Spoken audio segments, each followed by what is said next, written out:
Welcome to my channel. Have fun. Rise of the Undead Legion. Authors, Biako. Novel Buddy. Chapter 1 Hard Knocks. David Ruster looked over the filling station one last time, making sure all the equipment was locked and powered down for the night. Most of the interior lights were off. Above, the sign with the neon company logo was dark except for a small close glowing dim red against the starry midnight sky. Satisfied all was in order, he pushed off and began pedaling along the tree-lined road. It was a 4-mile ride to Anytown, Pennsylvania. Dave had lived in Anytown his whole life. Nestled in the pine-covered hills near the southern border between Pennsylvania and New York State. It was only a few hours' drive from New York City, not that Dave had ever been to the city. Dave pedaled methodically. At least it wasn't raining, and it was early summer so he didn't have to worry about snow. His mind worried at his problems like a manic hamster on an exercise wheel, and made about as much progress. No money, no college, no prospects, no future. What could he do to get ahead? No money, no college. Preoccupied, he didn't hear the whine of the electric car until it was too late. The headlights came around the blind curve in the wrong lane, flaring away his vision too quickly for him to react. A loud crunching thud and the squeal of tortured metal. For a slow moment he flew peacefully. Then he slammed into the asphalt, tumbling and sliding for longer than he remained conscious. Dave opened his eyes and the night sky slowly came into focus. He thought his body was in an odd position. He felt pain, a lot of pain. Something was blinking to the side, turning his head caused even more pain. He saw a car, blue-white headlights shining into the trees and red emergency lights blinking back at him. The front was accordioned into one of the old pines growing on the opposite side of the drainage ditch. I guess it jumped the ditch and the tree stopped it. Serves them right for trashing my bike. Dave's priorities and judgment were, needless to say, questionable at the time. He continued watching, waiting for someone to get out so he could give them a piece of his mind.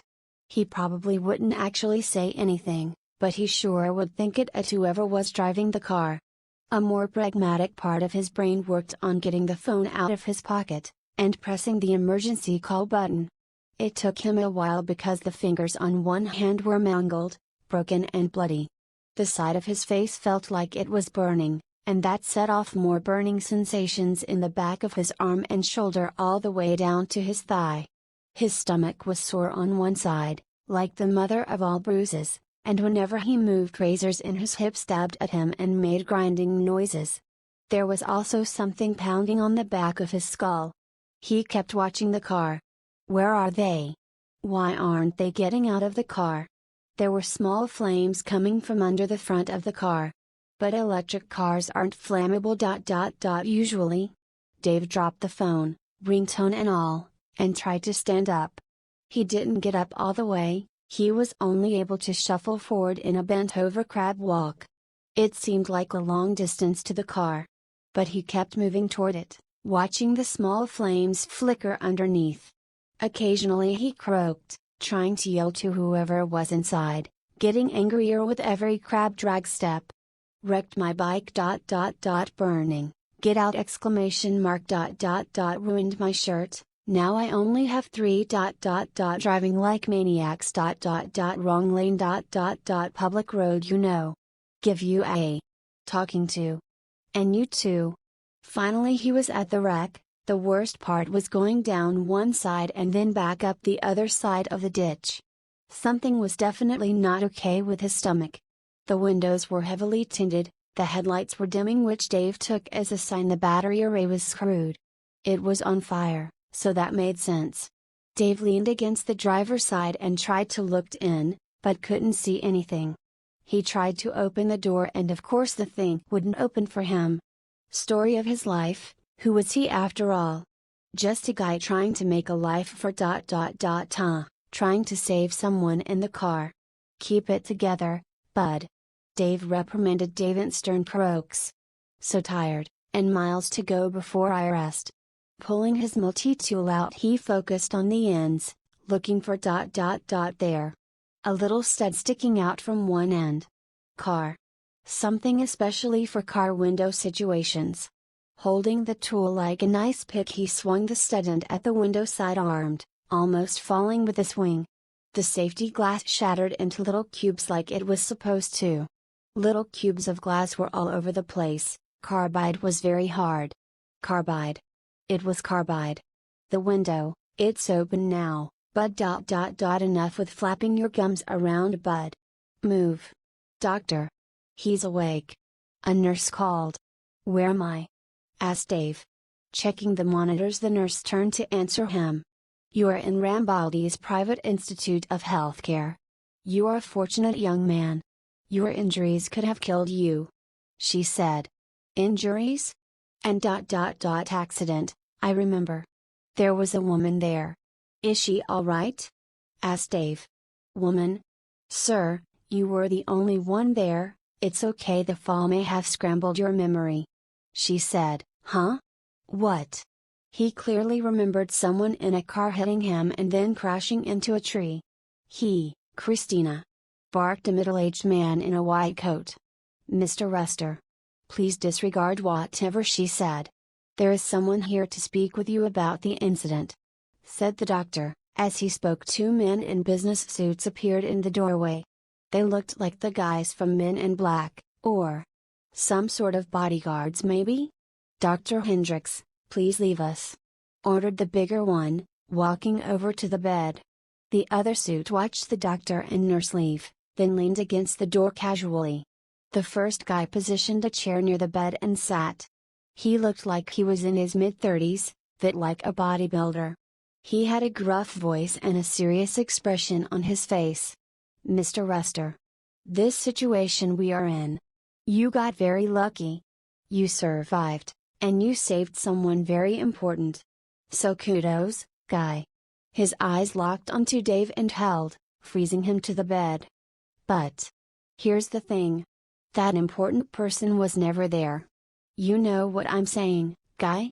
As the man spoke, he shifted, unbuttoning then buttoning his suit jacket, and picking at something on his pants leg and brushing it away. What's with this guy?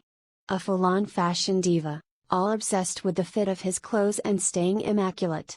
Then what bodybuilder said clicked in Dave's head. Now he understood. Bodybuilder here and Dora Pop over there, since they hadn't bothered to introduce themselves, were here to cover up the whole incident. They wanted to make it look like Dave crashed the car into the tree, and they wanted Dave to cooperate and take the fall. You think I'm going to take the blame for the accident? I saved that woman's life, and I got injured doing it, after she hit me in the first place. I didn't do anything wrong. I can't even afford the hospital fees. But you want me to take the hit for this? I means fines, and court and jail time. I'm not gonna play that hand. And how about some simple gratitude for saving that woman's life, for fuck's sake? Even just a thank you would be better than this shit. Dave finished his tirade, furious. Calm down, guy. Everything is already taken care of. No legal charges are gonna be pressed. Not even a misdemeanor on your record. Just your name on a no-fault accident report and the tow job. In recognition of your good deed, and for your silence, we will take care of the hospital bill and make a charitable donation for your time. 20 grand, Mr. Rester. That's plenty till you get another McJob. Right, guy? Bodybuilder smiled, showing a lot of teeth. He shifted in his chair, and very deliberately, almost exaggeratedly, started to unbutton his jacket again. He watched bodybuilder start his little obsessive-compulsive ritual again, unbuttoning his jacket. Dave's outrage and defiance froze and withered. A gun was holstered under the jacket. Bodybuilder wasn't fidgeting or obsessive-compulsive about his clothing. He was offering Dave a choice. Dave's heartbeat thundered in his ears, and the shaky, sick, hollow feeling of a massive adrenaline spike overran whatever drugs were in his system. Crap. Guns and bullets trumped nerd outrage. Every time. There wasn't anything Dave could do. He couldn't even speak. It was humiliating, and frustrating. These two suits, bodybuilder and Dora Prop, weren't asking for his cooperation. They were here to find out if he was going to play ball in the cover-up conspiracy which was already in motion. It meant they were connected. Whoever pulled their strings was powerful and influential. And had money. Lots of money. If Bodybuilder decided Dave was a threat instead of a helpful little cog in their machinations, he would exercise his trigger finger and make the threat go away. Make Dave go away. He didn't have a choice. Not really. Cooperate or die was not a choice. Or it was a no so very easy choice to make. He would play their game, take their money and be grateful he was still alive. The old saying was true, no good deed goes unpunished. As the two men walked to their ride door, Prop looked over at Bodybuilder. The boss told you to thank the kid and ask him to cooperate. He said neutrally. Don't worry about it. He's just a small town hick. A nobody. The money will shut him up and he'll forget it ever happened, partner. Yeah, about that money, partner. We were supposed to give the kid $1 million. She'd be dead if it wasn't for him. Whoever glitched her ride know what they were doing. Come on, the kid wouldn't know what to do with $1 million. I gave him enough to tide him over till he goes back to work. Plus a little extra to get something nice. Everybody should treat themselves now and then. He smirked. So what about the rest of the cash? Come on, Bson. Don't bust my balls. I invested it, okay? Shit. You went to the track, didn't you? You don't have the rest, you lost it all. Bodybuilder's face turned deep red. I have the rest, most of it, okay? Now, fucking back off of my shit, guy. A vein throbbed in his forehead. Christ. You gotta get some help, Bobby. If this shit foobars, it's all on you, understand me? Yeah. I told ya, the kid ain't gonna cause any problems. Chapter 2 annotated. And so the days passed.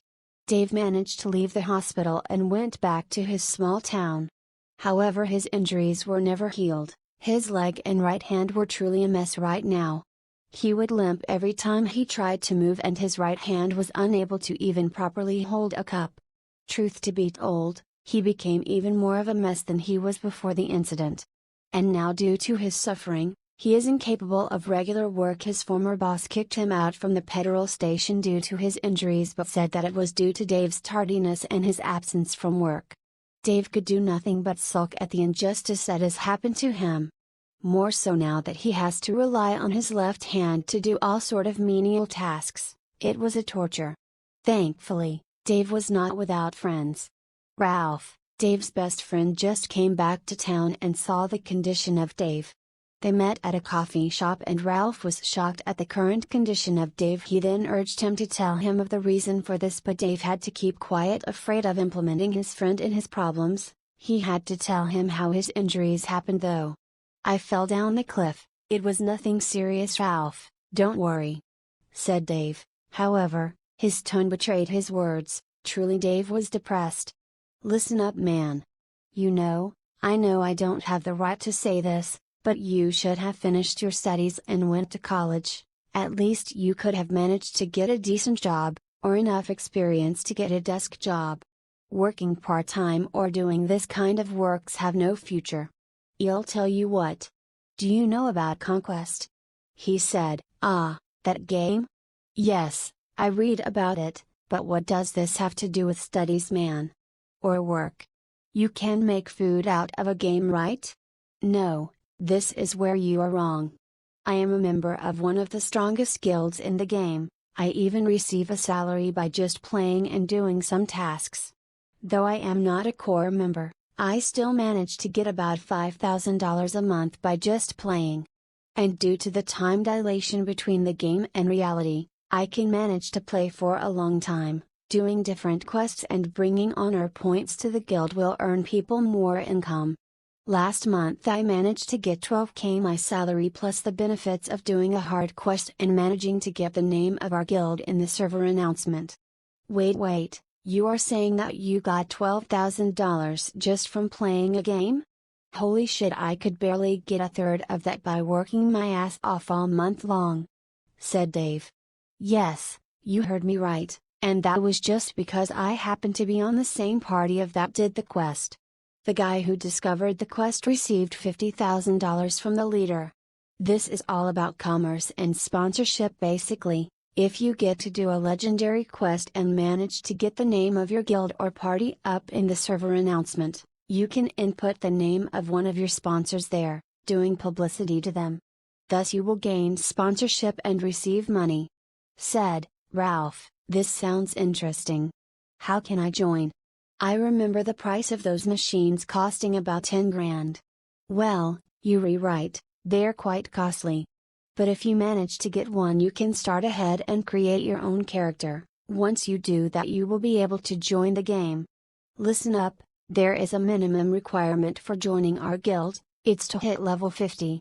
Once you're level 50 you will be eligible to access the guild, with a recommendation from me of course. But be wary, just because you join the guild doesn't mean you will be immediately paid. You will need to start doing some quests and help to achieve some objectives. And if you discover a new dungeon or region you will be awarded by the guild. Though now that 3 years had passed, it is rare to find new zones or new dungeons. You will have to be lucky. So this means nothing. I will never be able to do anything. The game started 3 years ago, and by what I heard many bosses have been taken down, and many dungeons have been conquered. What would an insignificant person like me achieve? I better just stick with regular work. No, who said that you need to do just quests? There is a contribution system in the guild. Each month, you can exchange your contribution points from the guild to money or gold coins. Oh, those contribution points are easy to come by I presume? Dave asked. Yes, you just need to farm some dungeons, do some repetitive quests. If you gather 5,000 contribution points you will be paid the exact sum in hard cold cash. On the other hand, by doing these quests, you will earn some gold coins. The exchange rate is 1-to-1, said Ralph. Oh, so 1 gold coins is $1, that is not bad. Said Dave, that doesn't mean it is easy to get gold coins, however, it is also not hard. It is much more profitable too. Do you remember the hype about bitcoins? This is almost like it, but the gold coins can be exchanged rather rapidly. So what do you say? Wanna join? Asked Ralph. It sounds interesting enough, said Dave, but I will have to decline for now. I don't really have enough for the moment, Dave lied. But he knew well enough why. I will join the moment I have enough cash to buy one, said Dave. He knew that Ralph was a good friend of his, and he knew that the moment he joins the game he will dote on him and try to help him as much as he can. If he were to do that he will have bothered him a lot. That is why Dave wanted to rely on himself, like when he used to play old MRP games he always went solo. Doing stuff like joining guilds was never his thing. But before he joins the game he needs to do massive amounts of research. Hey, listen up, I can help you buy a gaming capsule, said Ralph, but he was immediately interrupted by Dave. No need, bro, I know well enough that you want to help. But for the moment I need to find a job first. I can't just rely on the game to pay you back. Who says when I will reach level 50 I might even give up on the game and you would have wasted money on me while I will be forced to get cash to pay you back. $10,000 might not be that much to you, but it would take me a lot to gather it. I should work and save up to get the gaming helmet myself, said Dave. Sigh, do whatever you want, bro. Anyway, if you ever join, send me a private message. My game name is Blaster. Alright, Blaster, said Dave, snickering. I will send you a PM once I join, he said. The both of them spent time chatting and speaking the whole evening. Then Ralph bade Dave farewell and left. The night was still young and Dave went back to his apartment. It was a shabby place. Yet it was not filthy, it had the bare minimum of tools. 2 chairs and a small table, a desk near his bed and a small kitchen and a shower for his use. It was not the best of places, but the rent was really cheap. Currently, Dave's balance was about $17,000 that remained from the money he was given by that man in black. Truth to be told, he felt disgusted at using the money, but he still was unable to get a job, so he had no choice but use it. It seems that I will be needing to use this to buy a capsule. Sigh. That day, Dave went online and began by doing some research about the game Conquest. There were several classes in the game, ranging from hunters, thieves, berserkers, tanks, and many other classic classes. There were even some hidden classes with superior attributes, but they need to be unlocked by following a questline or doing some various odd jobs. The game was separated into multiple giant cities and territories. The players had the ability to conquer other territories and claim land. However, due to the 3 years since the establishment of the games, the political map of the game has been changed. No longer was the original kingdoms the current rulers of their countries, but guilds took over. Killing the king of the said country would grant the killer the right to rule. So it was really easy to take control over land. However, it still meant that the moment the king of said country is killed, they will lose their kingdom. This power is only applicable under certain conditions. The kingdom must be forced to undergo war. This was not easy to achieve. There is an item that is needed to start a conquest. A territory attack conquest. Those items are dropped by high-tier monsters and rare and ancient chests.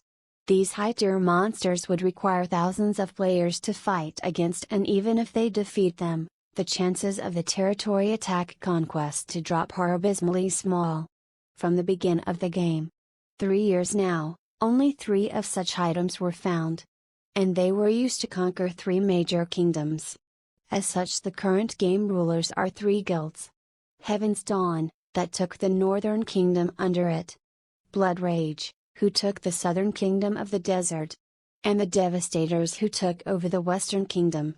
Naturally, these super guilds have strong backing. Above each of these 3 are 3 rulers. Jiangxi, from the Chinese guild Heaven's Dawn, who took over the guild and is declared king over the north. And Warlord, who is an American player that rules over the western kingdom and leader of the Devastators. While Wan Yi, ruler of the southern kingdom and leader of the Blood Rage guild. Each kingdom was named after their guilds. And Ralph was obviously a member of the Devastators. The world map was split into 4 great regions.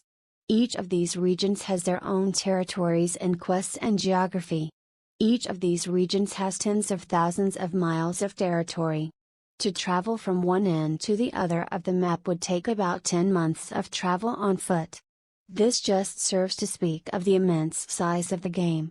The designers of the game have implemented a super AI, that is managing the game and creating more terrain and quests by each passing minute. Thus the game never suffered any setbacks and always moved forward with new content. Of all the 4 regions, only the eastern region was left without a guild to command due to the nature of that kingdom. It is an impossibility for it to be conquered. Why? Because it is ruled by an Eastern Emperor who rules over actual living dragons. There were several footages showing the might of the Eastern army. They actually claim themselves to be an empire and have ruled over the land for thousands of years. Also, their position is in a highly dangerous area with monsters of high level. Normally the highest level in the game is 1000. While the highest player currently is the leader of the Devastators, Warlord with level 422. Even after 3 years of gaming, no one managed to reach the max level.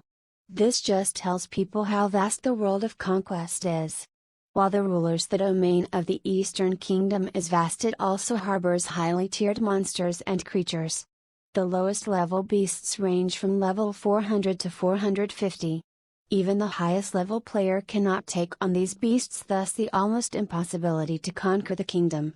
Still, this doesn't mean that they didn't try, but looking at the footages of the conquest against the kingdom, many had seen how impossible it is for casual or even hardcore players to take down the kingdom. Even reaching the borders with an intent to fight is rewarded with instant death from the superior guards of the place. So for the moment, many players are intending on leveling up their characters in order to conquer the land and gain a huge income.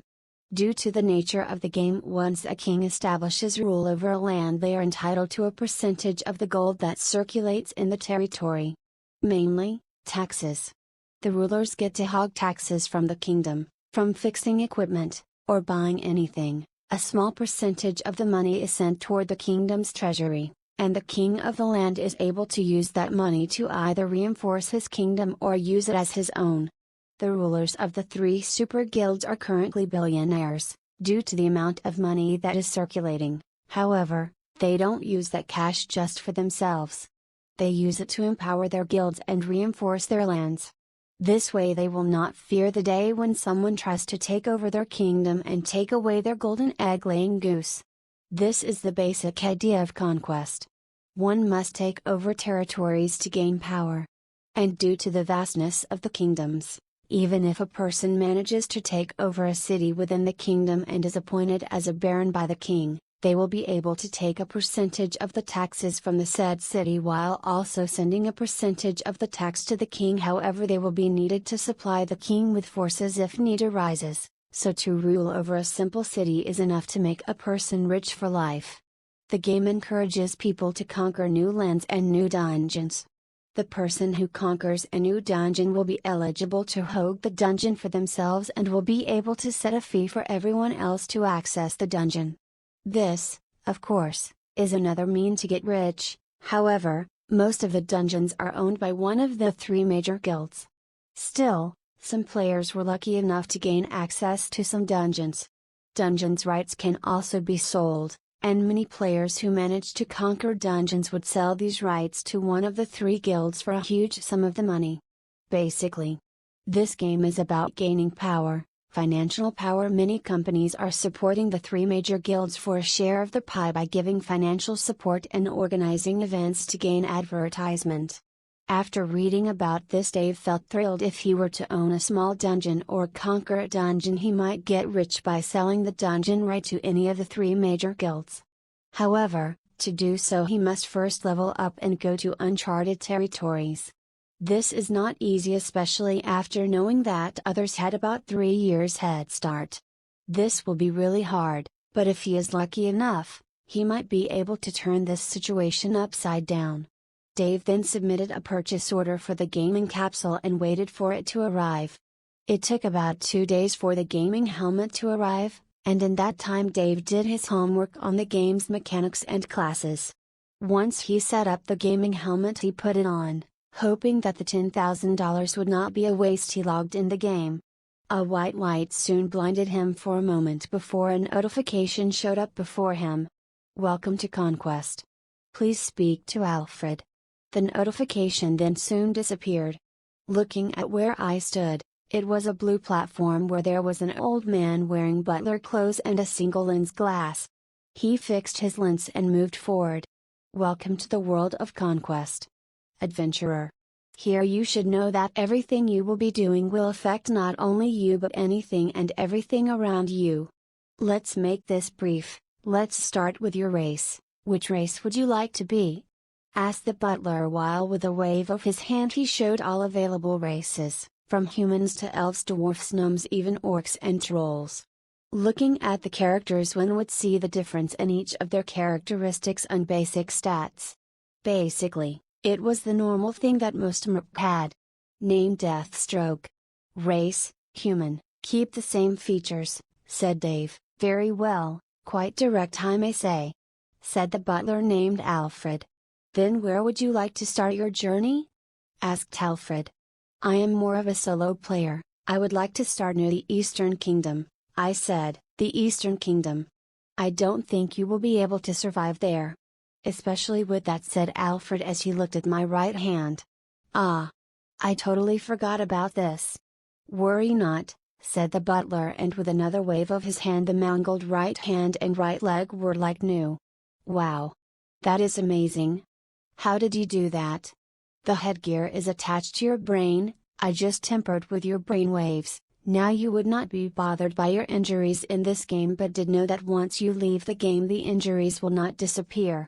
Said the butler. Ah, I can't thank you enough. I was going to go for a caster class due to this now that I can move my hand like I used to. I should probably go for the regular tank class. You cannot choose a class here, you must do the required tasks first before that. I know, I am just thankful, said Dave. Many people came here, not bothering with this old man. They were eager to play the game while you are being courteous enough to thank an artificially made character. Artificial or not, it doesn't matter, you did right by me, I need to do right by you, thanking you is the least I could do. Well enough, still this doesn't mean I will give you any favors now, be on your way if you have nothing else to ask. No. Wait, said Dave. What is it, adventurer? What is inheritance? I never had the chance to study them, would you mind explaining some of them to me? Asked Dave. This is currently known knowledge, I can answer anything that has already been divulged to the public. Inheritance is powers given by the gods of this game. There are several inheritances throughout the game and to discover them is not easy. These inheritances are separated into tiers from S to E. S being the strongest. For every class, there is one major inheritance that is given by the deity of the said class. Those are all unique inheritance and are given to only one person throughout the game. The Berserker class has the inheritance of the god of war. It gives immense power to the wielder and a lot of special sets of skills specialized for the class.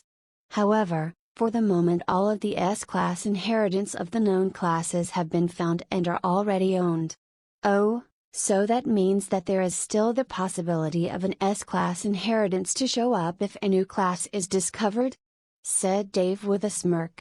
Actually, that was a smart deduction on Dave's behalf. He understood that the butler meant that even if the inheritance of the major classes has been discovered, the top inheritance of a hidden class has yet to emerge. Indeed, there are some hidden classes who have yet to be discovered and they too have a unique inheritance to them. However, this doesn't mean that they are easy to acquire. First, you must find the hidden class and then you must search for a way to obtain the inheritance. Believe me, that is easier said than done. Said the butler. Well, that means it is hard, and not impossible, thank you for the information. Said Dave. Actually, he already did his research on the inheritance and saw many footages of people that own them wielding immense strength, but due to the uniqueness of them, he felt sad for not being able to obtain them. Still, the butler now confirmed that there is still some hidden inheritance that some hidden classes can own. He just has to find himself a hidden class then. Anyway, this is all I wanted to ask. Let's meet again then, said Dave as he waved his hand to the butler. By the way, said the butler, I am the AI of the game. If you happen upon a bug or something that you deem worthy of my guidance or question, please do not forget to call upon my name. Now be on your way, said the butler as he waved his hand and a portal appeared before me. He then disappeared. Ah shit, I didn't ask him where my exact location will be, said Dave to himself. Well, it doesn't matter. Let's just look where we will land and hope it is not somewhere dangerous. Right after that, Dave walked through the portal and found himself in an almost vacant town. He looked at his character and saw that he was wearing some brown wool pants and a white shirt. The basic of basics. Status screen. Level 1, Health 100, Mana none, Stamina 100, Rage, Focus none, Intelligence 10, Wisdom 10, Dexterity 10, Agility 10, Vitality 1, Strength 10, Magic Resist 0, Defense 0, HP Regen 0.1 per second, Mana Regen none, Stamina Regen 10 per second, Rage, Focus, Regen none, Title none. This looks alright. Rage? Focus? Ah, it seems that these are related to classes. I guess by the moment I gain a class I will be eligible to access those stats, if I remember correctly. Wisdom is related to mana and intelligence is related to magic damage. The more wisdom one has, the more mana they will have, and the more intelligence one has, the stronger their attacks. Strength, on the other hand, relates to how hard one can hit with their weapon. Every weapon has a range of attacks, and due to strength, the damage can increase. Vitality is related to HP. 1 vitality is 10 horsepower. As for stamina, it is a necessary stat to almost all classes. It helps with movement and rate of attacks. Thieves would need high stamina to chain attacks. Every physical attack would cost a bit of stamina. So, the more stamina one has, the more they can hit or dodge. Then there are defense and magic resist. They are stats that help resist a percentage of the damage dealt to a character. If I remember correctly, an attack of 1000 damage if it lands on a character with 100 defense, only 900 damage will be dealt to the character. The same goes for magic resist. Quite simple actually. Stamina regen, mana regen and health regen are related to the speed of regenerating these stats. The more regen a character has, the more HP they can regain after being damaged. A character can regenerate HP even if they are in combat. High regen equipment can help prologue a fight. Well, now that I understand the basics, I should probably get myself some equipment, but to get the equipment I need to do some quests. Time to start newbie quest, said Dave as he happily moved forward towards a character who had an exclamation mark on their head. It seems that there is a quest. Chapter 2, Dave began to appreciate his surroundings. Looking at the town where he stood, the dimly lit skies and the dark atmosphere. This place was unlike anywhere he had been to before. The buildings had a medieval theme to them. There was an interface that he had access to. It was at the side of his vision. If he would focus clearly, he could see many different icons. Map. The first thing that interested him was to know where he is. Looking at the map from a third-person point of view, Dave understood that he was actually in the rims of the Eastern Kingdom, yet not in a populated place. This city or town was named Moria. It was an old town and was very small. There was even the number of population. About 300 people lived here without taking account the players. Still, it was strange that there were no players around.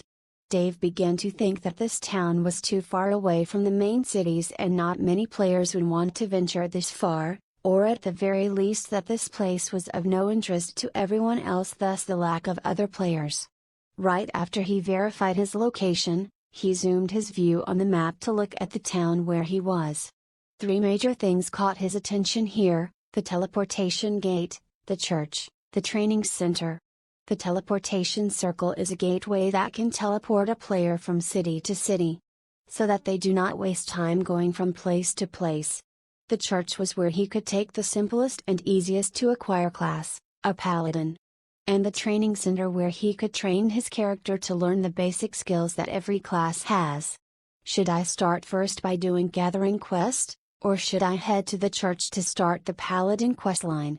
Asked Dave himself. Well, let's start by going to the training center. At least I could get a basic weapon and shield and start training. If I remember correctly, I would need to reach level 10 before starting the basic paladin questline, said Dave, as he moved towards the training center, ignoring the man with a question mark on his head. Once he arrived at the training center, he saw many NPCs doing various movesets and attacking dummies. There was a large buffed man, who was leaning on a pole and watching the NPCs. That man must be the instructor, as he had a yellow question mark on his head. "Hey sir," said Dave to the man.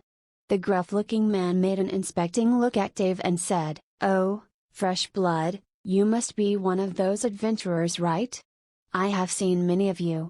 Truth be told, I am envious of your ability to revive even after you die. Still, that does not make you invincible. Ah, I guess you want to learn the basic skills and train, right?"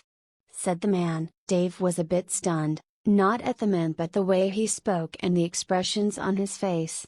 Though he was but an artificial character, he displayed remorse and envy and gave advice to Dave. This was for him a first. How can a fictional character display human emotion? Dave could only praise the work behind such a game. Perhaps this is the reason why people are hooked on the game.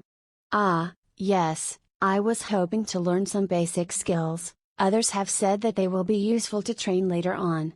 Would you be kind to teach me?" asked Dave. "I have no qualms with that, but first you must do me a favor. I have been looking over these grunts for the past few hours and I am feeling a bit hungry. Take this and go to the bakery, my wife works there. Bring me my lunch, I forgot to get it," said the man. "You have obtained a new quest. Bring us some food, XP plus 200. Bring the instructor Judah his lunch. Even an idiot can do this. Quest difficulty, nil." Dave squinted his eyes at how rude the notification had been but didn't voice he complains. He took a small stamp that had the name Judah on it and went to where he was supposed to go. A new location was now clinging to his map and he understood that that was the bakery. It took him a couple of minutes to get there.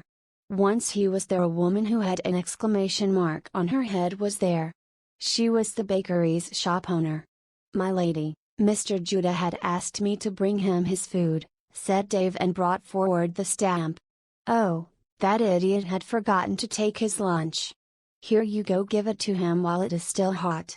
Quest update. Bring back the food to the instructor Judah. You have 3 minutes time limit or else the food will turn cold and your quest will fail. Are you going to fail this, are you?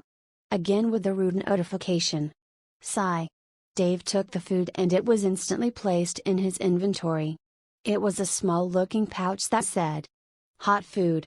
Simple. Once Dave got the food he went straight towards the instructor. It didn't even take 30 seconds before he was there and gave the instructor the item he wanted. "Oh, very well, it is still hot too.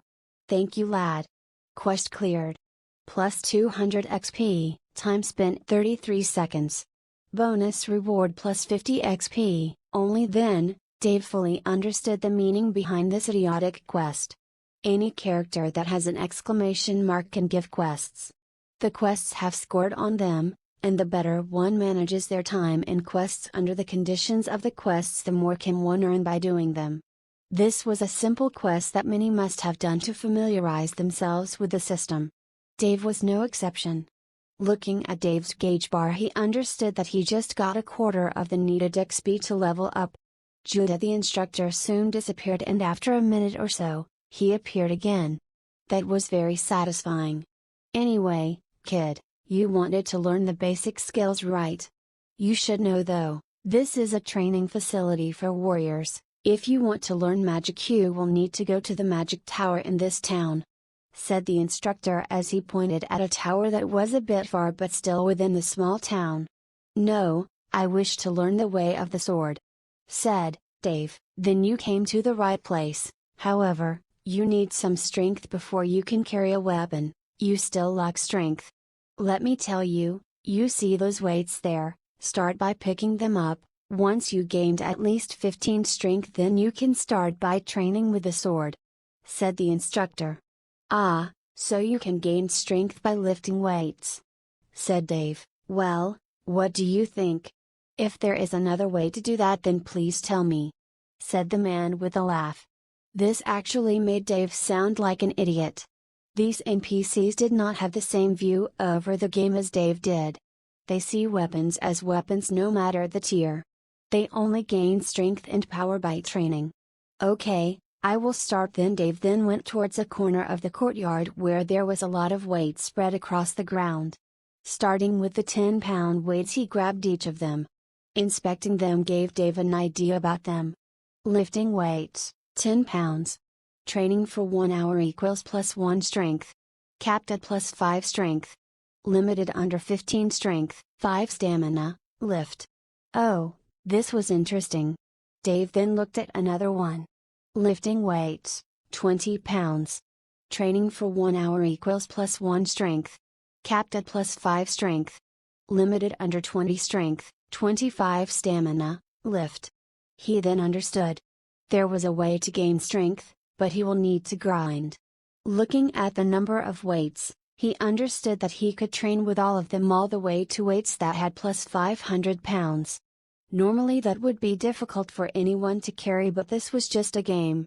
Calculating the total amount of strength he could gain, he understood that once he trains with every tier of weights here in the courtyard he will gain plus 100 strength. However, there was a problem with this. If he were to calculate the time needed for him to reach such strength, it would take him at least 5 hours training per tier. Looking at the 20 tiers of weights, he calculated that it would need him about 100 hours to train all the way to plus 100 strength, with 1 strength per hour. This will be an arduous task, however, that was under typical circumstances. Because not only would he be lifting weights, he will be spending a lot of stamina to use them. So he will need to grind up not only his strength but also his stamina. So it might take much longer than just 10 hours, especially at how much the stamina consumptions reach once he looked at the heavier weights. The last weight needed at least 250 stamina, lift. Something that he didn't even have. But thankfully Dave understood that there was a ratio where the game worked with a basic strength of stamina conversion. The more strength one has, the lesser the needed stamina to do a job. Therefore, when Dave reaches higher levels of stamina, the weight that now looks like it needs 250 stamina, lift would probably be about 100 stamina per lift. Still, that was too much, and it would take him a lot just to do so. There was also the lifting animation. The character needs not to bother with manually lifting the weights, he could just let the animation do the job for him. It is capped under a certain amounts of lifts, hour. Mr. Instructor, said Dave, as he came back to ask the instructor about something that was bothering him. What is it? Asked the instructor. How does one train their stamina? Asked Dave. Stamina is easy to train. Not only when weightlifting increases our stamina. You can also try jogging around. It will help greatly with increasing your stamina. Said the instructor. Oh, that is interesting. Said Dave. So running and weightlifting can increase stamina. This sounds logical, but what if I do both then? Dave then picked the lightest of weights and began lifting them. Indeed, he entered an animation where he didn't need to do anything but watch his character lifting the weights. Still, he willed himself to move and the animation was cancelled. He then started to manually lift the weights. Not only that, he also began to jog around the courtyard while lifting the small weights on both of his hands. This was an experiment. If the character was to gain strength while manually lifting and manually jogging, it should be much simpler and time efficient than to train lifting weights for an hour then do some jogging afterward. However, what Dave did not account for was the stamina consumption. Normal jogging would consume about 1 stamina per second, while weightlifting would consume 5 per second. In total, Dave was spending 6 stamina per second. In addition, in doing so he could only train continuously for about 16 seconds before his stamina is fully depleted, then he will have to wait for 10 seconds before he would proceed again. His stamina regen was 1/second. Dave kept on doing this until an unexpected result showed up. It barely was 30 minutes before results were already apparent.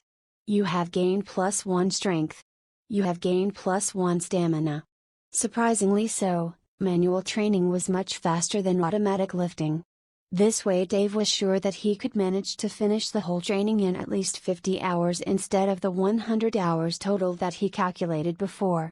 He also went to the largest weight and confirmed that now that he gained +1 strength, the total stamina needed for him to carry the +500-pound weight was now only 240 stamina, lift. It seems that the weight to stamina conversion was 1 strength can decrease the stamina consumption per 10. However, there was no change to the needed stamina for lifting the smaller weights. Normally it should not cost anything to lift the 10-pound weight due to his increase in strength. However, it seems that there is a minimal stamina value that no matter how strong one is, they cannot help but spend stamina to lift. So the more strength one has, the easier it is to lift heavy weights. However, for light weights, there should be a minimum value that cannot be avoided. Dave continued on with the routine. It was actually interesting first, for the few hours that Dave saw his stamina and strength slowly climbing. However, after almost 8 hours, Dave began to feel bored. Extremely so. A man cannot help but feel bored doing the same thing for hours to no end. Still, he kept on. Why? Because he had a very slow start. Many people started before him. And compared to them he is far behind. If he could manage to get his fundamentals high enough, he would be able to make a difference later on in the game. Dave had logged out and did more research on this topic, then he understood something. Thankfully he didn't level up to level 2 like many did before. They understood that for every level you reach, the weightlifting training is decreased by half. So for a level 1, if they do the full weightlifting training they can gain 100 strength by the end. But if one levels up to level 2, they will be capped at 50 strength. This was a huge setback. Dave then understood that not only strength but even intelligence and wisdom can increase. He was not the first to discover this, there were many others that found out about this and did this. They trained for hours and hours and managed to get at least 100 in the element of their choice before they would try to level up. Once they had reached the cap for beginner training, they would no longer be able to increase their stats by normal means. They will only be able to do so using equipment or stats from leveling up. This was foundation building. If a player is not dedicated enough, they will not be able to benefit from this small bonus. Dave then made sure that after he takes his meal and a bath, he would continue on doing the training until he caps the strength training level without leveling up. Thanks to the time dilation between the game and reality, it was possible to spend 3 days in the game for only 1 day in real life. However, humans need food and sleep, otherwise they will not be able to function properly. Thus Dave could only dedicate 16 hours from his day to the game. 7 hours, for his sleep and 1 hour for his meals, spread out through the day. Dave logged back in the game and continued with his grinding session. It was boring, however, it had a great importance to him. Dave discovered something when he was training. He could also train his agility. By doing the weightlifting session, he was skipping trying to maximize his training and was met with a surprising result. You have gained +1 agility. It seems that training made him earn more agility. It was free stats, so he didn't bother and kept on doing his thing, mixing weightlifting with punches, and even doing squats. You have gained +1 dexterity. Amazingly so, he could also train his dexterity. Dave did not bother with these stats at first. His aim was to increase his strength and stamina. He wanted to become a paladin, and their basic stats were revolved around strength, stamina, and intelligence. However, dexterity and agility never hurt. Dexterity would increase the reaction time of a person. They can even dodge attacks. While agility could increase their speed and attack speed. Both of them are stats that are not harmful to any class, they might even be bonuses. Thus, the training session that was going to waste 50 hours of Dave's time now took much more. Dave was a greedy person, he knew he only needed to train just his basic stats, but now that he had the ability to train more, he would not want to waste it lest that he would regret it in the future. Therefore, the training session increased until he had spent more than 1 week game time. Then and only then did he check on his status screen to see the improvement he brought to himself. Level 1, Name, Deathstroke, Race, Human, Health, 100, Mana, none, Stamina, 200, Rage, Focus, none, Intelligence, 10, Wisdom, 10, Dexterity, 110, Agility, 110, Vitality, 10, Strength, 110, Magic Resist, 0, Defense, 0, HP Regen, 0.1 per second, Mana Regen, none, Stamina Regen, 1 per second, Rage, Focus, Regen, none, Title, none, Fantastic, said Dave, as he admired his perseverance. It took him a lot of time to finally reach this point. He even ignored the instructor's advice to come back to him after having 15 strength. Now that Dave gained the bonus 100 stats that can be obtained at level 1, he felt rather proud of having achieved something of great value after being consistent and persevered through it. Now if I gained this much just by doing physical training, how can someone gain intelligence and wisdom? Said Dave to himself. Then he went back to the instructor to ask him about it. After all, he was the only one who gave him tips about training his body. You want to increase your intelligence? Why don't you go to the library and read some books? I might look like a brute, but I do know that reading books can make you smarter, said the man with a laugh. So reading books, thought Dave to himself as he looked at the map trying to find a library. There was none to Dave's dismay. There was, however, another choice for him. The Wizard's Tower.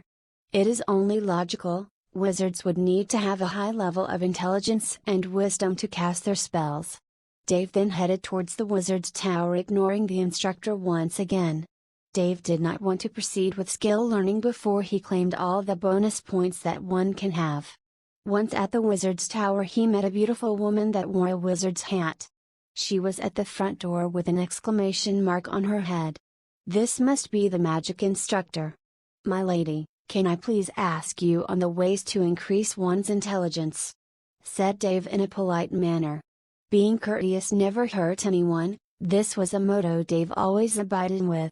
"Oh, such a young one seeks the wisdom of the sages. Your request must be related to the way of the arcane. Indeed, one must be smart and wise before they would learn to cast spells. You may get inside the tower. If you wish to learn magic from me, I need you to have at least 15 intelligence before you could begin learning the most basic of skills," she said in a manner that showed her elegance and with an attitude of superiority. Once again, Dave was surprised at the game's creators' sense of ingenuity. They can make artificial characters behave like humans. "Thank you for your kindness," said Dave and went inside the tower. There were a lot of bookshelves and desks filled with various books. Dave then picked a book related to the basics of magic and began to read. Dave could not believe that all of these books were related to magic. If so, how much time would the AI must have spent to write the lore and theories of magic in this huge library? Then again he was disappointed. The moment he opened the first book he understood that it only had 2 pages worth of words and the rest were empty. The book he had on his hand related to the theory of mana and magic in the world. There were just a bunch of words to make fantastical ideas look logical. However, once he finished reading the book he was met with a pleasant surprise. "You have gained +1 intelligence. You have gained +1 wisdom." It only took Dave one book to level up his stats, and both of them at the same time. Without wasting time Dave then began reading another book. However, he was not rewarded with anything until he read another one. Then he understood that the more stats he gains, the harder it is to gain more. This was simple logic. One cannot fill a full cup. Once a person knows too much of the world he will find it hard to learn new things. Well, this was the theory and Dave had nothing to lose. So he started reading more and more books. It was not easy though. It took him about 20 hours of straight book reading to finish the whole books in this library. Thankfully, each book had at most 2 pages worth of words, but by reading the last one of these books, Dave was met with a pleasant surprise. Not only had he managed to gain 100 intelligence and 100 wisdom, he gained a title. "You have gained a new title. I know it all. Plus 5% towards all basic stats." With this, Dave was surprised. A title that had bonus stats. It might not be much right now. 5% stats is not a great deal at the moment, however, in the late game, this 5% can become monstrous. In addition, this title only needed the person to do all the menial tasks and gain all the bonus attribute points before they reach level 2. Dave did not wait until he looked at his status screen and was amazed at what he saw. Level 1, Name, Deathstroke, Race, Human, Health, 100 plus 5, Mana, 1100 plus 55, Stamina, 210, Rage, Focus, None, Intelligence, 110 plus 5.5, Wisdom, 110 plus 5.5, Dexterity, 110 plus 5.5, Agility, 110 plus 5.5, Vitality, 10 plus 0.5, Strength, 110 plus 5.5, Magic Resist, 0, Defense, 0, HP Regen, 0.1 per second plus 0, Mana Regen, 1.1 per second plus 0, Stamina Regen, 1 per second plus 0.5, Rage, Focus, Regen, None, Title, I Know It All. Not only that, his mana bar was unlocked and he did not even notice until he saw his status screen. In addition, the mana regen. It was a nice amount, yet it was too low. Even if it was much higher than his HP regen, it was still a measly 1.1/second. To fully fill his HP bar it would take him at least 1000 seconds. That is about 16 minutes. which was a bit too much. However, he understood that the more wisdom one has, the higher their mana capacity is, and the more regen they will have. The conversion rate is 1 mana point per second for every 1000 mana. This was still too much, but Dave knew that there were many items that help with mana regen, and there are classes that benefit from passive mana regen. Also, there are classes that have increased regen on stamina and HP. This past week was a good haul for Dave. Once he finished his reading, he headed back to Judah the instructor. He was going to start learning his new basic skills. Chapter 3, Learning the Ropes.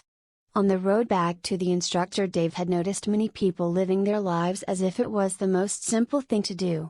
It was surprising, refreshing, and rather interesting. How fictional characters live in this world could be beyond Dave's understanding, but still he appreciated the work that the AI took into creating these lives. It was like a god creating a world filled with miracles. Something, even if it was but fictional, it was still for Dave, praiseworthy. Looking at his right hand and right leg, he totally forgot about them being mangled. How the AI could even manage to modify his brainwaves so that it makes him feel that he was uninjured. That was another revitalizing thing for Dave. This was something he really was thankful for. He never believed that he would get his disability healed. However, this world, he can move, lift, and even fight using his body as if he was never hurt at all.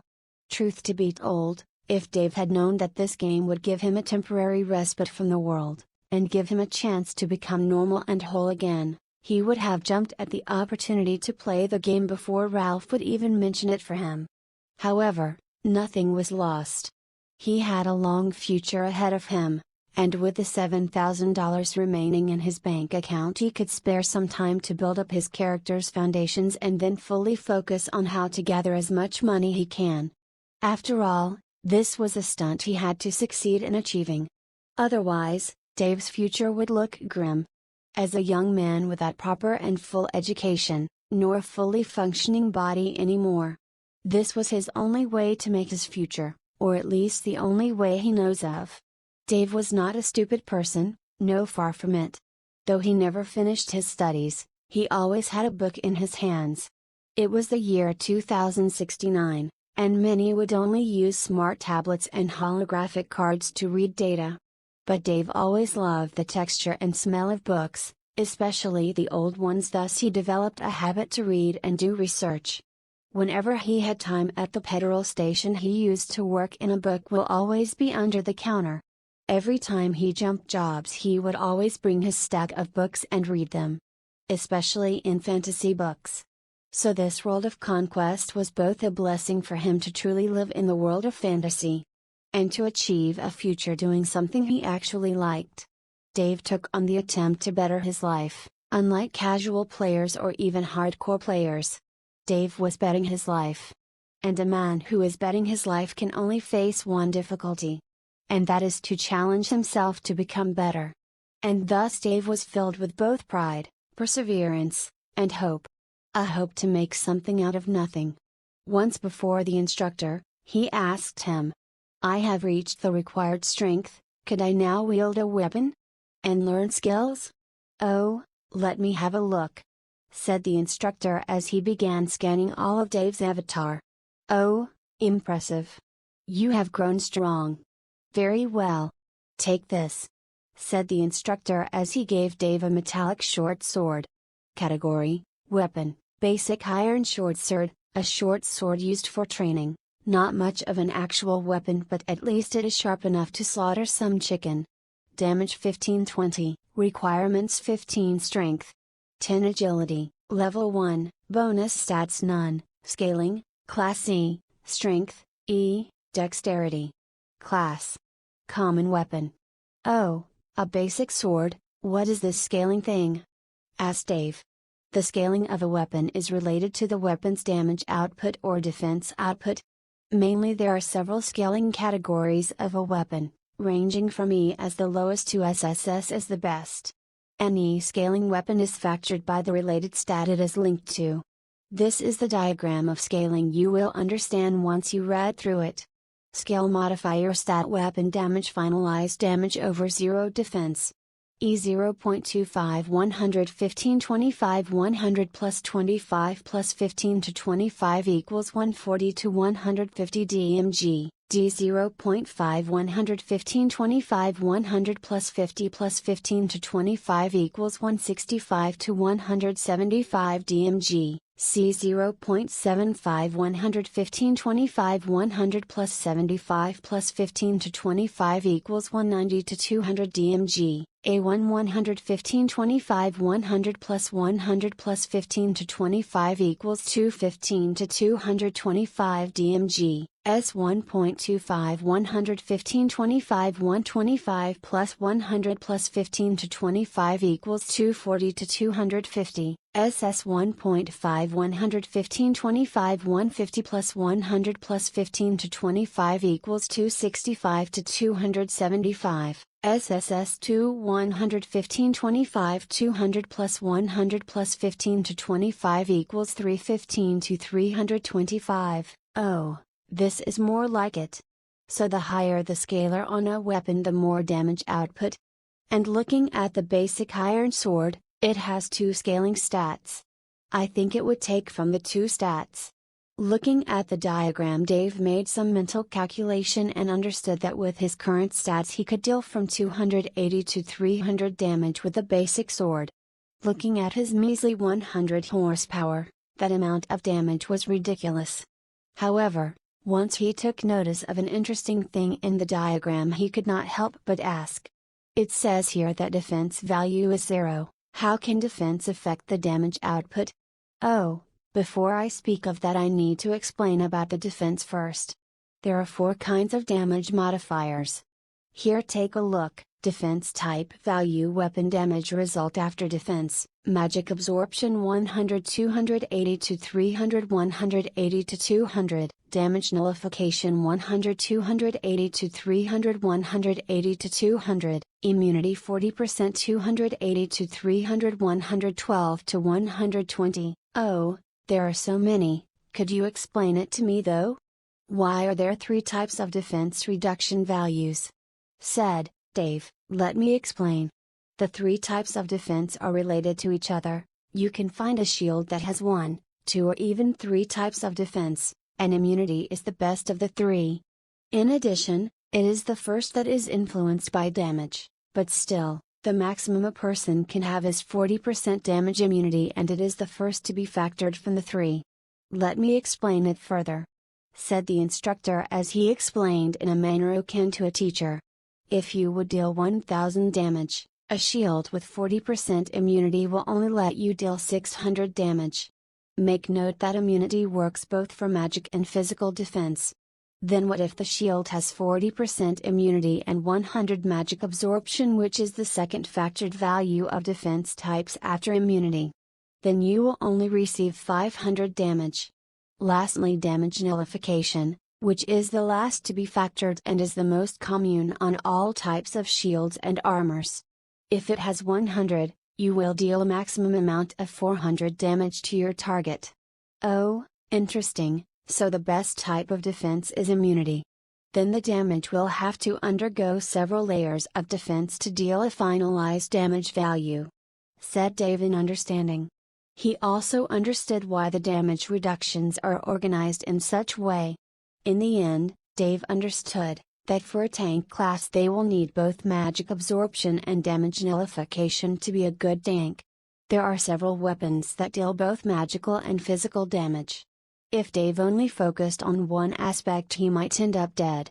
However, to have 40% immunity will help him greatly.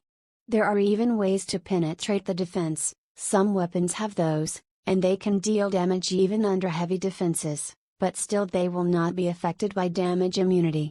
They will only penetrate through defense nullification value or magic absorption values, and the weapon will still have its damage reduced under the damage immunity. Said the instructor. Alright, that session was interesting enough, said Dave. It will take some time to ponder over it, thank you for your guidance. He added before finishing with, now, can I learn some of your basic skills? Asked Dave. Yes, Yes, it has been long since anyone had asked me about the properties of weapons and the stats that everyone holds. Now let us begin. Grab your weapon and mimic this move, said the instructor as he took a wooden sword and slashed vertically to the ground. Though the sword was made of wood, it managed to crack the concrete ground with a single strike. Dave then mimicked his skill and achieved similar results. It was strange, how could a sword damage the earth this much? Congratulations! You have unlocked your Rage bar. Rage enables a character to use skills related to sword-wielding classes. Congratulations!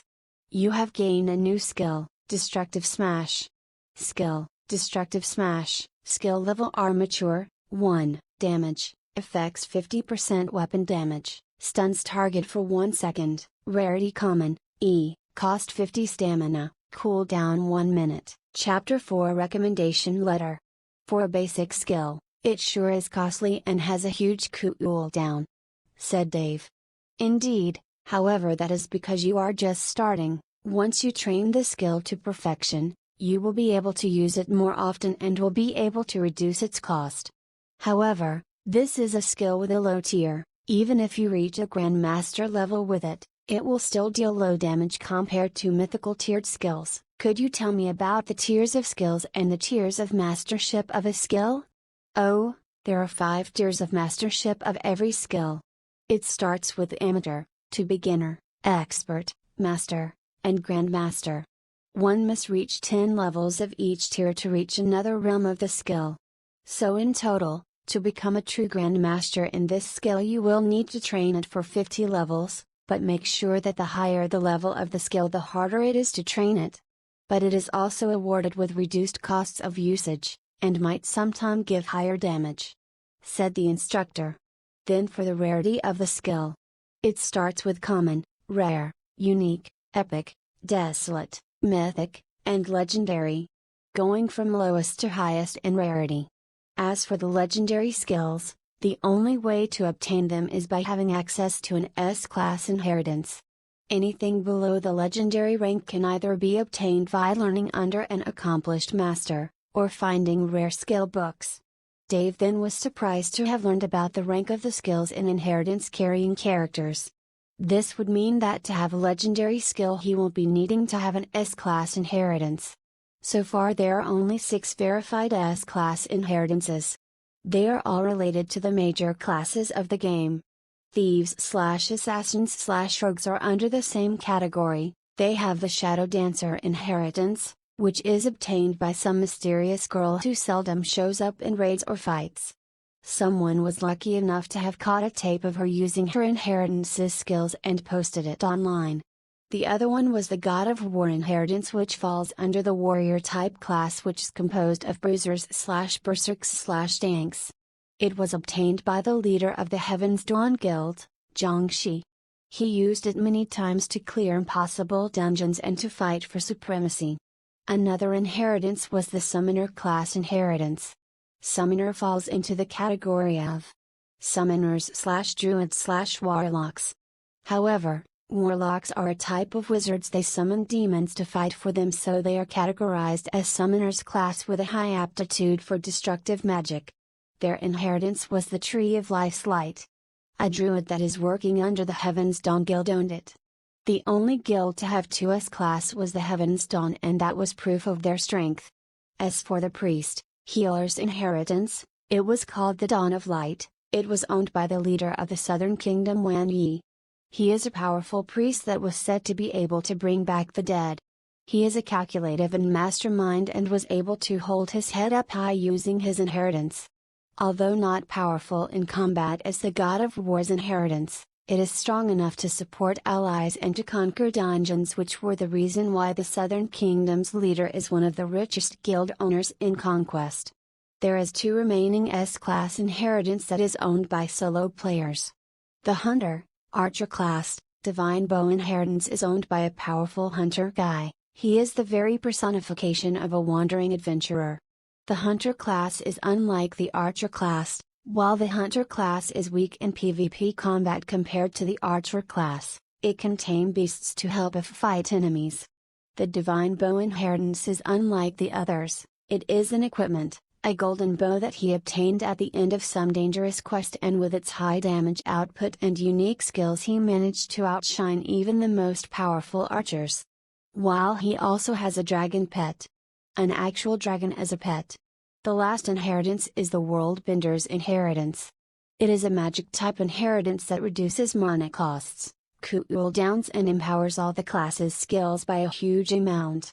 Not only that, it changes the graphics of normal skills and their power. The owner was a girl who managed to obtain it via luck, and that was the only statement she had said, not mentioning the way she obtained the inheritance. Dave saw a video where she was displaying the power of the inheritance. A simple fireball could be the size of a miniature sun. Quite powerful and with devastating effects. Normally the players with inheritance should be powerful beings. Not only could they transform into their class's main deity, they could also gain impressive amounts of defense, HP, increased damage output, and some even gain a massive size. Like the God of War inheritance owner, he can grow massively in size. Even a stomp of his feet can crush another person. Yet this inheritance would have been a game breaker if not for their limit. The user can only stay in their transformed state for 2 hours after activating their inheritance. After that, the inheritance activation goes on a 72 hours cooldown. Game time. Alright, you should start by practicing your skill, said the instructor as he pointed at a dummy. Once Dave reached a dummy that was in the middle of the courtyard, he started first with a basic attack. -315. Oh crap. That is a lot, said Dave as he looked at his basic attack damage. Looking at the log, he understood that the system took into account his already overpowered stats. The weapon deals damage based on agility and strength. If another player without his bonus stats were to hit this dummy, they would have dealt a measly amount of damage from 60 to 80 at max. That is impressive, said the instructor. You have some power in you. And that was not even a critical strike. Indeed, I feel that this is overpowered, said Dave. No, not really, that dummy has 0 defense. It is for practice purposes. Here, try attacking me, said the instructor. Are you sure? asked Dave. Yes, just give it a shot, don't hold back, he said with a smirk. The NPC's name was still Greed. Attacking NPCs would make them hostile in some cases, but the system gave the players a 3-strike limit towards attacking NPC. The first strike will be ignored by the NPC. The second will turn your relationship with the NPC from friendly to unfriendly. The third strike will make him hostile and he will attack you on sight. Dave fully understood this and didn't hesitate to attack the instructor. The instructor didn't dodge and received the attack head on. -0, what? Dave said with shock. Look at your battle log, said the instructor as he saw the battle log. Basic damage -320, physical damage -40%, immunity equals 128 to 20,000, damage nullification equals -19,872. Damage dealt 0. Wow. You have that much damage nullification. I would need to hit you 150 times stronger for you to even take some damage. Indeed, but worry not, once you get some more powerful equipment you will be able to deal damage. But be wary, I am not the strongest person in this world, you have a long way to go to reach the top. Thank you for your guidance, said Dave. Well, keep on practicing your skill, said the instructor. Oh, by the way, where can I start the Paladin class quest? asked Dave. Paladin? Oh, Paladins are powerful entities, they are a mixture of warrior and priest class. You can get the class quest by going to the church nearby. I will give you a recommendation letter once you finish your training. I can see that you have a bright future ahead of you. Paladin serves the kingdom against all vile and foul things, that is a noble cause, said the instructor as he left the courtyard, leaving Dave to do his thing, which is to grind his skill. The skills that a character learns are based on a percentage of their weapon damage. As he saw that his basic damage was between 300 to 320, he would at most deal 150-160 damage with the skill. However, He could also stun a target. Probably once the skill levels up, its damage will increase slowly and the cooldown of it will become less for him to use it more often. What was amazing was that a character can deal as much damage as their bodies can manage. This is crucial, for that if he wishes to deal damage, he will both need to be able to attack rapidly with his weapons and be strong enough, dexterous enough and agile enough to dodge and attack at the same time. Dave used to do morning practice and jogs every morning, however with his current disability, he was unable to do so anymore. But now, in this game, he is only limited by his mindset, not his body. If he can force his mind to think faster, act faster, then he might be able to attack faster and dodge faster. A person is not limited within the game by their bodies. Even fat people in real life can be as agile as a cat within the game, only their mindset needs to be able to adapt to their new body. And thus Dave began attacking the dummy with a flurry of strikes and an amazing vigor. Soon enough, his stamina was depleted. It seems that even regular attacks are limited to a person's mindset and their character's stamina. Every attack consumes a portion of stamina, and without stamina, a player cannot move or dodge. Therefore one must be able to micromanage their stamina, to be able to attack and defend themselves. Going berserk is idiotic. A person might be able to deal a lot of damage but without sufficient stamina to sustain themselves they will end up dead. Another thing is, the rage bar is fixed at 100, and cannot be increased, at least not normally. There are some weapons that had a small portion of rage points. And they are really rare. Rage can steadily increase with each attack or damage taken. And it increases over time if one enters combat state. A warrior class needs not mana to cast their skills, but they need rage points and stamina. Even if their skills are not on cooldown, without sufficient rage points they can't cast any warrior skills. Which is quite inconvenient. Unlike mages and priests, as long as they have enough mana and their skills are off cooldown, they can attack without regard. And thus, Dave began his practice trying to level up his skill. It seems that once his skill reaches level 2 beginner, he will be able to go to the church to get his paladin class. Now with a clear objective, Dave began hammering on the poor practice dummy. Chapter 5 The Benevolent Duo, Congratulations! Destructive Smash reached level Amateur 2. Finally, after 2 hours of smashing around, the skill managed to level up.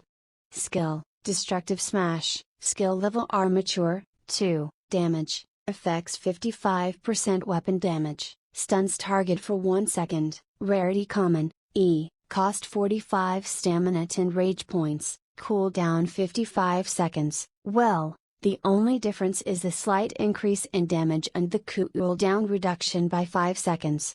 Also, stamina cost had decreased by a slight bit, said Dave to himself. He turned back to see the instructor that has just conveniently come back. Mr. Judah, I have leveled up the skill to level 2. Said Dave. This was the requirement for him to have the chance to go to the church so that he would start his planning class questline. Oh, that was rather fast. You sure are hard-working. Here you go, said Judah as he handed Dave a sealed letter.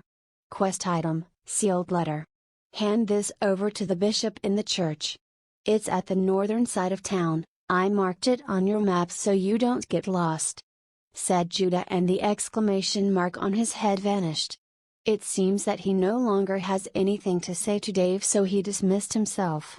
Dave then took a look at his map and found out that the church was not that far from where he was. He then headed north of the town and managed to find a small church that had a couple of guards on its front door. Halt, where are you headed, young man? Said one of the guards.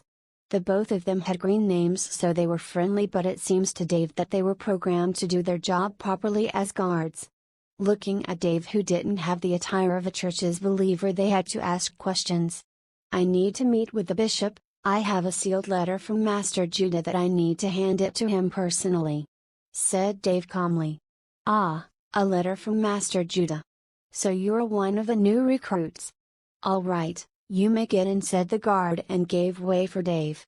Once inside the church, He noticed that it was similar to the Orthodox churches of the Christian religion. Dave was not much of a believer, but he went to church several times, mainly to donate some of his hard-earned money. There was a man wearing red ceremonial gowns. A look of piety was showing on his face and a blue exclamation mark was on his head. Once Dave got in range, the man looked up and with a pious look he opened both his arms and spoke in a manner worthy of a saint. "Welcome, young one, to the Church of the God of Justice," said the man. "Thank you for receiving me, Your Excellency," said Dave. Without wait he added, "I have been sent by Master Judah and I wish to serve the church in becoming one of its shields," said Dave. This was the dialogue needed for him to say, "I initiate the quest."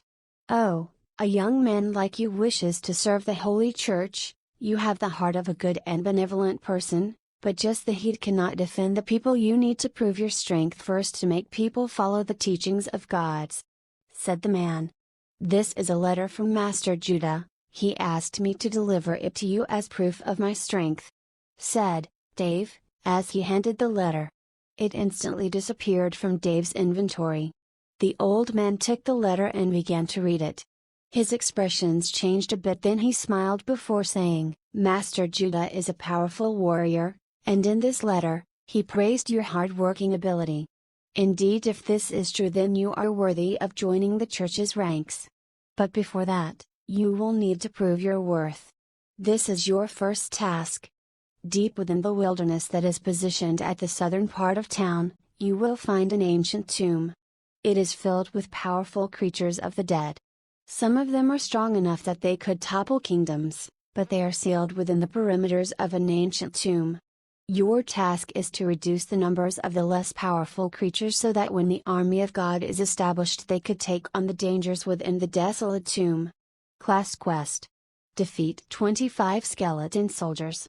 Quest difficulty A. Dave was surprised to discover that the difficulty of his first class quest is so high.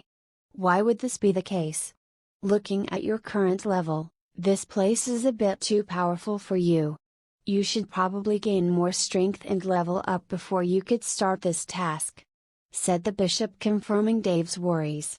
What Dave didn't account for was that his position as close to the southern kingdom, this kingdom had barred many of the powerful guilds from ever breaking. And it was to be understood. This place is mainly a high-level area. While Dave is only level 1. "I will do my best," said Dave. Then right before he could leave, two guys suddenly entered the church. Once Dave turned around he noticed that they are players.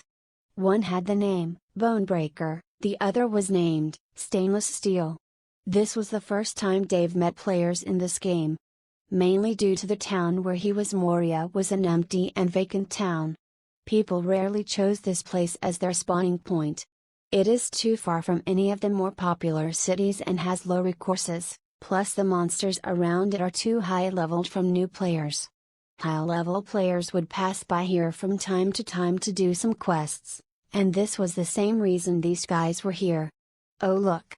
said Bonebreaker. "There is a player here. Ah, look at his cloth. He must be a newbie," said Bonebreaker, addressing his friend. "Hey bro," said the guy named Stainless Steel. "Why did you start your character here? Don't you know it is too tough for you to even level up here? Any monster here will kill you 100 times over before you could even land a hit with that low level of yours and without any proper equipment." He said, "Thank you for the advice. I just started the game and just randomly picked a spawning point," said Dave in a manner faux-factly. "Wait a moment here, I need to submit a quest," said Bonebreaker as he spoke to the bishop. The conversation between NPC and the players is muted for everyone else besides the concerned party.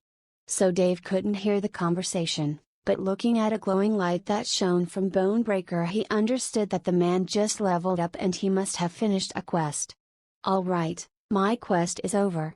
"Hey dude," said Bonebreaker, addressing Dave. "Yes?" said Dave as he looked at the man. "You must have started your class quest, right? You want to be a paladin?" asked Bonebreaker. Yes," answered Dave. "Alright, listen up, I'm going to do you a favor. I am currently doing a quest that is related to killing the undead. You can accompany us, Join our party and we can help you with your quest. It's just killing some skeletons, right? Said Bonebreaker. Stainless Steel looked at his friend in a questioning look, but then he smirked and smiled. That smile was a bit sinister, but Dave didn't manage to notice it. Yes, said Dave, then join our party. We can power level you a bit, he said as he sent a party invitation. You have been invited to a party. Accept. Why, N? Dave then accepted and was shocked to see the two guys' level. Stainless Steel was level 322, while Bonebreaker was level 351. The interface would also show the party members' HP and mana points, which were stunning to look at from Dave's point of view. Stainless Steel was a priest of sorts while his HP was about 225,000, his MP was more than 400,000. While Bonebreaker was a paladin who had more than 450,000 horsepower. That was a monstrous amount of HP. But what about their defense value? Dave couldn't fathom it. Dave couldn't understand why they would help him, but it didn't feel right. Something was amiss. I think that I will just slow you down, guys. I should probably focus on my own thing here, said Dave. Don't worry, we are all brothers here. Listen to up, we need at least 3 people to finish a quest. There is a secret quest that we have initiated and the door to that quest needs 3 people to operate. Here you can take these for yourself. You are about to become a paladin, you might use them. Said Bonebreaker as he initiated an exchange. He placed some equipment there, a potion and a shield with a hammer. And gave them to Dave. Dave rarely believed in free things, though he gave some of his money and didn't wait for a return. He didn't think that many people would do so without an objective. Especially these two guys, they could have picked anyone else, why Dave? What Dave didn't know that many people would instantly reject their offer once they know where they were heading. Death in this game is no simple. Once a person dies, they lose all their XP and will be reset to 0 XP of their level. If a person was level 100 for example and with 99% XP to level up, if they die their XP meter will reset. They will still be level 100 but they will have 0% XP. However, for Dave, he was just level 1, so even if he dies, he won't be losing anything. And for these two guys, it was much better than to hope for someone else to accompany them. People would be worried about strangers coming with them to unknown places. But Dave thought that this was just a game. What is the worst that could happen? Chapter 6 Power Leveled. Once Dave received the equipment, he noticed that most of them were too high for his current level. Category: Weapon, Flesh Cleaver, a powerful jagged blade, created for the sole purpose of cleaving flesh. Damage 200-300, requirements 200 Strength, 250 Agility, 150 Intelligence, level 80. Attributes 150 Strength, 100 Agility, 50 Intelligence, 200 Vitality. Scaling: Class A, Strength, B, Dexterity. Class: Rare Weapon. Category: Shield, Tortoise's Scale, a heavy shield with high defensive states, requirements 200 Strength. Level 80, bonus stats 1000 Vitality, 5% Immunity, 500 Damage Nullification, 500 Magic Absorption. Scaling: Class. Rare Shield, Classless. Those items were of no use to Dave, they were too high level for him. But then he was given an iron armor set, which was level 20, which he could use rather soon. Category: Armor, Heavy Iron Armor, a heavy armor that can reduce some damage but it is rather dull. Requirements level 20, 150 Strength, 100 Agility. Bonus stats 50 Vitality, 2% Immunity, 200 Damage Nullification, 50 Magic Absorption. Scaling: Class.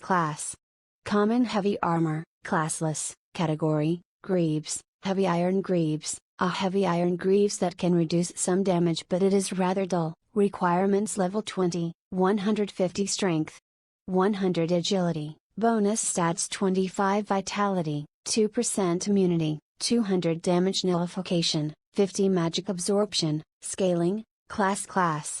Common Heavy Armor, Classless. Category: Gauntlets, Heavy Iron Gauntlets. A heavy iron gauntlets that can reduce some damage, but it is rather dull. Requirements level 20, 150 strength, 100 agility, bonus stats 20 vitality, 2% immunity, 200 damage nullification, 50 magic absorption, scaling, class.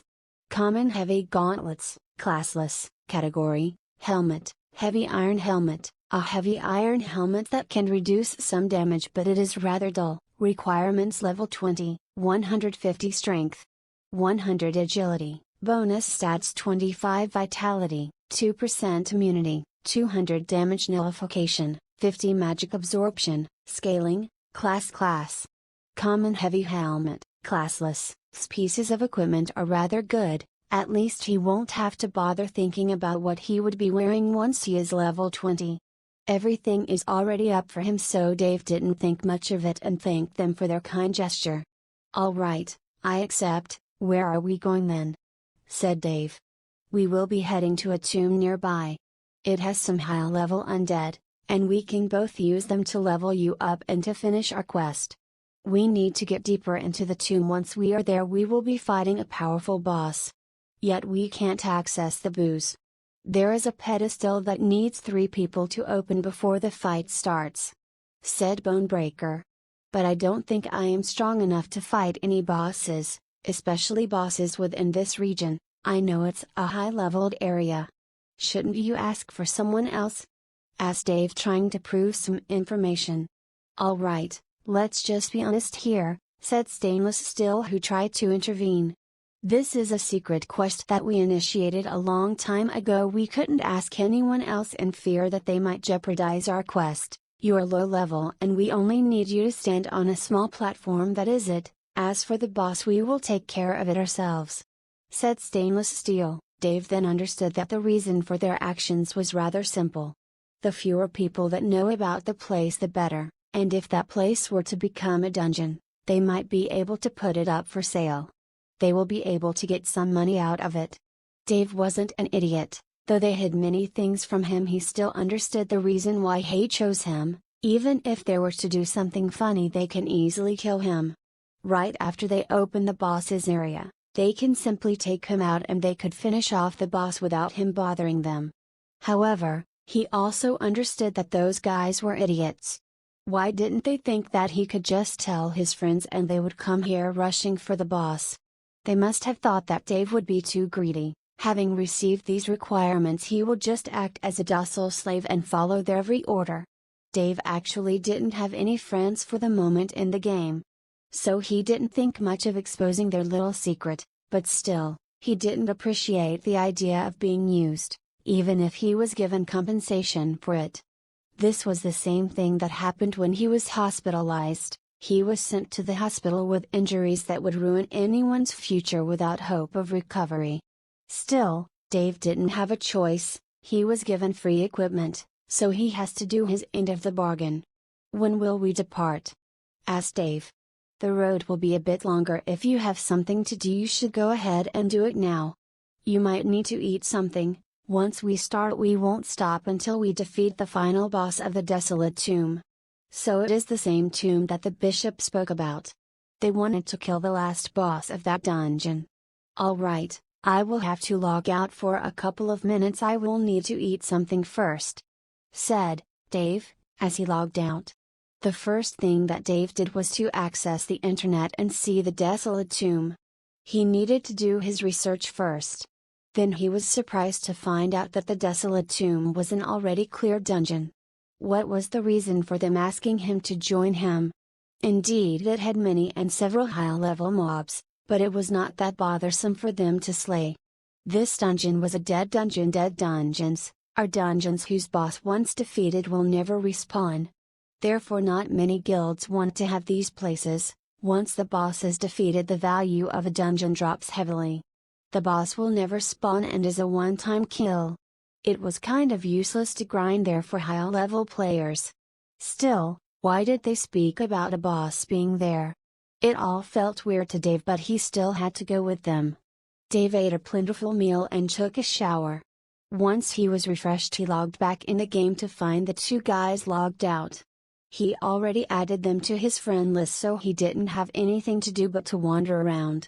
Once he wandered a bit, he found himself near an alchemist shop. He entered and spoke to the alchemist, asking to see his wares. Within them, he found something he was looking for. Something that might be helpful to him if he were to find himself in trouble. However, he didn't have enough money to buy the item. So he had to make a sacrifice. He went to the auction house and made a sale. He placed the tortoise shield up for sale. He wasn't going to use it anyway. Those guys were too trustful of Dave. Not only had they given him items, they didn't think he would just put them on the ignored list and leave. Dave could only sigh at how trustful they were, but on the other hand, he too was the same case. He was trusting them by going with them, so it was all the same. The sale was almost instant, as Dave made the price to be lower than the least expensive shield on the market of the same category. Dave received 300 gold, which was equivalent to $300, that was the value of the shield. If he took into consideration the total amount of the items he received, it almost amounts to $900, that was not something anyone would be willing to give for nothing. Dave came back to the alchemist shop and got what he needed out of him. Better be safe than sorry, said Dave to himself. Ah, Brother Deathstroke, said Bonebreaker as he was the first to log back in. Are you ready? The private message system was simple to use, so Dave sent a voice message saying, "Yes, I just got something and now I am ready, let's go." "Alright, Stainless Steel will log in soon, let's head first," said Bonebreaker as he marked his position on Dave's map. The moment Dave reached the southern gate of the town, two people were already there. Namely, Bonebreaker and Stainless Steel, who just logged in. They then added Dave back to the party and ran forward. They met with several low-level mobs, but they didn't bother to stop. All they did was launch a spell on them and they would die. Dave would then gain a small amount of experience. Ding! Level up. Dave began to receive notifications telling him that he was leveling up like crazy. Those monsters were hard for Dave to fight alone. Especially if they went deeper into the wilderness, stronger monsters will present themselves. Dave was in euphoria thanks to the free EXP. "Aren't you guys going to take the loots?" asked Dave. "No, those are low-level monsters, their loots are nothing to us. You should see some high-level mobs. A single fang of a mythical tiered beast would be worth 10 times the value of the armors we gave you." "These drops are shit," said Bonebreaker as he laughed. "What are the tiers of beasts and monsters in this game? I never checked." "Oh, but if I remember. It starts with normal, then savage, fierce, desolate, epic, mythic, ethereal, holy or unholy, demonic or angelic, divine or devilish, then godlike." "Why the split there?" asked Dave. "There are some demonic tiered beasts that can't fall under the category of holy, so that is why. And the rest is simple. As for godlike, demonic or divine, they are still considered a god. It's just names, but the equipment drop from unholy beasts, for example, can't benefit priest classes, but are powerful for warlocks." Dave then understood the reason, so that classes wouldn't bother fighting monsters that are incompatible with them. And so they delved deeper into the wilderness. Defeating monsters below level 20 were nothing more than a simple auto attack from either the paladin or the priests. Punishment Ray, which was the lowest costing spell of a priest. Soon afterward they reached a dark forest. Normally they would have reached there faster, but due to Dave's level being low and his lack of stamina, they had to take some small breaks for him to gain his stamina back up. "Now things are about to get interesting," said Bonebreaker as a small party of skeletons reached forward. They all had a small red skull over their heads. This means that they are at least 20 levels above Dave's character level. And once monsters have a 20 level difference between their character and themselves, then a penalty occurs. The damage that the lower level one of the two deals is reduced by a percentage of levels. If a target is 30 levels higher than a character, then the character deals 10% reduced damage to the enemy and receives 10% additional damage. This is so that people won't blindly try to fight against high-tier monsters. This way the game won't be broken. If an army of players attacks a boss, they would normally defeat it with sheer numbers. Now that this penalty is laid down, they won't madly try to fight bosses with higher levels. This will also prolong the game's life expectancy, and would make the game more interesting, forcing players to slowly grind their levels up. "Let's start," said Bonebreaker as he struck first with his heavy sword, crushing the skull of the first skeleton. Class quest updated: defeat 25 skeleton soldiers. 125, quest difficulty A. The class quest began updating every time the skeletons were defeated. This was a rather simple and easy way for players to level up. Being power leveled sure is amazing, thought Dave. The two mass murderers began slaughtering skeletons left and right, while Dave was leveling up and having his class quest achieved by someone else. Chapter 7 Mini-Boss. Once the wave of skeletons was defeated, another wave appeared afterward. If the first ones had a small red skull on them, this one had 2 red skulls. This means that they were at least 40 levels higher than Dave's level. Elite Skeleton. Level? Question mark. This was beyond what Dave could handle. These skeletons were vastly different from the others. They had some ruin armors on them, destroyed mostly, but still, they wielded equipment. So they should them deal more damage and receive less. Some elite skeletons had shields and some even had bows. However, with the help of Bonebreaker and stainless steel, they were wiped out without a problem. The difference between a player and a monster was calculated either way. The penalty that a monster will suffer if a player is higher level than they are will be the same. Meaning that Bonebreaker and stainless steel could deal double damage to the monsters, increasing their clearing speed. Moments later, the platoon of monsters was wiped out. Dave's level reached level 20. Right now, even if he was not dealing damage, he was still receiving part XP thanks to the supporters' EXP system. Bonebreaker and stainless steel didn't get any XP due to their high level on the other hand, so all the remaining XP was transferred to Dave. Still, the system was not that benevolent. A player can only be power leveled to level 99. Any more and they would have to rely on themselves. Otherwise, a group of high-leveled warriors can easily help others reach staggering levels by power leveling them in high-leveled areas. The XP penalty becomes staggering once one reaches 99. Then, if the player didn't deal enough damage or participate in healing or supporting party members, they won't receive any XP even if they were in a party. Dave then puts on the iron armor that was given to him by the two. And his current stats were as follow.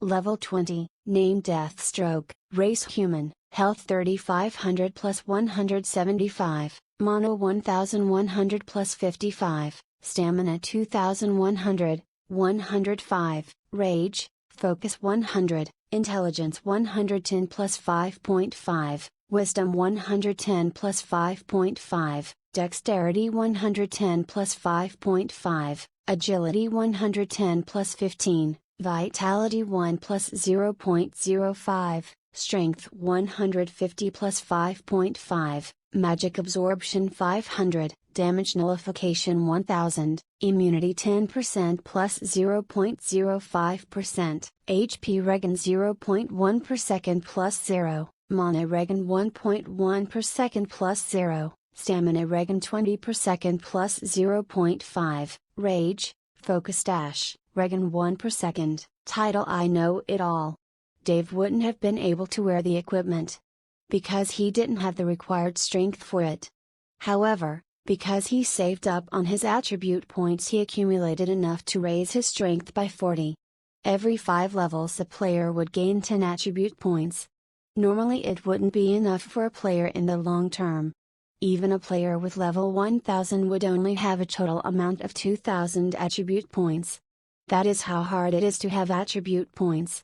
Normally players would use weapons or equipment with high stats to balance out the difference in the lack of attribute points. Moreover, this was why the early bonuses that Dave had obtained were significant. A player would need to wield a powerful weapon with high stats to be able to wear these armors. or they would need to level up to level 30 just to be able to wear these weapons. There are still some slots left for Dave to wear other equipment. A set would have set bonuses. For the heavy iron set, it was as follow. 1200 horsepower in total plus 8% immunity plus 800 damage absorption plus 400 magic resist. However, once the bonus set equipment is in play, the stats become like this. 1500 horsepower in total plus 10% immunity plus 1000 damage absorption plus 500 magic resist. With the bonus stats from his title, he received bonus stats. However, just to stats and not to magic resistances or defense values. On the other hand, Dave had a total of 3500 horsepower.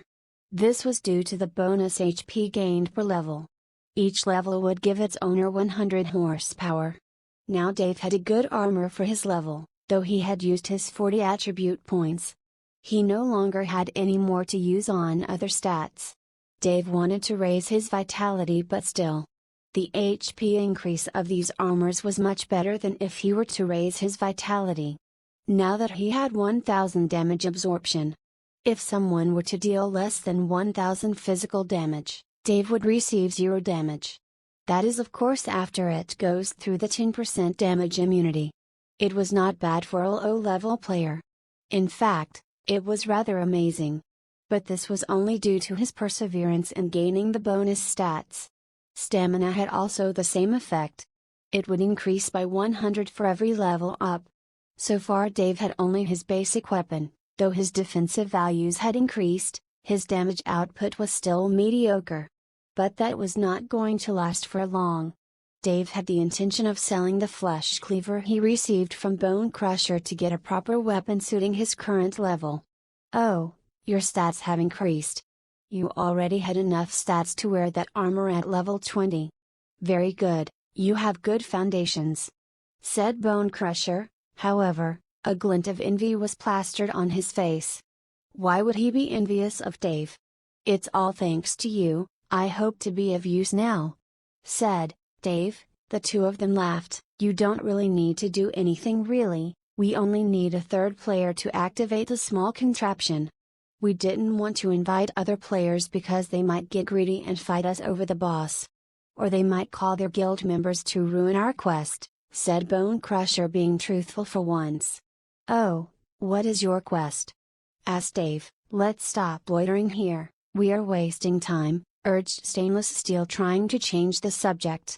It seems that they didn't want to speak about the quest. But Dave didn't care. He already had more than enough equipment and had a good and stable start, so he didn't pursue the matter. Once they had cleared more monsters, Dave's level increased more. And his quest had already been completed. He was tempted to go back to the church and finish this quest, but he had to do as he promised and help them with their dungeon. Once before an old tomb, the two of them began drinking some potions. Power potion? It raises their damage output to make clearing the dungeon faster. The two of them entered the tomb and Dave followed. Ding! You have entered the desolate tomb of the exiled knight. The boss in this dungeon has already been defeated. No bonus XP or rewards shall be given once the dungeon is cleared. This was the first time Dave entered a dungeon, and he received a notification telling him about it. Alright, let's pick up the pace, said Bone Crushed as his shining shield shimmered with a bright light and his sword was buffed by the priest, Holy Radiance. Two skeletons of a higher tier than the monsters outside attacked them. But they were terminated without a problem. These monsters had a higher level and probably higher HP. The damage value that Bone Crusher was dealing exceeded the HP of the monsters. Every hit was a kill. It was like the two of them were bullying the weak monsters. The tomb was a long corridor that was littered with coffins on the walls. Skeletons and undead would charge out of them the moment the party reached their aggro zone. However, none of the monsters would even bother attacking Dave, they were all attacking Bone Crusher. You can try your luck attacking these small fries. They won't hurt one, said Bone Crusher.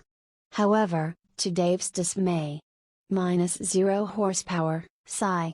Without needing to look at the damage log, Dave understood that the defense value of the monsters and the level gap suppression penalty had made him deal almost no damage to them. This was frustrating. Dave felt useless there, but it didn't discourage him. He then used Destructive Smash on the skeleton. It got stunned. But the damage value was still 0. However, this meant that he could still stun monsters even if their defense was much higher than his damage. Dave then retreated back. There was no reason for him to do anything. These two would instantly destroy these small fries, so it was nothing. Dave also understood why it would be hard for players to level up after level 99. Monsters would have ridiculous amounts of defense. And if they didn't deal enough damage to the monsters, they won't gain any XP. So it was better for players to rely on themselves, and fight monsters with an equivalent to their levels.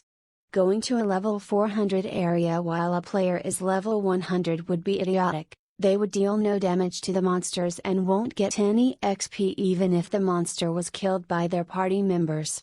Once at the end of the dungeon, there was a single skeleton that stood silent and imposing. It's a mini-boss.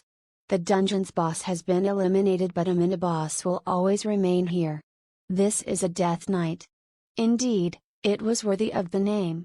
The skeleton was wearing armor that was in a much better shape than the elite skeletons that Dave had fought before. The Death Knight was imposing and had a green shaded set of armors while its eyes shone in an eerie red light. It wielded a devilish looking black sword on his right and a dark kite shield on his left. Lesser Death Knight. Level. HP? Defense? Looking at the difference between Dave and the monster, he was shocked. 3 skulls? This means that it is at least 100 level higher than Dave's level.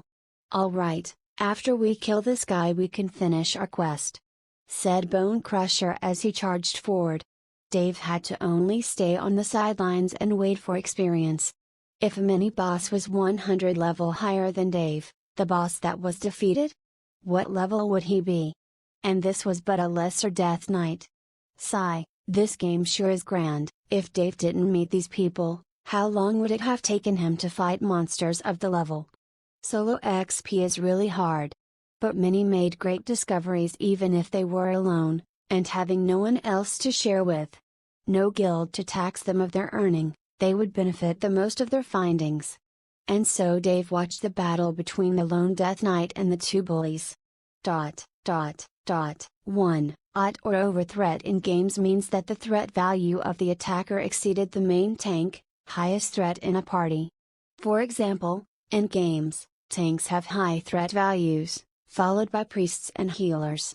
Due to this, the monsters would always attack players with high threat.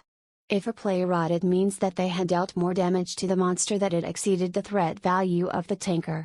This can also happen if a healer heals a huge amount of HP, making his threat level increase. In games, players need to keep a tab on their threat level so that the tank would keep the monsters occupied and the rest can DPS. Chapter 8 My Precious. It was actually an anticlimactic fight, really. The damage that the Death Knight would deal with the two didn't amount to a single-digit value. He was being played with. One would actually feel pity for the poor Death Knight. However, this is the game. These skeletons might prove challenging to players with similar levels, but to these guys, this mini-boss was nothing but a pushover. This was a savage-tiered beast. Dave then brought forward his bestiary to see the tiers of the monsters. He was told by the two dudes that there were several, but now that he has a bestiary he could check it out himself. Tier monsters, level, normal 100, skeletons skeleton elite skeleton captain. Savage 100 200, lesser Death Knight. Fierce 200 300, no entry. Desolate 300 400, no entry. Epic 400 500, no entry. Mythic 500 600, no entry. Ethereal 600 700, no entry. Holy, unholy 700 800, no entry. Demonic, angelic 800 900, no entry. Divine, devilish 900 999, no entry. God 1000, endgame boss. It seemed to Dave that every time he sees a new creature they will be added to his bestiary. Information regarding these creatures would pop out, showing their strength and weaknesses, and even ways to deal with. The skeletons were rather easy to defeat. They had low defense values and had a weakness towards magic attacks, especially attacks with holy attributes. Even healing could deal devastating damage to these weak skeletons. The Death Knight entry, however, was different. Although still weak towards the holy element, he had much more HP and had a strong attacking power. Though he was lower leveled than the two bullies, he could still easily chop Dave's head off. Dave knew this was a fight he couldn't win if he were to ever face against this knight at his current level. He was but level 25. And the Lesser Death Knight was a 3-skulled monster. And is already classed as a savage tier monster. Which is too much for the current Dave. However, that didn't stop him from assisting the two bullies. Mainly because he wanted to level up his destructive smash skill. So he went behind the Death Knight and struck down with his skill every time it was off cooldown. Oi, this guy has an EO attack that might kill you. Don't get yourself killed yet. We still need you. If you die you will respawn outside this dungeon and will have to get all the way back here. This statement took Dave by surprise. Don't get yourself killed yet, they said. This would imply that once they have no usage for him, Dave might get killed. It was not a problem for Dave, he already obtained many things from them, but still, Dave felt a bit stifled at being used. He was trying to convince himself that it was alright, but still, he couldn't bear with it. Then Dave told himself, that if they were to truly go on and attempt to kill him, he will use the item he bought from the alchemist shop and escape. But if they were to ask him to leave quietly and without making problems, he will agree. He already got more than his worth. Dave knew this. Back at the fight. Normally the two guys could take care of a Lesser Death Knight in less than a minute. However, boss class monsters and dungeons are given a huge advantage, mainly a high HP bar. So it took 2 minutes for the two of them to take it down. It was probably a level 180-190, so it must have had a lot of HP. But Dave couldn't see it, due to the difference in level.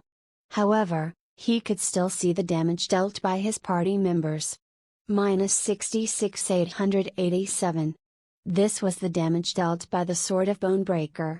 It was enormous, to say the least. However, that would only shave off about 10% of the Death Knight's HP, and it was probably a damage dealt by a skill. Normal attacks dealt less damage, but that was normal because they were unrestrained, unlike skills. A player can use normal attacks as much as they want if their stamina allows them to. Some weapons consume huge amounts of stamina per strike. Dave's weapon was the low-leveled one, and would only consume about 20 stamina, hit. This was, of course, enough for Dave to land about 120 consecutive attacks. However, they will only deal 0 damage, so it was useless. His skill, Destructive Smash, on the other hand, can stun the target, which was appreciated in a fight. Congratulations! Destructive Smash reached level Amateur 3, that was a surprising notification. Once again the skill leveled up and Dave gained another 5% increased damage. And 5-second reduced cooldown time. The moment the last hit struck, the monster died and it dropped an item. The two guys looked at each other. They felt a bit of guilt, so Bonebreaker said something. "Oh, this is rather useless. Hey, Deathstroke, you want this?" asked Bonebreaker. He handed over a broken-looking shield, which the Lesser Death Knight used to wield. Broken ancient shield. Durability, 0800, requirement, level 80, plus 2000 horsepower, plus 1000 damage nullification, plus 200 magic absorption, plus 200 strength. That was a rather good shield, thought Dave, but he still didn't have the required level to wield it. Too bad, the Lesser Death Knights don't drop their original equipment. A true Death Knight has an amazing looking gear, but no one had ever managed to get them. They seem impossible to drop. Sighed Bonebreaker. Dave accepted the shield without question and placed it in his inventory. Free things should not be declined. All right, thank you for your kindness, said Dave, sounding like a true noob. Dave played a lot of games before this. He didn't have much to do to pass the time. Dave's schooling ended once he finished high school. He was left with a lot of time. Most of the day he would go to work, and at night he would spend it playing games. So he had a good understanding of many game mechanics. And due to his childhood, Dave got scammed a lot, and with the previous experience scamming Dave would be an impossibility. Dave's mentality was vastly different from kids his age. He was like an adult in a youngster's body. He knew his responsibilities and knew his limits. Many youths his age would chase skirts, but he would remain true to his nature. He would try his best to secure his future, otherwise, his days would look grim. So Dave followed the two without asking questions. Another long corridor filled with skeletons and skeleton elites appeared before them, but that was nothing to the two. They defeated every one of them and reached the end of the tomb in less than an hour. Before the three was a huge skeleton. It was not a boss, but the remains of something ancient that died a long time ago. The boss of this dungeon was a powerful Death Knight.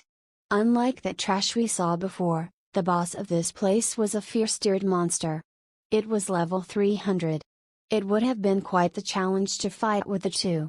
Three of us, but it is long since dead, said Bonebreaker. Dave remembered that fierce monsters can reach from level 200 to 300 while desolate monsters would go from 300 to 400. The two shared the level 300. But Dave knew that even if a fierce monster was level 300 against a level 300 desolate monster it would be powerless. The difference in tier means not only the difference in level.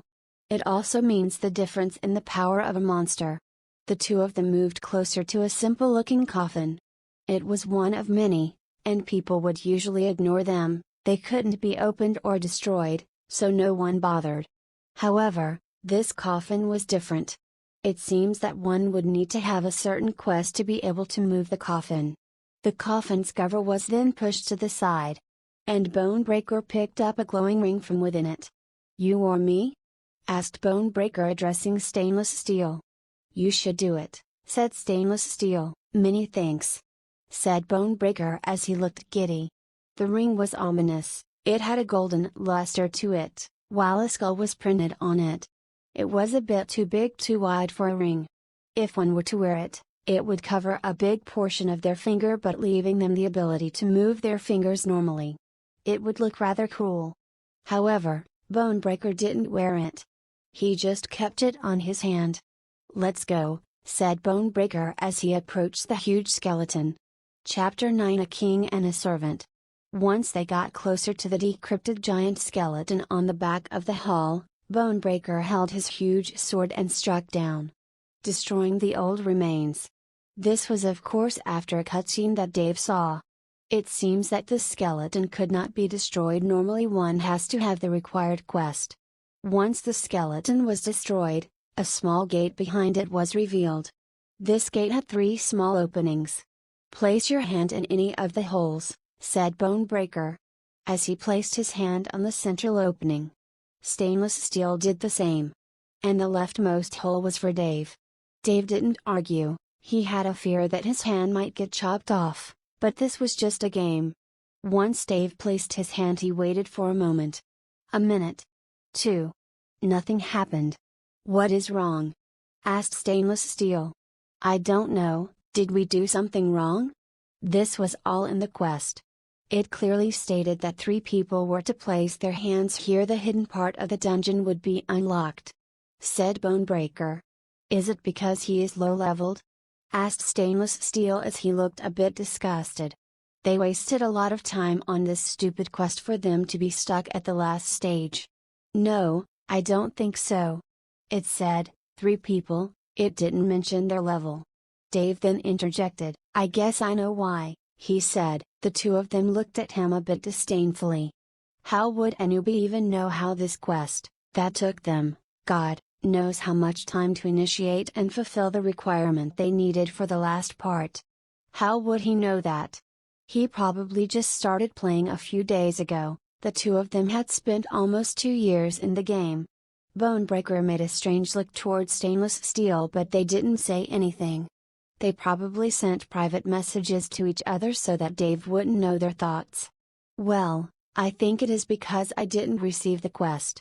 Is it possible to share the quest? Asked Dave. The two of them had an even uglier look on their faces once Dave asked about sharing the quest. This would limit their gains. But they had no choice in the matter.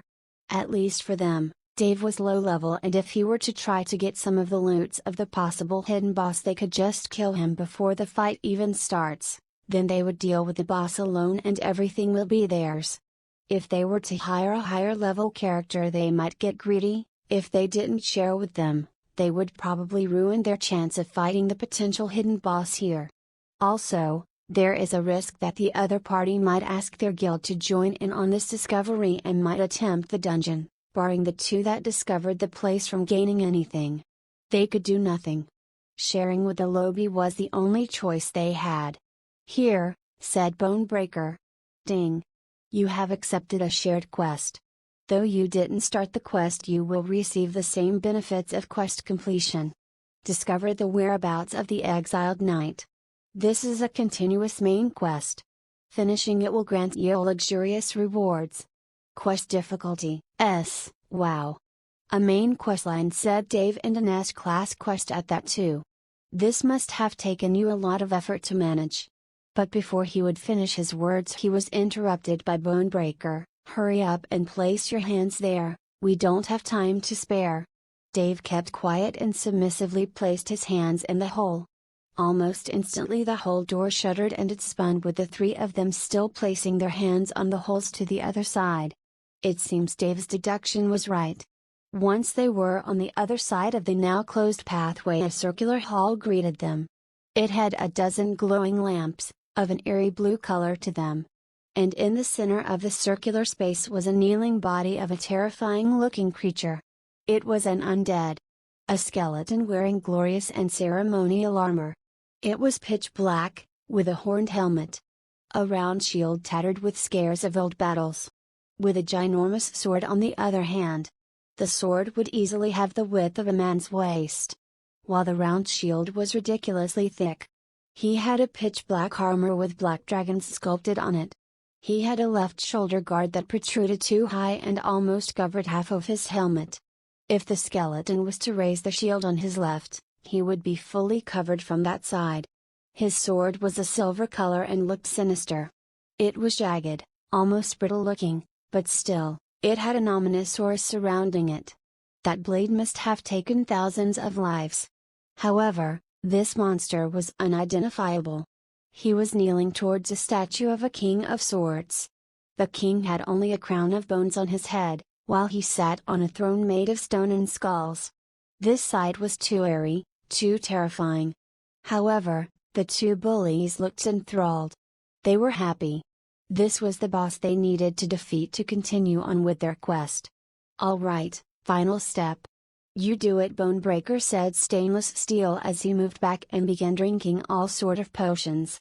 Those were expensive-looking potions, mana regeneration potions, power augmentation potions, and a magic-increasing potions.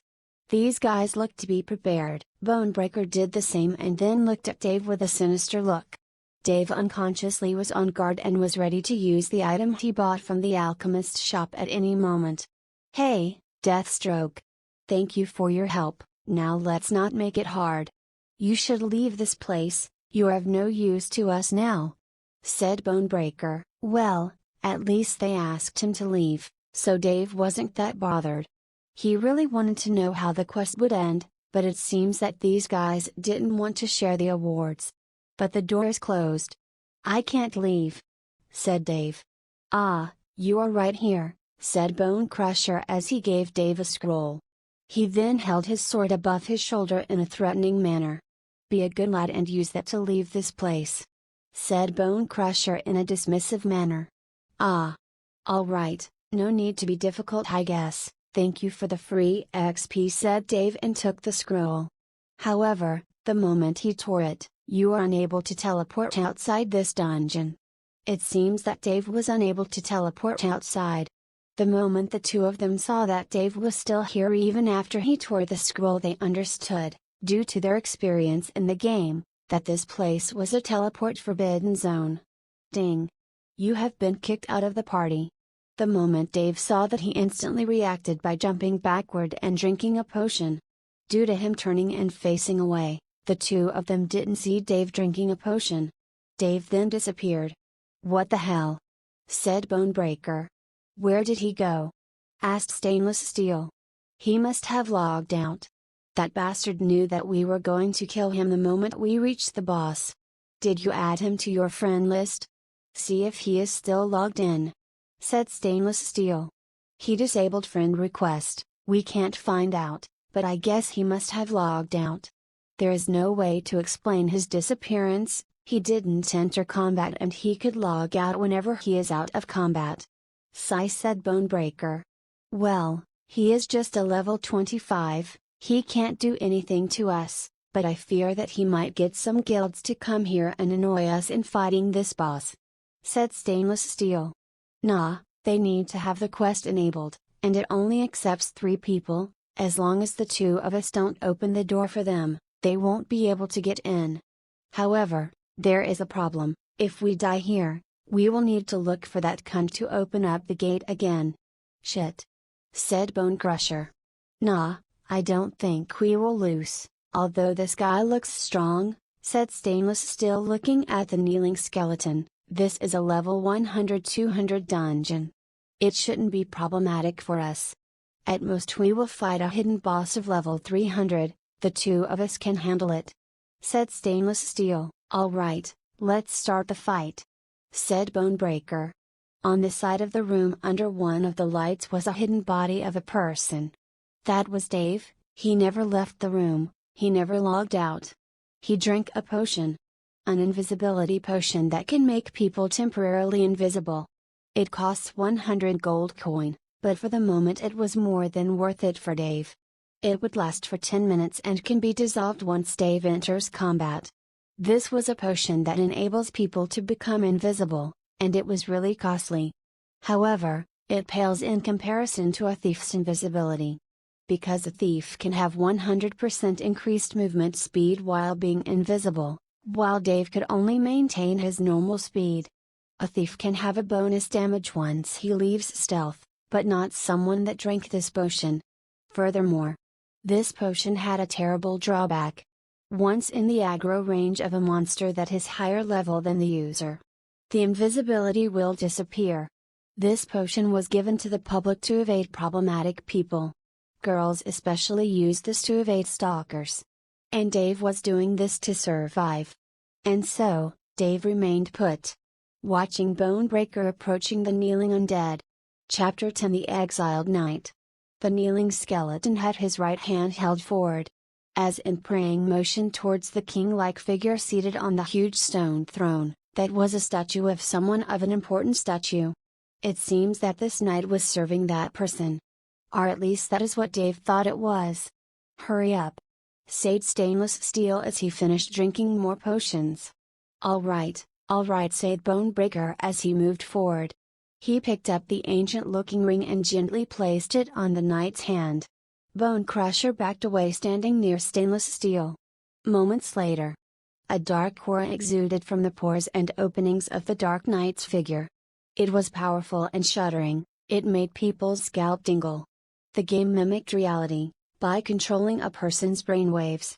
It could easily instill fear in a player. The AI was not ruthless to make people lose their minds or make them suffer traumas. So whenever the level of danger or mental strain became too high, a notification would pop up in front of the player, asking them if they needed to reduce the effects or even cancel them. It was designed to make people feel reality without harming them. The game had an agreement that the player needed to sign before they would start playing. And any traumas inflicted due to their own stubbornness would be their responsibility to handle if they were to ignore the warnings. Dave had such a notification. Though he was not in combat, he still ignored it. Dave truly wanted to feel the rush and thrill of this game. These types of psychic attacks were useless against him. The two guys didn't do anything yet, They waited for the cutscene to end as the Dark Knight stood in the middle of the closed room. Dave paid attention to everything around him and made sure that he was at least 30 meters away from the boss. Once inside that range, Dave would automatically enter combat stat and his appearance would be revealed. That was called the aggro range. Dave made sure that he was at least 20 meters away from the max range of the aggro range. Due to this, he was 50 meters away. This was due to a simple reason. If the fight starts, the tank might start kiting the boss. Fighting a stranger boss head-on is deadly. Especially if one doesn't know the attack patterns or the enemy. They will start by slowly kiting the boss, and moving around gauging the attacks of the enemy. If they have AO skills or even some summoning skills, two players would naturally find it hard to fight such a boss without first testing the waters. Once the monster stood, it was possible to identify it. The moment Dave inspected the monster, his face instantly paled. Exiled Abyssal Knight Dedra. Tier, Ethereal, Level. HP? Defense? Don't even think about fighting this. Holy Mother of God! Said Bonebreaker. Indeed, this was not something any of them could fight. This was too overpowered. Too much and too impossible. Not even the best equipped players could even manage to make a dent in an ethereal tiered boss. This boss is ridiculously overpowered. An ethereal tiered boss is at least level 600. And that was the bare minimum. For the two of them who were level 351, and 322. This was not something they could fight. The boss looked around and stared at the two before him. He brought his shield up to his shoulder, and his sword smacked on the shield making a deafening sound. He did that 3 times, increasing the pressure felt by the two guys immensely. You have awoken me from a long slumber. Ready yourselves, mortals, said the Abyssal Knight. Shit! Cried out Bonebreaker. Fucking hell! This game is fucked up. Why put something this powerful in this quest? Said Stainless Steel dejectedly. Dave, on the other hand, was stunned. This was something beyond anything anyone in this game had ever managed to even see, not mention fight. Indeed, this was rather absurd. The game shouldn't put something like this at this stage of the game. At least, 2 years later, when people are able to fight against ethereal tiered bosses, could they face such a monster? Why would the game make it this hard? Let's just try. If we die, it is alright. We should fight it and think of a way to get back here when we are strong enough. We will have to catch that bastard Deathstroke too. Crap. Without him, we can't do this quest. And at the same time, without us, he can't finish it either. Shit, we will have to bribe him to aid us in the quest. Said Stainless Steel. It doesn't matter. Once we are high leveled enough, we can force tracking bounties on him until he agrees to help us open the gate. If I knew this would happen, I wouldn't have shared the quest with him. Crap. Said Bonebreaker. The Abyssal Knight didn't move. He waited until the two of them moved first. Alright, let's just test the waters. Said Bonebreaker. Yet the moment he stepped into the aggro range of the boss, another cutscene appeared. And the two of them were halted in their steps. The statue behind the two trembled lightly. Then a deathly aura encroached on it. If the Abyssal Knight's aura's pressure was like a ferocious monster, the aura from the statue was like a giant tidal wave crashing on the three of them. The fear level increased significantly. It was as if everyone was facing an ancient demon. The statue's eyes shone bright and it even moved its head. Dedra, spoke an ancient, unholy, deep and savage voice. It was devoid of emotions. Yet still, it spoke with cruelty beyond human comprehension. It was but a word that made everyone shudder. The AI sure was powerful to induce such fear levels in a human's mind. The moment the word was said, the knight dropped down, his knees crushing the floor. King! Cried out the Abyssal Knight. His voice was filled with unwillingness and hatred. Hatred against the statue. Or whatever was speaking from within it. You have no right to walk the lands. You have betrayed me. Die once more. said the king, and a small skull appeared on top of the undead knight. Minus 100,000 horsepower. Minus 100,000 horsepower. Minus 100,000 horsepower. Minus 100,000 horsepower. Minus 100,000 horsepower. Minus 100,000 horsepower. The boss began losing HP like a ruptured dam. However, even with the enormous amounts of HP being drained at every second, his HP bar was barely being emptied. Dave inspected the Abyssal Knight once more and was surprised to see a debuff appearing on his status screen. Exiled Abyssal Knight Dedra. Tier, Ethereal, Level. HP? Defense? Don't even think about fighting this. Cursed. Dave then inspected the debuff. Curse of the Death King. For every second lose 0.5% of the target max HP until they die. What a powerful curse. Oh, thank God. We have a chance now, said Bonebreaker with glee. The statues aura disappeared and the cutscene was over. Damn it! Roared the Abyssal Knight as he stared at the two before him. It was because of you, cried out the monster. He really did have emotions. Dave could only praise the game's AI for making this so realistic. I shall not die alone. At least I will bring you all with me, he said as he charged forward. His aim was the priest, probably due to his holy aura that was irritating him. Oi! Bonebreaker! Pull him away! Pull him away! Cried out Stainless Steel as he saw the giant sword coming down on him. Anchor Hall, cast Bonebreaker. Anchor Hall was one of the Paladin tank's main abilities besides block. Anchor Hall would increase a tank's threat level by a huge amount. It gave him 200% basic weapon damage as a threat value. Even without damaging the target, he would still gain the aggro value with ease. The moment the threat level of Bonebreaker increased, the attack target was instantly changed. And Bonebreaker was the target. Bonebreaker played for several of years in this game, and he knew well that if he were to take the ethereal tiered boss attack head on, he would either die or be very close to it. Bonebreaker totally gave up on fighting the boss. There was no way he would be able to even deal a single digit of damage to the boss. Mainly due to the boss having more than 200 levels above him. That was more than enough to make the boss totally immune to Bonebreaker's damage. So he had to remain alive for the time that the boss would die from the curse. That was the only way. Anything else would be idiotic.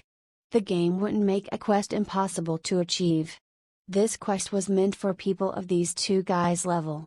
And having them face an ethereal tiered boss this early would be a mistake on the game's behalf and also an insult to the powerful AI. The overbearing Abyssal Knight struck down with a powerful attack, strong enough to crush the earth. However, due to Bonebreaker's experience in the game, he retaliated with skill. Block. A simple skill, it aids the user in fully negating the damage from a physical attack. It is useless against ranged attacks or magic. But melee, they can't deal any damage value with this skill no matter how strong the weapon is. However, there was something interesting that happened later. Knockback effect. The difference in strength is influenced by the attack of a weapon. This was implemented in the game due to the nature of tanks standing strong against powerful enemies without flinching. Now if two targets have different strength levels, the one with the more strength can actually knock back his enemy if his attack lands. And this happened right now. Even if Bonebreaker managed to defend, he was sent flying 20 meters to a nearby wall. Block is not an omnipotent skill. It uses multiple variables to defend. First, was stamina consumption. If a player uses block, their stamina is consumed based on the damage dealt. Furthermore, if the power of the attack exceeds the stamina bar of a player, strength takes place to protect the blocker. If the strength value is still vastly different, then the knockback effect takes place. This just means that the knight managed to destroy Bonebreaker's stamina bar and even knock him all the way to the wall. This was added due to the nature of tanks, They could take in strong bosses with ease, but with the knockback effect, they will be forced to run back to the fight every time they are thrown away. Block was a powerful skill back in the early days of the game. A player can actually use block rather consecutively. But, it was nerfed later on. Block's minimum cooldown is 5 seconds now. And moreover, if it was not timed correctly, a second too slow and the attack would fully land on the target. A second too early and the block effect will disappear and make the shield nothing but a decoration in front of the wielder. It could still negate a percentage of the damage, but nothing like the actual skill. Bonebreaker clearly knew of this, and still decided to block. His objective was not to win the fight but to survive long enough for the boss to die from his cursed statue. So he began shielding himself with the shield and drank a healing potion. Even if the boss didn't land a hit on him, his friend immediately began to fanatically heal him up. The boss's damage even under the damage reduction of the shield held forward was still immense. Bonebreaker didn't attack, he only huddled like a turtle behind the shield, and cast Anchor Hall every time it was available. If he didn't do that, then the priest's aggro value would increase tremendously and he would switch to him. If a priest dies first, the tank would naturally follow. So the two began to fight, not against the boss, but against time. While Dave remained motionless at the corner of the room, waiting, expecting, and anticipating. Chapter 11 Deathstroke. The fight became more dangerous as time went by. Simply put, skills had cooldowns. As for bosses, their cooldowns were rather short. This was to protect the boss against hordes of enemies. Without short cooldown skill, a boss would be nothing more than a punching bag for everyone to toy with. However, the two players were restrained due to their high cooldowns. Anchor Hall could only be used once every 5 seconds. So is block. That is of course if it was maxed out. A level 300 player would naturally have maxed out that skill, but still, he needed to time his attacks with careful calculations. 5 seconds might look like a short amount of time. But with a boss hitting like a machine gun, it felt like years. A paladin didn't only have these two skills of course. Bonebreaker began to make a defensive skill rotation to help him sustain the powerful assault of the boss. Iron Will, a powerful damage reduction skill, was used to protect Bone Crusher against an incoming attack. It was still 3 more seconds before his block would be available, so he had to use this life-saving skill. Iron Will reduce 75% of the damage dealt with a character for 10 seconds. This would buy Bonebreaker a lot of time to sustain the assault. However, Bonebreaker underestimated the level difference between him and the boss. -126,662. An impressive damage value appeared before Bonebreaker which made his face paler. A damage value that exceeded the 100,000 appears even under the 75% reduction. This was inconceivable. Bonebreaker's maximum HP was about 450,000. He could only take 3 of these attacks, the 4th will definitely kill him, and that was under the effect of Iron Will. A green health value soon showed up on him. Plus 16,000. This was a healing spell from stainless steel. Compared to the damage value, it was pitiful. However, it was enough, as this spell was called Higher Healing, and had a relatively low cooldown. The priest then casts Regeneration, which healed a fixed percentage value of the target's HP. About 2% HP, second for 10 seconds. Once regeneration's time has ended, Bonebreaker would receive 20% of his HP back. It was rather pathetic, but for the moment it was life-saving. Bonebreaker didn't just rely on stainless steel. He also drank healing potions. This fight needed him to go all out. And even though the healing potions were rather expensive, it was still worth it for him. Plus 10,000, plus 9,000, plus 9,000. The fight went on. Normally the boss should have switched targets to the priest. He has been healing like a crazy person. However, Bonebreaker still managed to keep the aggro of the boss on him. His threat level was actually increasing by the second. This was another ability of Paladin. It was a passive skill that would slowly increase his threat value once he enters a fight against unholy types of enemies. Still, that shouldn't have been enough. Therefore, Bonebreaker was drinking a great potion. This would constantly full his threat level. The boss then used his first skill. It was similar to Destructive Smash. He held his sword high and crashed down. Bonebreaker was instantly put under a stun effect and received another devastating damage value. -175,666, and few stars began to swirl around his head. Warrior's Will, cast Bonebreaker. A skill that removed debuffs. It was an indispensable skill for any decent warrior. This would remove all kinds of slow/stun/silence/restrained effects. It was a powerful skill. However, its cooldown was fixed at 20 seconds. If the boss was to use another Destructive Smash, then Bonebreaker can kiss this quest goodbye. Moreover, that damage value was still under the reduction of 75% damage from Iron Will. This was a breathtaking fight. There needed to be not a single mistake. If the players were unskilled, then they would die. This was a dungeon made for at least 3 people.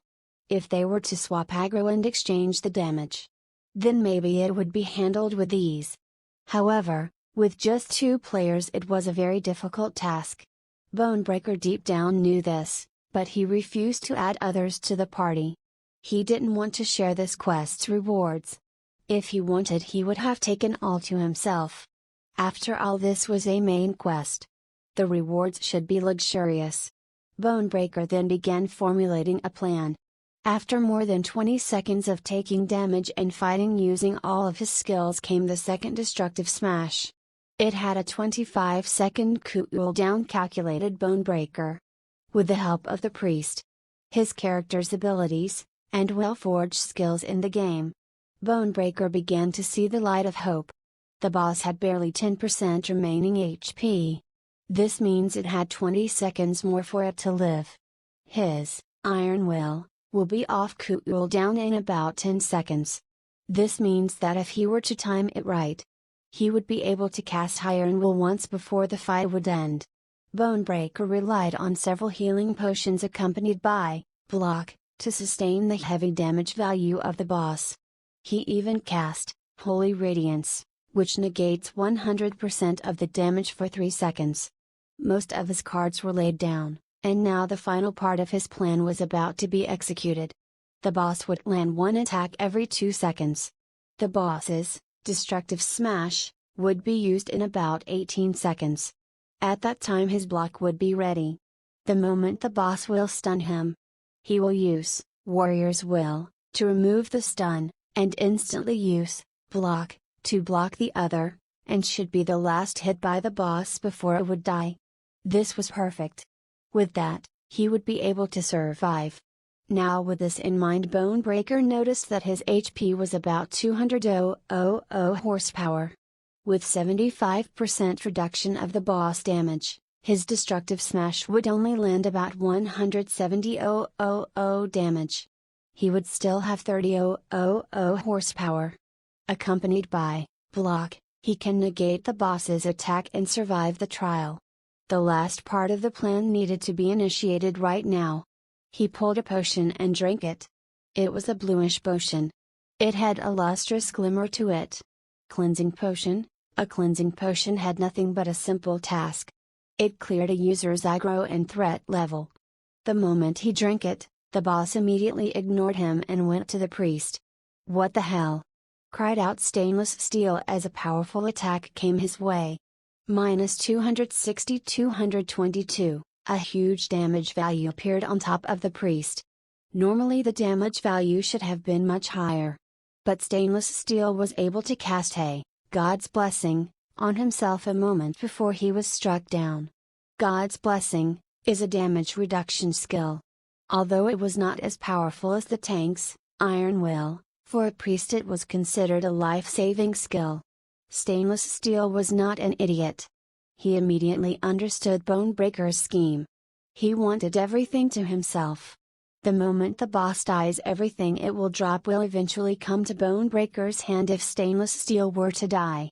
He grunted and cast several skills to save himself, but to no avail. He was killed in another 2 blows. His core disappeared the moment it touched the ground. It was already transported to the graveyard. Bonebreaker knew that his relationship with stainless steel might not be remedied after his betrayal, but he weighed the benefits of the loot from the boss.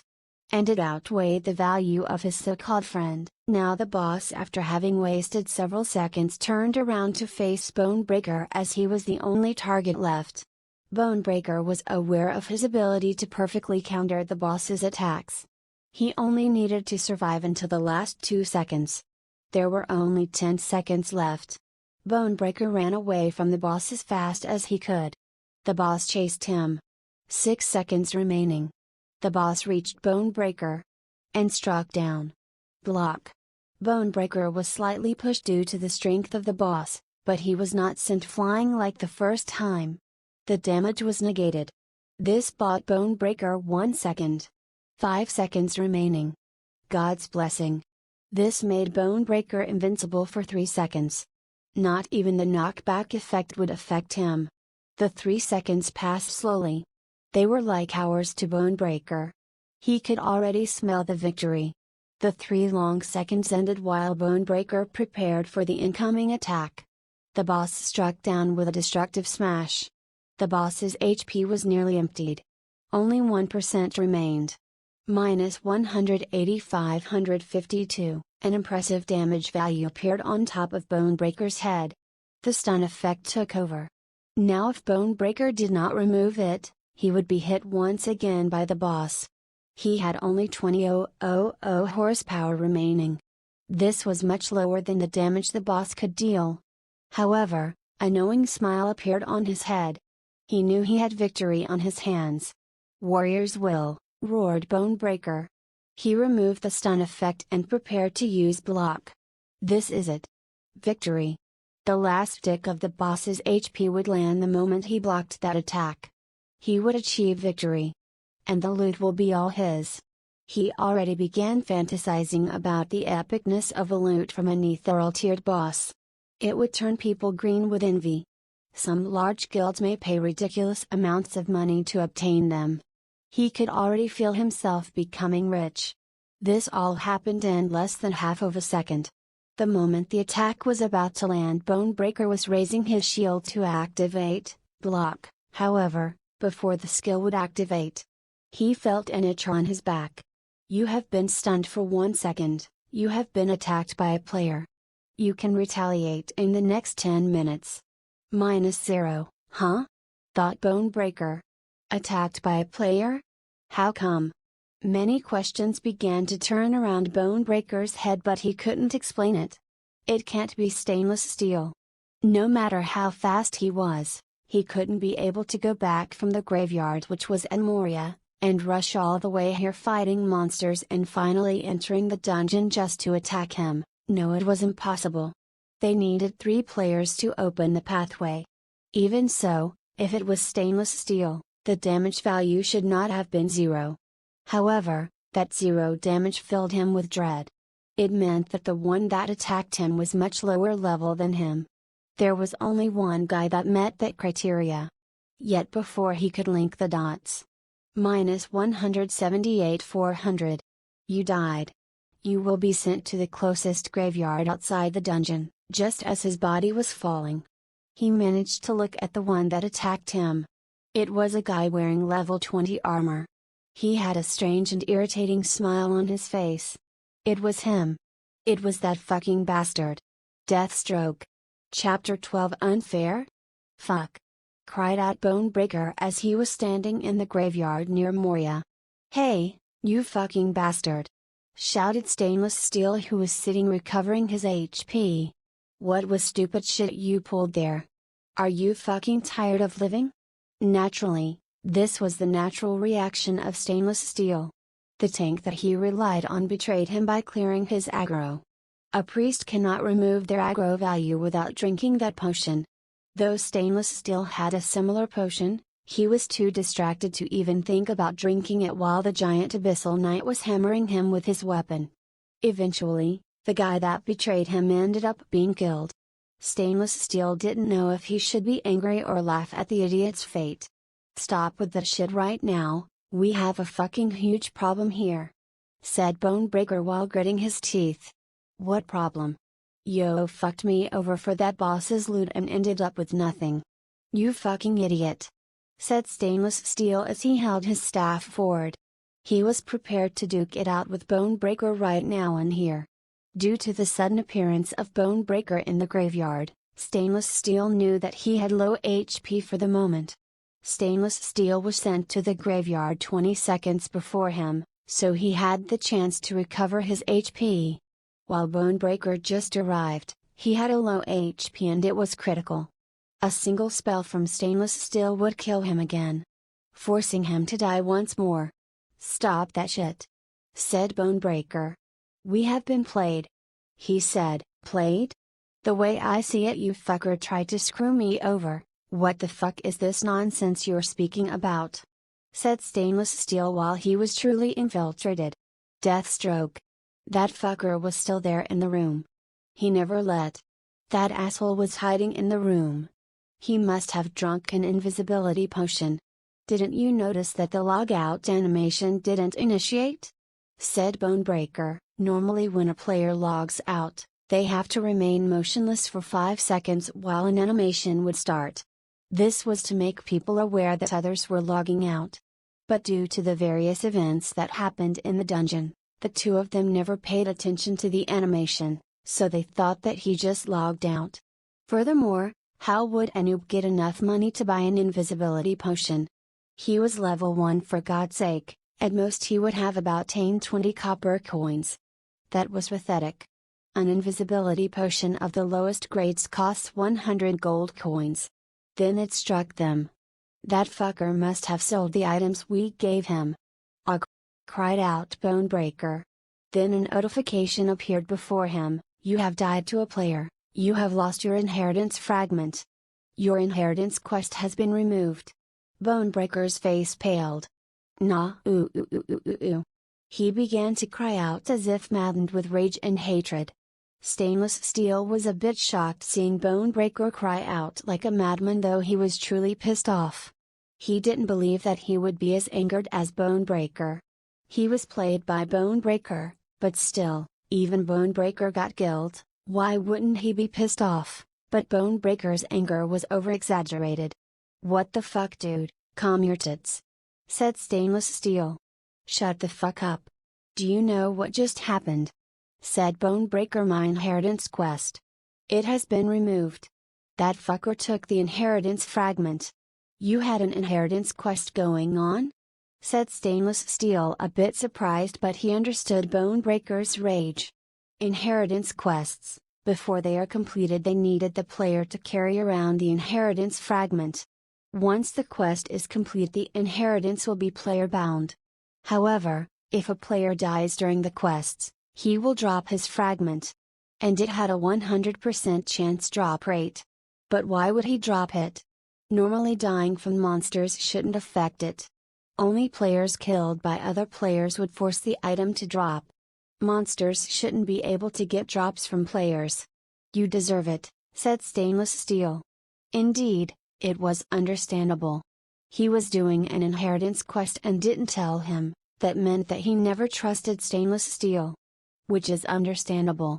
If a player knows you have an inheritance fragment on you, they will do everything to kill you.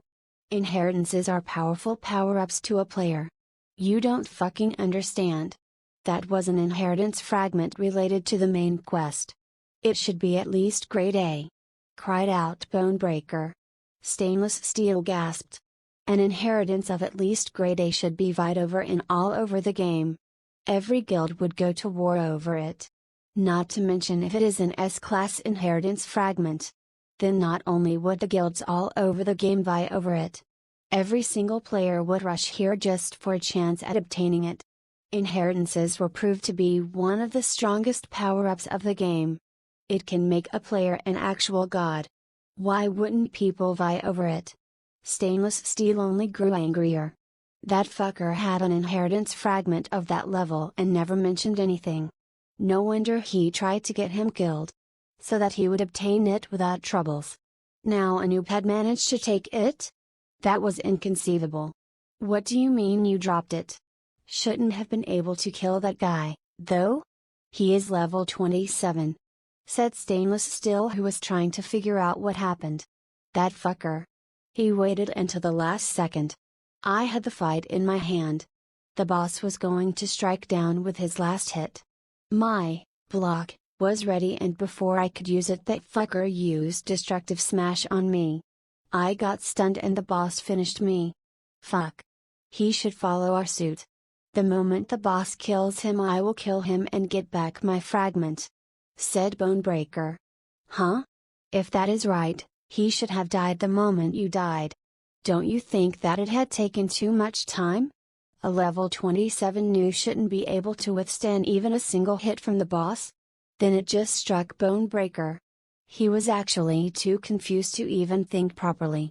With everything that just happened, he just noticed another notification. You have reached the end of your journey in the main quest. You have not completed the quest. Due to this, the bonus award of the quest has been omitted. Awards for finishing some of the quest steps: 20,000 XP, level up. You have received 100 gold coins. If Bonebreaker was angry before, now he had not the slightest expression on his face. He was kicked out of his own quest. This means that the boss had died, or that Deathstroke had managed to finish the requirements for the next step in the continuous questline. Bonebreaker's face turned deathly pale. Stainless Steel had the same expression. This was a shared quest. The guy they invited had managed to finish this step without them. He is now able to continue the quest, while they were kicked out from it. Wasn't the system being unfair? Alfred! Cried out Bonebreaker. A stout-looking butler soon appeared before them. Yes? Said the butler. This was the game's Alfred, there is a problem with the quest.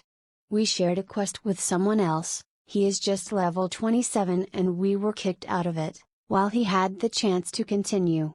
He initiated Park in a dungeon, ruining our chance of finishing the quest properly.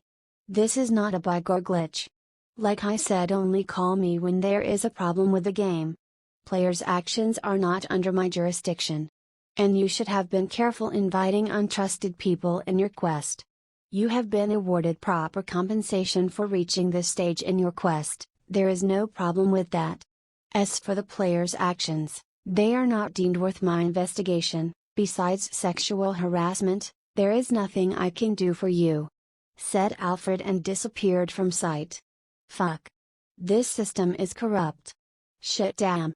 Said Bonebreaker as he began cursing and shouting to the high heavens. While this was happening, a totally different scene happened before Deathstroke. Chapter 13 Main Quest. Dave was mouth agape as he was looking at the Abyssal Knight. The moment he struck at Bonebreaker, an notification appeared before him. But he didn't even have the time to react as the sword of the Abyssal Knight was coming down toward his head. He knew that the moment the sword lands, he will instantly be killed. However, an inch before the sword would strike at Dave, the last tick of the curse activated. -99,999, the Abyssal Knight crashed down to the ground. He knelt down and heaved a heavy breath. Even his name tag turned from dark red to green. This means that he became friendly. How the hell did this happen? An exclamation mark appeared before the Abyssal Knight's head. The boss had only 1 horsepower left. And with the addition of the green tag name and the question mark. A quest. Dave drew a heavy breath as he steadied himself. That was too much. He never had to think this hard during his whole life. He was calculating from the moment the first attack of the boss until this very moment. He never stopped calculating and making plans. Dave was never a dull person, he always shined when he was young in class.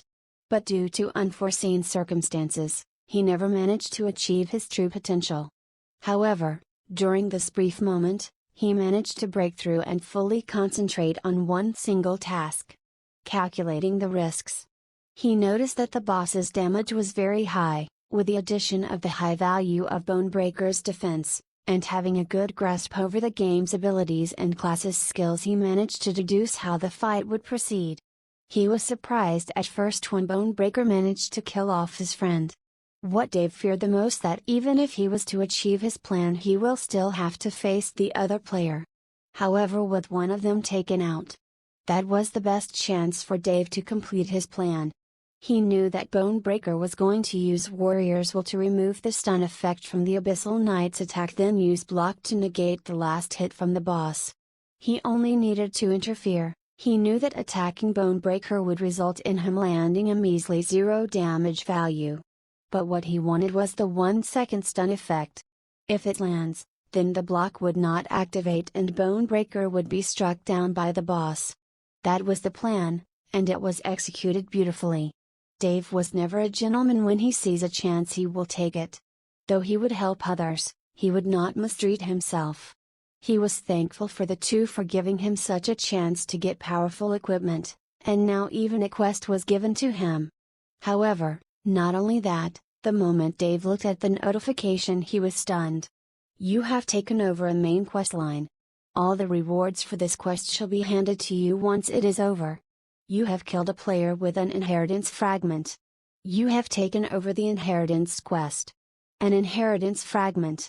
Dave was stunned.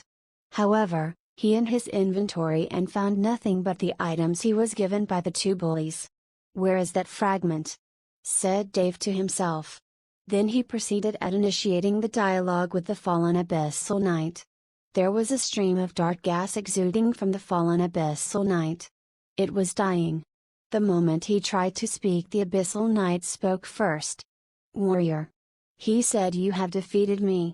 Though not in my full power, you still managed to survive my attacks. For this you earned my respect, he said. Dave didn't do anything about what the Abyssal Knight had said, but he understood that this was scripted, so he didn't say anything. Would you spare this dying knight a moment of your time? Said the knight as he used his sword to lean on. Yes, speak your mind, said Dave. The Abyssal Knight nodded towards Dave, then began speaking. We are servants of the Undead King. You must have seen his aura that resided in the statue before. That creature was once one of the strongest creatures in this land. However, he grew too complacent. He betrayed the teachings of the god of death.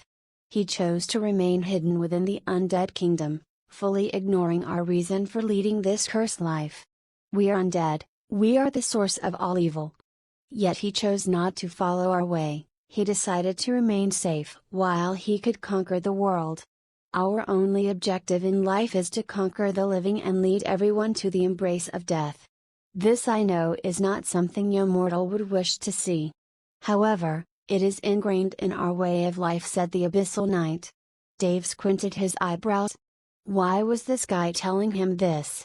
The death god has given me a task long ago. It was for me to take down the current undead king. However, my revolt was soon destroyed. I was powerless against the undead king. Though I gained enormous strength, I couldn't defeat him and was exiled by him. Would you mind completing my task? Asked the Abyssal Knight. You have been offered to continue the quest of an old knight. You have two choices before you. Refuse and kill the Abyssal Knight. You will be awarded several high-tier types of equipment and a huge amount of experience. Refusing will stop the main questline. The inheritance fragment will also be destroyed, accept and you will be able to continue the main questline. Finishing the questline will award you with luxurious rewards. You may also continue the inheritance questline. Your choices are irreversible and might have huge impact on the game. Why? Dave then was instantly shocked. A main questline related to an inheritance quest. This was a treasure trove. However, if he were to continue, he would lose the loot from an ethereal tiered boss. Difficult. Too difficult to choose. Dave began to weigh his options. Accepting the quest will probably lead him on a huge adventure where he might find treasures or get awesome findings, but that is in the far future. However, refusing will award him with the knight's equipment while he could gain immediate benefits if he were to sell them in the market. Dave was really tempted by this prospect. This way an ethereal tiered weapon will make the world vie for it. If he was to sell it he might get a lot of money.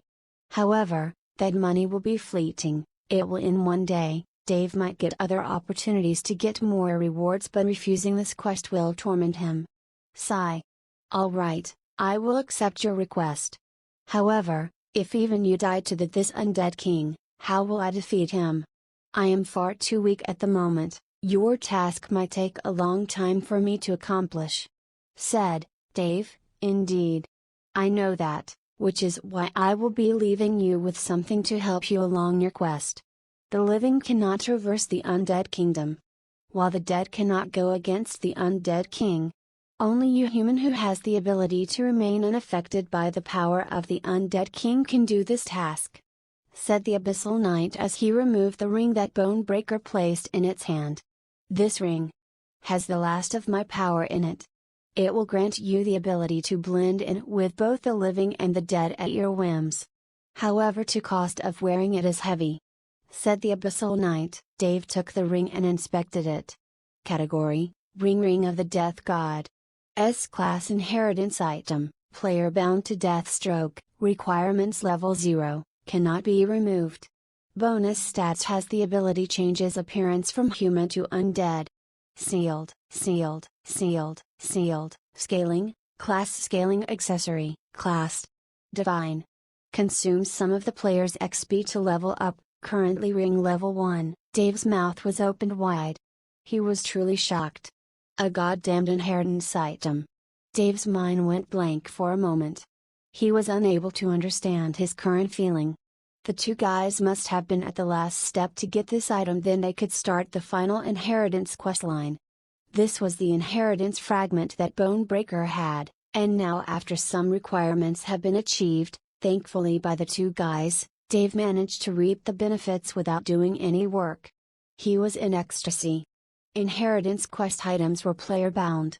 They are not like inheritance fragments. The moment a player picks them up they will be his forever. However, there was a heavy price he had to pay to get them. Once worn he cannot remove it. This means that of his 2 rings slot, one will be permanently sealed. The ring had a level requirement of 0, which meant that anyone could get it. However, it seems that some of its abilities were sealed. It seems that once Dave reaches certain levels or meets certain criteria he will be able to unlock the seals on the ring, making it more powerful. It was truly an amazing item, so Dave placed it in his inventory without question. He didn't dare wear it right now, but still, there was no problem with him placing it in his inventory, at least until he levels up high enough to try and kill the undead king. This quest was really blissful. Even without being able to receive the Abyssal Knight's armors or drops, he was satisfied with the S-Class inheritance item. My powers are fading. You are not strong enough, and training in the world of the living will not enable you to defeat the undead king.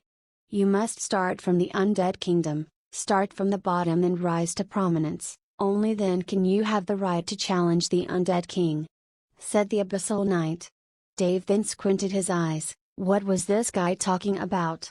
The undead Abyssal Knight then stood up, barely maintaining his foothold. These are my prided weapon and shield, said the Abyssal Knight. However, you are too weak to use them. Once you reach a high enough rank within the Undead Legion, they will be available for you to use, said the Abyssal Knight. Dave was still unable to understand what the guy was saying. But the giant sword and overly large shield disappeared from the Abyssal Knight and appeared on Dave's inventory. More loot. This was a windfall. However, you have not met the requirements to wield. Inspect these items. Missing requirements: Undead state/race Undead. Title: Undead Knight, level 450. Dave's face paled once he saw the requirements. Too difficult.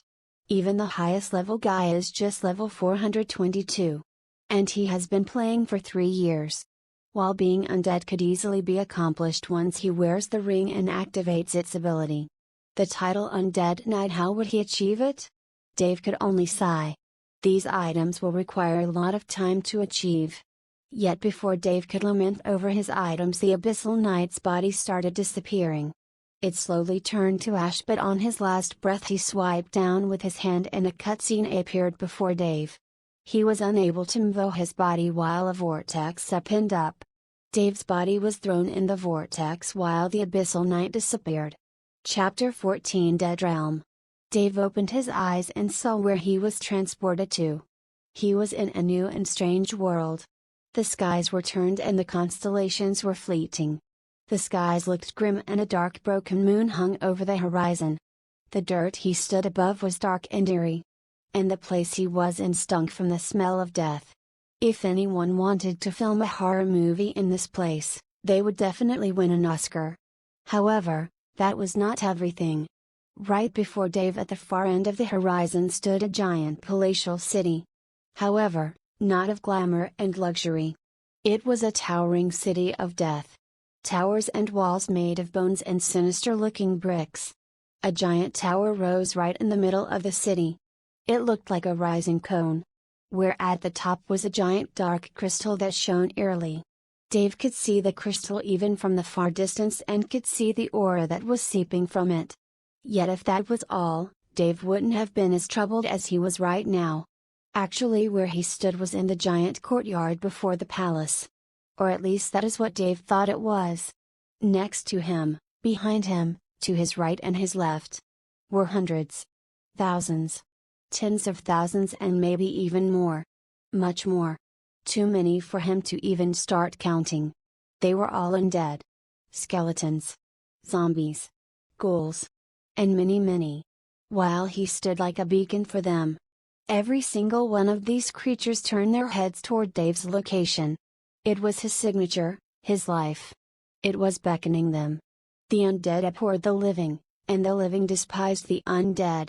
It was no hard to imagine what would happen to Dave if he was standing amongst the undead. You have entered the land of the dead. You are currently alive. If you were to die in the land of the dead, you will be exiled back to the land of the living. Once you die in the land of the dead, your inheritance quest will be failed. The main quest will be removed. An unholy screech then soon followed the moment Dave read the notification.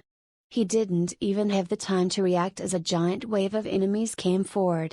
They wanted to kill him. Ravage his body and soul. Dave's mind went blank for a moment as he saw the giant wave of enemies attacking him. And at an almost instinctual level of reaction, he immediately grabbed the ring of the death god and equipped it. Dave wanted to use this ring later on in the game. Once that ring was equipped, it will never be removed. And this would limit Dave's growth. However, he understood that without the ring he will be killed. The ring can grant him the appearance of an undead. And with its help, he can blend in with them. If he were to die before the quest was completed, he would want to kill himself from shame. So without further ado, he just wielded the ring and a powerful and ancient black aura emanated from his body. Dave used to look like a tin man due to the heavy iron armor's skin. Only his face was apparent, but now once he wore his ring, the armor broke apart in several places. It tore like if it was made of paper and several parts of it rusted. His skin crawled and shuddered as it began to shrivel up. His eyes received, his facial skin was eliminated and all of his body's internal organs turned to nothing. Dave could now feel wind passing through his body. Literally. And as he looked down, he saw that he was nothing more than a skeleton wearing an old, rusted-looking armor. That was not all. The moment the transformation ended, every single monster before him had a green tag on their heads. They stopped, they were stunned at the sudden change, but none of them even bothered to find an explanation. They worked with a simple process: human equals enemy, undead equals friend, as simple as that. Thus, Dave was saved due to the low intelligence of these creatures. Dave heaved a sigh of relief as he began organizing his thoughts. He inspected his status screen to see the changes that happened. He was afraid that with the current transformation that his equipment may have been destroyed. Level 27, name Deathstroke, race human, undead, health 4200 plus 210, mono 1100 plus 55, stamina unlimited, rage, focus 100, intelligence 110 plus 5.5, wisdom 110 plus 5.5, Dexterity 110 plus 5.5, Agility 110 plus 15, Vitality 10 plus 0.05, Strength 150 plus 5.5, Magic Absorption 500, Damage Nullification 1000, Immunity 10% plus 0.05%, Dash, HP Regen 0.1 per second plus 0, Mana Regen 1.1 per second plus 0, Stamina Regen plus 8, Rage, Focus, Regen 1 per second, Title I Know It All. Thankfully, there was no change to his status. But there was a simple addition to it. But once Dave took a careful look, he was immediately stunned. Unlimited stamina? Exclamation mark, what the hell? Even the Regen is capped at plus 8. What the hell was this? Dave's mind went blank for a moment, then he touched on the undead that was next to his current race. You are currently an undead creature. With this, you gain the undead race's bonus trait. Never tear, never hunger, never fear. Unlimited stamina, infinite stamina Regen / great weakness towards the light, holy elements. Cannot be healed via healing spells, and will receive double damage. Can only reconstruct yourself with the life of others. Fear-inducing effects are nullified against undead. Would an already dead person fear anything? Killing enemies grants you a portion of their life essence, healing you. And can be healed via consuming dark spells. Ah, so this was a bonus of the undead race's trait. Quite amazing to a warrior type, however the weakness of this trait is absurd. An undead with unlimited stamina would be most supreme. In fighting bosses, however, if they were healed they will take damage. Damn. But for solo play they should be amazing. Now, what am I supposed to do? Said Dave. However, as he tried to speak the words, only the clacking of his jaws were heard. He didn't have any vocal voice, it was rather creepy. Dave looked at the map and found nothing. This place was cut off the outside of the game. Dave began to panic for a bit. How was he supposed to leave this place? If he needed to resupply? How will he do it? His level is too low for him to face the Death King, who is probably at the top of the tower. How can he level up? True, there are a lot of undead monsters here, but most of them had red skulls on their heads when Dave entered this place. He can't fight them. And now they are all friendly. Is there a problem in the game sitting? Thought Dave. Then he had no choice but to call for Albert. The moment he spoke the words, an old and gentle-looking butler appeared. What is the problem, young man? Oh, it is you, said Albert, as he remembered the old man's name. I think there is a problem in this expansion. I am stuck in this place, I can't leave. How am I supposed to finish the quest if all the monsters here are undead? I won't be able to level up, nor complete the quest. Isn't this a problem? Asked Dave. Indeed, this is quite problematic. Actually, this expansion was not supposed to be opened until the average level of players reaches the 500. The quest you have is rather too difficult for you. But normally this was supposed to happen. This is a closed area, for the moment only you are present. It was supposed to be a pioneer zone for those that managed to start the inheritance quest. And now you are the sole person in this place. I will initiate the questline for you but make it possible for you to start the mission needed for completion. The butler waved his hand and a notification appeared before Dave. Call of the Undead King. The Undead King has grown tired of waiting. Those that stand at his gates are his servants. You will be teleported to start your first mission. In the end only the dead shall remain. Chained quest. In the end only the dead shall remain. In 1 hour, you will be teleported with a platoon to take down some wandering adventures. Finish your quest to gain contribution points. Contribution points depend on the efficiency of your quest completion. Once you gain enough contribution points, you will have the right to challenge one tier higher supervision. Gaining his position will grant you the right to command over his troops. Losing will consume all of your contribution points and you will have to start all over. Oh, so a park quest? Nice, said Dave as he understood. Normally, this was supposed to happen later in the game, As a pioneer, you will have the chance to start the quest first. Once the expansion is opened, the race Undead will be available to everyone. And they will also have the right to start the challenges. If you die once, you will be kicked out of the expansion and you will have to wait for it to open to challenge it from the start," said Albert. "Oh, then what if I manage to defeat the Undead King before the expansion opens? I guess that I can climb in rank all the way to the top, right?" "Indeed, you can climb all the way to the top. I will even give you a list of the tiers and need contribution points to have the right to challenge higher authorities. But to defeat the Undead King? Alone? That is impossible. He is too strong. And it is a regional boss. It needs an entire army to defeat. They must first destroy the army stationed here, then climb the 7 floors of the palace to have the right to challenge him.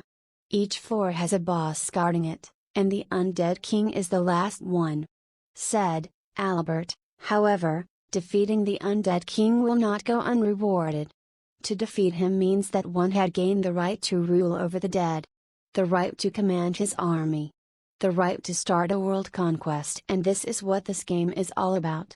The Undead King is one of the major bosses in this game, and with his power, he can topple over cities. Do you think that you alone have the chance to defeat something that could threaten the world of conquest?" asked Albert in a teasing manner. The only thing that Dave hates the most is being belittled. And Albert did so just now. However, due to him being just an AI, Dave didn't get angry with him. He knew how hard it would be, but he never backed down from something before he tried. "I will give it a try," said Dave with a smirk as he looked forward. He then thought about something. To defeat the Undead King means that I will be able to command this legion. An overpowered army of the undead. Wouldn't that be cool? I wonder how people would think when they see something this huge charging at their territories," said Dave. "Gaining territories is the best way to become richer. With that, you can get the control over a region, and have a percentage of its taxes as your salary. Also, you will have control over the teleportation circle within the regions and can input any amount of money in it for people's usage. Crossing the vast distances between cities on foot is time-consuming. Gaining the control over the teleportation circles in cities is an incredible mean to get a lot of money. I should really think about this seriously," thought Dave. Dave didn't notice that he had a strange habit. Whenever he is pondering, he would tap his right hand fingers on his chin. And now with his skeleton figure, it would make eerie tapping sounds as bone tapped on bones. Whenever Dave entered this state, this would only mean one thing: that no matter how high the challenge, it would be taken seriously and conquered eventually. Chapter 15 First Blood. The moment Dave began pondering about how he was going to initiate his mission, Albert disappeared and left him with a notification. Ranks / Commanding Units. Contribution: Normal Skeleton Soldier. Lowest Unit: 0, Elite Skeleton, commands 10 normal units. 100. Skeleton Captain, commands 10 elite skeletons. 1000. Death Knight, commands 100 skeleton captains. 10,000. Doom Knight, commands 100 death knights. 100,000. Abyssal Knight, commands 100 doom knights. 100,000. The moment Dave saw the table, he made a quick calculation and understood that an Abyssal Knight can command up to 100,000 unit. That was a single Abyssal Knight. How fearsome! How many Abyssal Knights are under the Undead King? And for Dedra, exiled Abyssal Knight, to have even thought about revolting. He either was strong and powerful enough, or dumb enough to not notice the huge army behind the Undead King's back. However, the amount of contribution points needed to reach all the way to the highest tier is tremendous. Dave would need to work hard, and by the end, he needs to have the strength to defeat an Abyssal Knight to be able to initiate the quest given by Dedra. This means that he needs to be powerful enough to defeat another Abyssal Knight just to have the right to challenge the Undead King. And looking at the difficulty of defeating Dedra, who was both cursed and heavily weakened, Dave found it absurd to be able to fight one with his full power alone. Sigh, this quest is really difficult. And the worst part.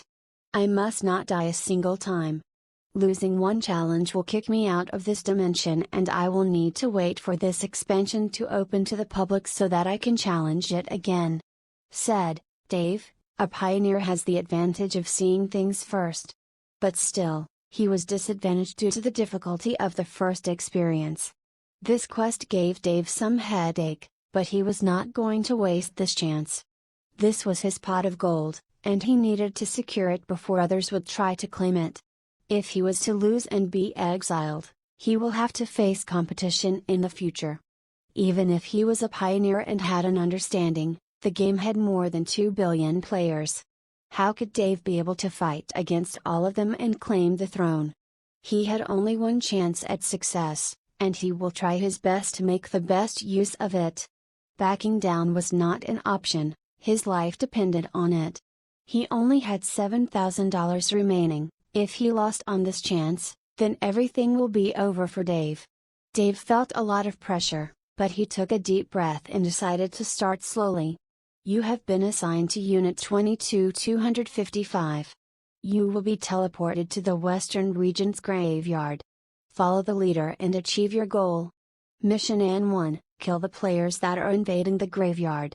Reward 10 contribution points once successful. Achieving some hidden requirements can award bonus contribution points. 10 rays of light soon shone over the vast space where Dave was. And he was instantly teleported outside the strange world and found himself in a strange place. It was a huge graveyard, with many tombs. Dave looked around and found out that he was accompanied with 9 other skeletons. One of them was an elite skeleton. The elite skeleton remained behind the others and clacked its jaws. It commanded them to move forward and they did. Dave followed suit. The graveyard was dark and eerie.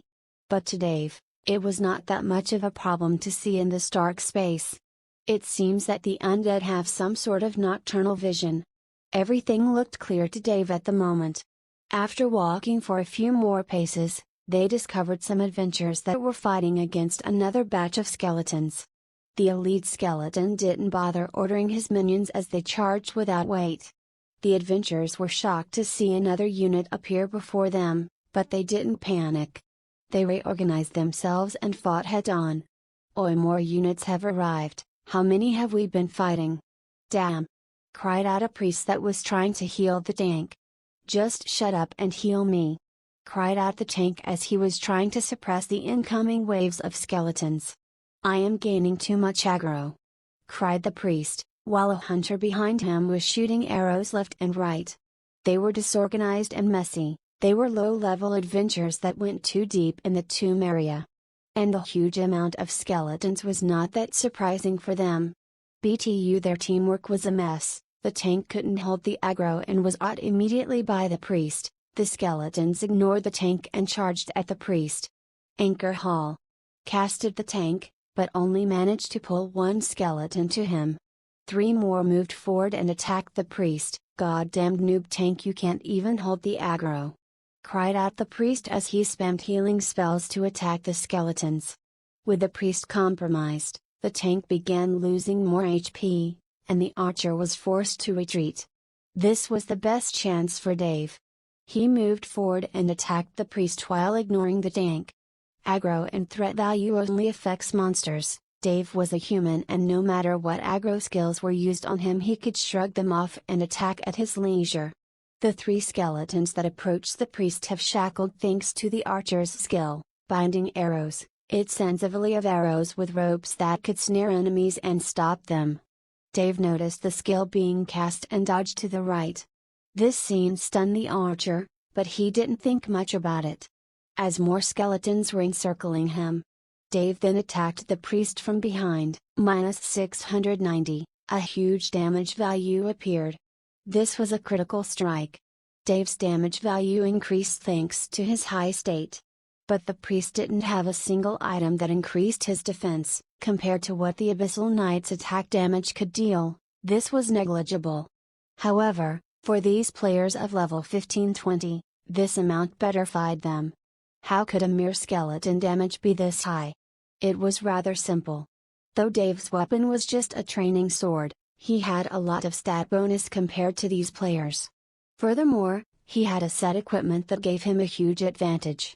Furthermore, he had increased his strength by 40 points.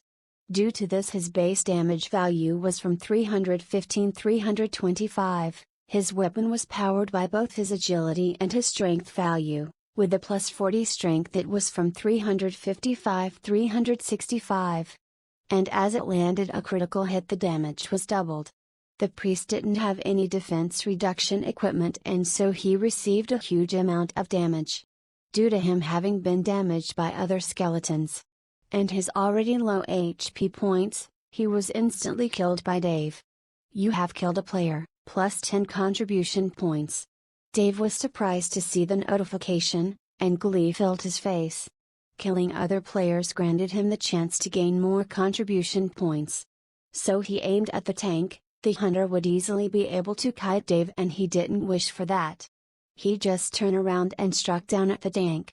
Minus 120, a damage value appeared before Dave. Due to this attack not being a critical, the damage was low compared to what happened to the priest. Also, the tank had a bit of damage reduction on him, so it was much lower than the basic damage of Dave's weapon. But still, even ants could kill humans if there were too many of them. The tank had no chance to retreat as he was surrounded by several skeletons and they all attacked at the same time. However, Dave was not going to miss his chance at landing the final hit. He calculated that the tank's HP was about 20% and each hit from the skeletons would deal about 1% of his remaining HP. Dave could deal about 5% with one hit. This meant that the tank had about 2,400 horsepower left. This stunned Dave. Why would this tank have this much HP? This would mean that he had about 12,000 max HP. A level 20 player had more HP than Dave. He didn't really bother thinking about it for the moment, but he decided to continue with his attacks. The moment the tank had about 4% HP, Dave finished him off, gaining another 10 contribution points. Turning around to look at the hunter, he found out that he was already killed off. Dave sighed as he was unable to take down the last hunter, but didn't worry about it. He already got 20 contribution points, and once he finishes the quest he will have a total of 30. That was enough. You have successfully completed your first mission, plus 10 contribution points. You have lost only one member of your unit. Plus 9 contribution points.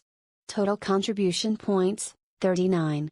This appeared before Dave and he was gleeful at the bonuses. It seems that the less unites he loses, the more contribution points he receives. This was rather nice. Reaching elite skeleton rank would not be that hard, at most 2 more missions like these and he will be able to rank up. Dave found himself back at the giant courtyard before the giant palace. You have finished your first mission. Your next mission will start soon. You can refuse or accept it. Refusing a mission will cost you 10 contribution points. Dave then understood something. This was to help players who wish to stop the quest temporarily. They shouldn't be forced to do a mission after another. People have biological needs. Sleep, food and others. Doing a non-stop quest like this to reach the top in one sitting is impossible. So Dave decided to stop for the moment. It was hard on Dave. He has been playing for almost 2 days game time and that was about 16 hours real life. Dave logged out and went to fetch some food. This quest needs patience and a long time to complete.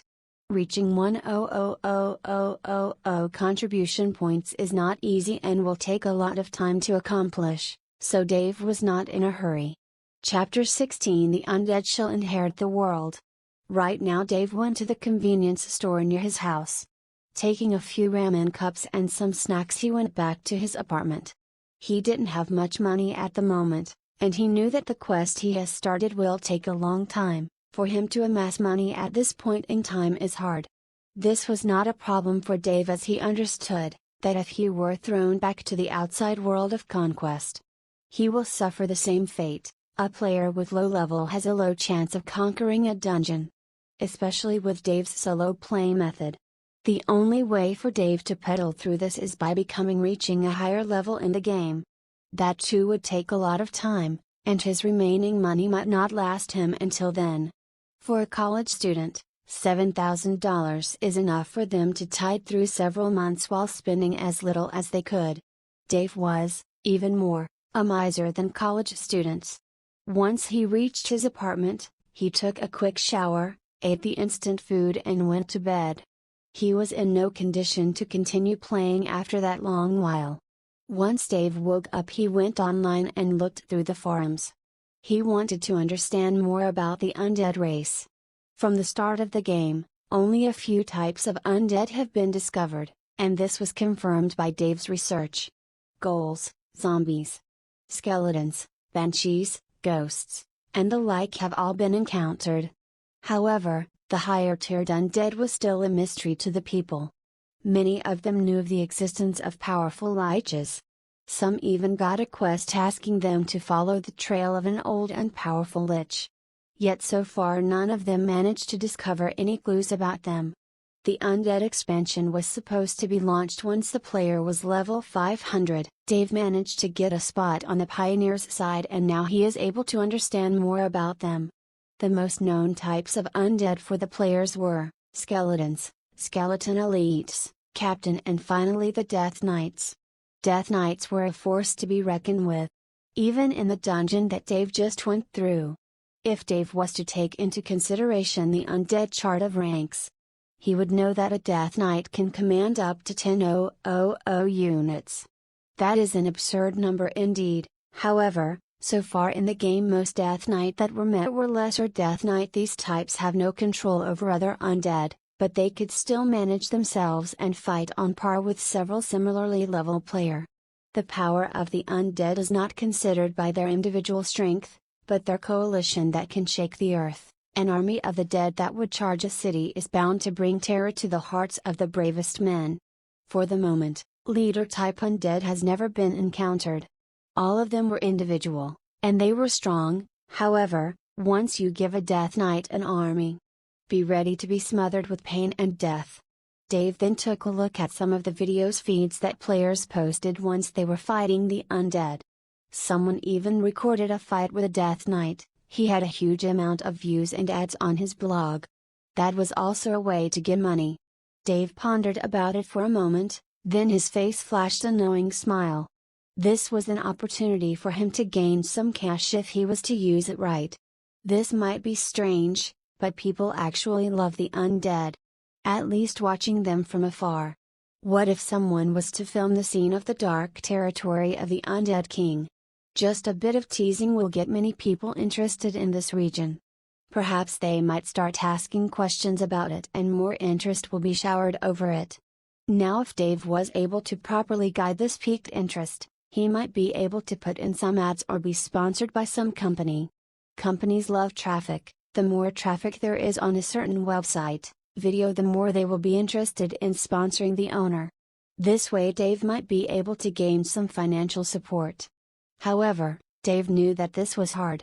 First things first, indeed the first peek at the world of the dead might be interesting, but if the missions Dave was receiving remain the same, or if Dave doesn't bring new content to his feed, the interest will soon be lost. So the best way for Dave to make himself known is to start some trouble. Dave smirked and created an account on the forums. He created an avatar and chose a small naked skeleton as his avatar picture. He named it, Mr. Skeletal. Then he plugged in his headset and took the feed of the last day he played.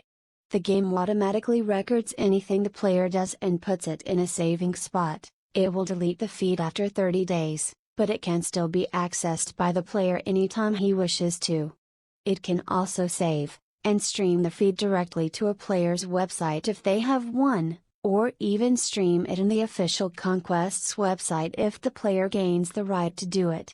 Dave only took a few scenes from his past day and put in a 10 seconds video feed. In these 10 seconds, Dave played the scene where he was in the middle of the gigantic army of the dead and them charging towards him with all their might. The tens of thousands of undead charged with relentlessness.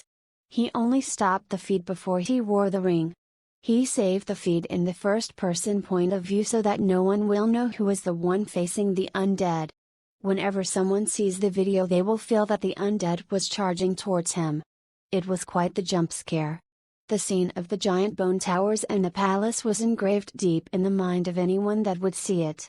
While the dark hanging moon that spoke of a soon-to-befall calamity was enough to bring fright to anyone that sees this. Just 10 seconds was enough, and with a simple title, the video was posted in the forums. Soon the undead shall inherit the world. This was all that Dave wrote, and the video was posted next to it. Dave didn't bother waiting for the comments as he went back to the game and logged in. Time to start another mission. Chapter 17 Urgent Assembly. Dave went back to the game and found himself back at the same spot where he left. He was interested in the palace in the far distance, so he began moving forward. Most of the undead didn't even bother as he passes by them, pushing them to the side. A skeleton even dropped his head and began searching for it. It was quite the comical scene, but Dave felt a bit guilty as he picked up the skeleton's head. The deep blue shining eyes gave Dave the creeps, but he didn't mind as he handed the skeleton his head back. It took it and placed it back, twisting the bone a bit until it clicked, then it clacked its jaws, thanking Dave probably, or cursing him for his carelessness. Dave approached the palace but was soon stopped by some sort of barrier. Dave was surprised for a moment, then a notification popped up: you need to be rank Elite Skeleton to proceed forward. Dave understood that to get closer to the palace he needs to accomplish more missions. You have been reassigned to Unit 22-255. You will be teleported to the Western Region's graveyard. Follow the leader and achieve your goal. Mission N2: kill the players that are invading the graveyard. Reward 10 contribution points once successful. Achieving some hidden requirements can award bonus contribution points. It seems that Dave has been reassigned to the same party of skeletons. He was teleported back to the same graveyard and was waiting for the elite skeleton to lead them to the targeted area. Dave had now just about 29 contribution points, with 10 of them educated due to his need to leave the game yesterday. He was not bothered by it. His contribution income is higher than what he loses once he leaves the game. And yesterday he only managed to accomplish one quest, and it was not that difficult. This day, surprisingly, it was the same party from yesterday that attacked. However, this time they had an additional member. They were already engaged in a fight with several skeletons, but the additional party member was a beast tamer. He had a grey wolf by his side that would attack the skeletons and pulls some of their aggro, reducing the damage to the enemy and increasing the party's DPS. Beast tamers are casters. They are like druids. They use animals and can use both a bow or a staff to cast magic or shoot arrows. They are not a specialized class like a ranger or a hunter. However, they have lower damage outputs and are deprived of the powerful skills of the ranger and hunter classes. Yet in the whole game, they are the only class that could fight 2v1. Now the party had about 5 members. The fight was almost over when the new unit came. The elite skeleton ordered the normal units to attack and encircle them. However, they are dumbly pulled over due to the threat level of the tanker and ignored the backline. Dave was not in a hurry as he knew the moment he was going to attack the backline he will be killed. Those guys might be lower level than Dave, but due to them being too many, Dave would probably die in mere moments. With the support from the new batch of skeletons, the tank found it hard to take all of their combined attacks alone. The beast tamer used his wolf to pull some of the aggro, while the ranger from yesterday attacked with a neo skill that slowed them, binding arrow. Dave didn't intend on being hit with that skill, so he was first to react and move sideways. The ranger squinted his eyes at the anomaly. Something like this happened yesterday. Dave didn't attack the priest first. He knew that he came prepared this time. The priest was at the far end of the fighting ground. He was hidden behind his teammates and would heal them from max range. Dave hacked away at the tank in front of him and did his best to look normal. He was waiting for a chance. "Hey, back down, my MP is almost over, get the wolf to tank for you," said the priest. And the chance that Dave waited for came rather soon. Dave instantly charged at the priest and hacked down with his sword. -318, fucking hell. "Why can't you get a hold of the aggro, you goddamned retarded tank?" cried out the priest. He almost died. Yet before he could heal himself he panicked as his MP bar was empty. Another hack from Dave's sword ended the priest's life. The ranger panicked and attacked Dave. -0, huh? The ranger was shocked. A 0 damage value? How come? Skeletons are not supposed to have any damage reduction. At least not low level 1, even the elite captain should barely have enough damage reduction points. And a 0 damage value should not appear. Dave was surprised, then he grinned. He now understood why the tank from yesterday had more HP than him. Dave wore equipment that had a good amount of damage reduction, while the tank probably wore items that gave a lot of HP. A good tank must have a good balance between HP, defense. Relying on one of them is bound to get the tank killed. Dave then went ballistic. He charged at the hunter that tried to shoot at him with his bow. However, Dave would hack away at him without mercy. -366, -0, Dave would land heavy hits while the ranger could not even deal a single point of damage. The tank was angered, then he used Anchor Haul, yet to no avail. No, the strange looking skeleton didn't even hesitate, nor did he bother with turning around. He charged at the hunter and gave him another hit. -400, this hit killed the ranger. Dave turned around and attacked the beast tamer. Yet before he would reach, the wolf appeared before him. Dave knew that if he was to waste time with the wolf, the beast tamer might escape. Destructive smash. -165, Dave stunned the wolf and ignored it. It would be stunned for 1 second, but that was more than enough. Dave struck down at the beast tamer and he almost saw the netherworld. -365, the wolf was awakened from his stun, but, before he could attack Dave, its master crumbled down once Dave struck him with another hit, forcing both the wolf and the beast tamer to disappear from the place. Fucking hell! Is this a hidden boss? Why is it hitting this hard? Shit! Curse the tanker! Dave noticed that the tank's HP was at the critical levels, and if he didn't attack first, he might lose the kill. So Dave charged forward and struck down with all his might, managing to end the tank's life with a single hit. "How? That was close. I almost lost a kill there," said Dave with a grin. "You have managed to land the killing strike on all the targets. +20 contribution points. +10 contribution point for perfect survival, +40 contribution point for killing 4 players. Total contribution points, 99, 29 +40 +10 +20. Dave was stunned. Only 2 missions and he was one step closer to being able to rank up. However, there was something that bothered Dave. Even after he killed the players, he never received any EXP points, nor did he get tagged with an aggressor tag or receive any drops from them. That was rather unfortunate. How was he going to gain enough experience points to level up? This quest was restraining him, but he didn't believe that the AI would forget something like this. The mission ended and a light beam shone all over the remaining skeletons. They were teleported back to the palace's courtyard. Yet before Dave could even rest. Urgent assembly. The captain of Unit 2100 has annexed your unit's elite captain in order to aid them facing invaders. Achieving victory is rewarded with 50 contribution points. Do you accept? Refusing will cost you 50 contribution points. Ah, fucking hell. The system is exploiting me. Dave roared. If a captain skeleton had summoned him, this means that they will be fighting something strong. Refusing was out of the question. This would waste a lot of Dave's contribution points. So he disgruntledly accepted. Once he accepted, he was teleported to a strange place. It was not a graveyard, but it was some sort of ancient tomb. Dave looked at the map and discovered that he was at the far end of the map.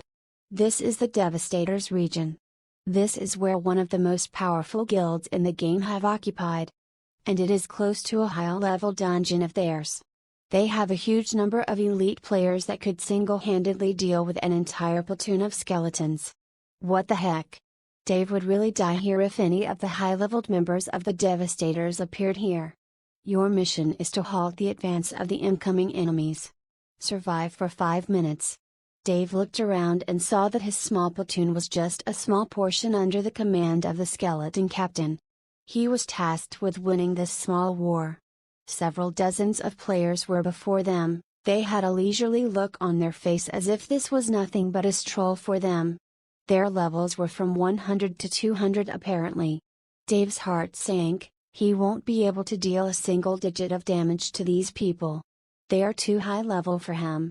You have been blessed with the aura of leadership. Under a leader, you will not face the damage restriction and reduction of the system unless your leader is lower level than his enemy. Skeleton Captain's level 150. Dave gave a sigh of relief. At least he should be able to damage them. But the moment he thought of that, his face sank once more. How can he damage other players with a level 1 apprentice sword? That was absurd. But his mission was not to defeat his enemies but to survive. The party of about 30 charged at the enemies as the skeletons faced them. It would take just 2 to 3 hits for the skeletons to die. It was not a fight, but it was a massacre. These poor skeletons were thrown into a meat grinder. Or bone grinder in this case. They would be unable to deal any sort of damage, and even the skeleton captain was much lower level than the enemies. This fight would certainly end up in Dave being killed. Dave didn't act the brave hero and attacked. He knew that he will be instantly killed. So he held back and remained all the way next to the skeleton captain who was wearing broken silver shining armor. The skeleton captain didn't move or even bothered with correcting Dave's behavior. He just looked strictly forward. Once 2/3 of the battling force were eliminated, the skeleton captain charged forward and attacked the first players. However, sadly he was destroyed in less than a minute, though they took a long time in bringing him down, due to his nature as a leader. That was not enough for the mission to complete. The squad leader has been killed. The next in command has taken his place. Keep on fighting. Skeleton Elite of Platoon 22,225 is the current squad leader. The new squad leader has gained the buff, Leadership. God damn it, cried out Dave. Leadership was a buff that is only worth its value when a high-level NPC had it. Now that the platoon leader of Dave's team has it, it was no different from fighting without it. The elite skeleton was much lower level than the guys fighting them. Looking around, every one of the elite leaders has been eliminated.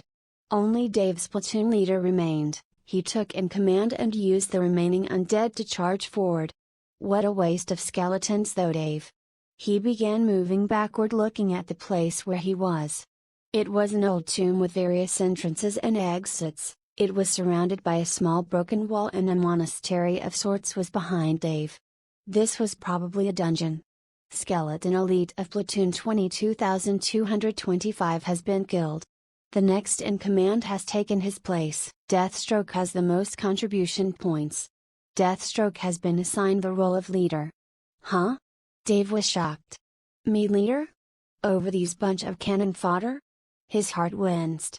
Then a strange thing happened. It was like if his mind was connected to every single one of them. It was a bit irritating at first, but he instantly knew what to do. Fall back.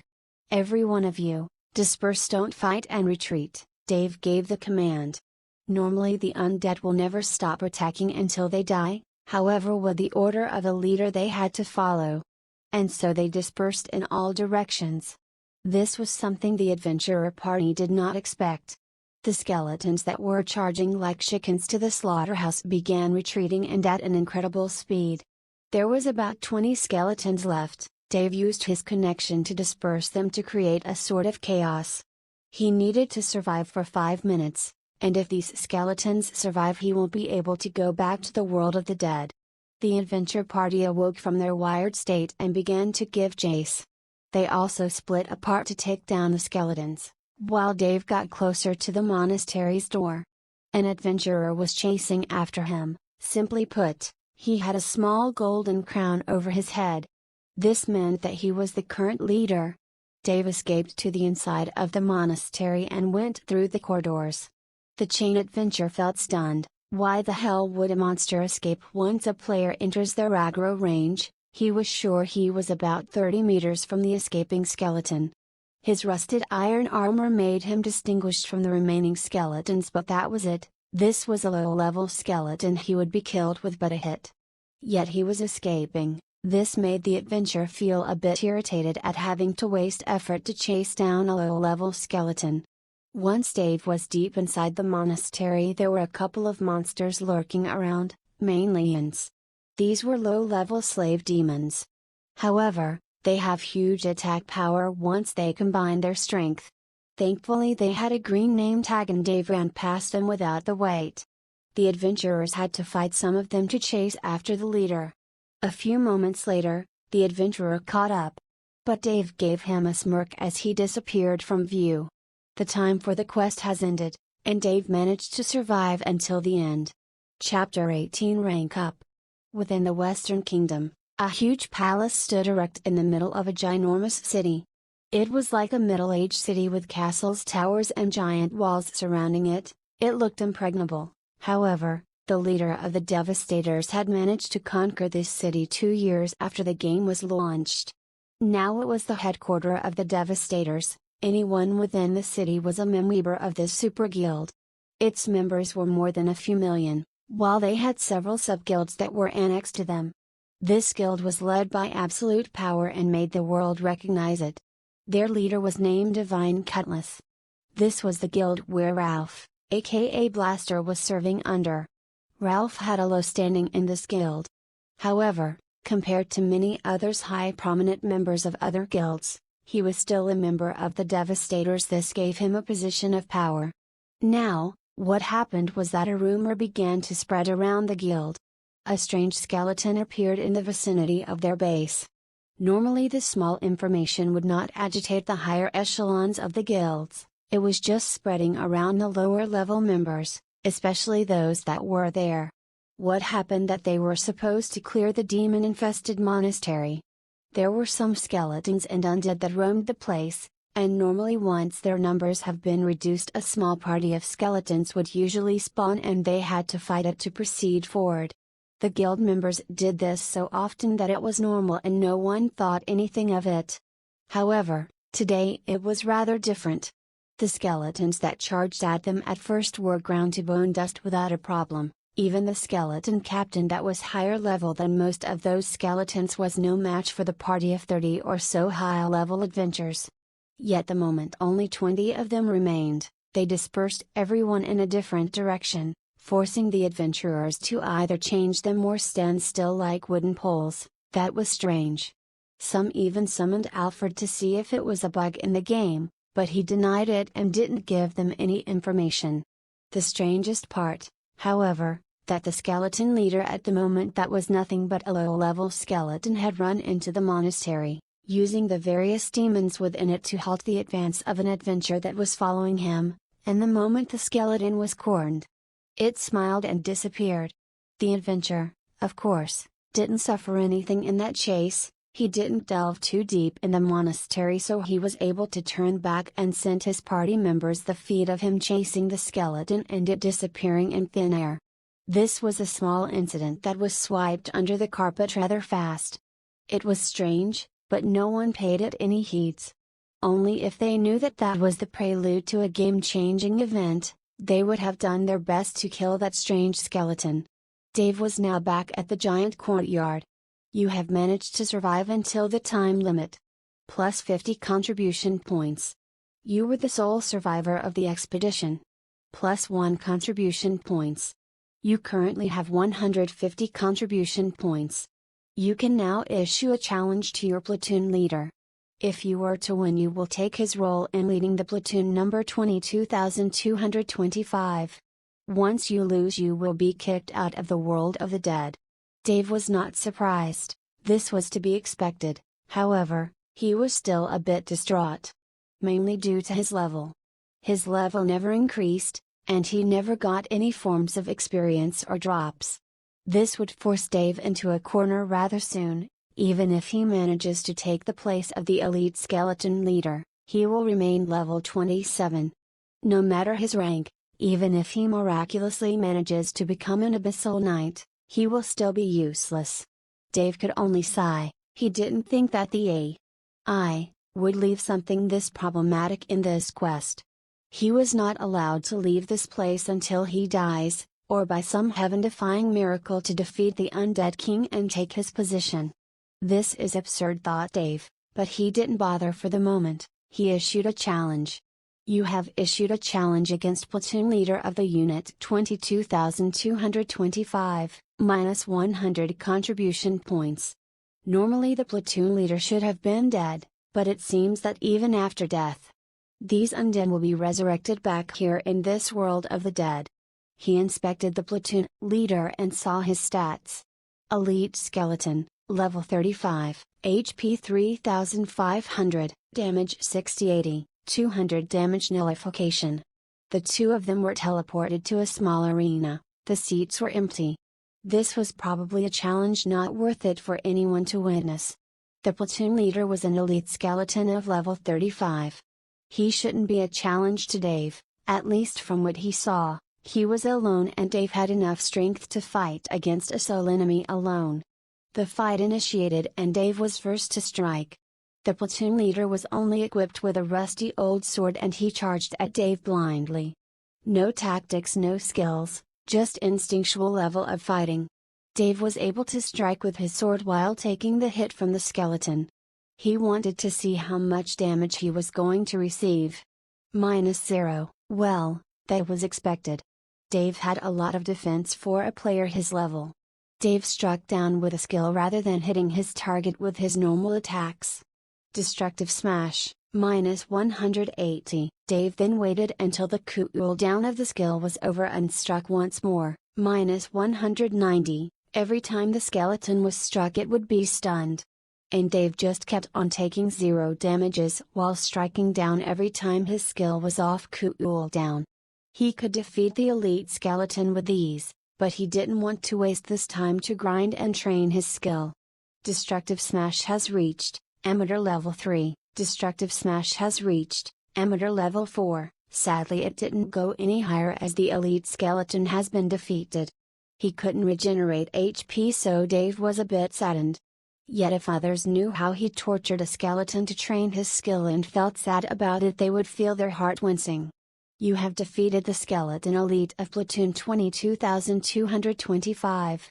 You are hereby elated the rank of elite skeleton. You have the right to command low-level skeleton units. As you have challenged others, other can challenge you to your position.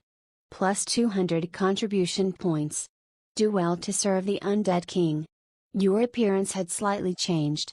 Dave was a bit intrigued by this, as he clearly saw that his already rusted-looking armor gained a bit of a dark shade of color. But that wasn't that strange. What was strange that he felt a slight itch on his chin. He pressed his hand and found a small black beard growing.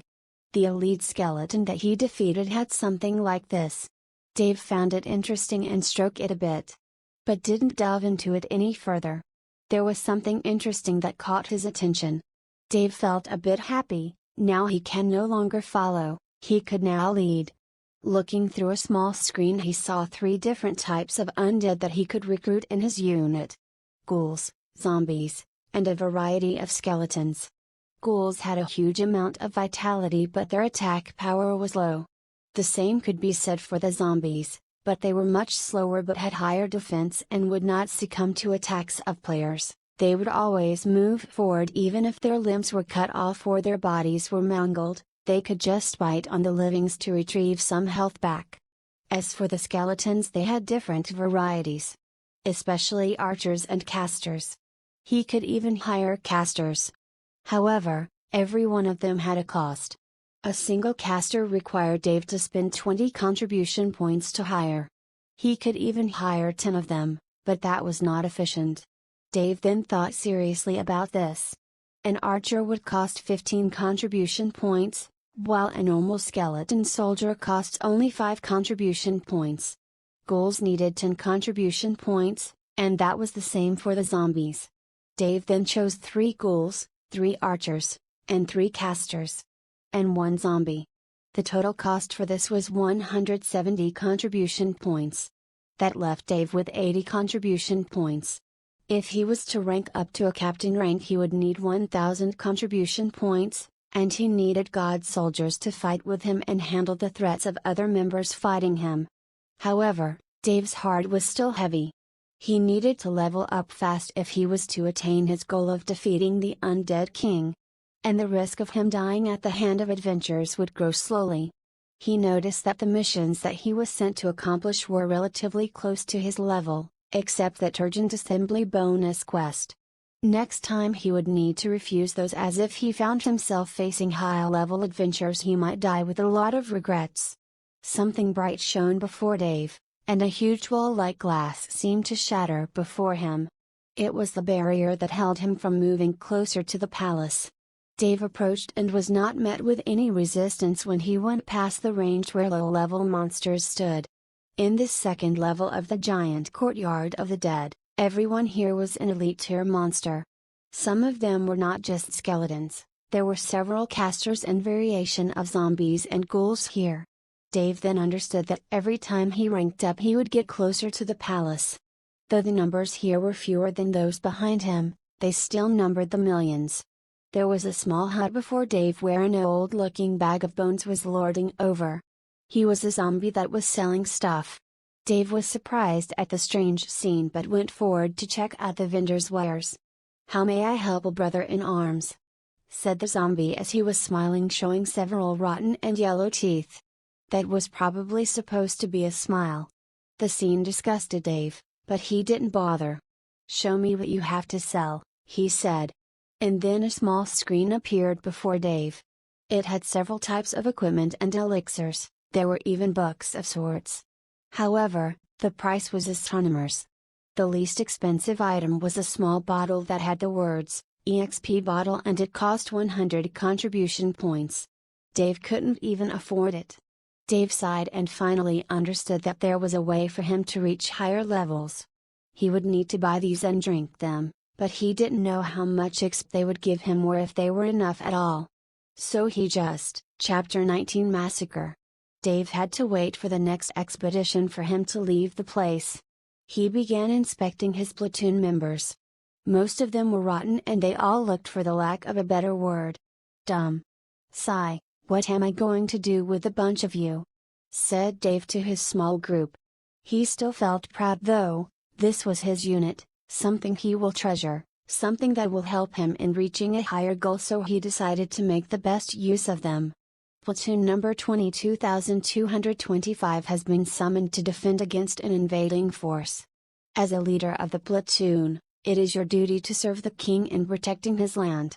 March forward with your force and block the invaders from reaching their goals. 100 contribution points once successful. For each soldier's death under your command, you will lose 10 contribution points. Every enemy that dies under your command will grant you 10 contribution point. Every enemy that falls under the hand of your followers will grant you 5 contribution points. You may gain more contribution points based on meritorious deeds, and depending on your handling of various situations. You may refuse the mission, but you must pay 100 contribution points. Once you are in a deficit, you will be stripped out of your rank. Will you accept your mission? Why, N? Dave read carefully the notification, unlike when he was just a regular soldier. The information window this time was exhaustive, it gave him a clear goal and reward, while also showcasing the risks. If he were to refuse or have his forces defeated, he will probably lose a lot. If he gets wiped out, he will be forced out of this place, and the only available mean for securing his future would be lost to him. Dave began weighing his options.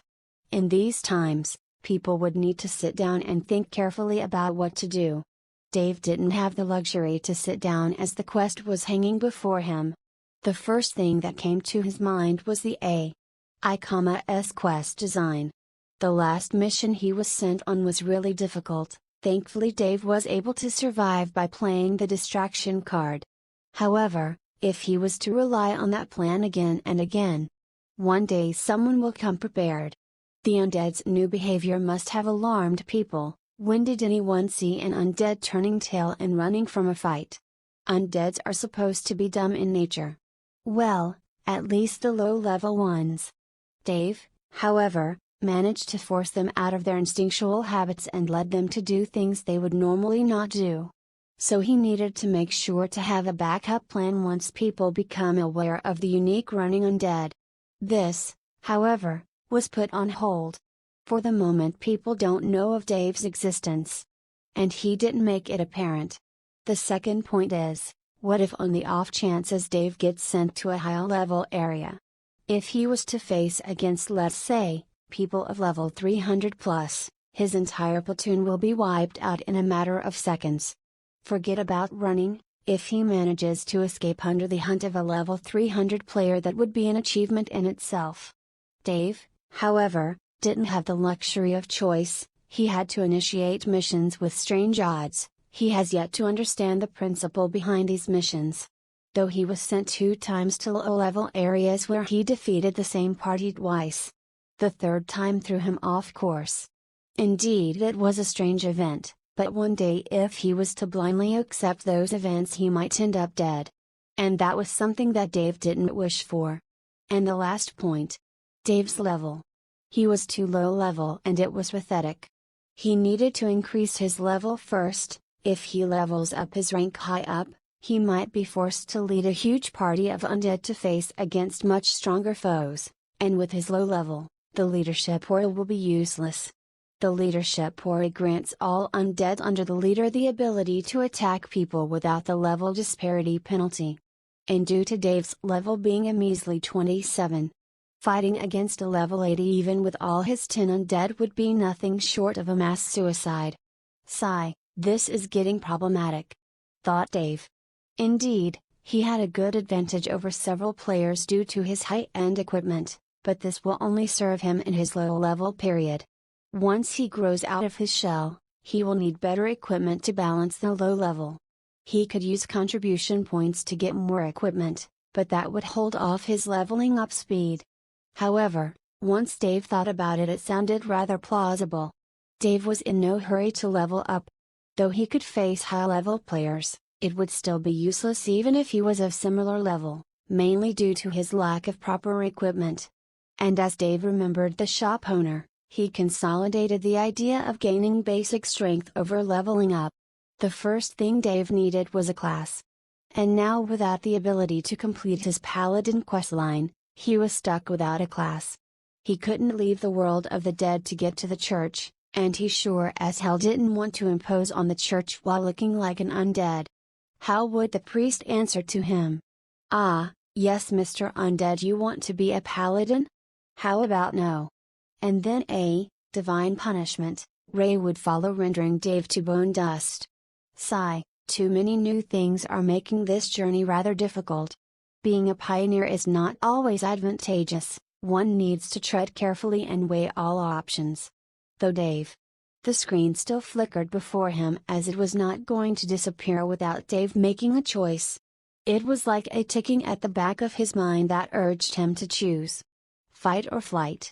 Dave couldn't do anything, he already wasted a lot of contribution points, and with his 80 contributions remaining, if he was to refuse he would go in deficit, which will strip his rank.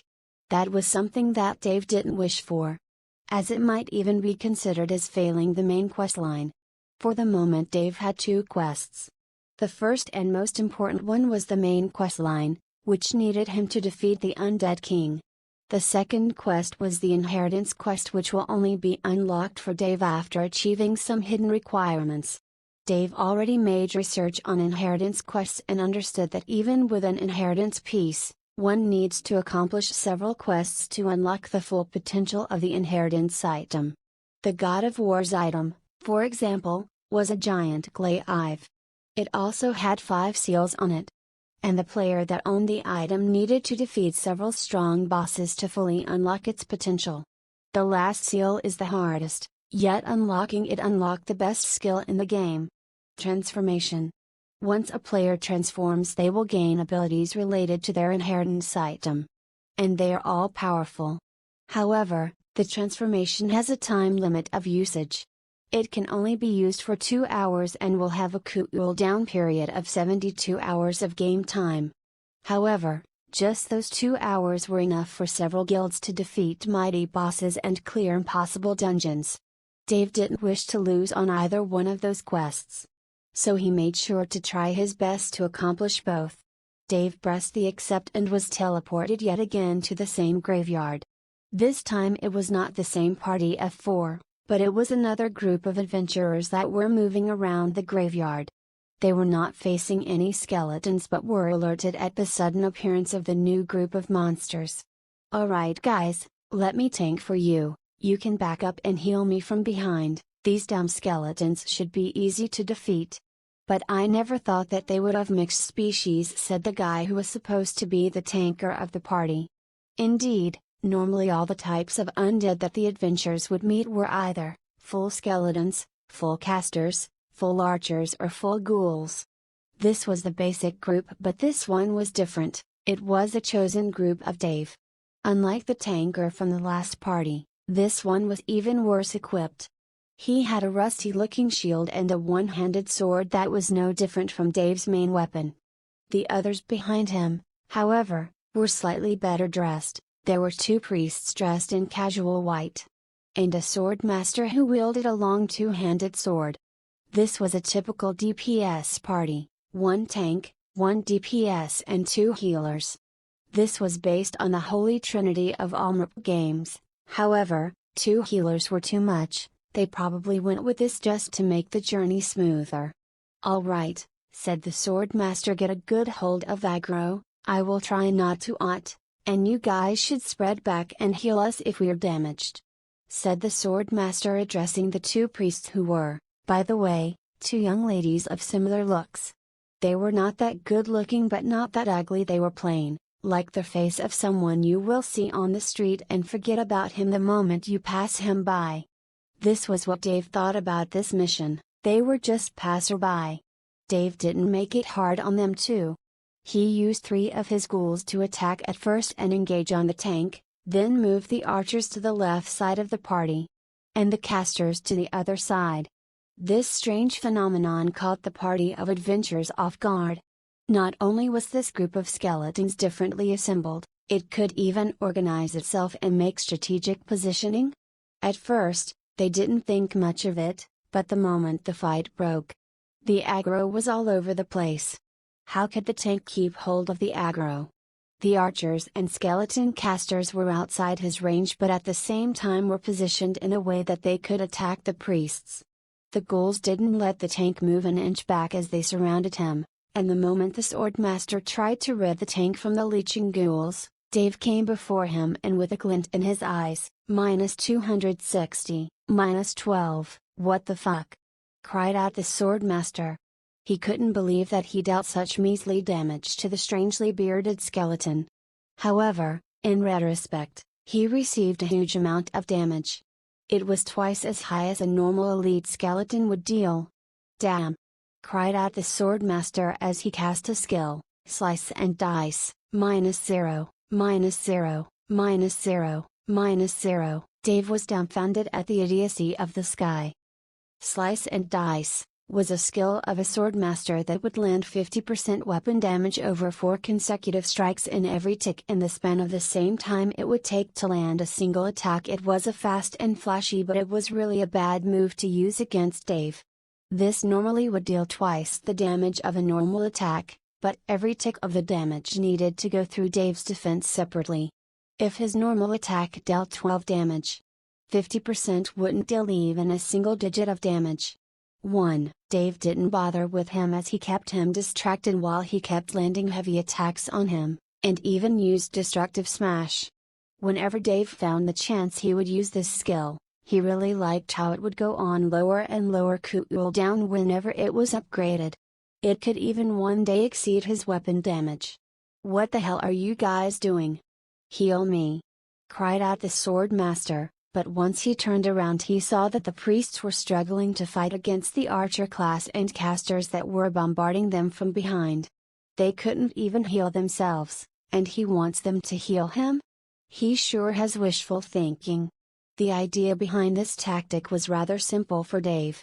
Although he can't control the threat level of his enemies, and can only affect the decision of his undead in one single fashion when they were fighting. He could order them to retreat even if their enemies had locked on them. However, for the moment, they were far dispersed from each other. The tank couldn't reach them. And the healers couldn't support the party. In a matter of seconds, the first victim fell. One of your followers has successfully slain an enemy. +5 contribution points. One of your followers has successfully slain an enemy. +5 contribution points. It was one of the priests. Then another followed. This was the second priest, and the party lost one of its most important figures. The archers and casters turned their eyes on the remaining two and they rained death from above. You have slain one of the invading members. +10 contribution points. This one was the distraught swordmaster. And lastly, it was the turn of the tank that received the final strike from one of the ghouls. At one point in time, one of the ghouls was about to die. But Dave instantly willed it to back away from the fight and made one with a relatively higher HP to take over his position. One of your followers has successfully slain an enemy. +5 contribution points. You have successfully defeated all of your enemies. No one under your command has died. You have landed a killing blow on one invader. Your subordinates had killed 3 invaders. +125 contribution points. With this Dave was satisfied. Now he could try and buy that potion and he could know how much EXP it would give him. If it was enough to satiate his need for leveling up, then he could relax.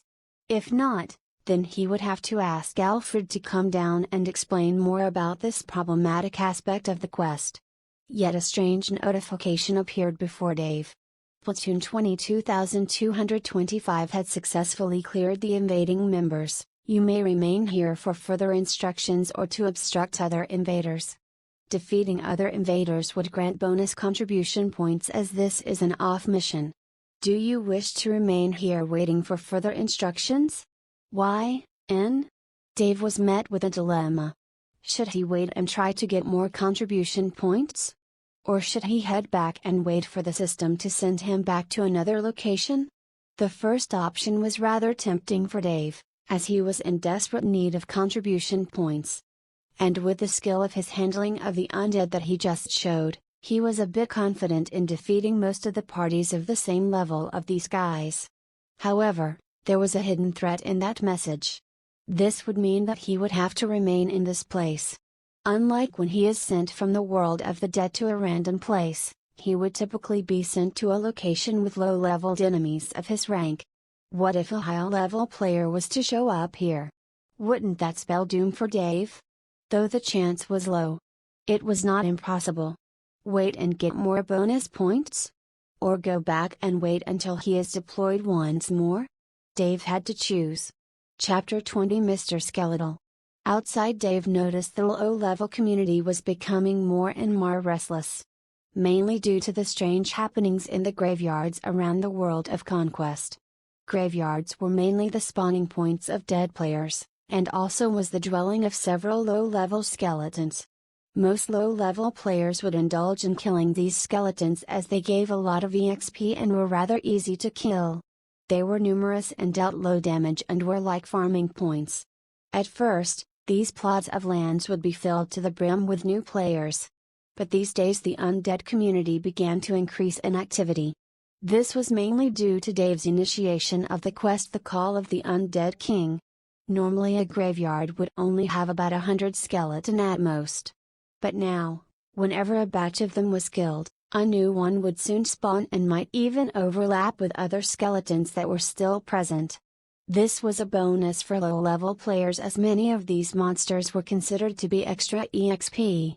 However, this still caused quite the commotion on the side of the low-level players.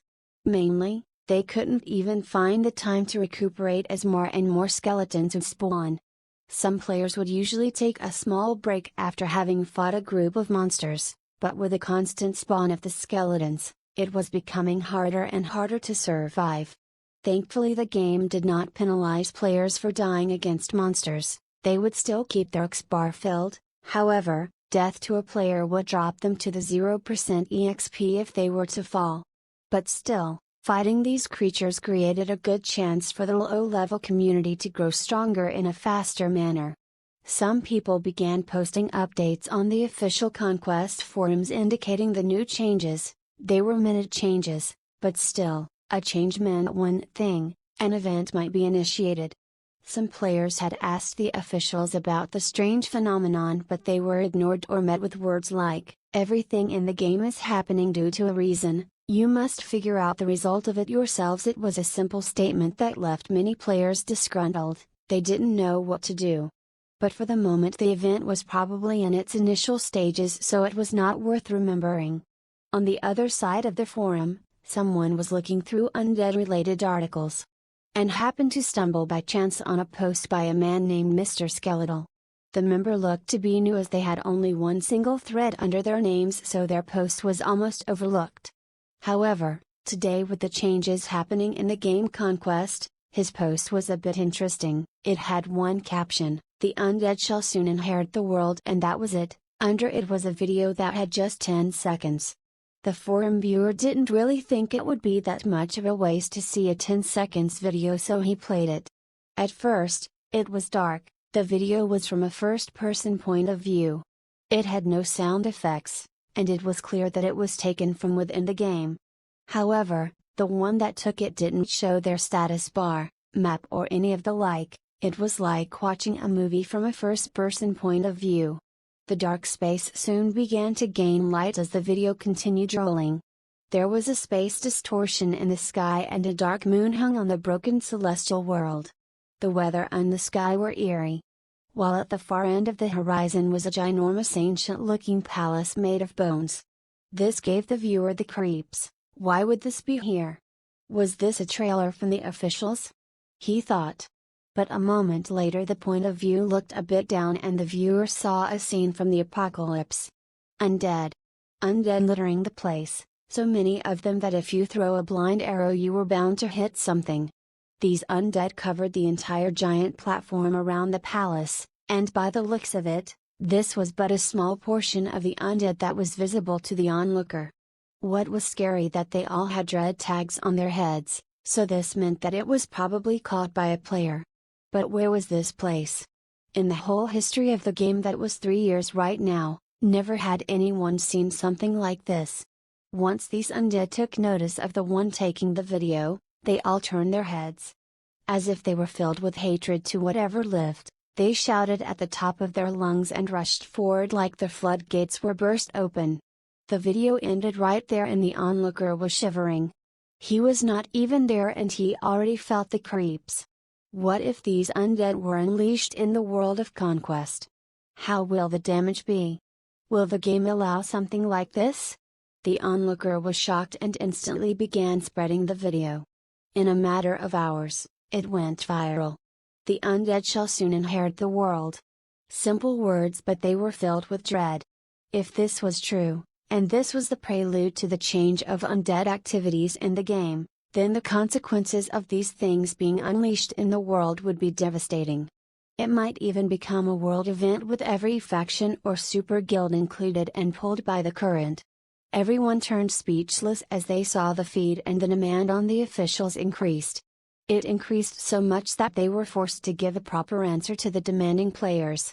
The officials didn't need to lose on clients, so they had to divulge some of the information. That was supposed to be a scene from the undead world. Normally this event should have been initiated later in the game once the community had reached an average level of 500. But due to the average level of players being barely 350, we didn't wish for this to be leaked. There is a single entity in the undead world right now. He is a player, and due to his discovery of the place, he has been given pioneer rights. He could travel and start the quests in the undead world before everyone else. However, the moment this player either dies in the undead world or dies outside the undead world while maintaining a certain condition, he will be forced out of the event, and the event will follow its natural course to be initiated earlier than anticipated. As for the player's identity, we will not divulge it. It is their right to remain anonymous," said the officials. So this would mean that it really was an event that started. and due to it being an event that was supposed to be launched once the average player level reached 500, this meant that it was supposed to take a lot of time for it to start. And now, by some sort of dumb luck, someone managed to get into this world and were able to do quests and probably gain unique equipment. This news that was at first nothing but trivia soon reached the ears of the higher echelons of the leading guilds in the game. An event that was supposed to be launched at the average level of 500 presented great opportunities to those that could claim the top spots or manage to accomplish some quests. However, there was no way to trigger anything related to the event. Some went to churches to ask about the place, but the NPC didn't give any valuable information. Until someone posted another interesting piece of news. Someone had gone to a strange library in a dark tomb and found out about the dark world. There was a small book explaining the domain of the dead. The Undead Legion rests within the land of the dead.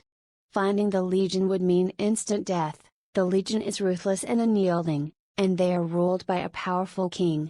The Undead King was a sign of supremacy, and yet he withdrew from the world several thousand years ago, secluding himself and his army until he will be unleashed on the land of the living. The Undead King rules over a mighty army of death, and those that could slay this king will gain his heritage and become a true ruler of the dead. This was just a flavor text that several people had seen before, but none found it interesting. Yet now, with the launch of the event, this book became a great source of information and was a motive to force several strong and powerful guilds on the move. Gaining the power of the Undead Kings would probably give them the power to control his army. How powerful would a guild become if it was to subordinate an army of that magnitude? Wouldn't they rule the world? What if one of the 3 super guilds manages to lay their hands on the kingdom of the dead? Wouldn't they be able to conquer all other kingdoms? Wouldn't they hold the power to invade and demolish? Wouldn't they be able to control all the regions in the game? Forcing everyone to use their teleportation circles and increasing their wealth. This was a huge pot of gold ripe for the taking. The 3 super guilds were in a Mexican standoff for a long period of time. None of them dared to make a move on the other, in fear of the third faction coming and taking the bonuses of the exhausted faction. But now, with this new factor, what if one of the 3 super guilds were to obtain the undead and make them their personal army? Wouldn't that crumble the balance? This event might have started as a strange change in the undead's behavior, but it leads to a great opportunity for the first to claim it. The only thing that is outside their control is the player that is still in this undead world. With their death, the race for supremacy can start.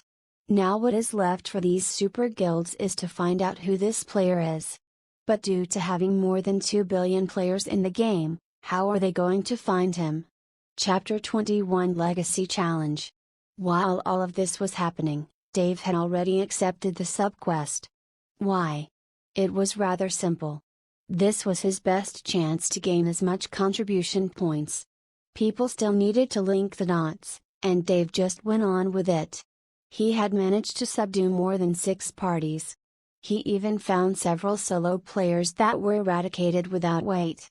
Dave traveled the giant graveyard like a grim reaper, fully destroying any unfortunate soul that was alone. He felt a pinch as he was doing something similar to Park, but he didn't bother. He was not actively harming other people, as Park players would have the chance to make their enemies drop their equipment once they die.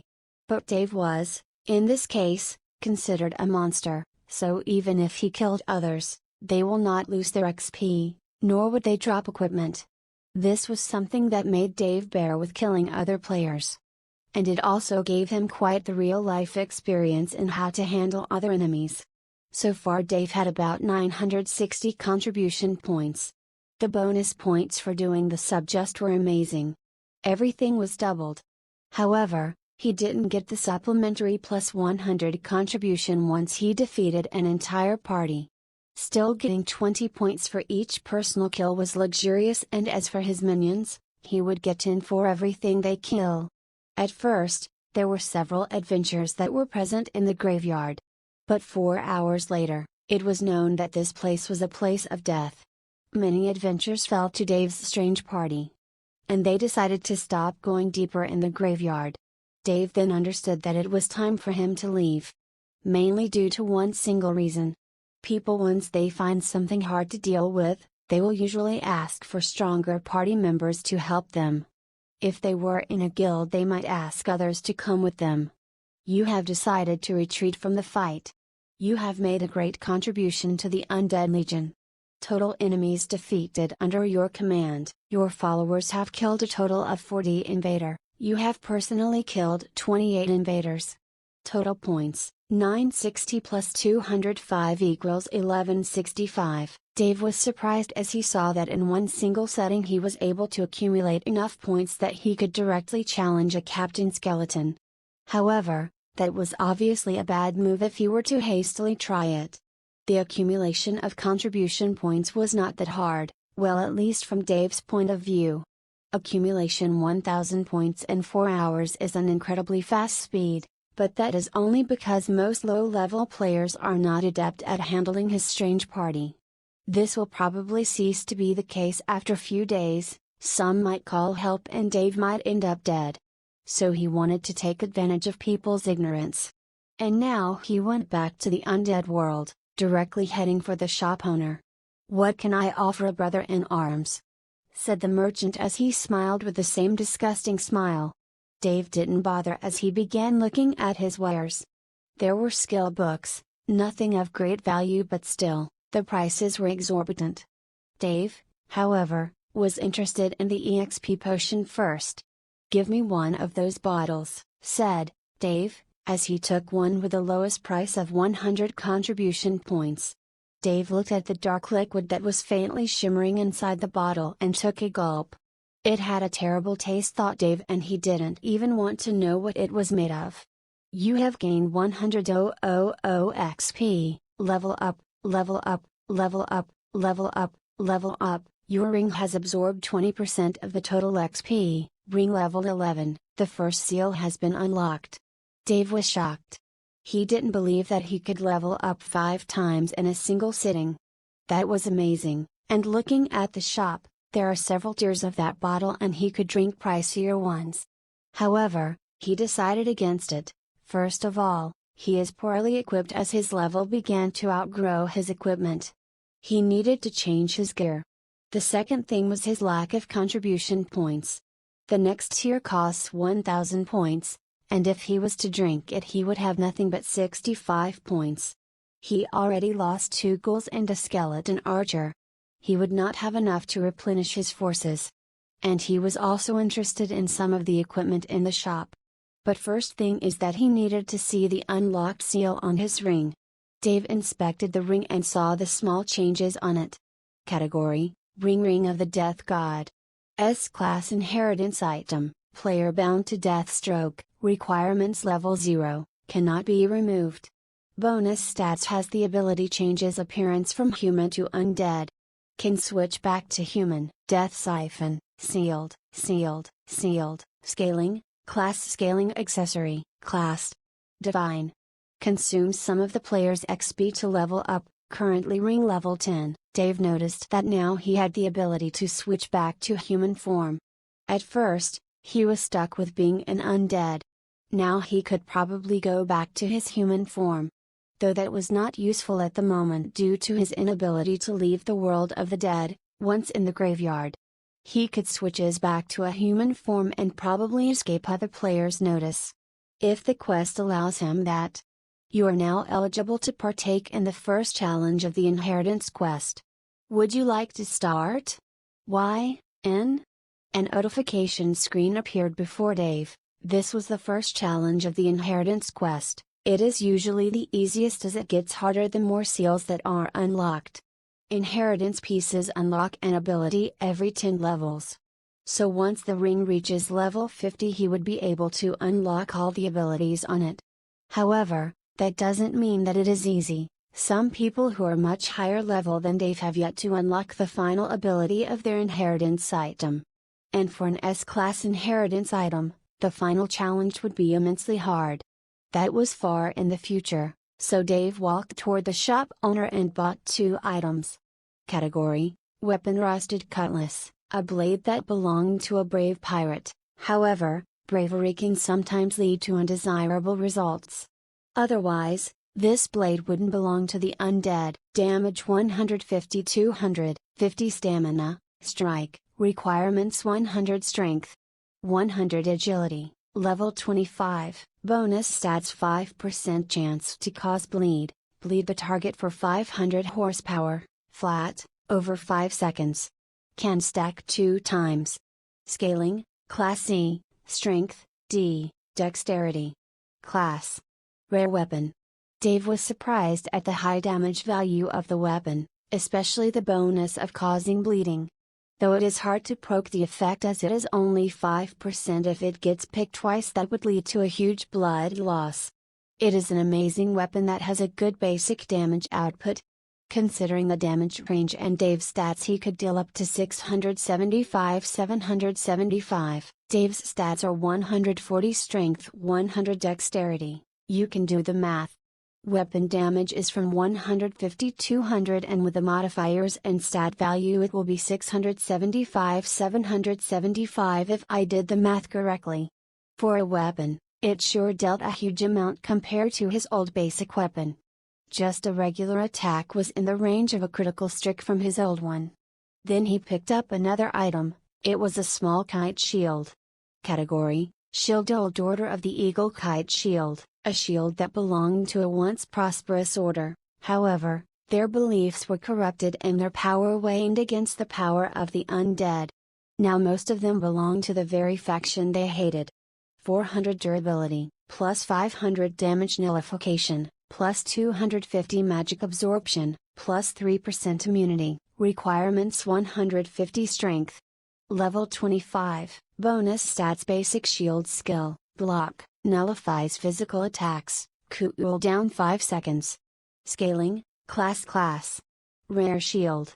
All shields have a basic skill, and it is block. Dave saw how Bonebreaker used it to fight against the Abyssal Knight and he liked it much. Now he has the chance to use it. Sadly, Dave is without a class and cannot benefit from the class advantages. Most classes have basic skills linked to them, and now that Dave is still playing without a class, he had to wait for a chance to get one. Now he wanted to become a paladin first, but it seems that it is out of the question right now. He will have to search for a related class here in this world of the dead. Dave had to pay 400 contribution point for the shield and another 400 for the sword. He replenished his small party of the undead, and was left with 205 contribution points. He bought 2 more potions and didn't drink them. He wanted to keep them in his inventory for later. However, Dave noticed a strange thing. The moment he bought the 2 other potions, the bottles disappeared from the shop. "Hey, don't you have more of those bottles?" asked Dave. "No, the amount of potions that you could buy is fixed. And you can only take 3 per tier. If you want another one, you will have to buy the higher tiered one," said the shopkeeper. Dave sighed as he understood that it was a way for people to avoid relying on these potions. The screen to initiate the challenge was still flickering before Dave, so he had to do what was needed of him. "Accept," said Dave, and a blinding light shone above him. He has teleported to a strange location once again. Chapter 22: Waves of Enemies. Dave found himself in a large arena. He looked at his skill bar and saw that his shield skill, block, and his skill, destructive smash, were grayed out. He cannot use them. This was probably meant to make people unable to use their skills in this challenge. Dave knew that many inheritance quest challenges had a step like this where they would have to rely on themselves instead of the skills they owned. The large arena he stood in was devoid of life. The floor was made of stone and dirt while the chairs were made of stone slabs. They were all empty.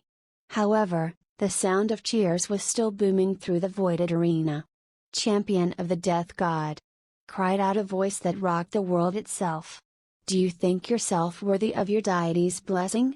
spoke the voice in a rhetorical manner. Then before Dave could say anything he said, "Then prove it." And several creatures emerged before Dave. At first, they were but 3 small rats that appeared before Dave. They were slow and weak. The 3 of them were level 1. Dave ended their lives with a single hit each. "Very well," said the voice. "You aren't as useless as you appear to be. Let's see how you will handle these," said the voice of more than 10 rats appeared before Dave. The numbers sure were a lot, but these things wouldn't be able to make a single dent in Dave's armor or damage him a single bit. Without waiting, Dave slashed and cut apart the small critters. If this was a challenge, then Dave could easily tide through. Another wave soon started without the voice speaking at all. This time 3 wolves appeared before Dave. They were also handled the same way. It was rather boring for Dave. He actually thought that he might end up facing some trouble doing this challenge, but the Death God's challenge sure was easy. However, this fact only lasted for a few more rounds. Actually, this was a test of strength designed by the system. Whenever a wave was defeated, a stronger wave would spawn, and once the player was unable to move forward or die, they will then be given a score. A wave of kobolds followed, then groups of goblins, then orcs. Only then was Dave receive the first tick of damage, -30. A two-handed weapon-wielding orc attacked Dave with a warhammer. Dave didn't worry at first, but now that he received damage, he needed to steady himself and start paying attention. The orcs were dealt with almost immediately. This challenge was generalized between all quests, and normally many players would find it rather hard and tiring fighting all these waves of monsters. Due to one single reason: stamina. Most of the players would suffer through these waves due to their limited stamina, and they will take a lot of time to fight against these monsters. Even weak monsters will make them spend a lot of stamina brandishing their weapons. However, Dave is currently an undead. And undead doesn't have such a limit. The arena's atmosphere changed soon. It turned dark and torches were lit. While Dave didn't halt or stop fighting. 1 hour, 2, 3 and more. If Dave didn't take a break before to have some food, he would have suffered through this round of mass murderer. Orcs fell one after another. Their ugly pig-like snouts would snort every time they received damage, and they would crumble after 3 to 4 hits by Dave's weapon. They were close to level 40. Dave just broke through level 33. And now he was gaining some XP while fighting these creatures. Thankfully, the moment he leveled up, he would regain some of his lost HP, but Dave knew that at this rate he won't be able to survive for long. The monsters would grow in level, while the damage penalty will start taking effect once the monsters are level 53. Once the wave of 10 orcs died, Dave was left with about 3,000 horsepower. That was slightly above 60% of his total HP. Though they dealt low damage, he still received a constant decrease in his HP. Very well, Challenger, you seem to be able to handle small fries. Let's pick up the pace. A giant troll then appeared. It was hideous. It was at least 3 meters in length and had an enormous club in one of his hands. He was wearing nothing but old rags to cover his waist, while his disheveled and rot-widened hair was covering most of its face. It had several blisters and rotted but terrifying-looking fangs. It howled and smacked its club down the floor and ran towards Dave. Dave didn't bother fighting for the moment. The troll was clearly higher level than Dave, and taking a direct hit will probably make him suffer a lot. Dave knew something about trolls as he searched about the various monsters in the game long ago. Trolls have an enormous regeneration. Even cutting their limbs is not enough for them to die, as they could regenerate a lost hand in a matter of seconds. However, on the other hand, they have a devastating weakness: fire. Due to the change in the settings of the arena, Dave understood that the lit torches were the prelude to this fight. A warrior needs to use his brain sometimes and not only his muscles. The moment the fight broke, Dave was already near one of the torches. The troll got closer and stared away from the lit flame. It was a natural enemy of the troll's regeneration ability. Dave kicked the torch and it struck the dirty growing fur on the troll's right arm. A screech emanated from its mouth as it began to howl. However, this alone was not enough. Dave rushed forward and struck with his sword. -450, the troll had about 200 damage nullification and the damage dealt was not that high. However, it clearly took about 2% of the troll's HP. Dave didn't stop and attacked again. However, the second attack caused him to receive some damage. -200. The basic damage of the troll was high. Normally a monster of this level would be a nightmare of a level 30 player. However, Dave had a good amount of defense due to his armor and his bonus stats. Also with the bonus damage nullification from the shield, he didn't take much damage. Yet Dave knew that if he was to keep this up, he would die long before the troll would crumble. Especially with the regeneration value that was ticking every second. The troll would heal 0.1% of its HP every second, and that was rather annoying. But once he was affected with burning effects, he will lose the passive regeneration. Dave kited the troll, evading as much as he could the swinging giant club. Every time it was swung, it would force the wind to whistle and make Dave's heart tighten. The second torch was behind Dave, but due to the troll being incensed, he didn't even bother dodging it as Dave stepped aside and the troll crashed on the flaming torch. The troll was caught on fire, as his hairy body began to lit up at an enormous speed. -100, -100, -100, -100. Fire damage was constantly proccing and it didn't look like it would go out anytime soon. The troll was desperate and tried to attack. Dave thought he was still burning like a humanoid torch. Dave kept kiting the troll to nearby torches and forced it to crash on more torches. It took about 3 minutes of kiting until the troll finally succumbed. "Congratulations! Now you have proved that you are a powerful ant," said the voice with a jarring laugh. "Now, that you have been familiarized with the waves, you can start the second and last part of this challenge. Make sure you are physically and mentally prepared. The next task is much harder. You have completed the wave challenge, the next challenge is a survival challenge.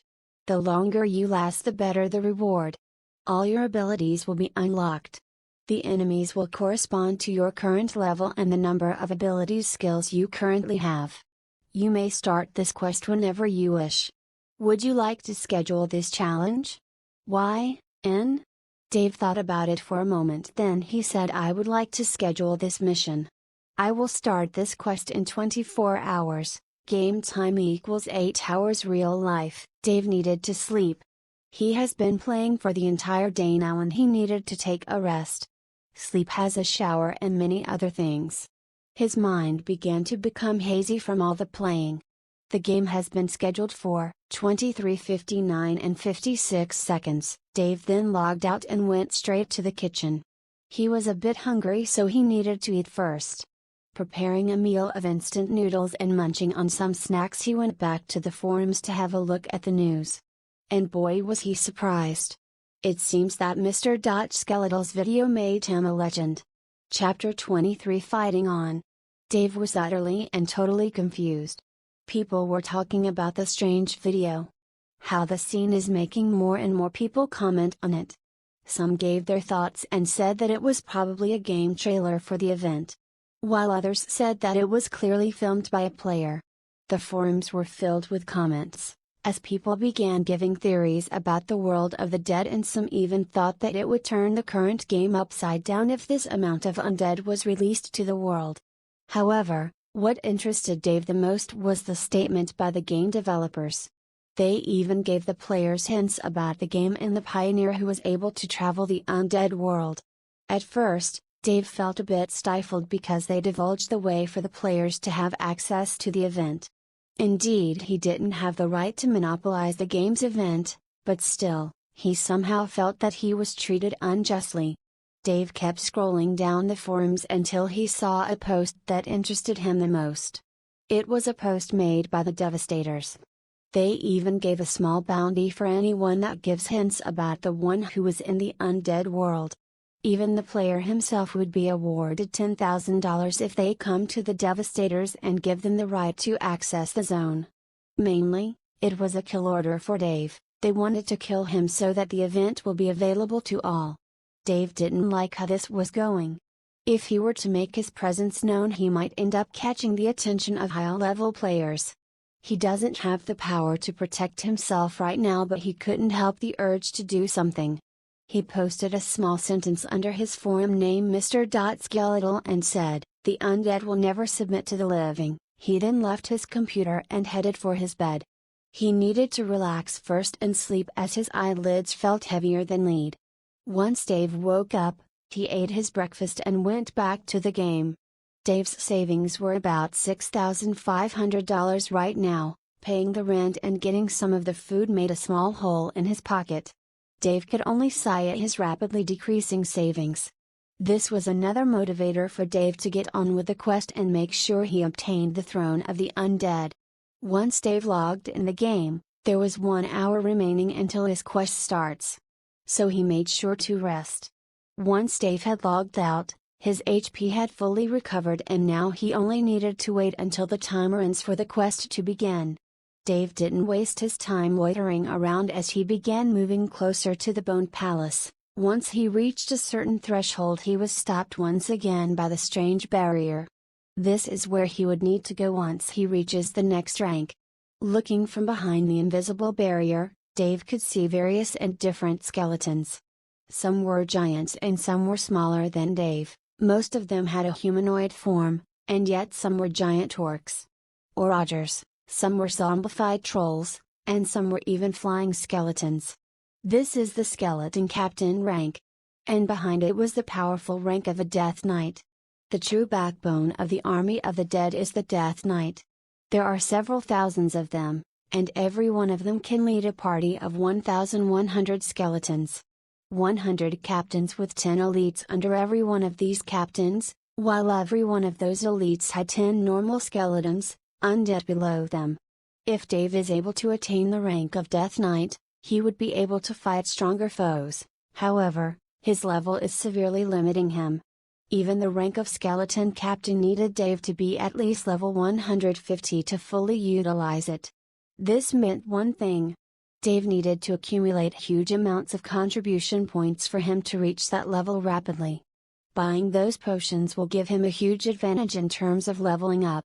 But the contribution points are not easy to accumulate.